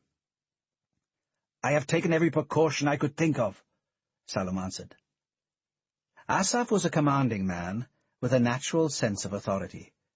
His voice was deep and balanced, each vowel perfectly pitched for the desired impact. "Did they know who you were?" Before driving down to Birmingham, Salum had phoned Asaf, leaving a message with his secretary that they should meet in the car park of the Toby Inn on the A518, just off the M5 between Birmingham and Manchester. He'd made the call from a phone box. If he was being followed, a mobile call could easily be tracked. It was now just before 8. It was dark, a light rain was falling, and the only witnesses to the meeting were a few people parking their cars and heading into the pub. Nobody was likely to overhear them. "I think so. She showed me pictures of the 5 men, the 3 who are dead and the 2 who are still alive." He looked up at Asaf, scrutinizing his face. "Something isn't right. How could they possibly know it was me? And if they know, why would they let me go?" Asaf shrugged. "Maybe they are just fishing around, stopping Arabs at random, and showing them the pictures in the hope of shaking something loose. Ever since the glorious events of September the 11th, they have been persecuting Saudis." "Yes, but maybe they do know something," persisted Salum. "How did we get that list of men? It was only a day or 2 after the robbery, and we already knew exactly who was responsible." "Out of the network," said Asaf. "A man in the mosque in Solihull. A low-level sympathizer. British intelligence think they turned him. He informed on us and collected a couple of $100 a week for his trouble. Actually, he's double-crossing them. We know he's an informer, and we use him to feed them false information. Let them spend their time arresting agents in Hendon. He told us their names." "Do you think he's a triple, then?" Asaf shrugged. "It had occurred to me," he said. "But they let you go, didn't they?" Salum turned around, speaking with his back to Asaf. In the service of a cause as great as this, there were many sacrifices that had to be made, sometimes including your own honor, your dignity, even your life. The task of a true servant of the Prophet is to accept all, without question. "So, let me get this straight," he said. "You're saying MI6 organized the hit on our boat. Then they give the information to this agent in Solihull, who they know is double-crossing them. So he tells you, and then you go and send me to assassinate the men. They are watching all the time, and that leads them to me." He paused, his eyes scanning the car park with new vigor. "And I lead them to you?" "Clever. You have to admit that," said Asaf. Salum turned to look at him. "I care nothing for myself. You know that," he said. "If it is necessary to lay down my life for the cause, I make no complaint about that. But to let me lead them to you? Without you, the whole network in this country would fall apart." Asaf smiled. "You are a good man, but you worry too much," he said. "I was aware of what their plan might be. Of course I was. But as the information was offered, I had no choice but to act upon it. Men cannot be allowed to steal from al-Qaeda and live. That would be intolerable. I had no choice but to send you after them." He paused, resting a hand on Salim's shoulder. "But I trusted your abilities enough to know you are unlikely to lead them to me. I have faith in you, as you should have faith in me, and as we should all have faith in the Prophet to lead us through difficulties." Salim smiled. "The wisdom of the Master is what I should surrender myself to. What should I do now?" "They think they can outwit us with their double and triple crosses," said Asaf. "But we can outthink all of them, because we have faith and purpose, and they, for all their strength, have nothing but themselves." He turned and started walking towards his parked car. "Come with me. The moment of a famous victory is close." Acton Lane was thick with rush-hour traffic.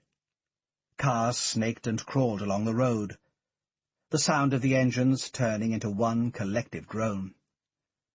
Matt walked swiftly along the street, his head turning from side to side. A kebab shop, a minicab firm. They were looking for anywhere they might find an Arab who wanted to earn 50 quid without working for it. "Here," he said to Ivan. The two men stepped inside the Paradise Kebab House. A poorly chosen name, Matt reflected, as the smell of the place hit him. Some greasy-looking meat was turning on a hot skewer and spitting fat. Ranged along the counter, there was a selection of cut onions and gherkins, and some stale pita bread. A couple of likely-looking guys were standing at the bar smoking. Another stood behind the counter. "Anyone here speak Arabic?" said Matt. "And want to earn 50 quid for 5 minutes' work?" The two men looked at him suspiciously, then shuffled out to the street. "I don't mind, boss," said the boy at the counter, "so long as it doesn't get me into trouble with the law." Matt shook his head. "Just listen to this tape and tell me what it says." He took the dictaphone from his pocket and placed it on the counter. The voice started up, droning on in Arabic. Matt was starting to find the sounds familiar, even though he had no idea what they meant. "Okay," he said, pressing pause. "What's he saying?" "Where's my cash?" Matt peeled 2 20s and a 10 from his wallet and pushed them into the boy's hand. "Well?" "The guy is booking some travel tickets," said the boy. "He's flying to Egypt and taking an internal flight from there, and he needs some hotel rooms reserved as well. Sounds like he's talking to a travel agent. If you wanted word for word, then you'll have to play it to me again." Matt shook his head. "That's okay," he said softly. "I've heard enough. Give me a doner kebab, and one for my mate as well." He turned towards Ivan. The man had remained expressionless throughout the conversation, but somewhere behind his eyes, Matt had detected a hint of satisfaction. Matt took a kebab from the boy. The rich, fatty smell of the meat drifted to his nostrils. "You were right. It's her." Asaf pulled the case from the boot of his car and passed it carefully to Salim. It was a standard black Samsonite attaché case. You could see hundreds of them on any commuter train into the city every morning. Salim held it in his hands. It felt heavy, much heavier than he would have expected for a case of its size. "What's in it?" he asked, looking up at Asaf. "Plutonium," said Asaf. "Not a nuclear device, but 3 pounds of radioactive plutonium next to a conventional Semtex bomb. The blast will create a radioactive contaminated area that will be unusable for at least 5 years. Salim's grip on the case remained firm. "Am I to deliver it?" "You are my best man." Asaph answered. "The one person I trust absolutely. You know how hard it is for us to obtain any plutonium. I cannot waste it on idiots. Other men will clear the way for you, but you will plant the device and trigger the detonation. It is for moments such as this that we devote ourselves to the cause. Truly, Allah has blessed me with this most noble of tasks. What is the target?" Asaph looked towards the pub, then back at Salum. A pair of men were walking past 10 yards away, and he waited until they were safely out of earshot before replying.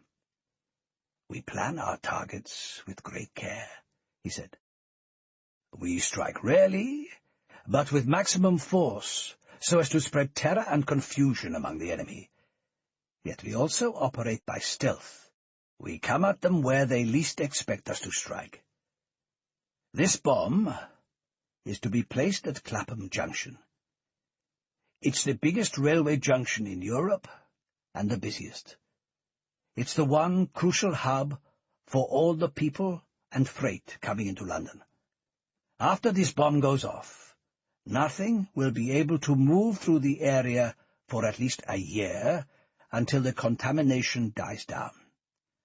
Radiation will seep into the underground network and down into the water pipes. London will grind to a halt." Salum permitted himself a brief thin smile. "That will teach them to underestimate our power." "The moment to strike is 3 nights from now," said Asaph. "I will give you a map. Other agents are working in London, and they will clear the way for you. There are 12 security guards protecting the station. Each will be killed at the same moment. 5 o'clock in the dead of night. 12 of our agents have been assigned to that task. You will sneak undetected across the tracks and bury the case beneath the track. The bomb will have a 30-minute timer on it. Enough for you to get away from the area, but not enough time for it to be found." "I am honored to be chosen.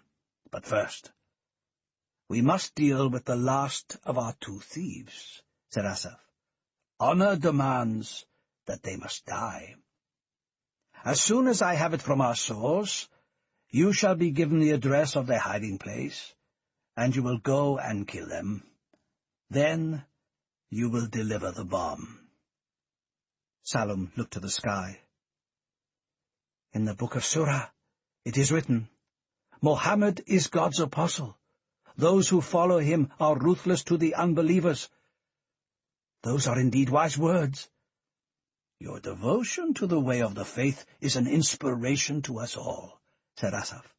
"May Allah stand at your side through the days ahead of you." Salum nodded, holding the attaché case tightly in his hand, and walked back towards his car. "Of all the missions fate has chosen out for me, this is surely the greatest. Each man reaches his own moment of destiny, and this is mine." Matt put the phone down and slammed his fist against the wall. A section of plaster shook loose, sending a cloud of dust into the air. "The bitch!" he snarled. "The 2-timing, double-crossing bitch!" "What did she say?" asked Ivan. The 2 men had walked back in silence, both of them chewing on their kebabs. Matt had hardly eaten all day, but the food failed to make him feel any better. The anger was growing inside him all the time. It was not just that she was responsible for the deaths of 2 of his regimental comrades and his oldest and closest friend. It was that she had turned all that responsibility onto him. Were it not for him, none of them would have been on the mission, and all the time she'd been setting them up for assassination. As soon as they got back to the safe house, Matt had put a call through to Pointer. He needed the answer to the question he had put to the man earlier. What happened to the video link Allison's MI6 stooge had put into Kazanov's house? "Shot out," Matt said, looking back up towards Ivan, "according to Pointer. And he's got no reason to lie to me. The guy who killed Reed went into the video room and shot the whole place to pieces. He's obviously enough of a professional to know everything would be taped, and he didn't want to leave any evidence behind him. Ivan put down the coffee he had just finished brewing.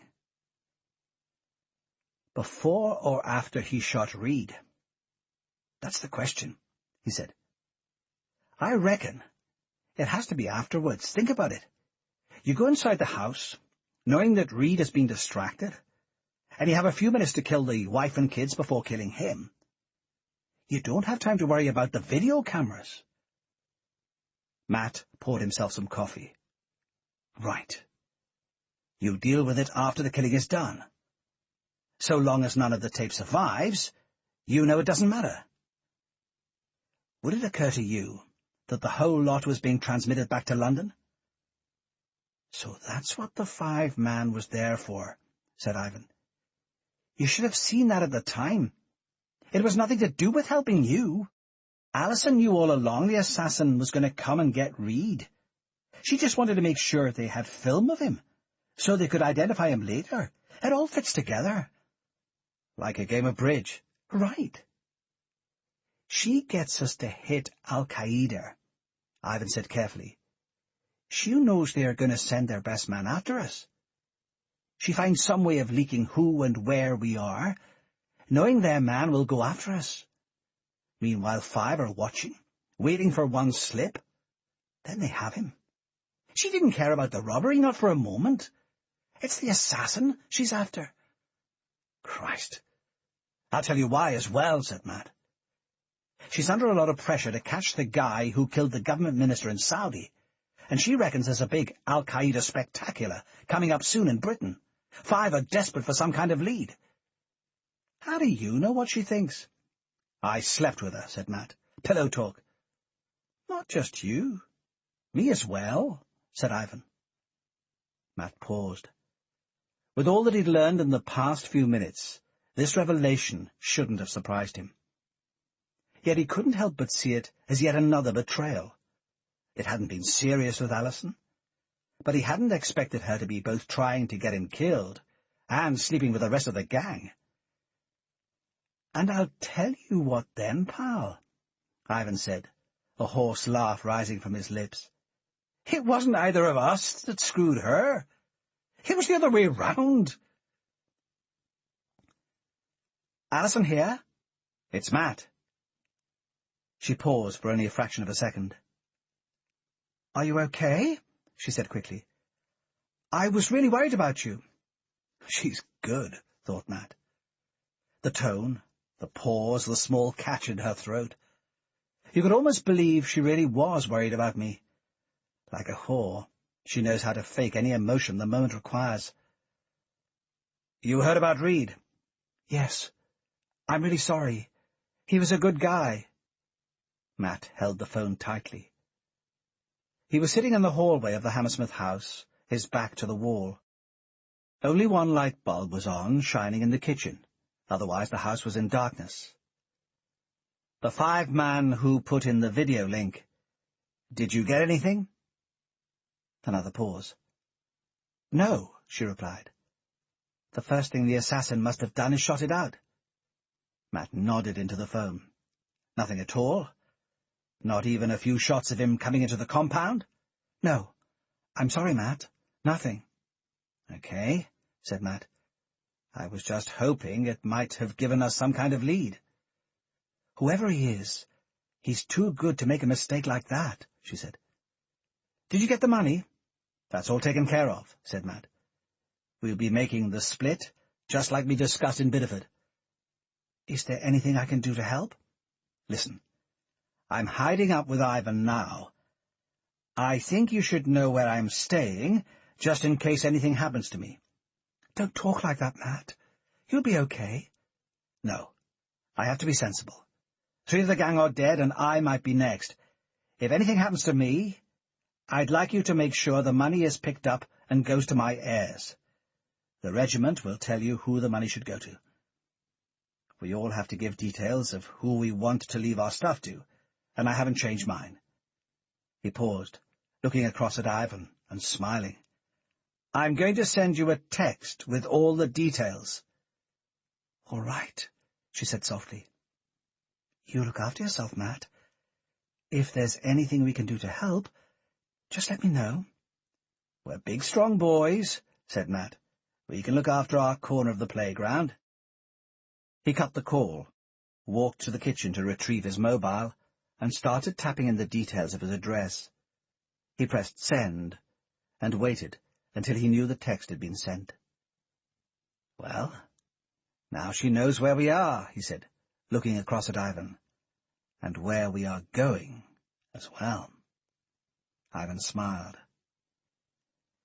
I remember when I was still a teenager, he said.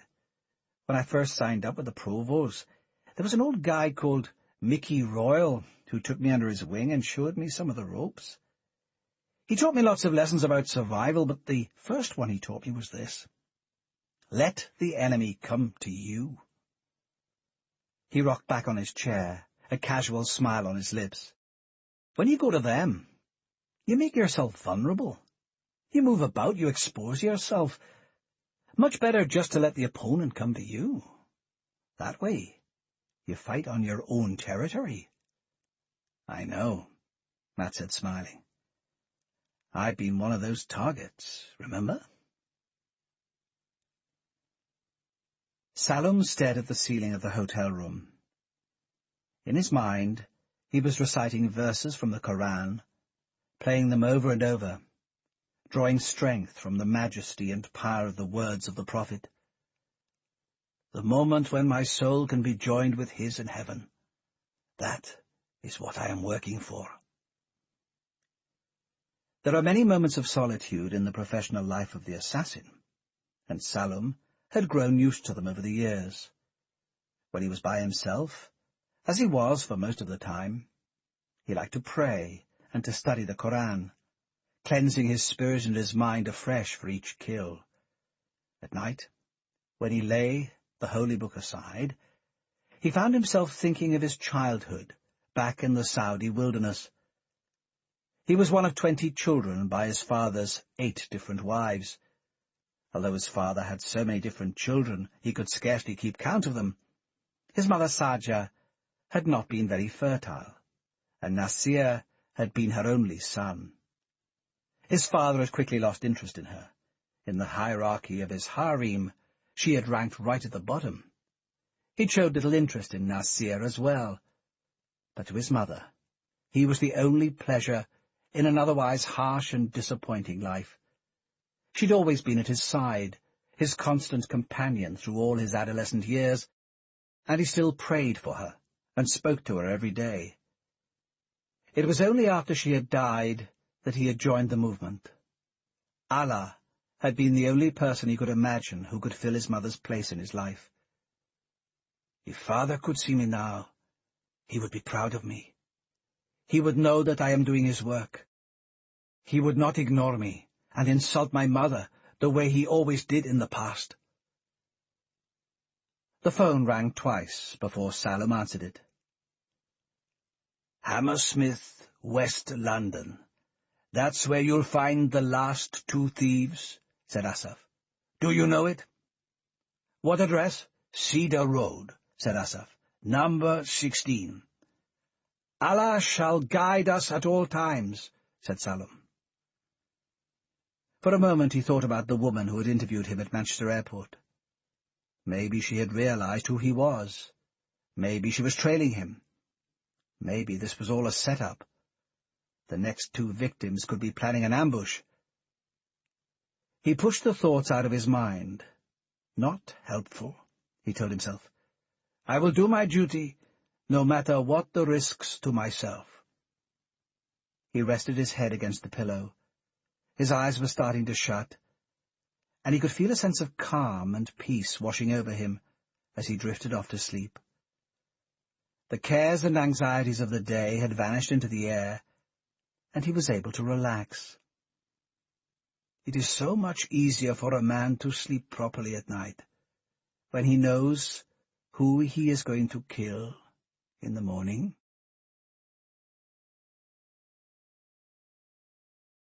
Chapter 21 Observation. The first and most important skill the assassin learns. Unless you have surveyed every inch of the ground you are going to attack, all your weapons and your tactics are useless. I look, I study, and only then do I strike. Salum had walked twice down Cedar Road now. He moved swiftly with his head down and changed his overcoat in the car before returning. If anyone was watching, he wanted to make sure he didn't draw any attention to himself. He glanced at number 16 through the corner of his eye, using the few seconds available to memorize every inch of the building. It was a typical Victorian terraced house, built on 2 floors, probably with a cellar, and another room in the loft. There was no entry at the sides, and although the front door would come away easily enough under sustained gunfire, it was likely to be well defended. They are trained soldiers, and they are expecting me. They won't die without a struggle. Salum walked on. Dusk was falling, and there were only a few people on the streets. Ash Road ran parallel to Cedar, another row of Victorian terraces, most of them bought up and modernized over the past few years. They all had expensive-looking cars outside and flash new kitchens inside. He walked along the street, counting out each house. Number 22, unless he had made a mistake in his calculations, backed directly onto number 16.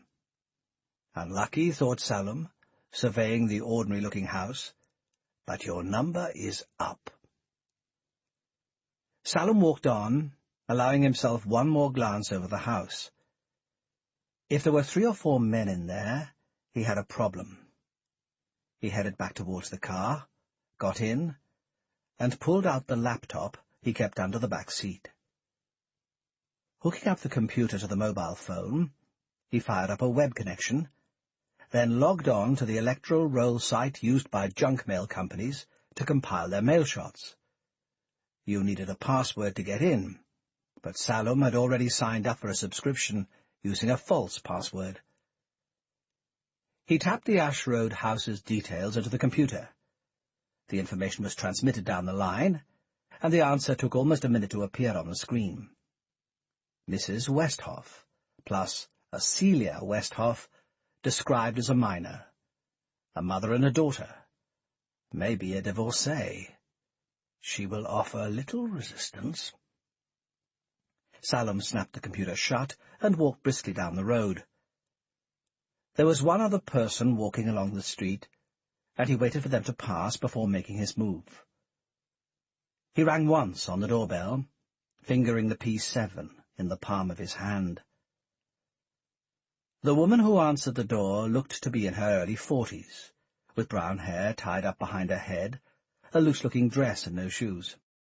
"Electricity meter," said Salum sharply, taking a pace inside the hallway, half-closing the door behind him. "People judge you by your appearance," Salum reminded himself. "So long as you wear new, clean clothes, are clean-shaven and smell of soap, they usually trust you." She was wary, but not so wary as to slam the door in his face. "Your card?" she said, looking at him suspiciously. He took another pace into the hallway and dug into his pocket, as if searching for his wallet. Then he swung the P7 up and jabbed the barrel of the gun into her forehead. He squeezed the trigger twice, the 2 bullets smashing through her skull. She dropped to the floor, her knees buckling beneath her. A trickle of blood seeped from the back of her head, draining into the blue carpet that stretched from the hall to the kitchen at the back. Salum slammed the door shut, then held the gun up, ready for anybody who might be coming down the stairs to see what had happened. He counted to 20, then tucked the gun back into his pocket. At least she was alone, he thought to himself, as he stepped over the body. He had executed several children already this week, and he was starting to tire of it. They whimpered and screamed and wriggled. They didn't know what death was. Throwing 2 bolts across the front door, Salum checked first the kitchen, then the first floor. The master bedroom gave the best view of the houses behind. The neatly trimmed lawn of this house backed onto a wooden fence, then the gardens of Cedar Road. Number 16's was a tangled mess of weeds, a few meters of scruffy lawn, a rusted swing, and a huge pile of black plastic rubbish bags. I imagine the woman I have just killed despaired of the way the neighbours behind keep their garden. From the kit bag slung over his back, Salum took out a Hensoldt 6x42 sniper rifle sight. The German-manufactured sight, as well as being one of the most expensive telescopic sights in the world, was the only one that fitted the Heckler & Koch PSG-1 sniper rifle that Salum preferred for shooting at distance. He held the Hensoldt to his right eye. At up to 600 meters, it gave perfect vision.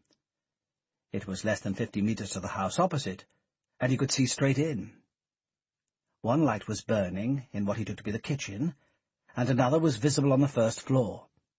Scanning the other windows, he couldn't make out any sign of movement. Never mind, he told himself. They will be there soon. The smell rose from the body as if it were an open sewer, a harsh, putrid stench of decaying flesh, sweaty clothes, and unwashed hair. The skin had started to turn grey, and the limbs were showing signs of softening. He had seen enough of them in his time, but Matt had never grown used to the scent of a corpse. "Let's get him upstairs," said Ivan. A clump of hair came off in Matt's hand as he grabbed Whitson's head. He cast it aside, lifted the corpse by the shoulders from under the floorboards, and started climbing the stairs. Ivan took the legs and lifted the body clear of the ground. They stopped on the first-floor landing, propping Whitson up against the wall. His head slumped forward, and one of his eyes fell open. "The trick is to make him look alive," said Ivan. "Back home we used to pull this one regularly on the army. Get a corpse, make him look like a live one, let the soldiers think they've shot him, and when they come over to inspect the body, you blow them up." Ivan chuckled. "Worked like a dream." Matt glanced down at Whitson's corpse. He looked like a stiff, and a badly decaying one at that. Christ, even when he was alive this bloke looked half dead. "Wash him up, and put some powder on his cheeks. That will freshen him," said Ivan. "At a distance he'll look alive. When you're about to shoot a man, you don't spend a lot of time checking how well he's looking."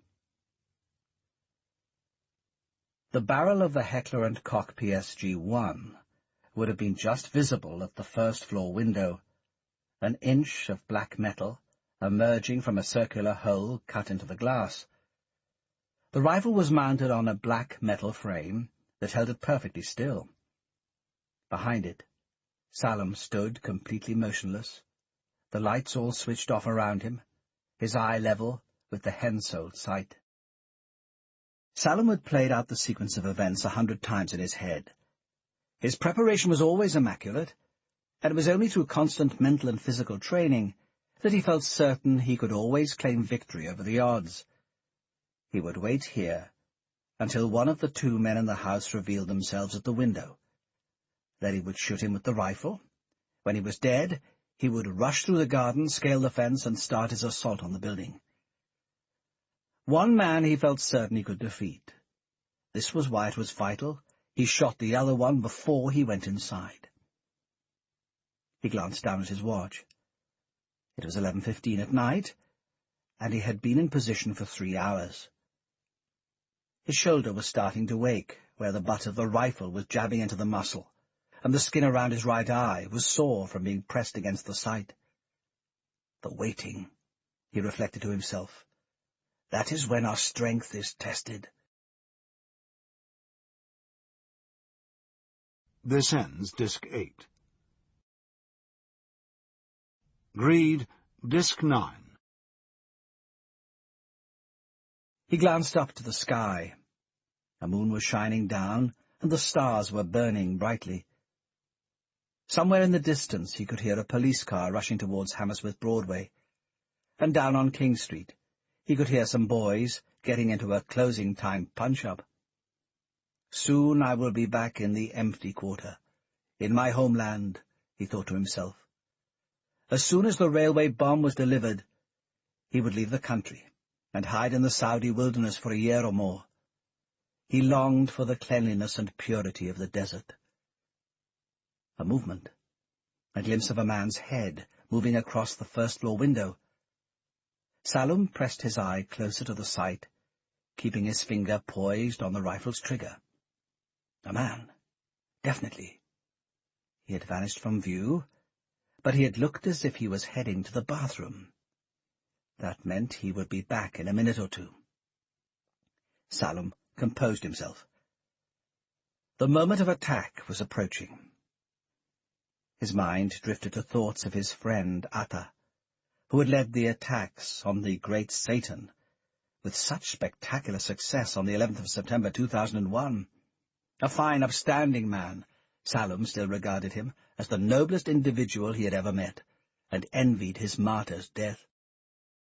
He looked forward to being reunited with him and the other fallen comrades in the kingdom of Allah.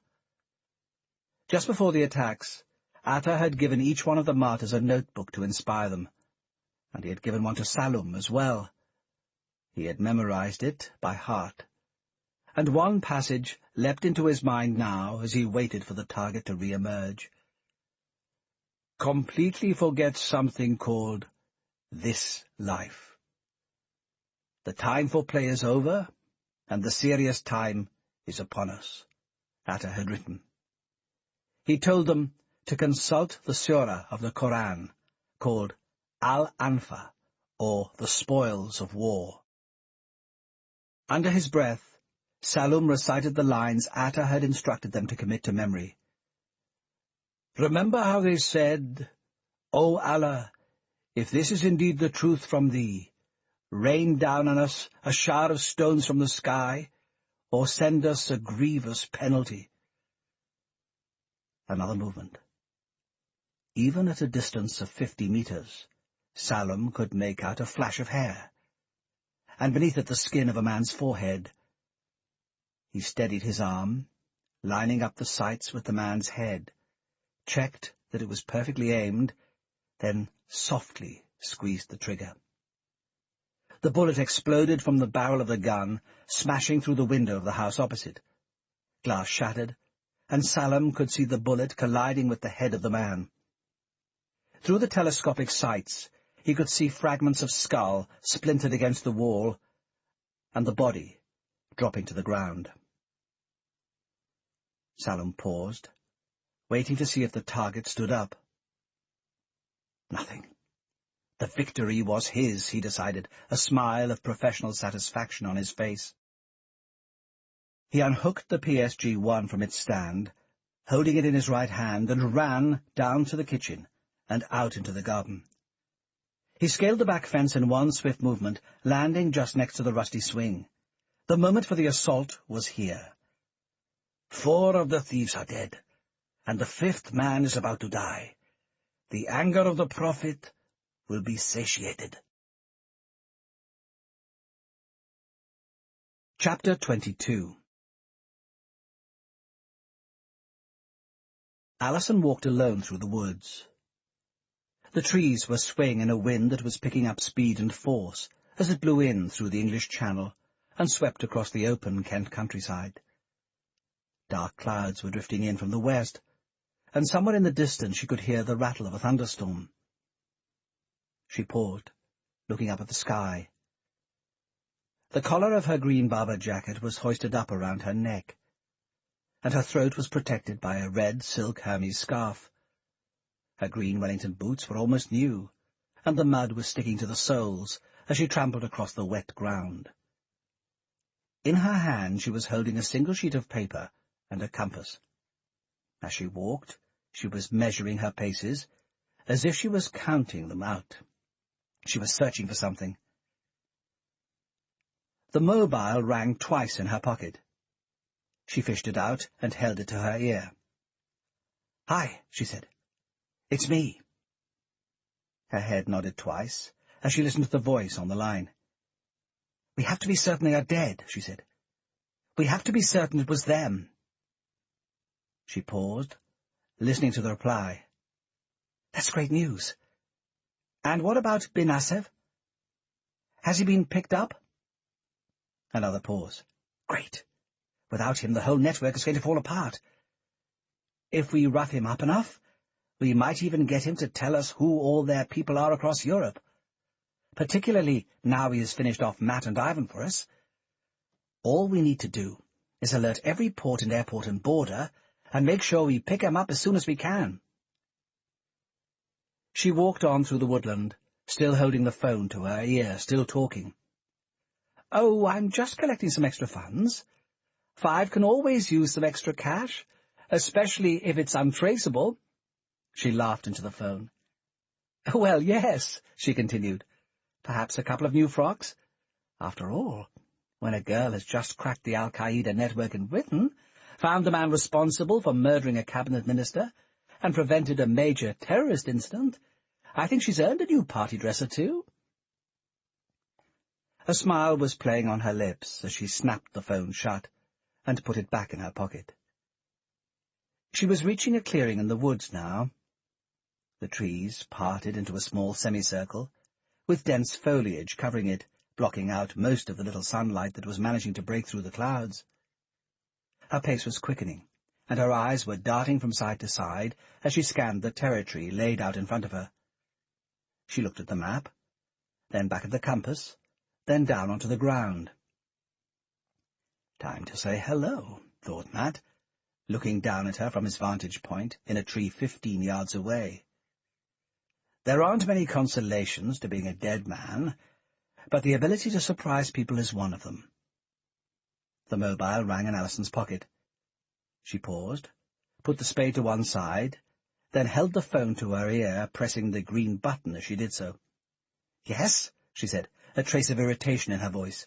"Who is it?" "Stay perfectly still," said Matt. "You're standing right on top of 2 pounds of Semtex. If you move a single muscle, it's going to blow that pretty body of yours into 1,000 pieces. People will be scraping bits of you off car windscreens all the way down to Brighton." Alison froze. It was as if every nerve in her body had been switched off. Her limbs were motionless, and even her eyelashes appeared to have stopped blinking. From her mouth, a few traces of breath could be seen in the cold air. "Matt?" she said cautiously, straightening up as she spoke. "Is that you?" Matt swung down from the tree, hitting the ground gracefully. He had been up there for 3 hours, perched on a damp and sagging branch, and the cold and the wind had started cutting through his overcoat, biting into his skin. He rubbed his hands together to get the blood flowing through his veins again. Ivan landed at his side, his knees buckling beneath him as he hit the ground. He straightened himself up, glanced towards Matt and smiled. "I think we've got her right where we want her," he whispered. Both men started walking the 20 yards towards where Alison was standing. Matt looked into her sharp blue eyes. He had been wondering how he might feel at this moment. He imagined he might be angry, furious, shouting at her and seeking explanations and revenge. But now that he was confronting her, all of those emotions had evaporated. As he looked at her, he felt only the indifference a soldier feels towards the enemy. He stopped a few yards short of where she was standing. "Your sources must have let you down." "I can see that," answered Alison softly. She started to move forward. "Don't move!" barked Matt. "What the hell am I standing on?" "Semtex. He already told you that," said Ivan, "rigged up to a simple weight trigger. A set of electronic scales is attached to the bomb.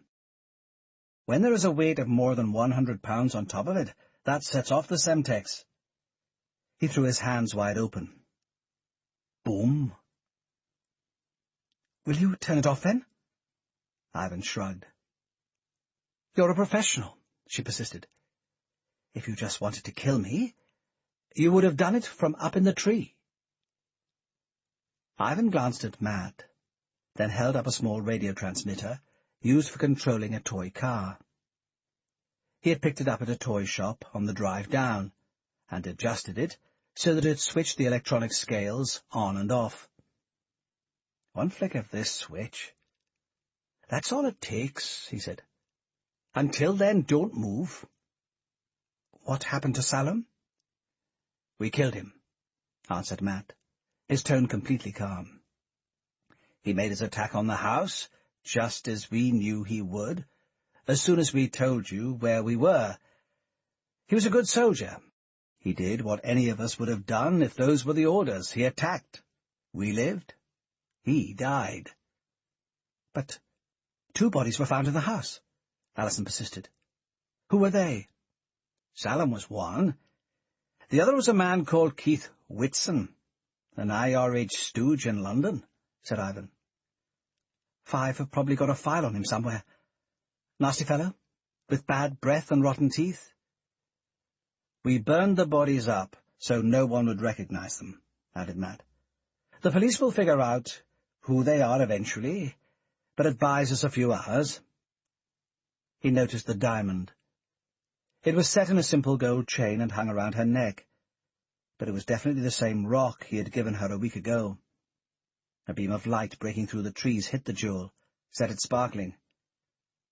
"What do you want?" she asked. 3 of our friends died," said Matt. "They were good men, and they deserve better. We want to know what happened to them, and why." Ivan held up the trigger, cradling it in the palm of his hand. "And it had better be the truth," he said. "We've been eating lies, deceit, and deception for the past few weeks, and we don't like the taste." Allison looked first at Ivan, then across at Matt. She was scrutinizing his expression. "She is trying to find out what I am thinking," he decided, "to see what button she can press and what lever she has to pull within me to make me change my mind. All men are just puppets to her, marionettes waiting to have their strings pulled by soft words and sweet perfumes. She's just searching around for the right string. It's not going to work." "But you already know what the mission was about," she said. "Otherwise you wouldn't be here." "We want it from your lips," said Matt. "We like the sound of your voice. It will be something to remember you by." "Let's go and sit down somewhere," said Allison. "Then we can talk through the whole thing." Ivan laughed. "We like you where you are right now, an inch away from death, just like we have been for the past week." There was a pause. Matt found himself wondering how Allison would play the next few minutes. He had seen men pleading for their lives before. In Bosnia, he had seen Serbian soldiers captured by Kosovan partisans who wept and begged and cried for their skins, even though they knew they were just humiliating themselves before enemies who would show them no mercy. In the Philippines, he had seen communist guerrillas squat in dignified silence, mouthing silent prayers, moments before their throats were about to be cut. And in Namibia, he had seen robbers drinking pure alcohol to calm themselves on the morning of their hanging. But they had all been men who had been certain they faced death within a few minutes. This was a woman, and a smart one, who believed she still had a chance of saving herself, if only she could find the right string to tug on. She looked towards Ivan, and then Matt, her eyes suddenly angry. Her lips were curling into a sneer, and her fists were clenched tightly together. "You men are soldiers," she snapped. "What did you expect?" "I'll tell you what this mission was about, and if you don't like it, go ahead and blow me up. You're nothing but a pair of cowards. You don't mind taking the money, but you don't want to take any risks. Well, you should be smarter than that. Everything comes with a price, and the one demanded from you was completely fair." She paused, taking a gulp of air. "I'll give it to you straight," she said. "We needed to strike back at al-Qaeda. The assassination of David Landor in Jeddah was one of the worst setbacks the intelligence services have suffered in years. Worse, We knew that al-Qaeda was gearing up for a spectacular in Britain. It's a tight, impenetrable network. We have moles all over the place. We have sleepers working their way up the organization. We have men we've turned. All the old tactics we used to use against Ivan's old friends across the water. None of it was working. We were getting nowhere. That's when we came up with the plan. She hesitated, looking down at the ground as if he were searching for the precise location of the bomb. "You know what it was, of course," she continued, her voice gaining in strength. "We decided to stage a robbery. They are terrorists and also Arabs. Honor is important to them. They would have to take revenge, and that would mean sending their best man after the robbers. If we leaked information about who they were, then watched them like hawks, eventually we would find the assassin. Keep tabs on the assassin, and he would lead us to the main man, the person who was pulling the strings right across Britain." She allowed a brief smile to flicker across her lips. As it happened, it all worked out rather well. We got the main man. We've broken them. A lot more than the CIA have achieved in the past year. "And we were the hares," said Matt angrily, "to get the dogs running." Alison looked at him closely, her eyebrows drawing together. "Don't sound so bloody hard done by," she snapped. "Think back a couple of weeks. You were nothing, a nobody, a washed-up ex-SAS soldier, drowning in a sea of debt and self-pity. In another couple of weeks, Kazanov would have killed you, and probably that girlfriend of yours as well." She looked towards Ivan. "As for you, you were just a corpse, walking around waiting for the bullet that kills you. An IRA man turned 5 informer who wanted out because he couldn't take the heat anymore. But surely you know there aren't any resignations from that line of work. The only leading party is the one where everyone wears black. You needed money, a lot of money, to get out and start again, and this was your only chance of getting it." Alison paused, wiping a bead of sweat away from her brow. "I gave you both a chance. Sure, there was a risk you'd get killed. Boo bloody who? Go and wipe your tears on your mum's apron. You were soldiers, for Christ's sake. Or at least you were, when you still had some pride left in you. You risked your life for your country. It's what you do." She paused for breath. "Anyway, I knew you were both good enough that Salum would never be able to lay a finger on you. Soldiers sign up for missions. They take the risks, knowing what they are doing," said Matt, feeling his face redden with anger. "Nobody deceives them about the risks they are running." "They don't," replied Alison archly, raising her eyebrows. "Christ, if I wanted to talk to children, I would have gone to Legoland." "Didn't some Rupert ever mislead you, Matt? Didn't some brigade commander ever send you on a futile mission, Ivan? This is war. Deceit is the most important weapon in any arsenal." Alison tightened her scarf around her neck. All of the men on the mission needed money for different reasons. I gave them the chance to make it. Each man was taking a greater risk than they knew, I accept that. But each man also had a chance to defend himself. A thought started to rattle through Matt's mind. What if she's right? What if we were paid a fair rate for risking our lives? Isn't that what we do for a living? "You told al-Qaeda where we were," snapped Ivan. "You betrayed us and put our lives at risk." "As I said, you knew your lives were at risk," said Alison. Matt listened to her closely. Her tone was changing, the colour of each vowel turning brighter. She was growing more confident, as if she sensed she was winning the argument. "Think about it," she said. 3 men died, true, but the 2 of you have survived, and countless innocent women and children have been saved." Alison paused, her eyes switching from Ivan to Matt. "If that bomb had gone off, thousands of people could have been killed or maimed. the economy of London would have been brought grinding to a halt. You men stopped that. You should be proud of yourselves. She raised a finger into the air, suddenly resembling a schoolmistress, admonishing a particularly dim class of children. And you are still getting 5 million each for your work. So you took a risk. You saved thousands of people, and you got well paid for your trouble. What are you complaining about? Maybe she has a point, thought Matt. The only difference between what I did in the regiment and what I did in the last 2 countries was that I got properly paid for risking my life for my country. Why not take the cash and walk away? Right now, I'm a free, wealthy man. Press this trigger, and I'm a fugitive for the rest of my life. He glanced across at Ivan, but could see only an intense anger in the man's eyes. It was as if a fuse had been lit within him. Saving one person doesn't justify sacrificing another one. Who are we to make that choice? Who are you? He said. Then what were you doing in the IRA, Ivan?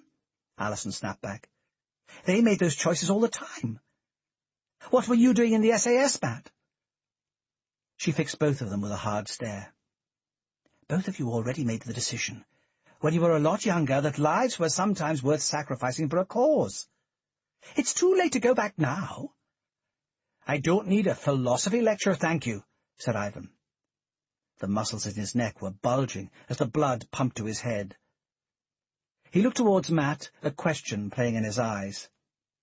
Let's give it to her, and get out of here. Alison looked towards Matt, the fear creeping back into her eyes. She held out the diamond that was slung around her neck. Look, she said softly. I had it set, and wore it. I've been wearing it every day since you gave it to me. Ivan held the trigger in his hand, his thumb poised on the button. Cut the violins, he snapped. Press the button, and go. In the middle of a combat, a soldier trusts his instinct, and only his instinct. When there is no time to think with your head, you act with your heart. Matt raised a hand. I say we let her go, he said slowly. She has a point. We're soldiers. We get paid. Let's collect the cash and clear out of here. Matt noticed a smile starting to spread across Alison's lips. But it wasn't a smile of gratitude or relief. She was pleased, not to have survived, but to have won the argument. I always knew you were a man who could listen to reason, Matt, she said. That's why I chose you. Wait! Ivan lowered his hand, looking directly at her. What about Cooksley's kids? Matt continued. And Reed's kids? They were just children. But you put them in the line of fire as well. How do you justify that? Alison shrugged, her expression suggesting that she was losing interest in the debate. Her triumph had been secured, and now she had better things to do with her time. They were collateral damage, she said coldly. I may have said this before, but I'll say it again. If you want to play softball, then go to the park. Sometimes people say the wrong thing, thought Matt, and it costs them their lives. Collateral damage, he said. No. They were just an innocent group of children. He looked towards Ivan. I was wrong. Let's blow the fuse and get out of here. The world will be a safer place without her. Hold it, she snapped. No, enough, Matt roared. Sometimes it is worth sacrificing one life for the good of everybody. Well, this time it's yours. Press the button, Ivan. Press it, please, Alison shouted, her voice turning ragged. You have both made many mistakes, but the greatest one is to think me a fool. The wind had picked up speed, curling itself around the trees. Somewhere behind him Matt could hear branches creaking in the gale. It was a dark and miserable place in which to die. But then, few have the luxury of choosing the place in which they die. Certainly not when it's an execution. "Press it!" Matt snapped, glancing at Ivan. "Why doesn't the man blow her away?" "Because," she said, "only a fool would come here alone." Matt froze. The moment the words had escaped her lips, he'd known exactly what she'd meant by it. Inwardly, he started cursing himself. Naturally, she would have some protection with her. A woman such as Allison made every calculation and checked every angle before she made a single move. She didn't make mistakes. That was what made her such a formidable opponent. For half a second, he resisted looking towards Ivan. He already knew what he would see, but wanted to delay the moment of confirmation. He saw it first in Allison's expression.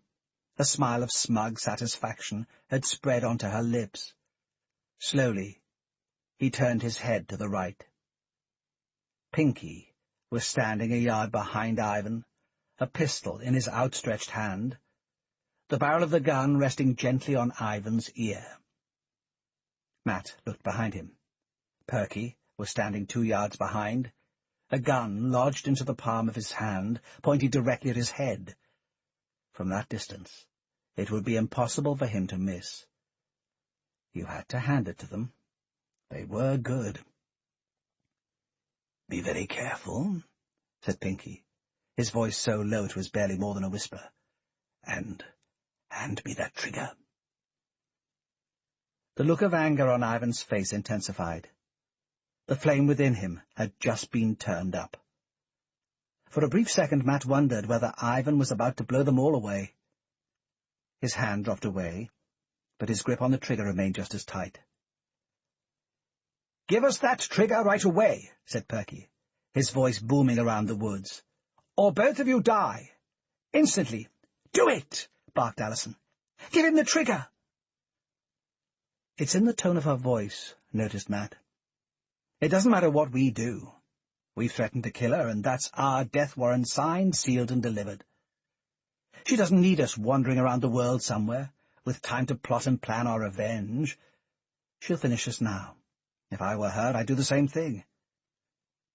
"Don't do it, Ivan," he said. Matt was surprised by how calm his own voice sounded. Maybe I have reached the point where I don't care anymore. The noose is already wrapped around my neck. I may as well tug at the cord myself. She's going to kill us anyway, whether we drop the trigger or not. He continued, his tone getting harder as the sentence unfolded. Hell, if we're about to die, we might as well take her and these 2 bastards with us. He chuckled. I always wanted the smell of Semtex in the air at my funeral anyway. Allison raised both hands, her eyes concentrating on Ivan. "He's wrong," she said calmly. "Put the trigger down, take your money, and go wherever in the world. All debts are paid on both sides. You are 3 wealthy men." "Don't listen to her," Matt snapped. "I've heard 1,000 different stories from her lips, and they've all been lies." Ivan looked first at Matt, then at Allison. Matt could see he was starting to hesitate. "The mission was a success," said Allison. "Now, let's all pack up and go home. We've lost." Chapter 23. The trigger was still sitting in the palm of Ivan's hand, but his thumb had moved away from the button. A single bead of sweat was dripping down his forehead, past his temple and across his cheek. His mouth was turned down, and there was a blank, empty expression on his face, as if, decided Matt, he was all out of tricks. "I put this down. You let us both go, and we collect our money and get out of here?" Ivan said, looking directly at Allison. "That's the deal, right?" Allison nodded. "I understand the anger of both of you," she said calmly. "But I don't resent it. Like I said, our work is finished. And it's time to call all debts, paid in full. Matt could feel a few drops of rain on his face. He glanced up into the sky. The clouds had grown darker now, obscuring the sun. Death has been swallowed up in victory. Where, O death, is your victory? Where, O death, is your sting? He said, pronouncing the words slowly and deliberately. That's from Corinthians, although I suppose a good Catholic boy would already know that. He turned to look at Ivan directly. Rain was spitting down from the clouds, lining his face with a thin film of water. Funeral psalms. Yours is coming up pretty soon, mate, if you do what she asks. I just thought I'd see what you'd like read out at the service. Don't listen to him, Alison snapped. He's lost it. The words passed across Ivan as if he hadn't heard them. There were 5 men when we started this mission, Matt, he said slowly. Now there are only 2 of us. There's been enough killing. It's got to stop somewhere. He tossed the trigger into the mud at his feet. In a few minutes you and I will be dead as well, he said. It's not an acceptable casualty rate. He could see Alison flinch as the trigger settled into the mud. It was as if 1,000 volts had been shot through her, and every nerve in her body had suddenly jumped. She stepped quickly forwards, moving away from where the bomb was buried. Behind him, Matt could see that Pinky was still holding his gun level with his head. Alison rushed towards him. Do it! As the words spat out of her mouth, a shot rang out, the noise of the bullet leaving the barrel echoing off the tree trunks all around them. Instinctively, Matt threw himself into the mud, shielding his face with his hands. He waited, counted to 3, then realized the bullet had not been aimed at him. He looked up. 5 yards ahead of him, Ivan was lying face down in the dirt, his body crumpled up in agony. The bullet from Perky's gun had impacted just over his left ear, splitting open a wound on the side of his face. Blood was pouring out of it. You fool! I told you not to trust her. Matt reached out to grab the trigger device. It was 4 feet away, lying next to Ivan's fallen body. Alison was 6 feet to his right. His hand shot through the mud, his fingers stretching to collect the tiny bundle of plastic and wire. Only one thought was racing through his mind, to get to the trigger and to blow the Semtex. Take them all to hell. Right now, that's the only place I feel like going.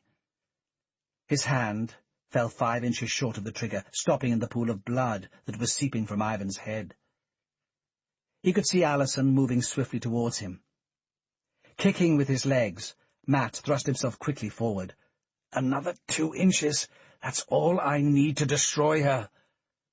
He smashed his hand down towards the trigger. In the corner of his eye, he could see the pale plastic sole of Alison's boot swinging delicately through the air. It caught his index finger, twisting it backwards, sending a sharp stab of pain down his arm. Matt flinched. Alison stamped hard, her boot forcing down the back of Matt's hand. His fist was pressed down into the dirt. Looking down at him, her expression calm, Alison twisted her heel against the bones in Matt's hand. He flinched as she bent down and picked up the trigger.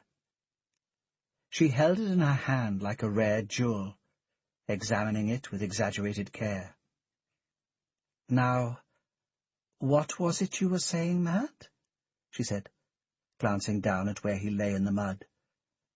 Something about how you thought Ivan should just finish me off? Get on with it, then, said Matt, looking up towards Alison. You're a busy woman. At his side, Pinky jabbed a pistol into his chest. A snub-nosed German-made Walter P-22. The gun was instantly recognizable from the insignia stamped on the tip of its matte black barrel. 5 yards behind him, Perky was standing with another Walter, this one aimed at Matt's head. I want to know where the money is, said Alison. Matt recognized the look on her face, a mixture of desire, passion, and, yes, contempt. He had last seen it when they were in bed together in Bideford. He had failed to recognize it then, but he could see it clearly now. "Get lost," he spat. "Tell me where the money is, or we shoot you right now," she said. "Stop threatening me," said Matt, steadying his voice. "I know you'll kill me anyway, whatever I do or say. We're all played out, Alison." She twisted her ankle again, grinding the sole of her boot into Matt's hand. The pain jolted through his arm and down into his spine. He took a deep breath, aware that he could endure whatever pain she might inflict on him in the next few minutes. "I have survived much worse in the past, and in a few minutes I shall be dead. This will all be over soon." Matt attempted to smile, aware that with the pain shooting down his arm, it probably came out more as a twisted grimace. "You never give up, do you?" He could see Alison raising her right foot, holding it momentarily in the air, then stamping it down hard on his hand. "Go fuck yourself," he spat. "I'm not telling you anything." "This is useless," said Pinky, jabbing the gun harder into Matt's chest. "I know these regiment boys. It takes a long time to break them under torture. We need electricity, tongs, wires, the works." Alison nodded, glancing down at Matt. "You hold him." "I'll retrieve the money," she said. "It's got to be around here somewhere. Once we've found it, we'll finish him off." She glanced downwards, meeting Matt's eyes. "Anyway, it'll be useful to have a couple of holes in the ground. These two will be needing them." Escape, thought Matt. The word rattled through his brain. It was another lesson he had learned in the regiment. A soldier who is still alive is a soldier who still has a chance of survival. He watched as Alison paced about the clearing and the wood. She'd picked up a small spade from the bag Perky was guarding, and her eyes were rooted to the ground, examining it the way a doctor examines a patient, searching for any scratches or wounds in the surface. She knelt, picked up a piece of wet earth, and tossed it aside. She walked on a few more yards, stopping again, digging her fingers into the mud, turning it over.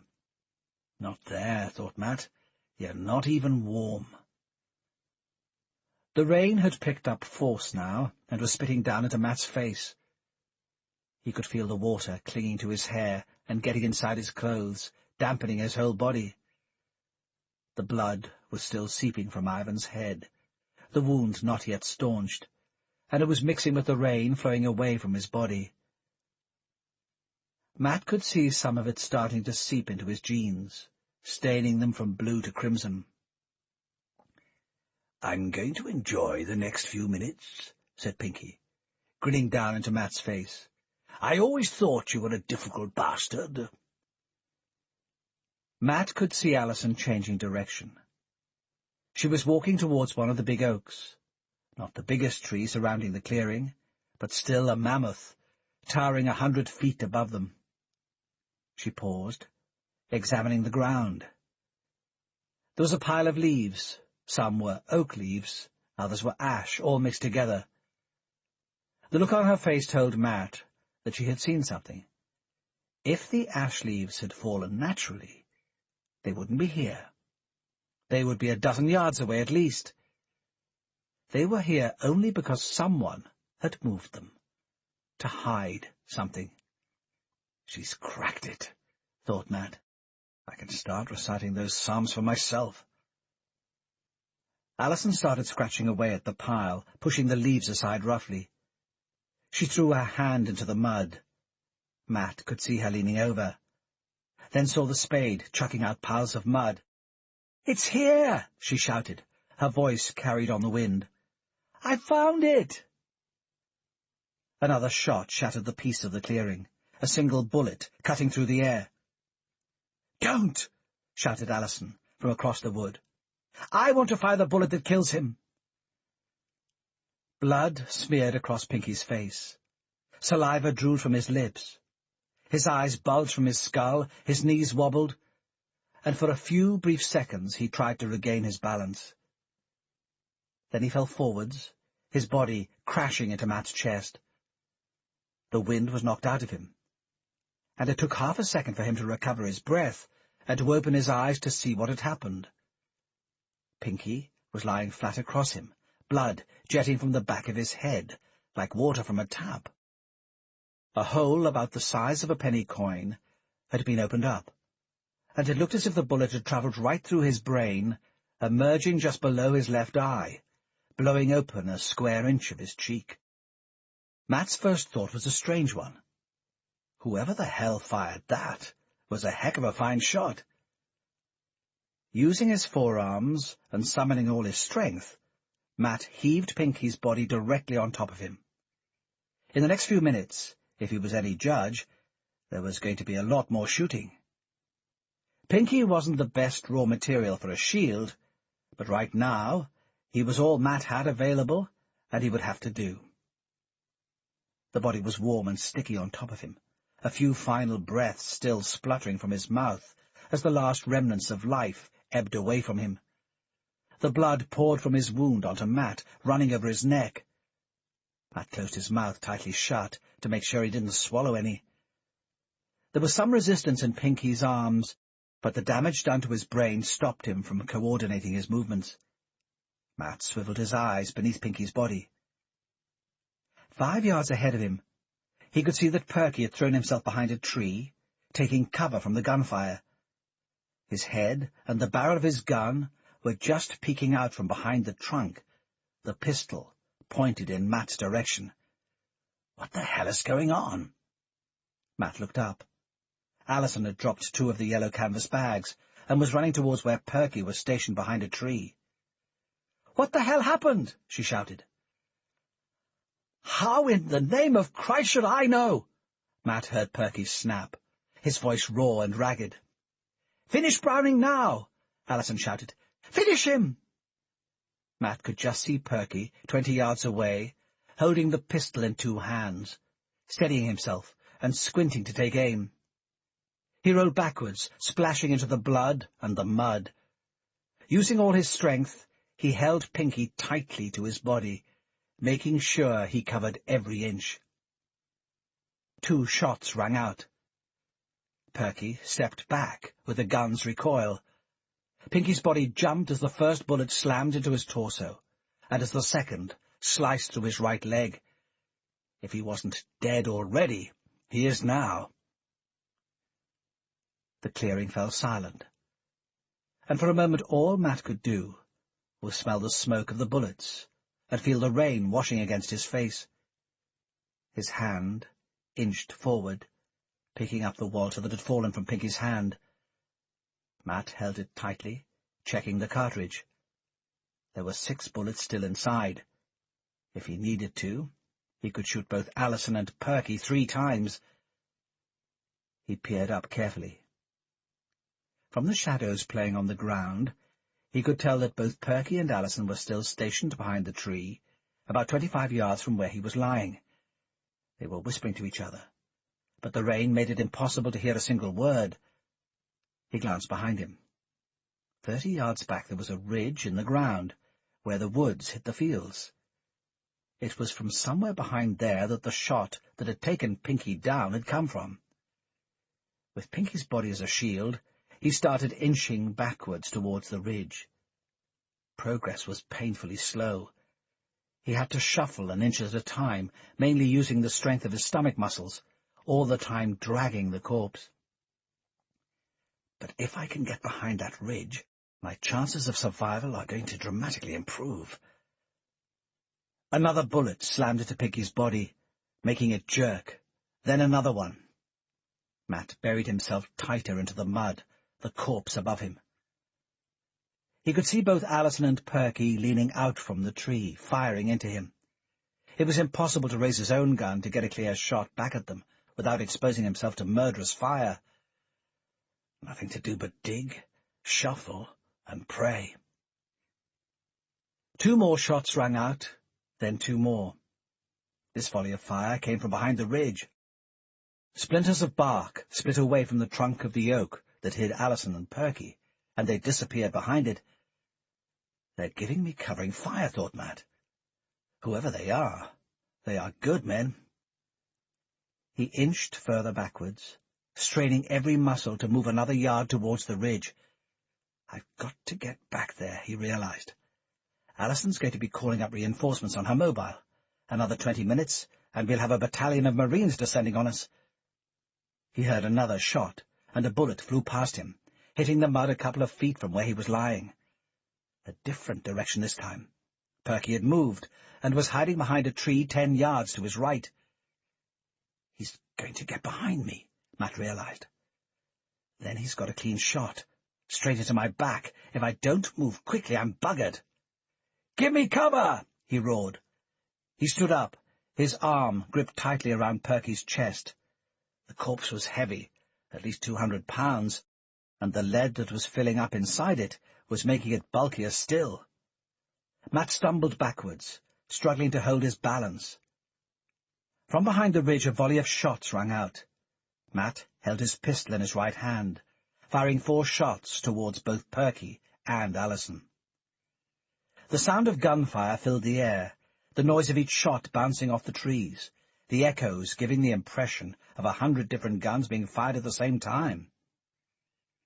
Matt waited until he had stumbled back to within 5 yards of the ridge. Then he dropped Perky. He turned and ran, the adrenaline pumping furiously into his heart as his legs drove him forwards.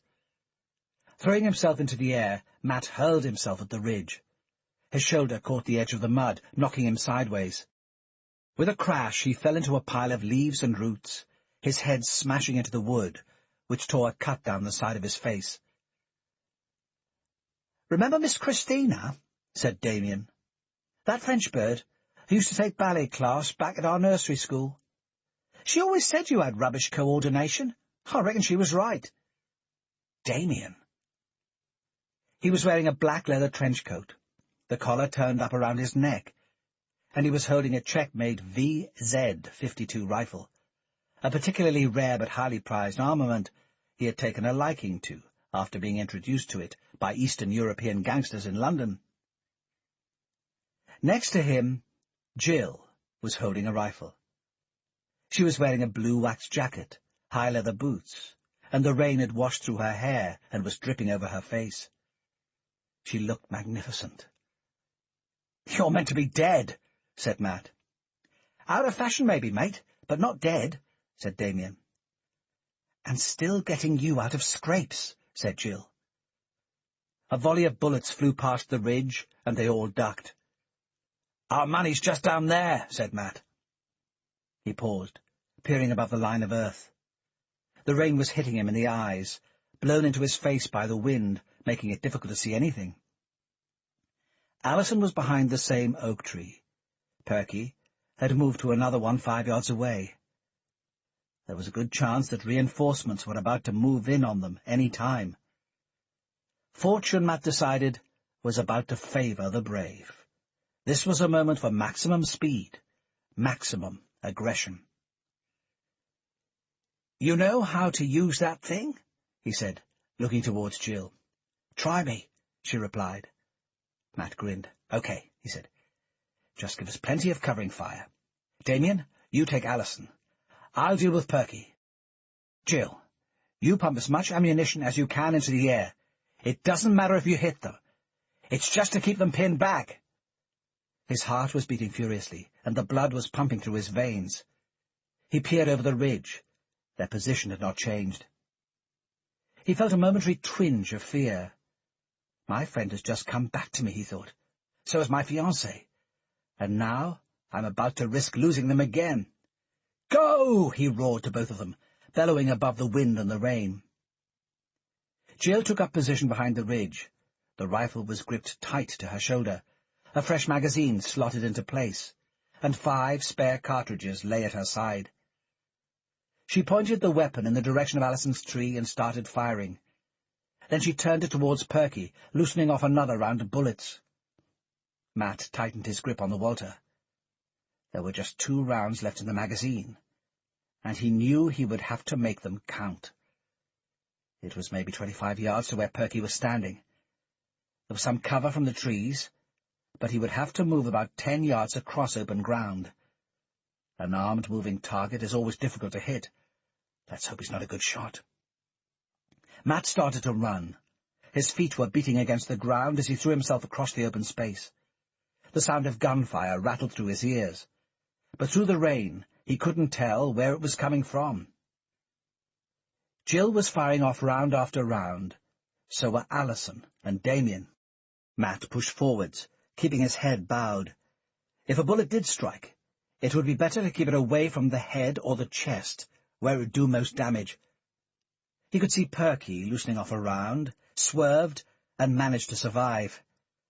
He pressed forward 5 yards. The man was running now, switching from one tree to another. Matt hurled himself behind a tree trunk 10 yards in front of him. A piece of bark, splintering off the tree, hit him in the face just below the eye, colliding with the wound he had already opened up on his face.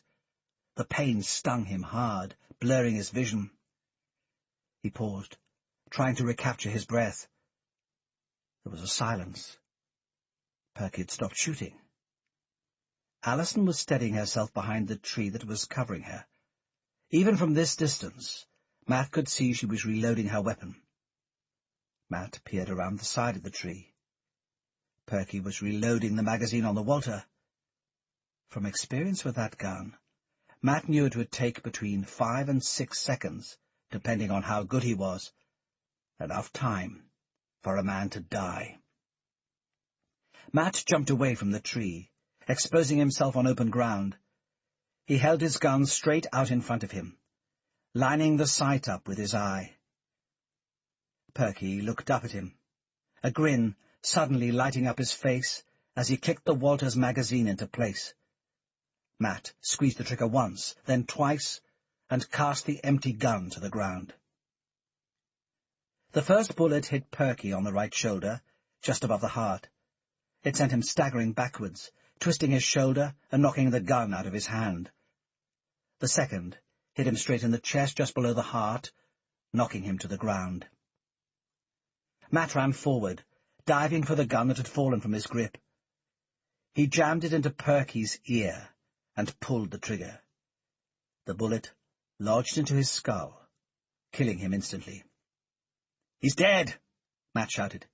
"Jill, turn your fire on Alison!" He looked up into the woods. He could see that Alison was emerging from a tree 40 yards away. Behind, Damien was descending on her position. Jill was crawling across the muddy ground to Matt's left, the rain lashing against her face. The gun was sitting between her forearm and her shoulder, her finger still poised on the trigger.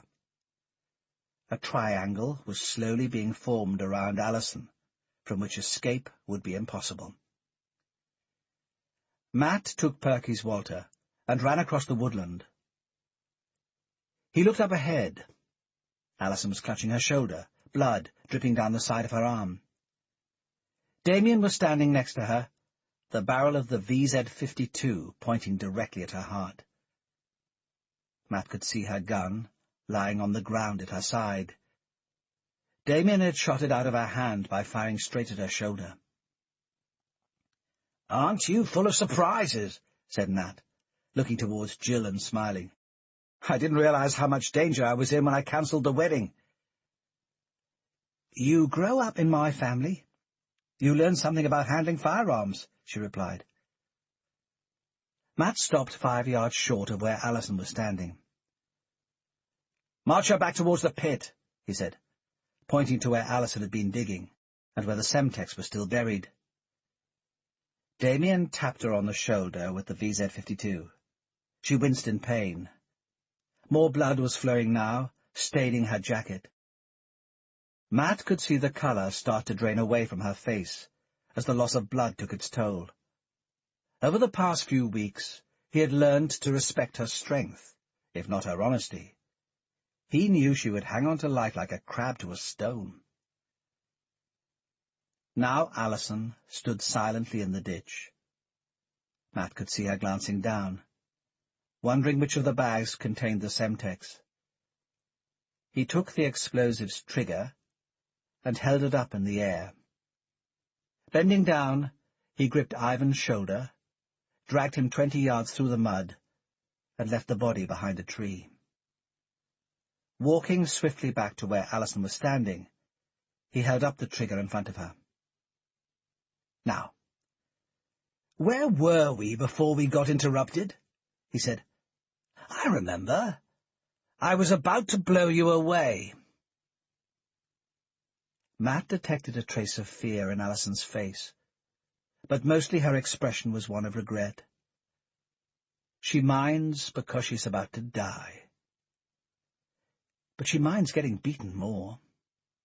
"You idiot," she said, casting her eyes towards Jill. "You don't know what you're doing." Jill shrugged. "I'm the one holding the gun," she answered. "And I'm the only woman walking out of this wood alive. That doesn't make me so stupid." Alison laughed. "You risk your life to save this pathetic, washed-up squatty," she said, "when for the past few weeks he's been screwing me every chance he gets. He doesn't care about you. All he wants is the money." The rain lashed harder against Matt's face. His hand gripped tighter on his pistol. He looked up into Jill's face. Maybe that was a tear running down her cheek. Maybe it was the rain, he couldn't tell. But he could be certain of one thing. If she listened to Alison, the next few minutes could turn very nasty. Jill could control most things, but her temper was not among them. The tip of Jill's rifle turned slowly away from Alison and towards Matt. Her finger was on the trigger. He could see the nail vibrating with rage. "Is that true?" she said softly. "This was about you all along, Jill.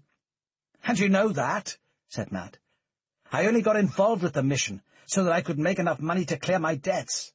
Then we could be together again." "You sad little fool," Alison sneered.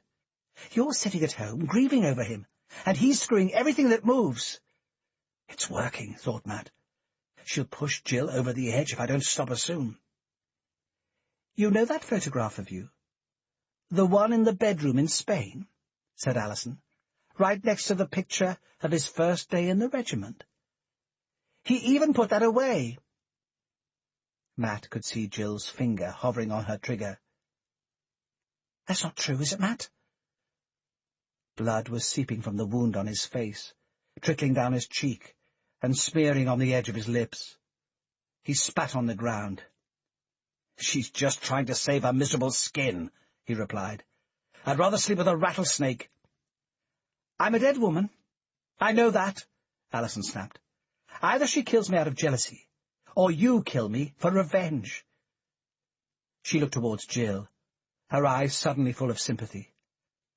"I just think you should know the truth." "The truth is, everything she's saying is lies," Damien said, stepping forward. "Complete lies." Jill looked towards her brother. "I've been with this man all through the mission.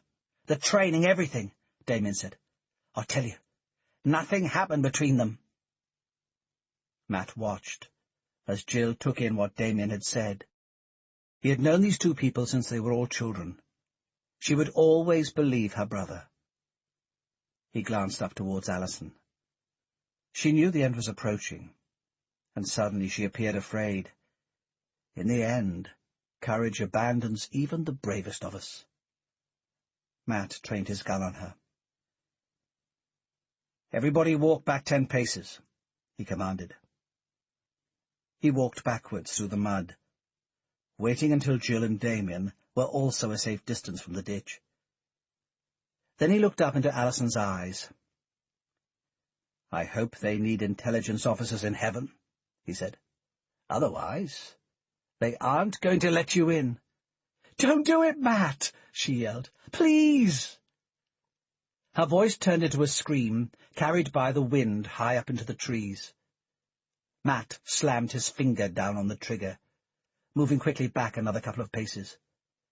The explosion lit up the wood, sending shafts of bright light hurtling in every direction.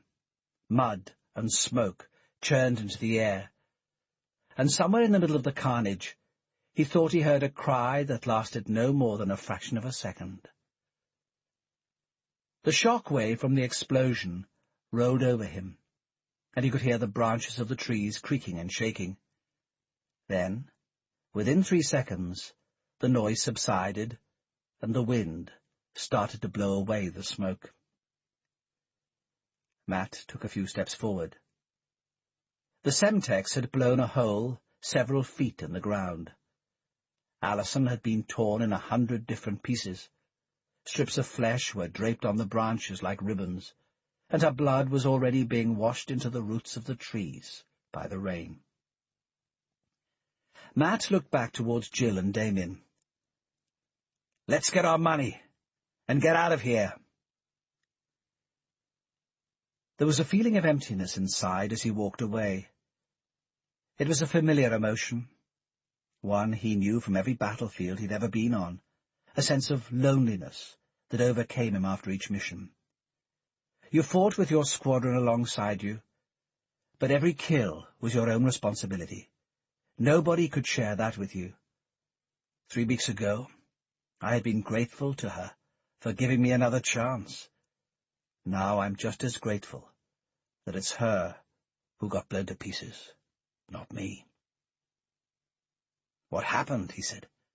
"We were all convinced you were dead." "That was the point," said Damien. "It was obvious that someone was following us. I reckoned I had a chance of surviving if he thought I was dead. So, when I got sight of Salem on my tail, I pulled a switch. In a sauna in Manchester. I noticed a guy in there, a gangster called David, a small-time hitman. The world would be better off without him, I reckoned. I went upstairs with Salem, then slipped out. Told David there was a guy waiting for him, a real babe. Off he went. It's pitch black in those rooms, so he wouldn't notice it wasn't me." "He had your credit cards. The works," said Matt. "One came with a hand flying through the window." "That was a clever bit," said Damien. "As Dave went off, I checked the locker number on his keyring, number 12. I went downstairs to the bloke on the desk, told him I'd lost my key, slipped him a 20-quid tip, and got the spare key from him. Downstairs I switched my stuff into Dave's locker, dressed in his gear, which looked bloody terrible, by the way." "And you just took off?" said Matt. "Right," answered Damien. "I've just been lying low for the last week. I contacted Jill a couple of days ago to let her know I was okay. And I came along today because I didn't know where you were, and this was when we scheduled the collection. If I'd known I was running into this kind of trouble, I'd have come along mob-handed." Matt looked towards Jill. "Thanks for coming to get me. I was a dead man until you two showed up." Jill slipped her hand into his. "A girl doesn't want to be left on the shelf, you know," she replied, a smile spreading across her lips. Matt collected 2 bags from where they were stashed, tucked them under his arm. Damien took another 2, and Jill 1. 10 yards away they heard a low moan, and Jill ran back to where they had dragged Ivan. "He's alive!" she called out. "He's coming round!" She tore a strip of her shirt to start bandaging up the wound on his head. "We must get him to a hospital." "We were wrong about Ivan," Matt said, looking across at Damien. "We were wrong about a lot of things." Damien started to shovel some earth over Alison's scattered remains, each clump of mud starting to obscure a different part of her body. Matt took up his own spade, shoveling furiously. The sight of Alison's splintered body disturbed him, and he didn't want to have to look at it for a moment more than necessary. The cut on his face was stinging viciously, but the work felt good, like taking a run. Hard physical activity always soothed him. "Reed and Cooksley died on this mission," Matt said, looking up at Damien. "Their families are all dead, so there's no one to give the money to. I think we should bury their money "You're having a laugh, right?" Damien exclaimed. "Toss 4 million quid into the ground? That bump on the head must be worse than it looks." "No," said Matt. "I'm serious." Damien paused. "You really mean to toss the money away?" "If there is one thing I've learned in the past couple of weeks, it's that greed does funny things to a man's head," said Matt slowly. "Within a few days, it made monsters out of all of us. I don't want any more than my fair share." Damien picked up one bag and tossed it into the ditch, then another. "We'll keep one for Ivan," he said. "If he pulls through, it's his. If not, we look for his family and give it to them. If not, well, let's see." He laughed, watching the second of the 2 bags hit the ground, then tossed another shovelful of dirt on top of it. "Christ, one day I'm going to be broke, I know it, and I'm really going to regret doing this." Matt grinned. "You've got 2 million. How quickly can you spend that?" Damien wiped sweat from his brow and collected some leaves to pile on top of the freshly dug earth. "Do you think that will be discovered?" said Damien. "I reckon 5 will think she ran off with the money herself," said Matt. He hauled his bag onto his back and started walking into the wind and the rain. "Some stray dog might come across it one day, but we'll be long gone by then, leading a new life and, who knows, maybe even a better one." Epilogue. A mellow sunset was resting on the horizon, sending a pale orange light across the Mediterranean. Matt sat back on his chair, a bottle of San Miguel on the table. But it was the atmosphere and the view he was enjoying, not the beer. Somewhere in the distance he could hear the sound of the early evening crowd piling into the last trumpet, the usual mixture of villains, retired car dealers, and stray tourists. The noise of their conversations swept across the veranda, like the waves sweeping across the rocks in the bay below. They were an odd bunch of people, with hardly a single redeeming feature between the whole pack of them. Still, they were Matt's customers. I'd better get used to them. He took a swig of beer, letting the alcohol relax him. It was 6 months since he'd bought Kazanov out of his chair of the restaurant and become its sole owner. Jill was living with him here now, and the marriage was set for the new year.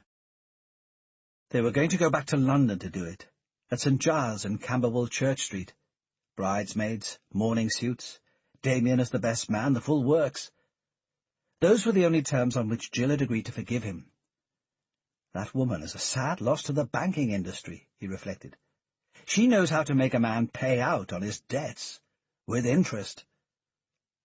"Look at this!" cried Jill. She walked out of the back of the restaurant towards the private patio, where they often had a drink together. 50 yards towards the bay he could see the villa that was being built for them. It was taking a fair chunk out of the money he had made from the mission. But his debts were all paid. It had been a good summer for the restaurant, and property overlooking the sea was always a good investment. "We need somewhere to start our married life together, and it might as well be somewhere nice. It isn't as if I haven't got the scars to prove that I earned it." "In the paper," Jill said, leaning across the table and pointing. Matt could smell the mixture of perfume and soap on her skin, a familiar scent that always reminded him of how much he loved her. He glanced down at the copy of the Daily Telegraph, 2 days old, and, judging from the smell of beer and tobacco clinging to its pages, picked up from the bar. The story was on page 4, below the fold, "Mystery over buried millions," ran the 2-deck headline. The body of a woman, together with several £1 million in used banknotes, was discovered yesterday morning in woodlands near Ashford in Kent. The remains were found by a man walking his dog. The woman who has not yet been identified by local police, had been killed by an explosion, believed to have taken place some months ago. The bodies of 2 other men, also unidentified, were found buried within a few yards of the original discovery. 2 bags were discovered buried with the woman. Each one contained in excess of £1 million in used banknotes. Local police have not yet disclosed exactly how much money was found at the scene. Jack Turner, the local resident who discovered the body, said, "It was an amazing amount of cash. Dollars, pounds and euros, and some others. I've never seen anything like it." The bodies are believed to have been buried for 6 to 8 months. Police said they suspected the killings were the result of a gangland operation or money laundering scheme that had gone wrong. A spokesman for the Kent police admitted it was highly unusual for money to be buried alongside the body of a murder victim. "We're a bit puzzled by that aspect of it," he said. "We are actively trying to trace the source of the money to see if it will give us any clues as to who these people were and how the money got there." Matt laughed, looking up towards Jill. "I'll tell you what, I don't think they'll be trying very hard to solve that case," he said. "Someone from Thames House has probably given them a call to tell them they have more important things to do with their time." "You don't think they'll come after you?" "If they were going to do that, they would have done it by now," Matt answered. "It was a black operation from start to finish, all off the books. If they brought me in, it would create too many problems." "And Ivan never went after the money?" Jill asked. Matt shook his head. "Damien went to see him a few weeks ago. He's with his family, relaxing and recuperating. The wound to his head was a bad one, apparently. They took out a few slivers of brain, so the doctors said. But he had plenty to start with, so I don't suppose he'll miss it that much. Damien gave him his $2 million, and told him we'd buried the rest of it in the ground." Jill wrapped her arms around his shoulders, her lips playing with the back of his ear. "We don't have to worry about that anymore.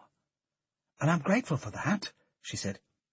"We have a restaurant that's thriving, a new house that's nearly finished, and we're getting married in a few months' time. We have no worries in the world. I've never been happier."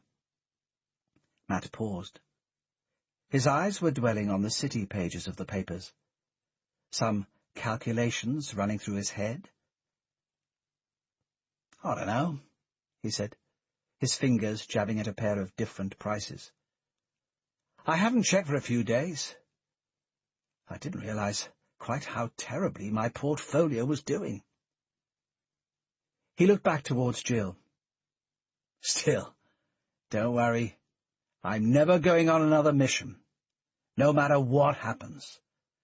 I'm staying right here, with you." The end.